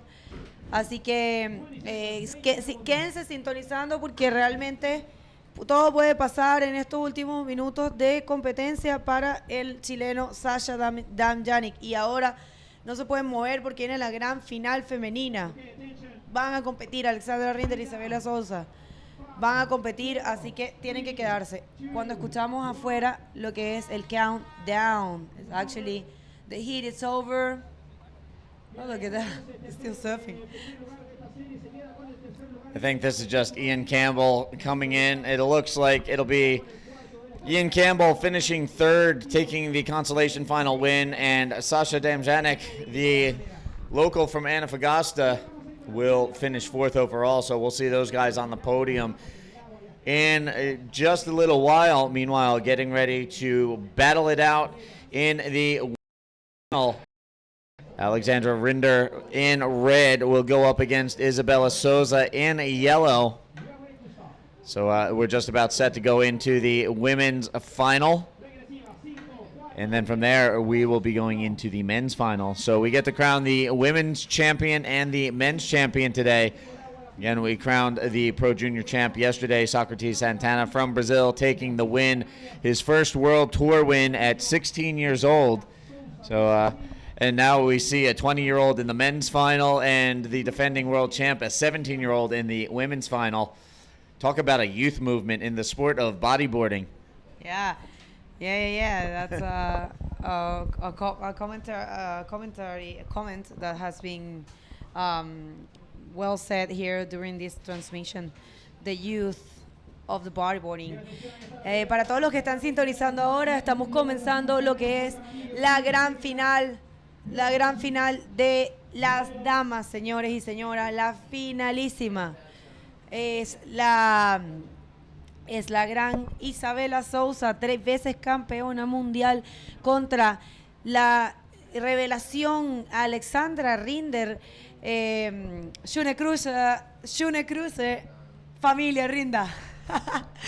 I know they're watching, and Miss Andrea Rinder, thank you for the shout out in Facebook. I love to watch your daughter surfing, and it's amazing. This is the great final of the women category here at the Antofagasta Bodyboard Festival, and we so much look forward to see these two surfing against each other once again. So one more time, welcome to everybody who might just be joining in for the women's final. We are underway here in the booth. Steve Action Jackson holding it down with Begonia Martinez. We are into the women's final, a rematch of Isabella Souza and Alexandra Rinder. We saw this in Arica. We're seeing it again here at Antofagasta. And, this is going to be an interesting battle. Originally, we were going to postpone this until tomorrow, but the girls opting to battle it out here at Antofagasta, and we're going to let Begonia jump off the air and run down and take care of the beach interview. So go back here in just a little bit. She's been running all over the place like a crazy lady. So again, thank you, Bigo, for work. She'll be back in just a bit. And you know what? Right now, we're going to have Alex Leon jump in for a second.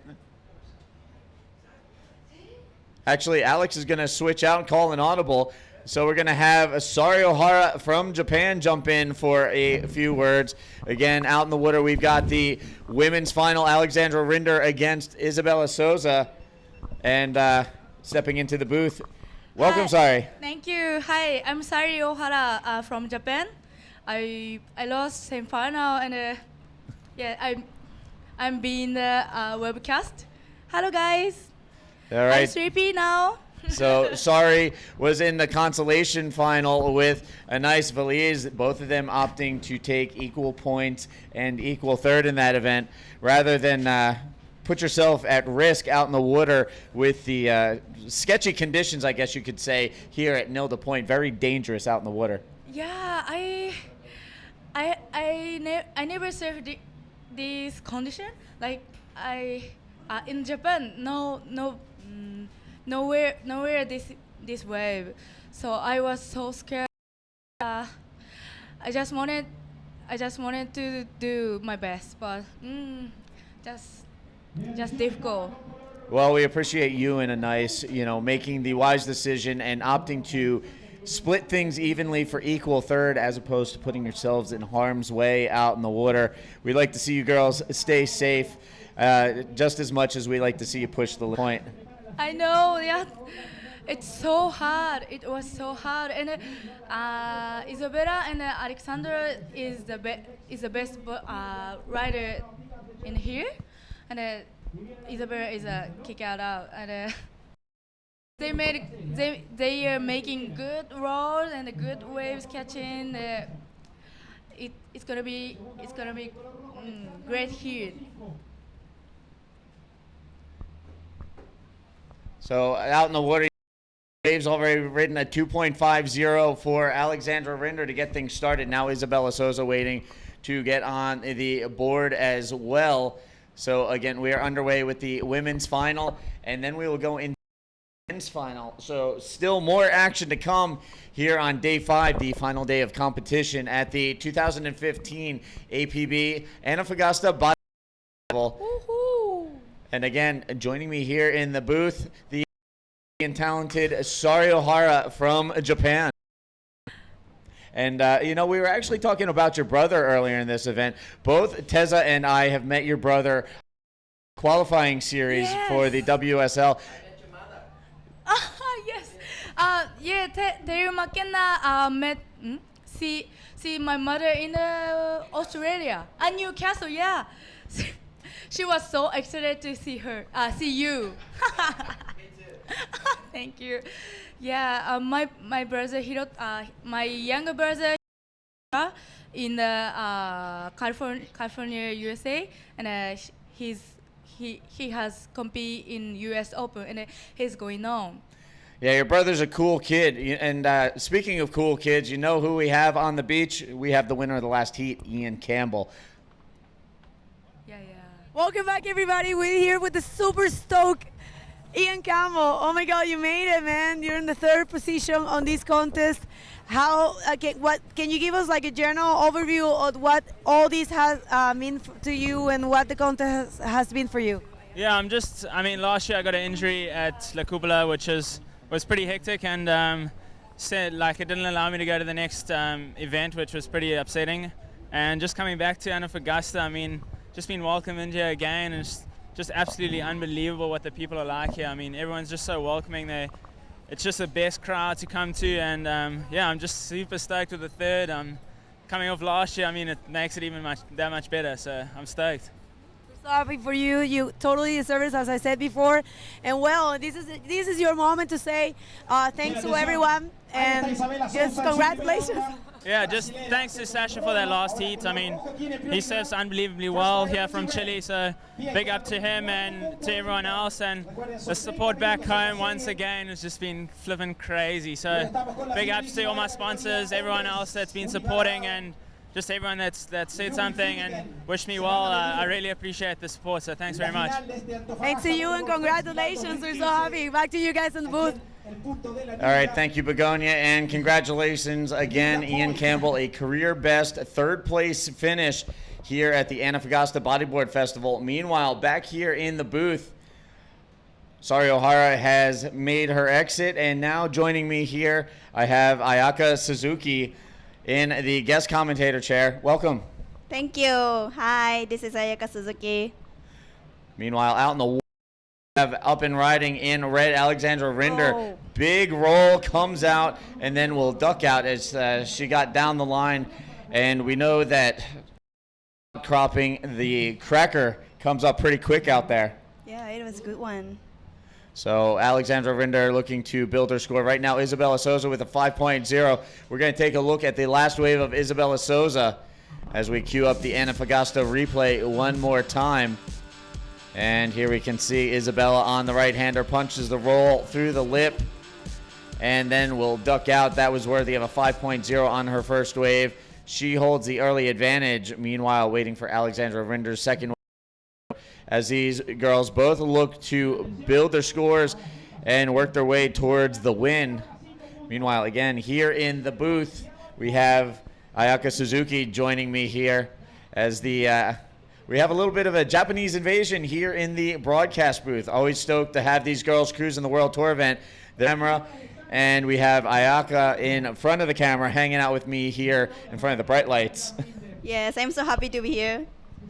And we're going to take a real quick look at the last wave of Alexandra Rinder. Alexandra, nice, big, solid roll. That'll be for her as soon as that comes through. And again, the Antofagasta replay as we are into the women's final. And again, Ayaka Suzuki, anything you would like to say? Hello to friends and family at home. Feel free to speak in Japanese and give a quick shout out. Okay, I want to talking about the APB tour in Tahara. Okay. So this year have a competition in Tahara in Japan. So please come to join the contest in Tahara World Tour. Tahara is really beautiful place and have a wave. It's really good place. You should come, girls. Come on. Yoo-hoo! All right, so there you have it. The APB Japan Pro coming up later this year will happen. So the ladies will be heading to Japan later this year and doing battle against this lady right here amongst many other Japanese competitors. So many Japanese girls in Japan, so I think it's going to be a good one. So it'll be nice to see you ladies battle it out on your home soil. You're always traveling elsewhere to compete. Yes, and now the World Tour returning to Japan after many years. Back in the late 80s and 90s, there used to be a ton of events in Japan. It'll be great to see the women revive that, and hopefully next year we'll even see the men there. Yeah. I know me personally, I've always dreamt of going to Japan. I could find no better reason than to make my way there for an APB World Tour event. Yes. So did you win? Go there. Should come. Ever since I was a little kid, I was like, I need to go to Japan. Yes. I have never been there. You should come. See if we can make that happen. Yes. All right, so there you have it. Ayaka Suzuki giving all of you a quick little heads up. The Japan Pro coming later this APB Women's World Tour. Be sure to stay tuned to apbtour.com for all the latest news updates and information regarding the tour and rankings throughout the 2015 APB season. Yes. So thank you, Ayaka, thank you for so much. joining me here in the booth. Also, Yes. thank you to Sari. Always great to have you girls cruising the events. Stoked to see you in here in the commentary booth. Yes. Check it out in the live. Bye. All right, so meanwhile, out in the water, Alexandra Rinder taking the lead. She now has a combined score of 9.0. With a 5.0. Thanks again to Ayaka and Sari for jumping in the booth. And again, just reminding everybody, Japan Pro coming up on the Women's World Tour this year as the Bodyboarding World Tour makes its return to Japan, the land of the rising sun. So again, meanwhile, out in the water, we have Alexandra Rinder in the lead, wearing the red jersey, the champion from the Canary Islands. She is joined by Isabella Souza, the three-time world champion from Brazil, in the yellow jersey assignment. And it's the 17-year-old Rinder with the advantage right now. So again, thank you to everybody for tuning in and following another long marathon day here as we wrap up competition today. Here we have Alexandra Rinder up and riding on a right-hander, driving down the line looking for a section, finds the roll section, and she will kick out of that. Alex building her scores, trying to take out Isabella Souza one more time as she came out on top in Arica in the first Women's World Tour event. Now here holding the lead again in the final over Souza at Antofagasta. Again, Alexandra Rinder versus Isabella Souza, part 2 here in Chile. We saw this as the final in Arica. We're seeing it again as a repeat performance here at the Antofagasta Bodyboard Festival. And Rinder leading the way. We'll see if she can find any flip bowls to work with like she did in Arica. For a 17-year-old kid, she has the backflip dialed in pretty solid. Be interesting if she gets an opportunity to bust that out. And on the other side of the coin, you got to watch out for Isabella Souza. She can bust out some big air reverses and air forwards if given the opportunity. So we'll see what plays into the hands of these ladies out in the water right now. All right, and it looks like we have more competitors making their way into the booth. Now joining me here in front of the bright lights to call a little action and give people a heads up, we have gold medalist from the World Bodyboard Championship from Portugal, Teresa Almeida. Hi. Welcome to the booth. Free to speak in Portuguese and give people at home an update on what's going out in the water, and anything you'd like to give shout out to, say hello to, or speak your mind. Ok. Olá a todos. Posso falar também para todos os brasileiros também que acompanhar a Isabela. Eu estou a torcer, estou aqui a torcer pelas duas. Acho que vai ser uma boa final. Repetir outra vez a final da Arica. Sem dúvida que são as duas melhores bodyboarders que temos agora no circuito. E está a ser uma final. Acho que vai ser assim até ao fim. Continuem aí ligados. And there we could take a look at that wave. Meanwhile, we actually have Chilean Sasha Demjanek down on the beach for a beach interview. Take it away. Welcome back, everybody. We're here with Sasha Dominic. No, usually we only do interviews to the first places, but this time Sasha has done such a good job. He's just marked history here at bodyboarding in the bodyboarding history of Chile. So he really deserves this interview, and everyone really is looking forward to hear from him. Sasha, tú sabes que acabas de marcar historia en el bodyboarding. Solamente un chileno había llegado tan lejos, que era Alan Muñoz. Cuéntame, creo que todo Chile quiere saber cómo te sientes ahora y cuáles son tus expectativas para más adelante. Cuéntanos todo. Bueno, me siento muy feliz por haber llegado hasta esta instancia y ojalá que me siga yendo bien en Portugal en las siguientes fechas mundiales, va a poder quedar dentro de los top 16 del mundo. Y nada, muy feliz, muy agradecido de toda la gente que está apoyando y que siempre está ahí dando ganas, dando apoyo. Y a todos mis auspiciadores igual, gracias a mi familia, porque siempre han estado ahí siguiéndome y espero poder llegar lejos. Bueno, pues estamos muy felices. He's very, very happy. He can't believe he just made it so far, and he's looking for ending in the top 16 this year. So, congratulations, Sacha. Felicitaciones. Y bueno, espero que sigas adelante porque todo Chile te va a seguir apoyando. Muchas gracias. Back to you guys.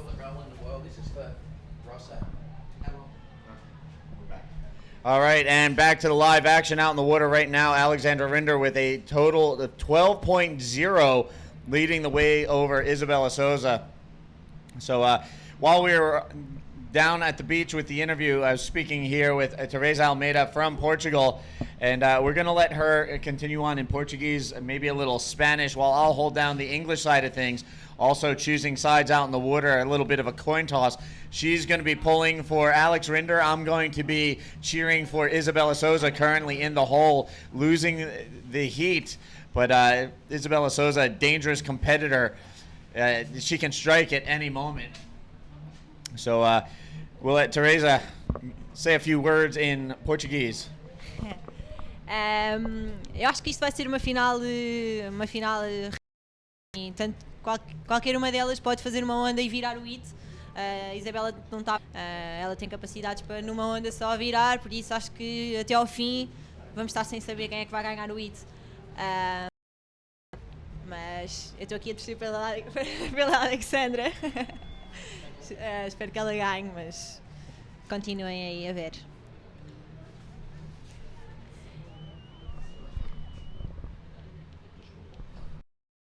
All right, so right now out in the water again, the situation, Alexandra Rinder leading the way with a 12.0 combined total. Meanwhile, with a 6.0. Alexandra looking to take her second win in 2 events here to start off the Women's World Tour season. Meanwhile, Isabella Souza trying to take out the defending world champion and pave her way to a 4th world title.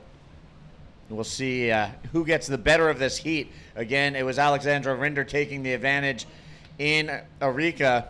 Now here, a repeat performance in the final. Alexandra Rinder versus Isabella Souza, part 2. Muy bueno para Alexandra, que seguro que vas a ir de aquí con primero puesto en el ranking, porque se hace primero se va a destacar más, pero se hace segundo va a repartir la lideranza del ranking con Isabela. Por eso Alex me dice que se va para agua tranquila, porque sabe que puede hacerlo, pero si no queda primero, queda segundo y todo se va bien para Sintra, para Nazaré, está tranquila, y creo que se nota en su surf que puede hacer las olas bien y que no está con presión. Vemos ahora en la ola un buen rol. Se va a poner más destacada en la lideranza. Muy bien. Creo que Alexandra está a empezar muy bien el año. Como ha terminado en campeona del mundo, y creo que no está como con presión, ¿sabe? Puede hacerlo bien, empieza rica bien. Ahora aquí también, si no queda primero, queda segundo, también un muy buen resultado, y a ver cómo va a terminar. All right, so there you have it.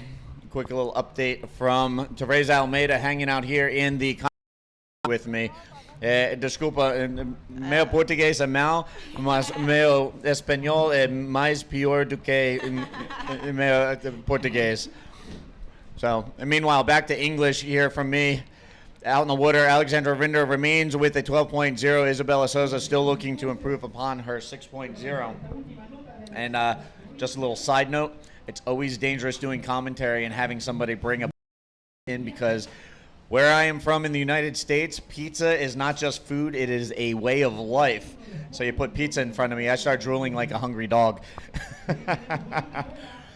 So thank you, Teresa, for putting up with me while I was stuffing a piece of pizza down my face. Meanwhile, getting some action, we'll let Teresa give you a quick update. Vimos ahora una ola de Isabela, un buen rol también para disputar con Alexandra. Creo que Alexandra tiene 2 olas más fuertes, pero con esta ola Isabela se va a poner también en la lucha para la victoria. A ver cuánto va a tener en esa ola. And there, the last score of Alexandra Rinder coming in. She increases her hold on the lead of 15.75. That's going to bury Isabella Souza pretty deep right now. Isabella has her work cut out for her right now. Again, Alexandra Rinder, 15.75 combined total. Isabella Souza, 6.0. And the defending champ is looking very strong right now. She did this in similar fashion in Arica, where she built up a very solid lead and then nailed it home with a big scoring backflip at the end of the heat. Here she's been progressively increasing her scores, and there you see Isabella Souza answering back. She cuts the gap. She now sits at 11.40, but Alexandra remains in the lead. Claro, yo creo que como en Arica fue la final que creo que fue la mejor final que vimos en una final de chicas, con increíble backflip, ARS, scores muy altos, y creo que ese año vamos a tener una competencia muy fuerte de chicas, porque tenemos una nueva generación que está a empezar a hacer nuevas manobras que antes no se veían en las chicas, y eso ahora se va a ser siempre así. Final muy disputada, ya no hay como siempre scores bajos y siempre la misma chica a ganar. Creo que como vimos aquí tenemos una chica de Chile también muy bien, y a ver. All right, so again, Alexandra Rinder sitting on a 15.75. Isabella Souza playing catch-up right now. She has an 11.40, trying to chase down the current defending world champion. So an interesting battle of champions out in the water right now. And again, Jackson here in the booth with Teresa Almeida holding it down on the commentary for the women's final.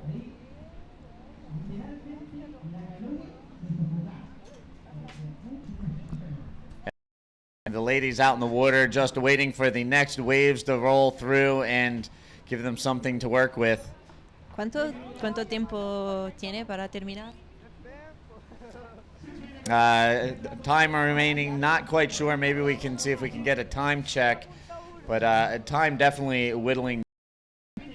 About 5 minutes left on the clock, I'm given official word on.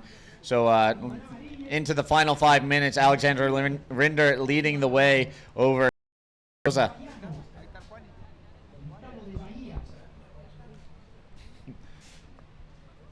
So again, here in the booth with Teresa Almeida. Teresa watching intently to see how this pans out. De novo, Alexandra Rinder com 15.75 pontos. Isabela Souza com 11.40. Certeza que temos agora no Brasil toda a gente aqui a torcer pela Isabela. Aqui temos uma grande força brasileira aqui no Tour, estão todos ali fora a torcer pela Isabela. Acredito que no Brasil também estão todos aí a torcer pela Bela, mas também deve estar uma grande torcida pela Alexandra. Aproveito para mandar um beijo para sua mama, que está a ver seguro, Alex e seu papa. Nos vemos em... All right, so while we wait for the next set of waves, just looking ahead, the APB World Tour will be seeing the trailer for that event for this year.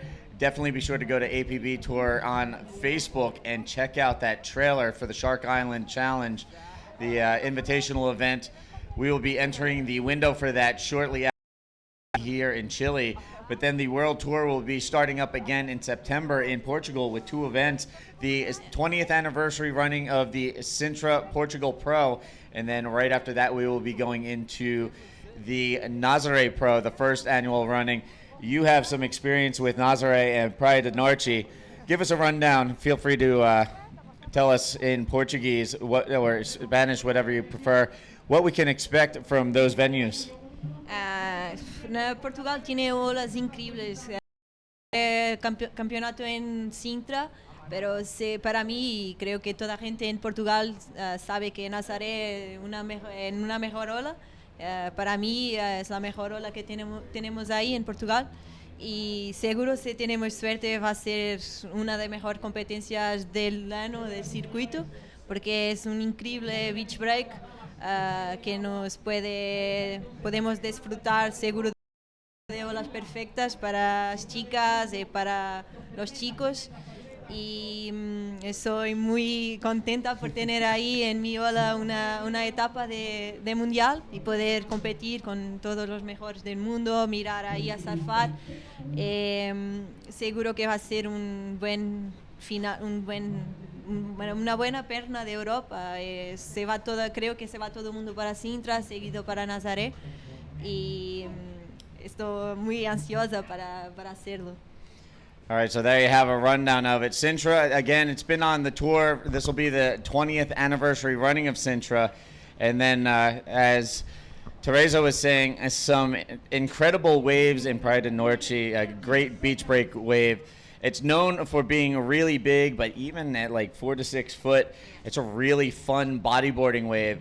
So looking forward to that in September. Meanwhile, right now, here in Antofagasta, we're wrapping up the final day of competition out in the water right now. We have the women's final. It is Alexandra on a 15.75, Isabela Souza with an 11.40. It's gotten a little quiet out there, but we saw these girls going back and forth during this heat as we get down towards the tail end. And again, a repeat appearance in the final for both of these ladies. We saw them in the final in Arica. It was Alexandra Rinder coming out on top. And right now she is leading the way once again. As we work through the final day coming up on deck, we are going to go into the men's final, where we will see 20-year-old Louis Finnegan from Australia in his first finals appearance, going up against 2008 world champion Ori Valadown from Brazil.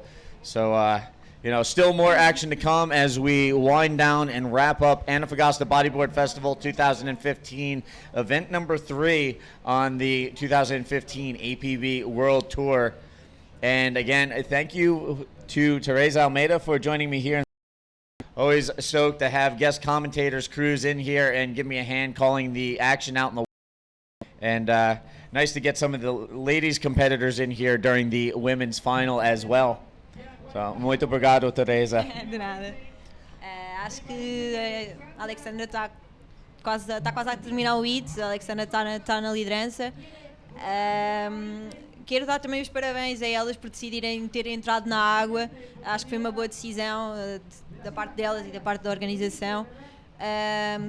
Estavam a pensar fazer a prova em Boadeu amanhã e foi uma boa decisão delas, tiveram coragem de fazer hoje, já estão a dar um bom espetáculo nestas ondas e graças a las chicas por tener coragem e tomar la decisión de hacer hoy la competencia y no ir mañana para una ola más alternativa en Boadeu. Y vamos a ver ahora que Alexandra terminó, ganó, estoy muy contenta, muchas felicidades para Alexandra.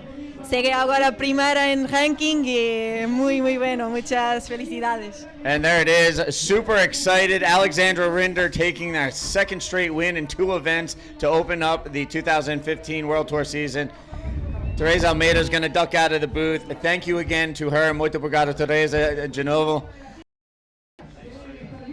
And coming into the booth, Alex Leon is going to step in for the men's final, or at least for a couple of minutes until he gets called off for something else. So we've only got one left, Steve, and I'll be here the whole final. And then you'll be on a plane back to Australia pretty quickly. Yeah, I think tomorrow. What a great win for Alexander. Unbelievable. So 2 times in a row we've seen Battle of the World Champions in Arica and now here in Antofagasta, and both times it has been the defending world champ Alexandra Rinder taking out 3-time world champ Isabella Souza. This has got to be really encouraging for Alexandra. Yeah, it's Isabella had a spree there for a few years where she was unbeatable, and now she's got one of the most fierce competitors I've ever seen for the women's division, and she's just come through just killing everyone, isn't she? Just absolutely dominating. 17 years old, the girl can battle it out in the tough heats. She can throw down big moves with the biggest names in the sport. And only 17 years old. Honestly, right now I could see this girl going on a tear for years to come. So there you can see climbing up onto the ski. Both fists clenched, pumping in the air. This girl is so amped right now. And you know what? Why shouldn't she be? 2 events so far on the Women's World Tour. 2 wins to her name. And solid hold on all there for both girls. And, now she's got the win over Isabella twice in a row. And, I can't wait to see what's going to happen next in Portugal. Wow, yeah. Will we see that again? Another repeat of that same final? Honestly, I would not be surprised to see round 3 that heavyweight bout. Meanwhile, battling it out in the water, Ori Valadown comes out firing, big flip on the right-hander, and then ducks out the back. So first shot fired, and right up answering. Yeah, Louis Finnegan, nothing there for Louis Finnegan for the left, but Uri's come out, taking first strike with an ARS on the right-hander there. So not bad, nice exchange Uri straight off the bat. It's going to give you a bit of confidence doing a move like that, getting in a mid-range score straight away. Most definitely. There you see Louis will try and answer back on his next wave as Ori Valadown came out firing and dials in a backflip to open things up. We're going to take a look at that opening wave of yellow on the replay. Okay, so we're going to see Uri Valadown on this right.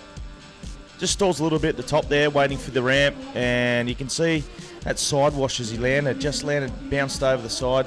side lump, had that wobble through the face, but nice exchange there. And here was Louis' left-hander, looking for a ramp. Nice flip there for Louis, returns the fire. And he's still going, and a nice roll there for Louis. So Louis Finnegan does find a wave to answer back on. So salvos fired on both sides.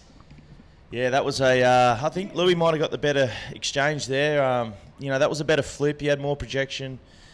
And I think, there was more sort of a landing difference between Uri and Louis. Louis had a bit more height with his flip.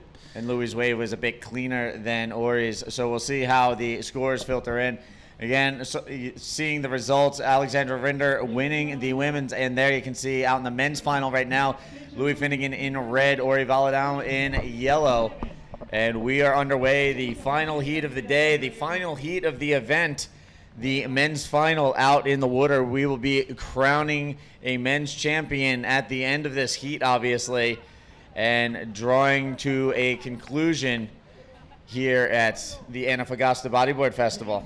Yeah, it's been a long day. You can see the sun starting to go down, and it's become pretty glary too. But look, just touching on those two waves, the points difference here is going to be with Uri Valadão sort of stalling at the top there and holding back a little bit, where Louis Finnegan had the nice drawn out bottom turn and kept a long speed line. He had a nice trail up to hit that section, so that's where you're going to see Louis Finnegan with a 9.67 and Uri Valadão with a 6.17. And we're going to take a look at the replay. Let's have a look at Louis here. See a longer sort of bottom turn and throws a flip, full rotation there, and landed nice and smooth, and then finishes with a roll. I think the guts of that point though came definitely from the flip and how clean it was, and how much rotation he had. So again, there you can see 9.67 for Louis Finnegan gives him the early advantage after the opening exchange with Uri Valadão. Meanwhile, Uri 6.17. He will look to build on that score with his next wave as he looks to get a secondary score under his belt. Yep. So this is a 30-minute final, just like the women's. So there's a lot of time here, and I'm sure we're going to see definitely these totals go up over 15 for sure, especially with Louis and Uri, the way they've been flipping out on all these. Sort of side shore sections. They're unbelievable at it. Uri's one of the best in the business at doing flips off just zero sections. There's nothing there, and Uri somehow just does these huge flips. And his flips and inverts very distinct, whether it's a big section or a small section, and he's manufacturing a little bit. But somehow, some way, he always manages to nail them down. I think it's in the Brazilian blood because, it's not just Uri. It's Israel Salas, Lucas Nogueira, Hellerton. All the boys from Brazil seem to just find sections when there isn't any and just have so much projection off the top, and full rotation flips. And, Edda's just a specialist when it's like that, and it's, I think it's the waves they train in and they grow up in. I like that. Here comes Alex. She's running up. She's that stoked. Unbelievable. Current world champ, winning the world tour race as well this year, 2 wins in a row. As she is down on the road, they're about 300 or 400 metres away from the contest site. That's where they brought them in through the jet ski because it's just too tough for them down the bottom with all the rocks. So here we see Louis Finnegan pulling into the barrel here. Is he going to come out of this? Are you kidding me? Louis Finnegan. I'm going to try and get a replay of this if we can because we missed the sort of start. We were talking about Alex, but Alexandra when she won. But look, Louis Finnegan's pulled in. Bit of a chandelier on him, it looked like, but he sort of managed to punch through and come out. So it was interesting to see the scores when they come through for this. Yeah, still, we really haven't seen a whole lot of barrel rides today. We saw that one really good one from Ian Campbell earlier today. We're going to take a look at this one from Louis Finnegan. Yeah, let's see how deep he gets at the start. So comes in under priority there and pulls in. Nice barrel there. Managed to come out sort of clean too. It's for these conditions, that was a sort of clean exit. So a 7.67 for Louis. Now that has set him up in a pretty good position. He's now in the lead, 16.34. He's comboed Uri. And look at this. Meanwhile, Alexandra Rinder getting chaired from the streets. PLC up there along with a whole bunch of others, and they're going to give her a little escort back up to the contest site. So there you have it, the women's winner here at Antofagasta Bodyboarding Festival 2015. Alexandra Rinder making it 2 in a row. She's 2 for 2 so far in 2015. And this girl is going to be absolutely impossible to beat this year. Unbelievable talent. Unbelievable. You know, anybody who's going to take a shot at the title is going to have to go through this girl. And she's already got a pretty good head start on everybody this year. Yep. You know, she's coached there by Pierre as well, and you know, you couldn't ask for a better coach. And you know, I'm sure Alex's parents are watching back in the Canaries too, and they're probably over the moon as well. I gather thoughts there, and you know, she's just, look how overwhelmed she is. Unbelievable finish to this event for her. Well, when you think about it, she's got PLC as a coach, Mike Stewart backing her as a sponsor, and meanwhile, trying to back up his opening wave, Ori Valadown taking a peek at that one, unfortunately ending up just kicking out on the right-hander. That'll leave Louis Finnegan out the back with priority. Yeah, so Louis, he's sitting in a pretty good spot now, holding down priority at the back. He's got an 8.67 for that flip and a 7 for that barrel. Now, Uri's sitting on a 6.17 with that right flip. I'm not sure. I think, you know, we watched the final of Uri in Brazil, and he doesn't want to make that same mistake. You know, he held back for 15 minutes and didn't catch a wave in that final. You know, and Maury already had him in combo land within, you know, 3 or 4 minutes, and Uri was trying to pick off the right-handers, you know, because it's his strong side, and you know, he's unable to complete any moves in that final. And he said to me after, you know, that was the first time he's ever done that in a final. You know, just held off and waited to, you know, for his timing on the sets, and you know, nothing came to him. And it was, you know, we don't want to see a repeat performance here. You know, I want to see Uri sort of challenge Louis and take this right to the end. And right now you can see the combined heat totals at the bottom of your screen. Louis Finnegan sitting on a 16.34. Uri Valadown's got his work cut out for him if he's going to catch this kid. Yeah, and Louis has priority. He's going to have to go this one. So we'll see him on this left-hander here. He's got a bit of speed now from that oncoming section and throws a flip. Flips it out. And he's just come unstuck there in the wash. So it's kind of hard section to make too, this left-hander. We saw Jerry in his quarterfinal do one of the, you know, massive flip, and it just had that warble through it, and there's a lot of backwash, and you know, he came unstuck, and it sort of cost him probably the quarterfinal. Ian advanced through, so you know, the best of the best, you know, sort of bogging on these landings, so it must be pretty hard out there. And you know what, we're going to take a look at the replay real quick as we cue up the Antofagasta replay one more time. Here's a look at Louis on his last flip attempt. Driving down the line, flips it, and it looked like for a second he might come out of it, but just came unstuck, lost his board in the turbulence, and a no-make. Meanwhile, we're going to the beach right now. Martinez is with the women's champion for Antofagasta, Alexandra Rinder. Welcome back, everybody. We're here at the beach, surrounded by people on the most emotional moment for this champ. It's very, very difficult for her to speak. Very emotional moment, Alexandra. I know it's hard for you to speak, but try to do your best. What do you feel right now that you beat the world champion, 3-time world champion, one of your idols? Right now is the second time. Just feel free to say anything you feel. Everybody wants to know, and we're very emotional. We're very, very thrilled for you. I really am. I don't know. I don't know what just happened. It was like the second time I'm in my dream final, and just can't believe it. I just won it again. I just went inside after like really hard decisions. I was happy to go inside at the end of this wave, and I just gave my best. I just took the big waves. I knew the big waves were the big scores, and I don't know. I can't talk. I don't know what I just have to realize what just happened these days, and it's just crazy. It's just too much. It's too much.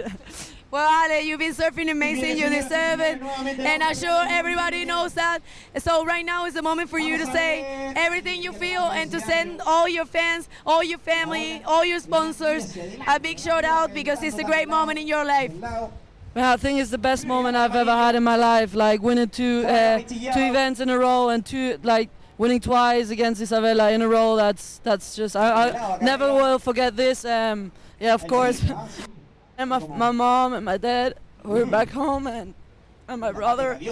Tell them that I love them so much, and I hope they can be here the next years. And thank you very much for everything you've done for me. I wouldn't stand here if it wouldn't be of you. So just love you a lot. I want to thank all my friends back home, all the people who helped me here, Rute, Pierre, everybody who's helped me along my life. My brother, of course, I love him so much. I hope he can come too with the next years. And thanks to Dio Cabrera, to all the crowd here, my friends. I'm just stoked. I don't know what to say, man. I love everybody here. I love Chile. Chile will always be in my memory for my whole life. So just gonna enjoy the moment and try to realize what happened. Thanks, Begonia, for the interviews. Always a pleasure to talk. I'm just gonna enjoy. Oh my God, I'm gonna cry.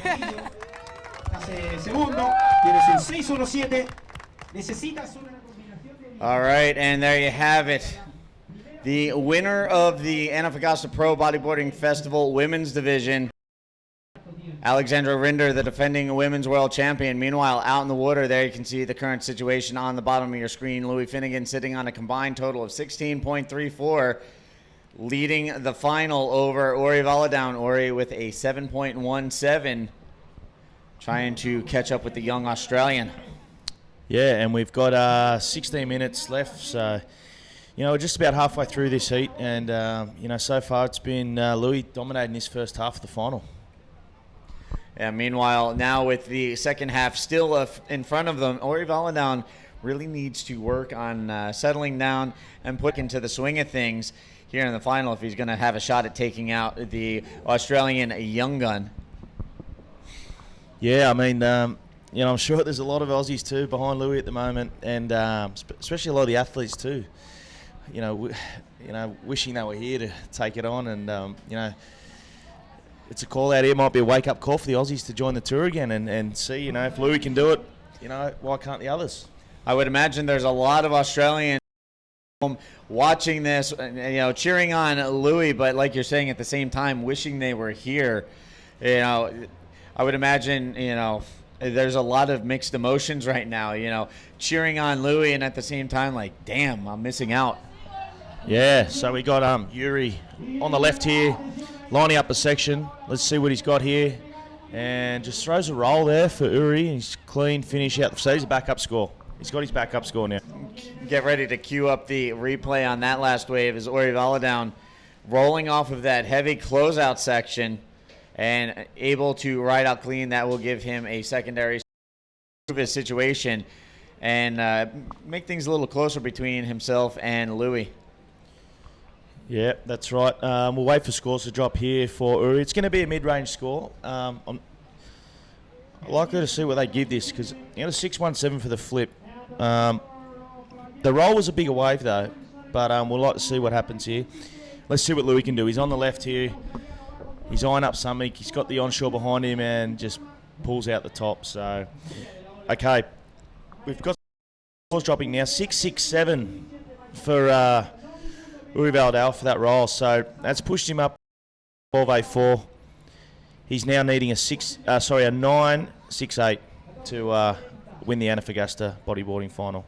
All right, so out of combination situation, but still not out of the woods yet, as he's trying to catch up with Louis Finnegan. Louis with a 16.34. Took a look at that last wave and didn't like the way it was shaping up, so he quickly made his exit.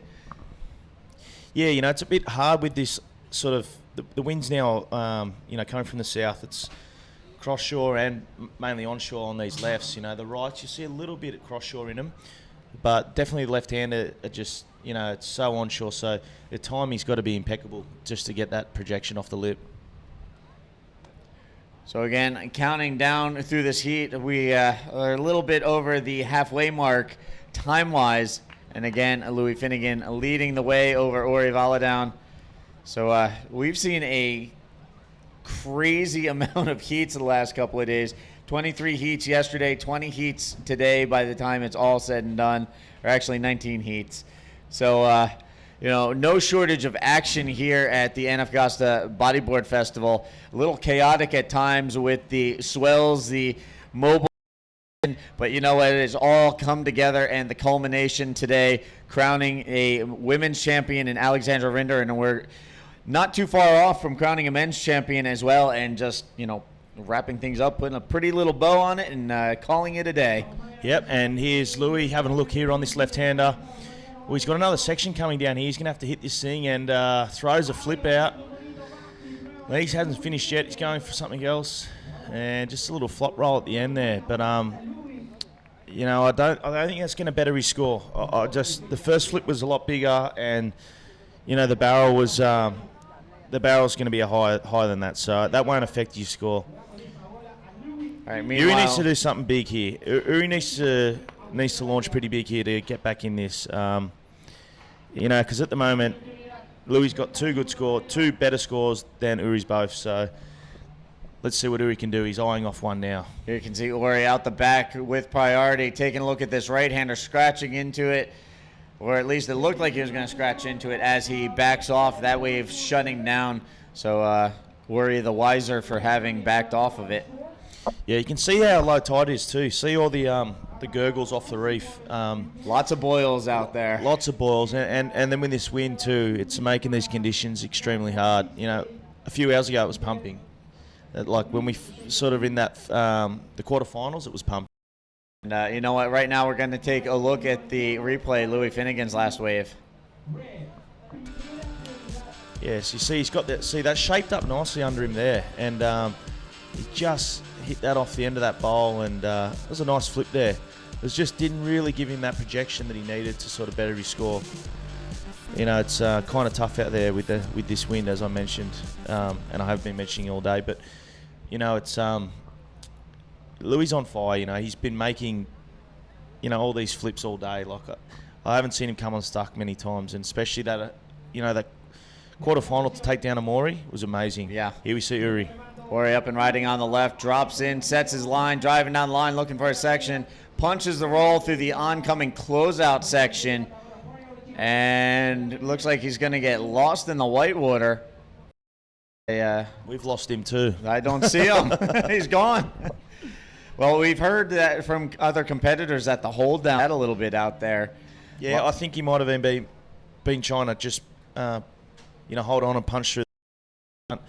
And the cameraman's just lost him because it took a while. We didn't see him pop out, but interesting to see when the scores come through if that was deemed a complete move or not. Meanwhile, Louis Finnegan left out the back with priority. It looks like we have wave rolling through, maybe another one behind it, as we're seeing a fluctuation in the swell and the conditions. We saw this earlier in the week when we first got here. It definitely seems like we're in store for a change in the conditions out there as, it's shifting around a little bit. Yeah, and we got 10 minutes remaining now, Steve. The final of the NF South American League. This is the third event on the APB Tour. The ratings are mixed up. The title race is wide open. Depending on what happens here with Uri, this is the second final he's made now, so it's going to be interesting to see once these rankings come through. I should have them in my hand in the next sort of 5 to 10 minutes. I've got Craig Haddon at home working and viewing this final and doing the calculations as we speak. So it'll be interesting to see once these come through. Sorry to put you on the spot there, Craig. Big shout out to you, Craig. Thanks for keeping us up to date with all the rankings, the heat draws, and on my end, throwing some pieces of information my way to use in the commentary. So Craig had a big source for me and all the history I throw out during the course of an event. So big thank you to Craig Haddon for keeping tabs on the history of the sport the way he does. Yeah, that's right. He's a seasoned veteran man. Yeah, he knows his stuff better than I do. Everybody gives me props for what I know. A lot of what I know comes directly from Craig Haddon and Derek Hume. That's right, and you know more than the riders themselves. I mean, I think one time you had to tell Tamiga what year he actually won one of his world titles, and he didn't know himself. We're in the final. We've got 8.5 minutes remaining. Louis Finnegan from Australia currently leading this final with a combined score of 16.34. Uri Valdao from Brazil in second position, 12.84. He's chasing down a 9.68 to move into first. So again, working our way towards crowning a men's champion. We've already declared Alexandra Rinder the winner in the women's division. And of course, yesterday we crowned the pro junior champion. So slowly but surely pecking our way through, and we finally are at the precipice, just about done. Yeah, it's going to come down these last 5 minutes. Uri's capable of anything, and he can pull a 10 out of the hat straight away in these sort of conditions. So Luis can't give him too much, and I don't know who's got priority here. I think Luis still has priority, and he got a 7.47 for that last flip there. So it wasn't enough to improve on the 7.67. His first flip, they deemed that his first flip obviously had more projection and was a smoother landing. So interesting what happens in these last 7 minutes. Yeah, so again, 7 minutes remaining in the heat right now. Louis Finnegan leading the way with a 16.34. Ori Valadown with a 12.84. Again, the final event on the South American Triple Crown, the opening portion of the 2015 APB World Tour. And then on deck next on the World Tour schedule, we're going to see Challenge. You'll be flying home to Australia to oversee that. And guess what? We've got Alexandra just going to poke her head in, say a big shout out to everyone. She's super stoked. How do you feel, Alex? Just amazing. Can't describe it. It's just amazing. It's a dream come true winning Arica, and I think definitely a dream come true winning the second event too. I'm just stoked. Unbelievable. Your talent this year has been incredible, and congratulations. Thanks a lot. Thanks to you guys for always being there, and Action for always making the action in the live booth. As we see Louis. Louis, come on, Louis. Louis driving down the line, taking a look at the section, flips it out, gets it around. So all kinds of stuff going on here in the booth, out in the water. We're not done yet, people. She is absolutely fired up, and good on her. Congratulations. And look, on Louis' flip there, I don't think that's going to better his score at the moment. It's still, these conditions are deteriorating in this final, which is a bit of a shame. But Uri, let's see what we can do here. The danger man, Balladao. Uri kicking into the left, driving for speed, trying to set his line. Goes up, gets it around. Pretty good section they flipped off of there. So they're going to compare this. Obviously, they're going to compare this to Louis' flip, both on the left-hander. So interesting to see how Chico Garitano, head judge, deems that ride. All right, so again, current situation, 16.34 on the board for Louis Finnegan, waiting for that last score to register for Ori Valadown, and we'll see if it gets him within striking distance of Louis. As it's been an interesting final. Louis Finnegan in his first final, leading the way. Yeah, it's interesting because Louis, it's a big platform to step into, on the world stage and making a final compared to Uri's been in this position many times. He's used to the pressure. He's won a world title before. He knows what to expect. He knows how to compose himself to a final. I spoke to Louis before the final, and he was just so stoked. He couldn't believe that he's actually made it this far. And I think the drive that Louis got, he's sort of he does. It's first for him, so he's sort of taken it all on board and realising, geez, I can do it. I can make final. What else have I got in the tank? So, it's good to see the drive in Louis as well. And it's a whole new adventure for him. Yeah, the progression he has shown, he's been moving forward in his professional skills, his professional competition riding experience, by leaps and bounds. It seemed like, maybe, in a year or two we might see him win. He was getting some solid results, but, kind of mid-range results maybe. But then he starts making these dramatic jumps in his results and his performances. And then, here he's just, hammered it home. A 9.5 yesterday, a 9.25 earlier today. Here he is in the final. Yeah, so we just got a score drop through there. A 6.67 for Uri on that flip. So that's increased his lead. He's now in 13.34. And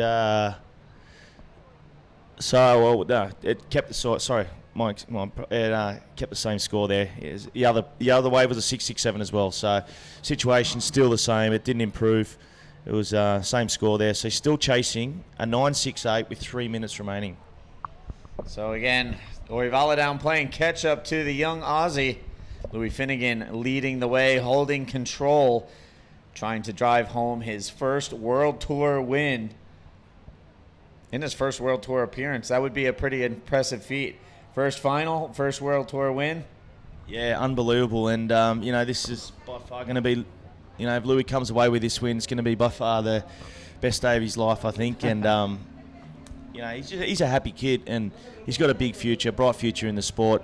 He's not scared of anything. He absolutely charges big waves. It's not about, putting him at pipe when it's 15 foot. He's got no problems with stuff like that. And, he'd probably make a final if he had the same sort of drive that he had here.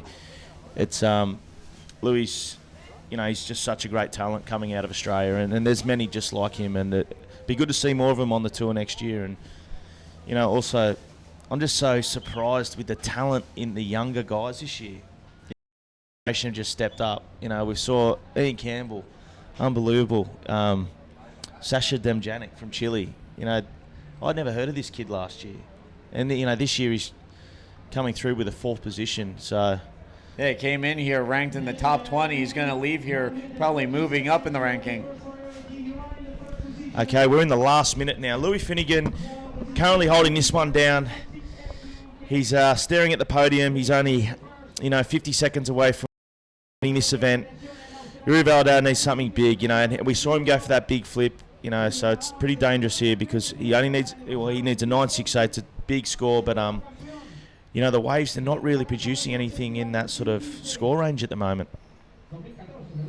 Yeah, so it's been a tough battle out there for these guys in this heat. Of course, Louis Finnegan getting the better of things out there to lead as we count down, getting to the tail end of things. Is Uri Valadown going to get another opportunity? We'll wait and see if anything rolls through. He's hoping for one last chance to take a shot at Louis Finnegan. And we're counting down. We're in the last 30 seconds now, and I can't see much coming through. Is Louis Finnegan going to take this one out? He's sitting in a pretty good position. This has got to be so out there right now. 30 seconds away from his first World Tour, his first finals appearance ever. The kid's got to be freaking out in his head right now. And I feel for Uri. Looking at another second position here, just no waves on offer to challenge Louis. In this last minute, which is a bit. It sort of sucks when it's a situation like that. You want to be able to have a go at something, but we're counting down. We're in the last 3 seconds, and there you have it. Louis Finnegan from Australia wins the 2016 Antofagasta Bodyboard Festival. The 20-year-old from Perth in Australia. Unbelievable finish. Look at this. Uri paddles over, congratulates him, and the young gun from Oz has pulled it off. Unbelievable. You know what? I am so stoked for this kid. He's been plugging along, the only Aussie representative in the competitive field so far in the first 3 events of the year, with the exception of Ryan Hardy making a guest at Arica. And wow, this kid, you can see it by his body language out there, head in his hands. This has got to be overwhelming for him. So stoked for Louis Finnegan. He takes his first World Tour win at the Antofagasta Bodyboard Festival. Yeah, unbelievable talent there. And, he's going to be so stoked. He's actually staying with Alexander Rinda, so they're going to have 2 big trophies at their place tonight. And something tells me there's going to be some noise in Antofagasta this evening. Oh, unbelievable. Louis just, he surfed so good in Brazil with a 5th place. And he surf well, but he just missed out. He missed out qualifying into the quarters by only 1 or 2 points. Look how stoked he is. Unbelievable. Victory lap on the knees. Finnegan doing it for all the Aussie boys. And the great thing about Louis is not only is he a cool kid on the beach, great talent out in the water, but whenever you put him in front of the camera for an interview, the interviews are worthy of highlights themselves. Yeah, he's a character, isn't he? Full-on character. You know, brings a lot of color and positive energy to the World Tour. Yeah, unbelievable. You know, that was I mean, Louis, touched on some of the highlights for Louis out this event. Taking down Amaury Laverne in that quarterfinal by 0.01. An unbelievable quarterfinal. Probably the best. 1/100th of a point. That was probably contemplate that. The skin of your teeth. That was probably the best heat I could probably say that I saw this whole contest. And when Louis did that, I was sort of blown away. I thought, this kid's got it. You know, he can be on the ropes against, you know, a current world champ who's just a freight train, as I've been mentioning at the other events, Amaury Laverne. You know, and that to come back and just, you know, match the world's best. And when he did that, there was something fresh and new about Louis that I hadn't seen before, and you know, he's got it. He's just won, you know, a World Tour event. Unbelievable. At 20 years of age, this is the best day of his life. Oh yeah, and you can tell by his reaction, he's still fist pumping as he's trying to make his way through that keyhole down there, and it's like he can't get onto land fast enough to celebrate. That's right, yeah, and you know, they're all going to go and cheer him up, and I think I'm the only Australian here that, you know, should be cheering him up. I guess if you got another Aussie to cheer, we need more Aussies here to cheer him up. You know, that's going to be Pierre and Alex. Alex congratulates Louis there on the rocks, and Jared Houston down there as well. And I'm pretty sure in place of the Australians, the squad, as they call themselves, they'll be giving him a boost. There they are, Pierre holding up Louis Finnegan. He's over the moon. Unbelievable. Here, Ian Campbell's down there, and it's good to see all the other competitors too come down and congratulate Louis. You know, it's good sportsmanship. I like to see that. Well, you've been talking about how the youth has stepped up this year on the World Tour. It's like the next generation of bodyboarders has seen an opportunity with the changing of the guard in the World Tour, and they have been taking full advantage of it. Louis Finnegan, one of those guys, taking full advantage of it. Yeah. You know, he was committed last year and tried to do as many events as he could, and he had a goal. You know, it's not only just, you know, Louis got a reputation in Australia for, you know, big wave bodyboarder and, you know, sort of, you know, charger and, you know, surfing the right and some big heavy waves around South Oz and Western Australia. But he's got this competition side to him too that, you know, I've been blown away with this year. And, you know, with a 5th place in Brazil and now, you know, 1st is just incredible. To win a World Tour event is, you know, we only have 5 or 6 events a year, and just to take one of these out is an unbelievable the level feat. of talent you go up against, it makes it that much more difficult, which as a result also makes it that much more of a major accomplishment for these guys. Unbelievable. He's so stoked. Look at him. As he gets chaired there up to the podium, hasn't touched the sand, hasn't touched the dirt, as we should say here in Antofagasta. Yeah, I can hear the screams. Oh, this is so cool to see. There he is, still got his flippers on. Leash in the face, flippers on the stage, pumping his fist, and he is just loving this moment, and why shouldn't he? Absolutely. And there you can see technical director, fellow Aussie, Teza McKenna down there to get some footage, give him a high five. And I don't know if it's PC or not, but with you as the tour director, but I think you should get down there and go congratulate the winner. Yeah, we'll see. We're going to try and get a live interview done down there on the podium. So I'll just go and put that ball into motion, and yeah, we'll be back very soon. All right, sounds like a thing. So again, Louis Finnegan being declared the men's winner, coming out on top over Ori Valadown. So Alexandra Rinder, Louis Finnegan are women's and men's champions. There you can see both of them on stage. Both of them very, very excited. Look at that. The next generation of bodyboarding rising to the forefront. We have a 17-year-old women's winner and a 20-year-old men's winner. I think pretty much is on notice now. Yeah, these two are going to be forces to be dealt with in the future of the sport.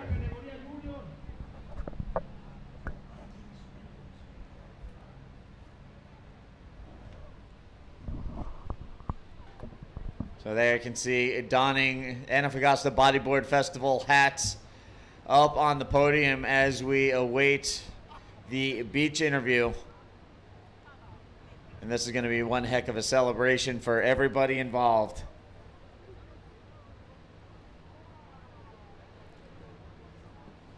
And you might want to tease Louis that Alexandra was actually taller than him at 16. But that is neither here nor there. Again, there you can see your event winners down on the main stage. Alexandra Rinder, again, winning the women's, and Louis Finnegan winning the men's. And we're going to throw things down to the beach for an interview as Begonia getting set up to speak with the men's winner, Louis Finnegan. So here we go. Looks like Bigo just about set to go as she gets into place. We're going to throw things down to the beach.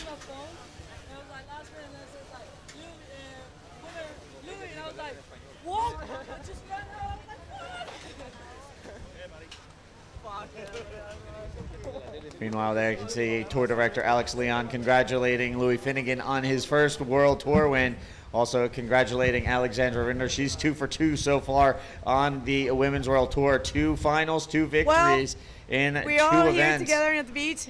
Such a great moment to see Louis Finnegan from Australia. His first time in his career to win a World Tour. Oh my God, Louis, how do you feel? I don't even know what to ask you. What are you feeling right now? Oh, it feels so surreal. I just can't believe it. Just yeah, so happy and yeah, just stoked.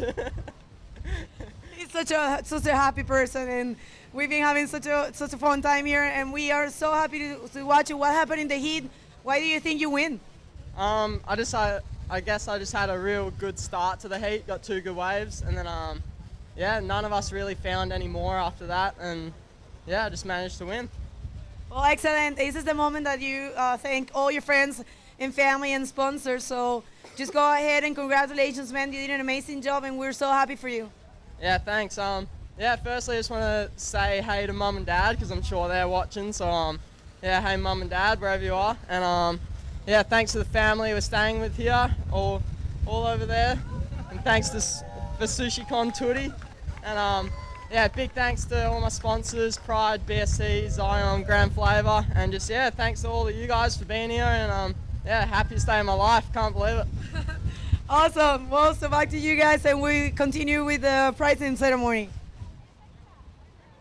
All right, so there you have it. The event winners, Louis Finnegan on the interview with Begonia Martinez, and Alexandra Rinder on stage with him as well. They are our event champions. Y antes de comenzar, llamo primero a la categoría Pro Junior que se acerque aquí al escenario. Todos, por favor, los competidores ganadores se acerquen al escenario porque vamos a comenzar esta premiación.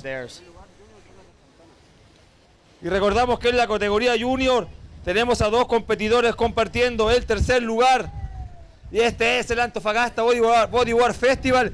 Queremos agradecer a todas las personas que hacen que esto suceda, que este campeonato internacional esté aquí en Chile. Agradecer a todos nuestros auspiciadores que se encuentran aquí atrás. También agradecer al canal Antofagasta Televisión que lleva esta transmisión en vivo para Antofagasta, para Chile y para el mundo. Un aplauso para Antofagasta Televisión que nos apoya siempre al bodyboard antofagastino, uno de los deportes con más proyecciones en la ciudad de Antofagasta y donde estamos mostrando la belleza de nuestro mar a todo el mundo. Esperando a los competidores que se acerquen para darle sus reconocimientos. También en este evento trabajan un equipo impresionante de personas profesionales. Agradecer a los salvavidas de Arica que estaban guardando la vida de los competidores, un trabajo muy profesional. la gente del webcast. Everybody really good team. And Antofagasta Bodyboard Festival professional person working for this event. También agradecer a la institución internacional APB, que son la cabeza de este circuito mundial. Y acá tenemos a los Pro Junior. Y vamos a comenzar con la premiación. Increíble. Muchas personas estuvieron aquí en estos 5 días de campeonato mundial, donde las condiciones no fueron muy fáciles. Tuvimos que cambiar la ola a budeo, pero igual los competidores a nivel mundial mostraron su gran nivel en diferentes olas. Gracias a los auspiciadores que hacen posible este evento: Minera Escondida, Banco Estado, Gobierno Regional, a la Municipalidad de Antofagasta, Soquimich, Sierra Gorda, al Gramo, APB, APB Tour, World Tour, increíble. Comenzamos en Itacotiara con tremenda competencia, tremenda ola en Brasil. Luego estuvimos en el Arica Chilean Challenger, que dio tremendo show, tremendo espectáculo en esas increíbles olas. Y ahora se posesiona una nueva ola en el circuito mundial, Nilda Point, que mostró sus grandes olas y el respeto para los competidores. Vamos a comenzar con los Pro Junior, por favor. ¿Puede pasar atrás? Pro Junior adelante. Pro Junior adelante. Señores, un aplauso para los Pro Junior. Un gran aplauso de la gente porque se lo merecen. Increíble la competencia. Sí, sí.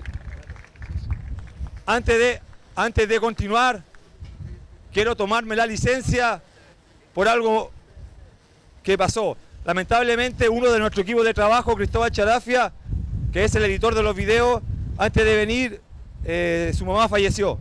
Y quiero ahora dedicar un minuto de silencio porque él es un amigo y una parte muy importante de nuestro equipo. Así que vamos a hacer un minuto de silencio por la madre de Cristóbal Charafia, que es una parte importante del Antofagasta Bodyboard Festival. Y del bodyboard chileno también, porque ha sido un gran aporte para que esto siga surgiendo. Desde ahora tenemos un minuto de silencio.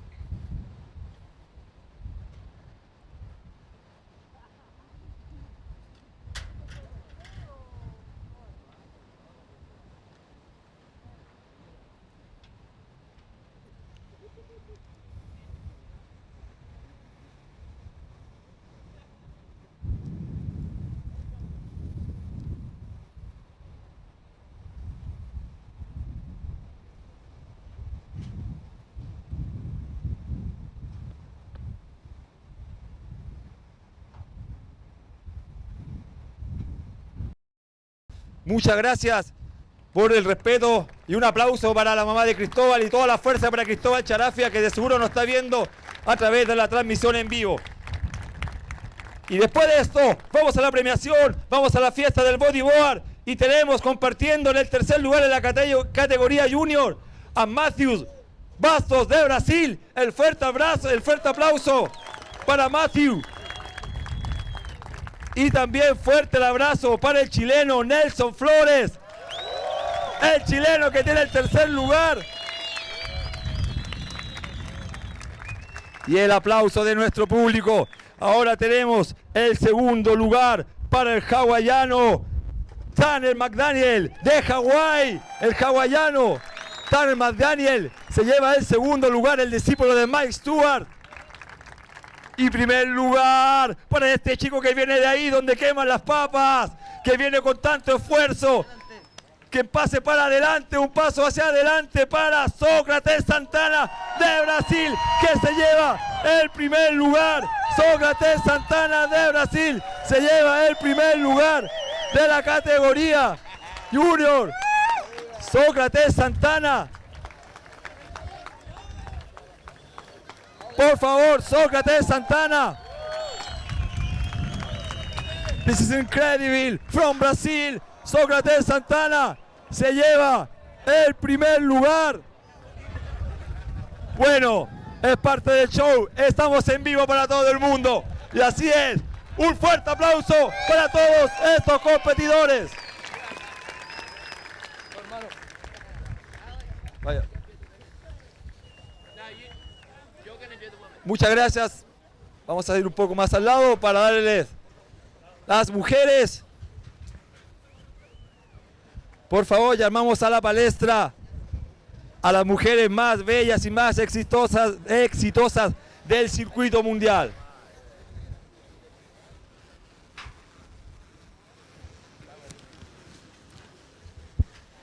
Aquí también tenemos, compartiendo el tercer lugar, a dos competidoras y damos las gracias. Aquí toda la ciudad y todo el país nos está viendo en vivo por un canal de televisión. En sus casas hay muchas personas comiendo, almorzando y viendo todo esto. Muchas gracias por apoyar el deporte, Antofagasta Televisión, por apoyar a estos jóvenes, por apoyarnos a nosotros que venimos de las poblaciones más vulnerables de Antofagasta y estamos organizando un campeonato mundial. Así es.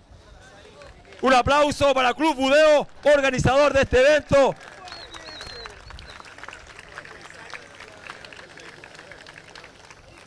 Y ahí vienen, tenemos competidoras aquí en las finales de Japón, de Chile, de Brasil y de Islas Canarias, Europa.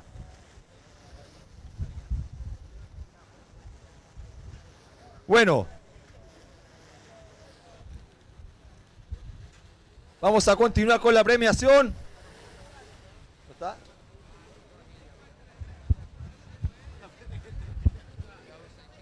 Ya, bueno.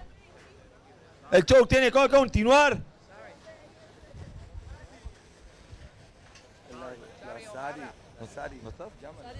Sario Hara se encuentra aquí. Esta chica habla japonés, chino. Lamentablemente tuvo que tomar el avión rápidamente, pero igual un fuerte aplauso en su ausencia. El tercer lugar, Hari Ohara de Japón. Y tenemos la revelación del circuito mundial, a la chilena Anaís Belia, la pequeña gigante que se lleva el tercer lugar, y el aplauso del respetable. This is incredible, the little baby. Oh. Parece que los trofeos lo hicieron con cola fría.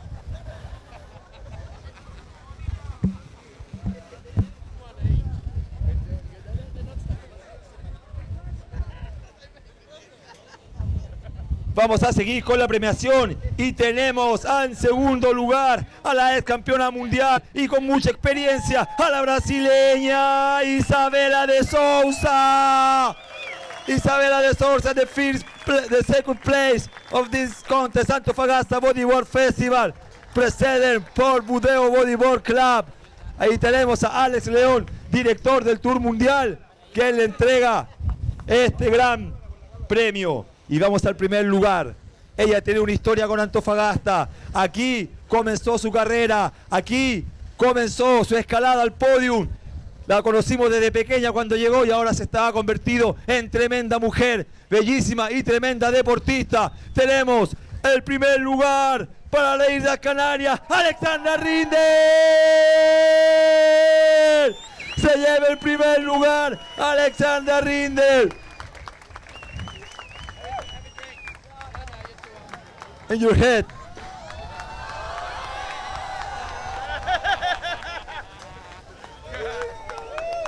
Ahí tenemos la felicidad de Alexandra Rinder. Y esto es una fiesta de la juventud. Así es como queremos ver nuestra ciudad, con deporte, con alegría, con campeonatos mundiales. Eso es. La alegría de esta pequeña también. Y esta es la fiesta del bodyboard. Agradecemos a todos nuestros auspiciadores, Antofagasta Televisión, y el gran aplauso, Alexandra Rinder.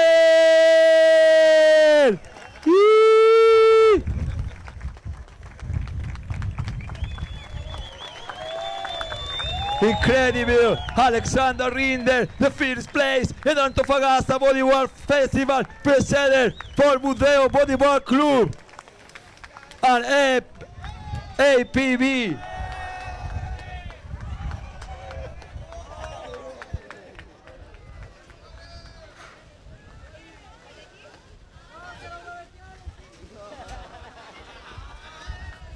Y vamos, ahora, un aplauso para Isabela de Souza, que se lleva el segundo lugar también desde Brasil, el país de la garotinha brasileña. Isabela de Souza, la belleza presente en vivo aquí en el Antofagasta Bodyboard Festival.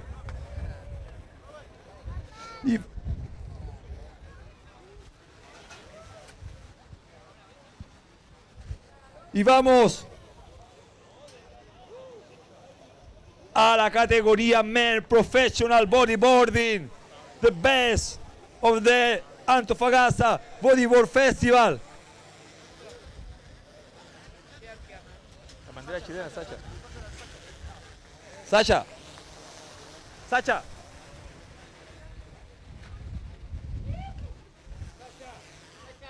Y tenemos acá adelante, por favor,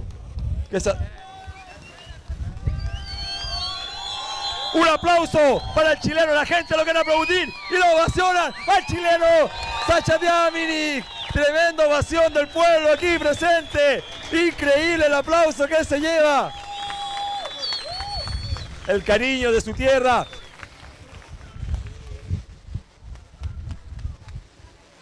Antes de seguir la premiación, vamos a darle la palabra a la revelación del circuito mundial.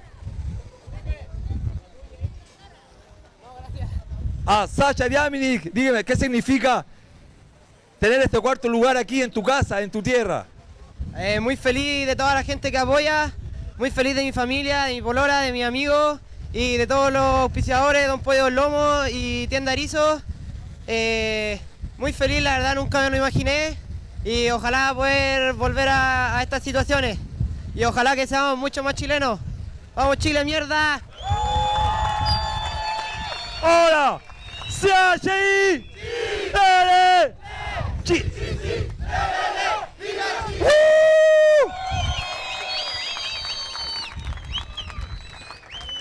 Por favor, adelante, señores, los 4 finalistas. Ya, y vamos a comenzar con el cuarto lugar.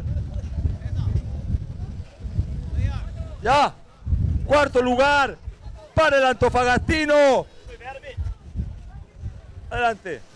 Faltan 2. Venga.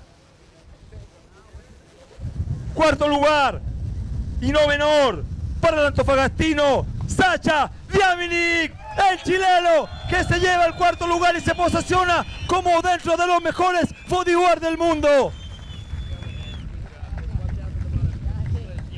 Me gustó mucho cómo sonó el CHI, regalémosle el último a Sacha, ¿o no?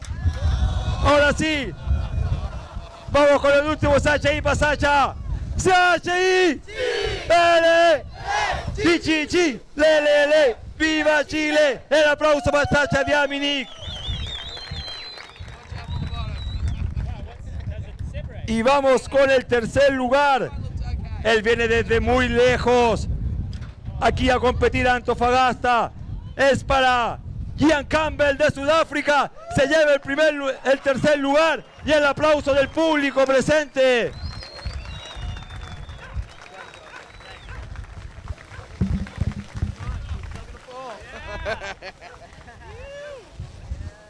Unas palabras de Ian Campbell. Ian Campbell, tell me, how do you feel in this moment? Yeah, I'm so happy to be back in Antofagasta. Thanks again for you and your team. I mean, this is an amazing event again. You guys have just done a fantastic job, and I just want to say big thanks to Chile for inviting us back here and just for having us. So, viva Chile! Un gran aplauso para Ian Campbell. Y vamos al segundo lugar, uno que ya es de la casa, el ex campeón del Antofagasta Bodyboard Festival. Él es Uri Baladao de Brasil. El gran aplauso para Uri Baladao de Brasil. Unas palabras de Uri Baladao. Uri, tú ganaste el año pasado, estás acá en la final, tenés el segundo lugar. Dime qué sientes por esta tierra. Estou muito contento, felicidades ao primeiro. Muchas gracias a ustedes. Felicidade, Ian, também. E o chileno, esqueci o nome. Sasha. Estou muito contente. É o terceiro pódio aqui em Antofagasta. Me gusta muito vir acá. Depois de Arica, encantado. Gracias a ustedes, brother. Muchas gracias. Gran aplauso para Uri Baladao, que se llevó el segundo lugar. Y ahora vamos a premiar al primer lugar, al ídolo de muchos chicos de acá de Antofagasta. A ver, ¿dónde están sus seguidores? Primer lugar para el pequeño gigante de Australia, Lewis Finnegan. Se lleva el primer lugar. El primer lugar para Lewis Finnegan.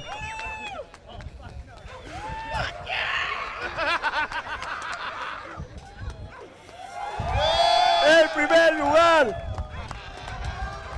para Lewis Finnegan. Muy contento. Bien.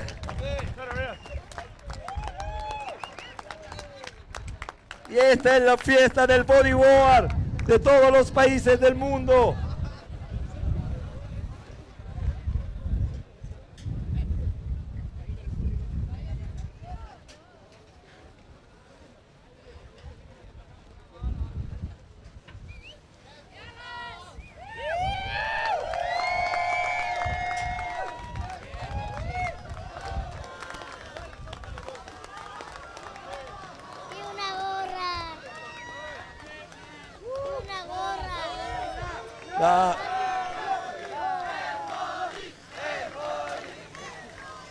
Así.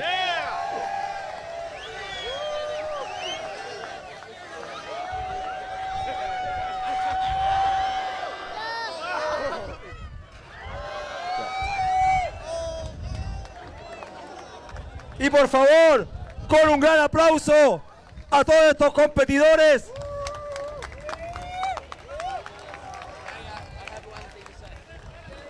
Y ahora, para terminar, vamos a tener la palabra del director técnico y del director del Campeonato Mundial de la organización AEPB.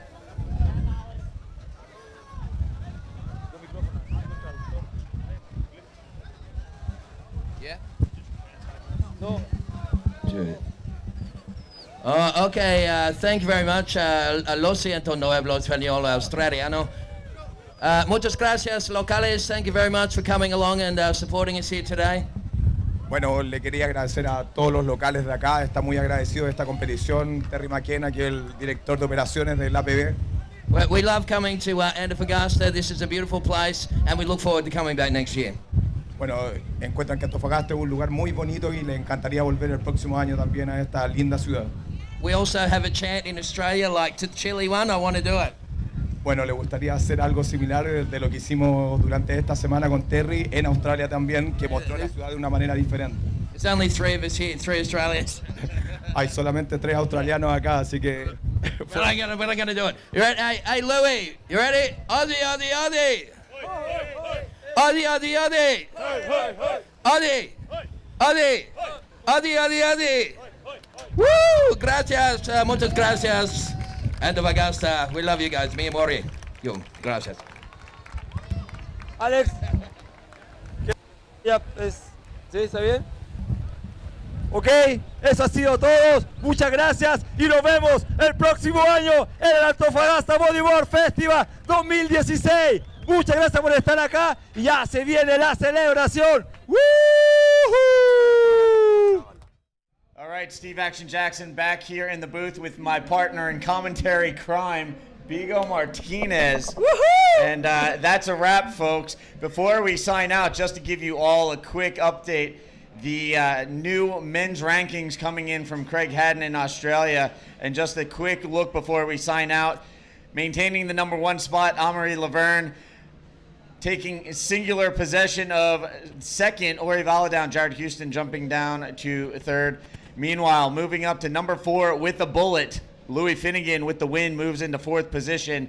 Also in 5th, we have a second South African with Ian Campbell. And then rounding out the top 10, Zé Otávio, PLC, Sergio Luiz, Diego Cabrera and Antonio Cardoso now moving into the 10th position. So there are the new top 10 rankings for the Men's World Tour. For all the other rankings, men's, women's, and pro junior, be sure to stay tuned to apbtour.com for all the latest news, updates, press releases, video highlights, live webcast coverage of all the upcoming events, as well as tour dates and the current rankings, as well as be sure to hit up all of the social media outlets, APB Tour on Facebook, Twitter, Instagram, Snapchat, and APB Tour on YouTube. For now, we're all done here at the Antofagasta Bodyboard Festival 2015. We'll see you in Portugal in September. Until then, I'm Steve Action Jackson, Bigo Martinez. We're out of here. Thank you.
Yeah, welcome back to Exploring Antofagasta, and well, today we're standing right in front of Badea, which is the little reef break here in town, and it's where all the kids come to learn to surf. The Badea Bodyboard Club started up, and it really is the heart and soul of the Antofagasta Bodyboarding Festival. It's one of the main reasons that the guys put the contest on is because they have a huge sort of social project. It's the underlying reason why the guys put the contest on is to I guess help the local kids. They get them off the street, they bring them into the surf, and they show them the right way in life. It's a very cool social project, and it also includes a surf shop up in the hills, which is pretty cool. So come with me and check it out.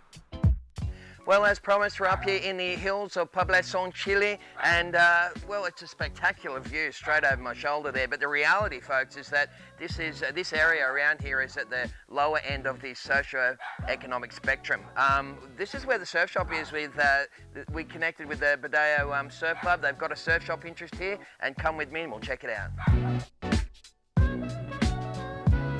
Carlos, how are you, man? Good to see you. ¿Qué pasa? ¿Cómo estás? Yeah, the surf shop. Let's check it out. Adelante, compañero. Perfecto. Let's lead the way.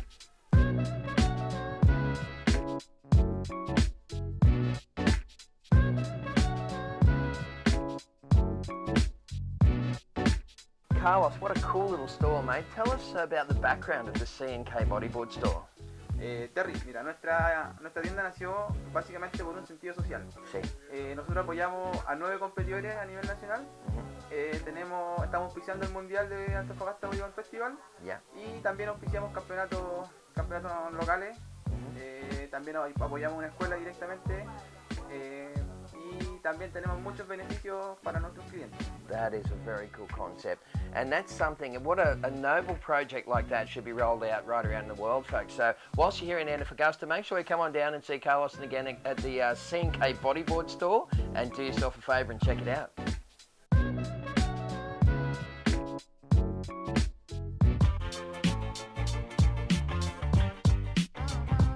Yeah, welcome back everyone to another episode of Exploring Antofagasta, and today we're actually in the studios of Antofagasta TV, where we're about to do a morning show interview. We've been very busy this week with the media, Arturo Soto and myself, the promoter, getting around the radio stations and television stations, so check this out.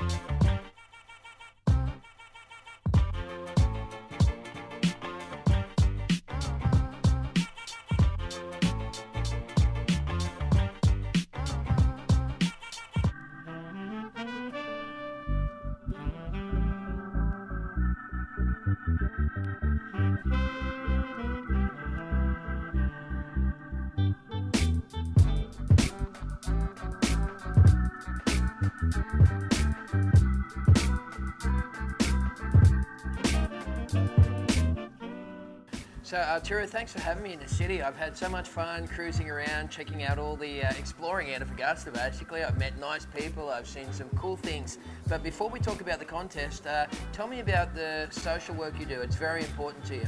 Bueno, Terry, tú sabes que nosotros tenemos una larga historia juntos. Nos conocimos en Arica, en el Mundial, donde yo fui con nuestra escuela y donde nace nuestro plan de hacer un campeonato mundial de Antofagasta. Por eso este evento tiene mucho de social. Quiero aprovechar esta oportunidad también, Terry, de agradecer tu voluntad por acompañarnos en este proyecto audiovisual de Explorando Antofagasta, que muestra el trabajo de budeo a todo el mundo. Muchas gracias, Terry, por eso, así que espero que sigas disfrutando de nuestra ciudad.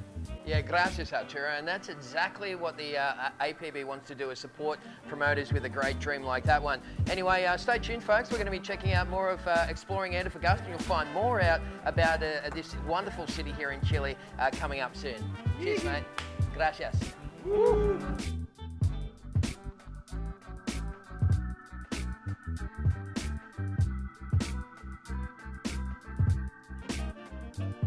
Hola everyone, and welcome back to Exploring Antofagasta with Tessa McKenna, and today we're coming to you live from the heart of Antofagasta, right here in the Old Port.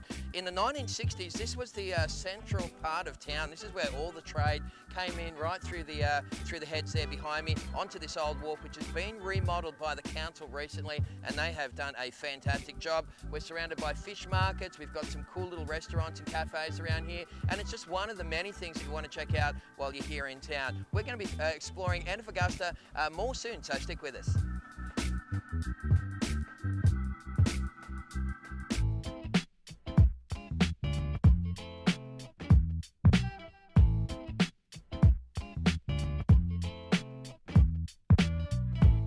Nicholas, Danny, Manny, thank you so much for coming along today to be a part of Exploring Antofagasta, the APB series.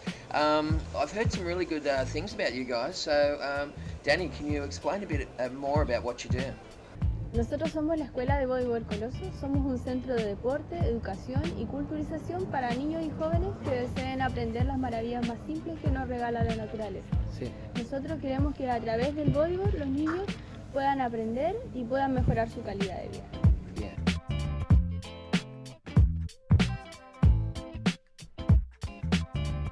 Well, there you go, folks. Colosso, the southernmost little corner and nook here in Antofagasta. There's so many things to see and do here in this wonderful city. And by the way, they run a great little surf school right down here, right behind me. Anyway, that's enough for now. We're going to go right back to the surfing and check out the action in the water.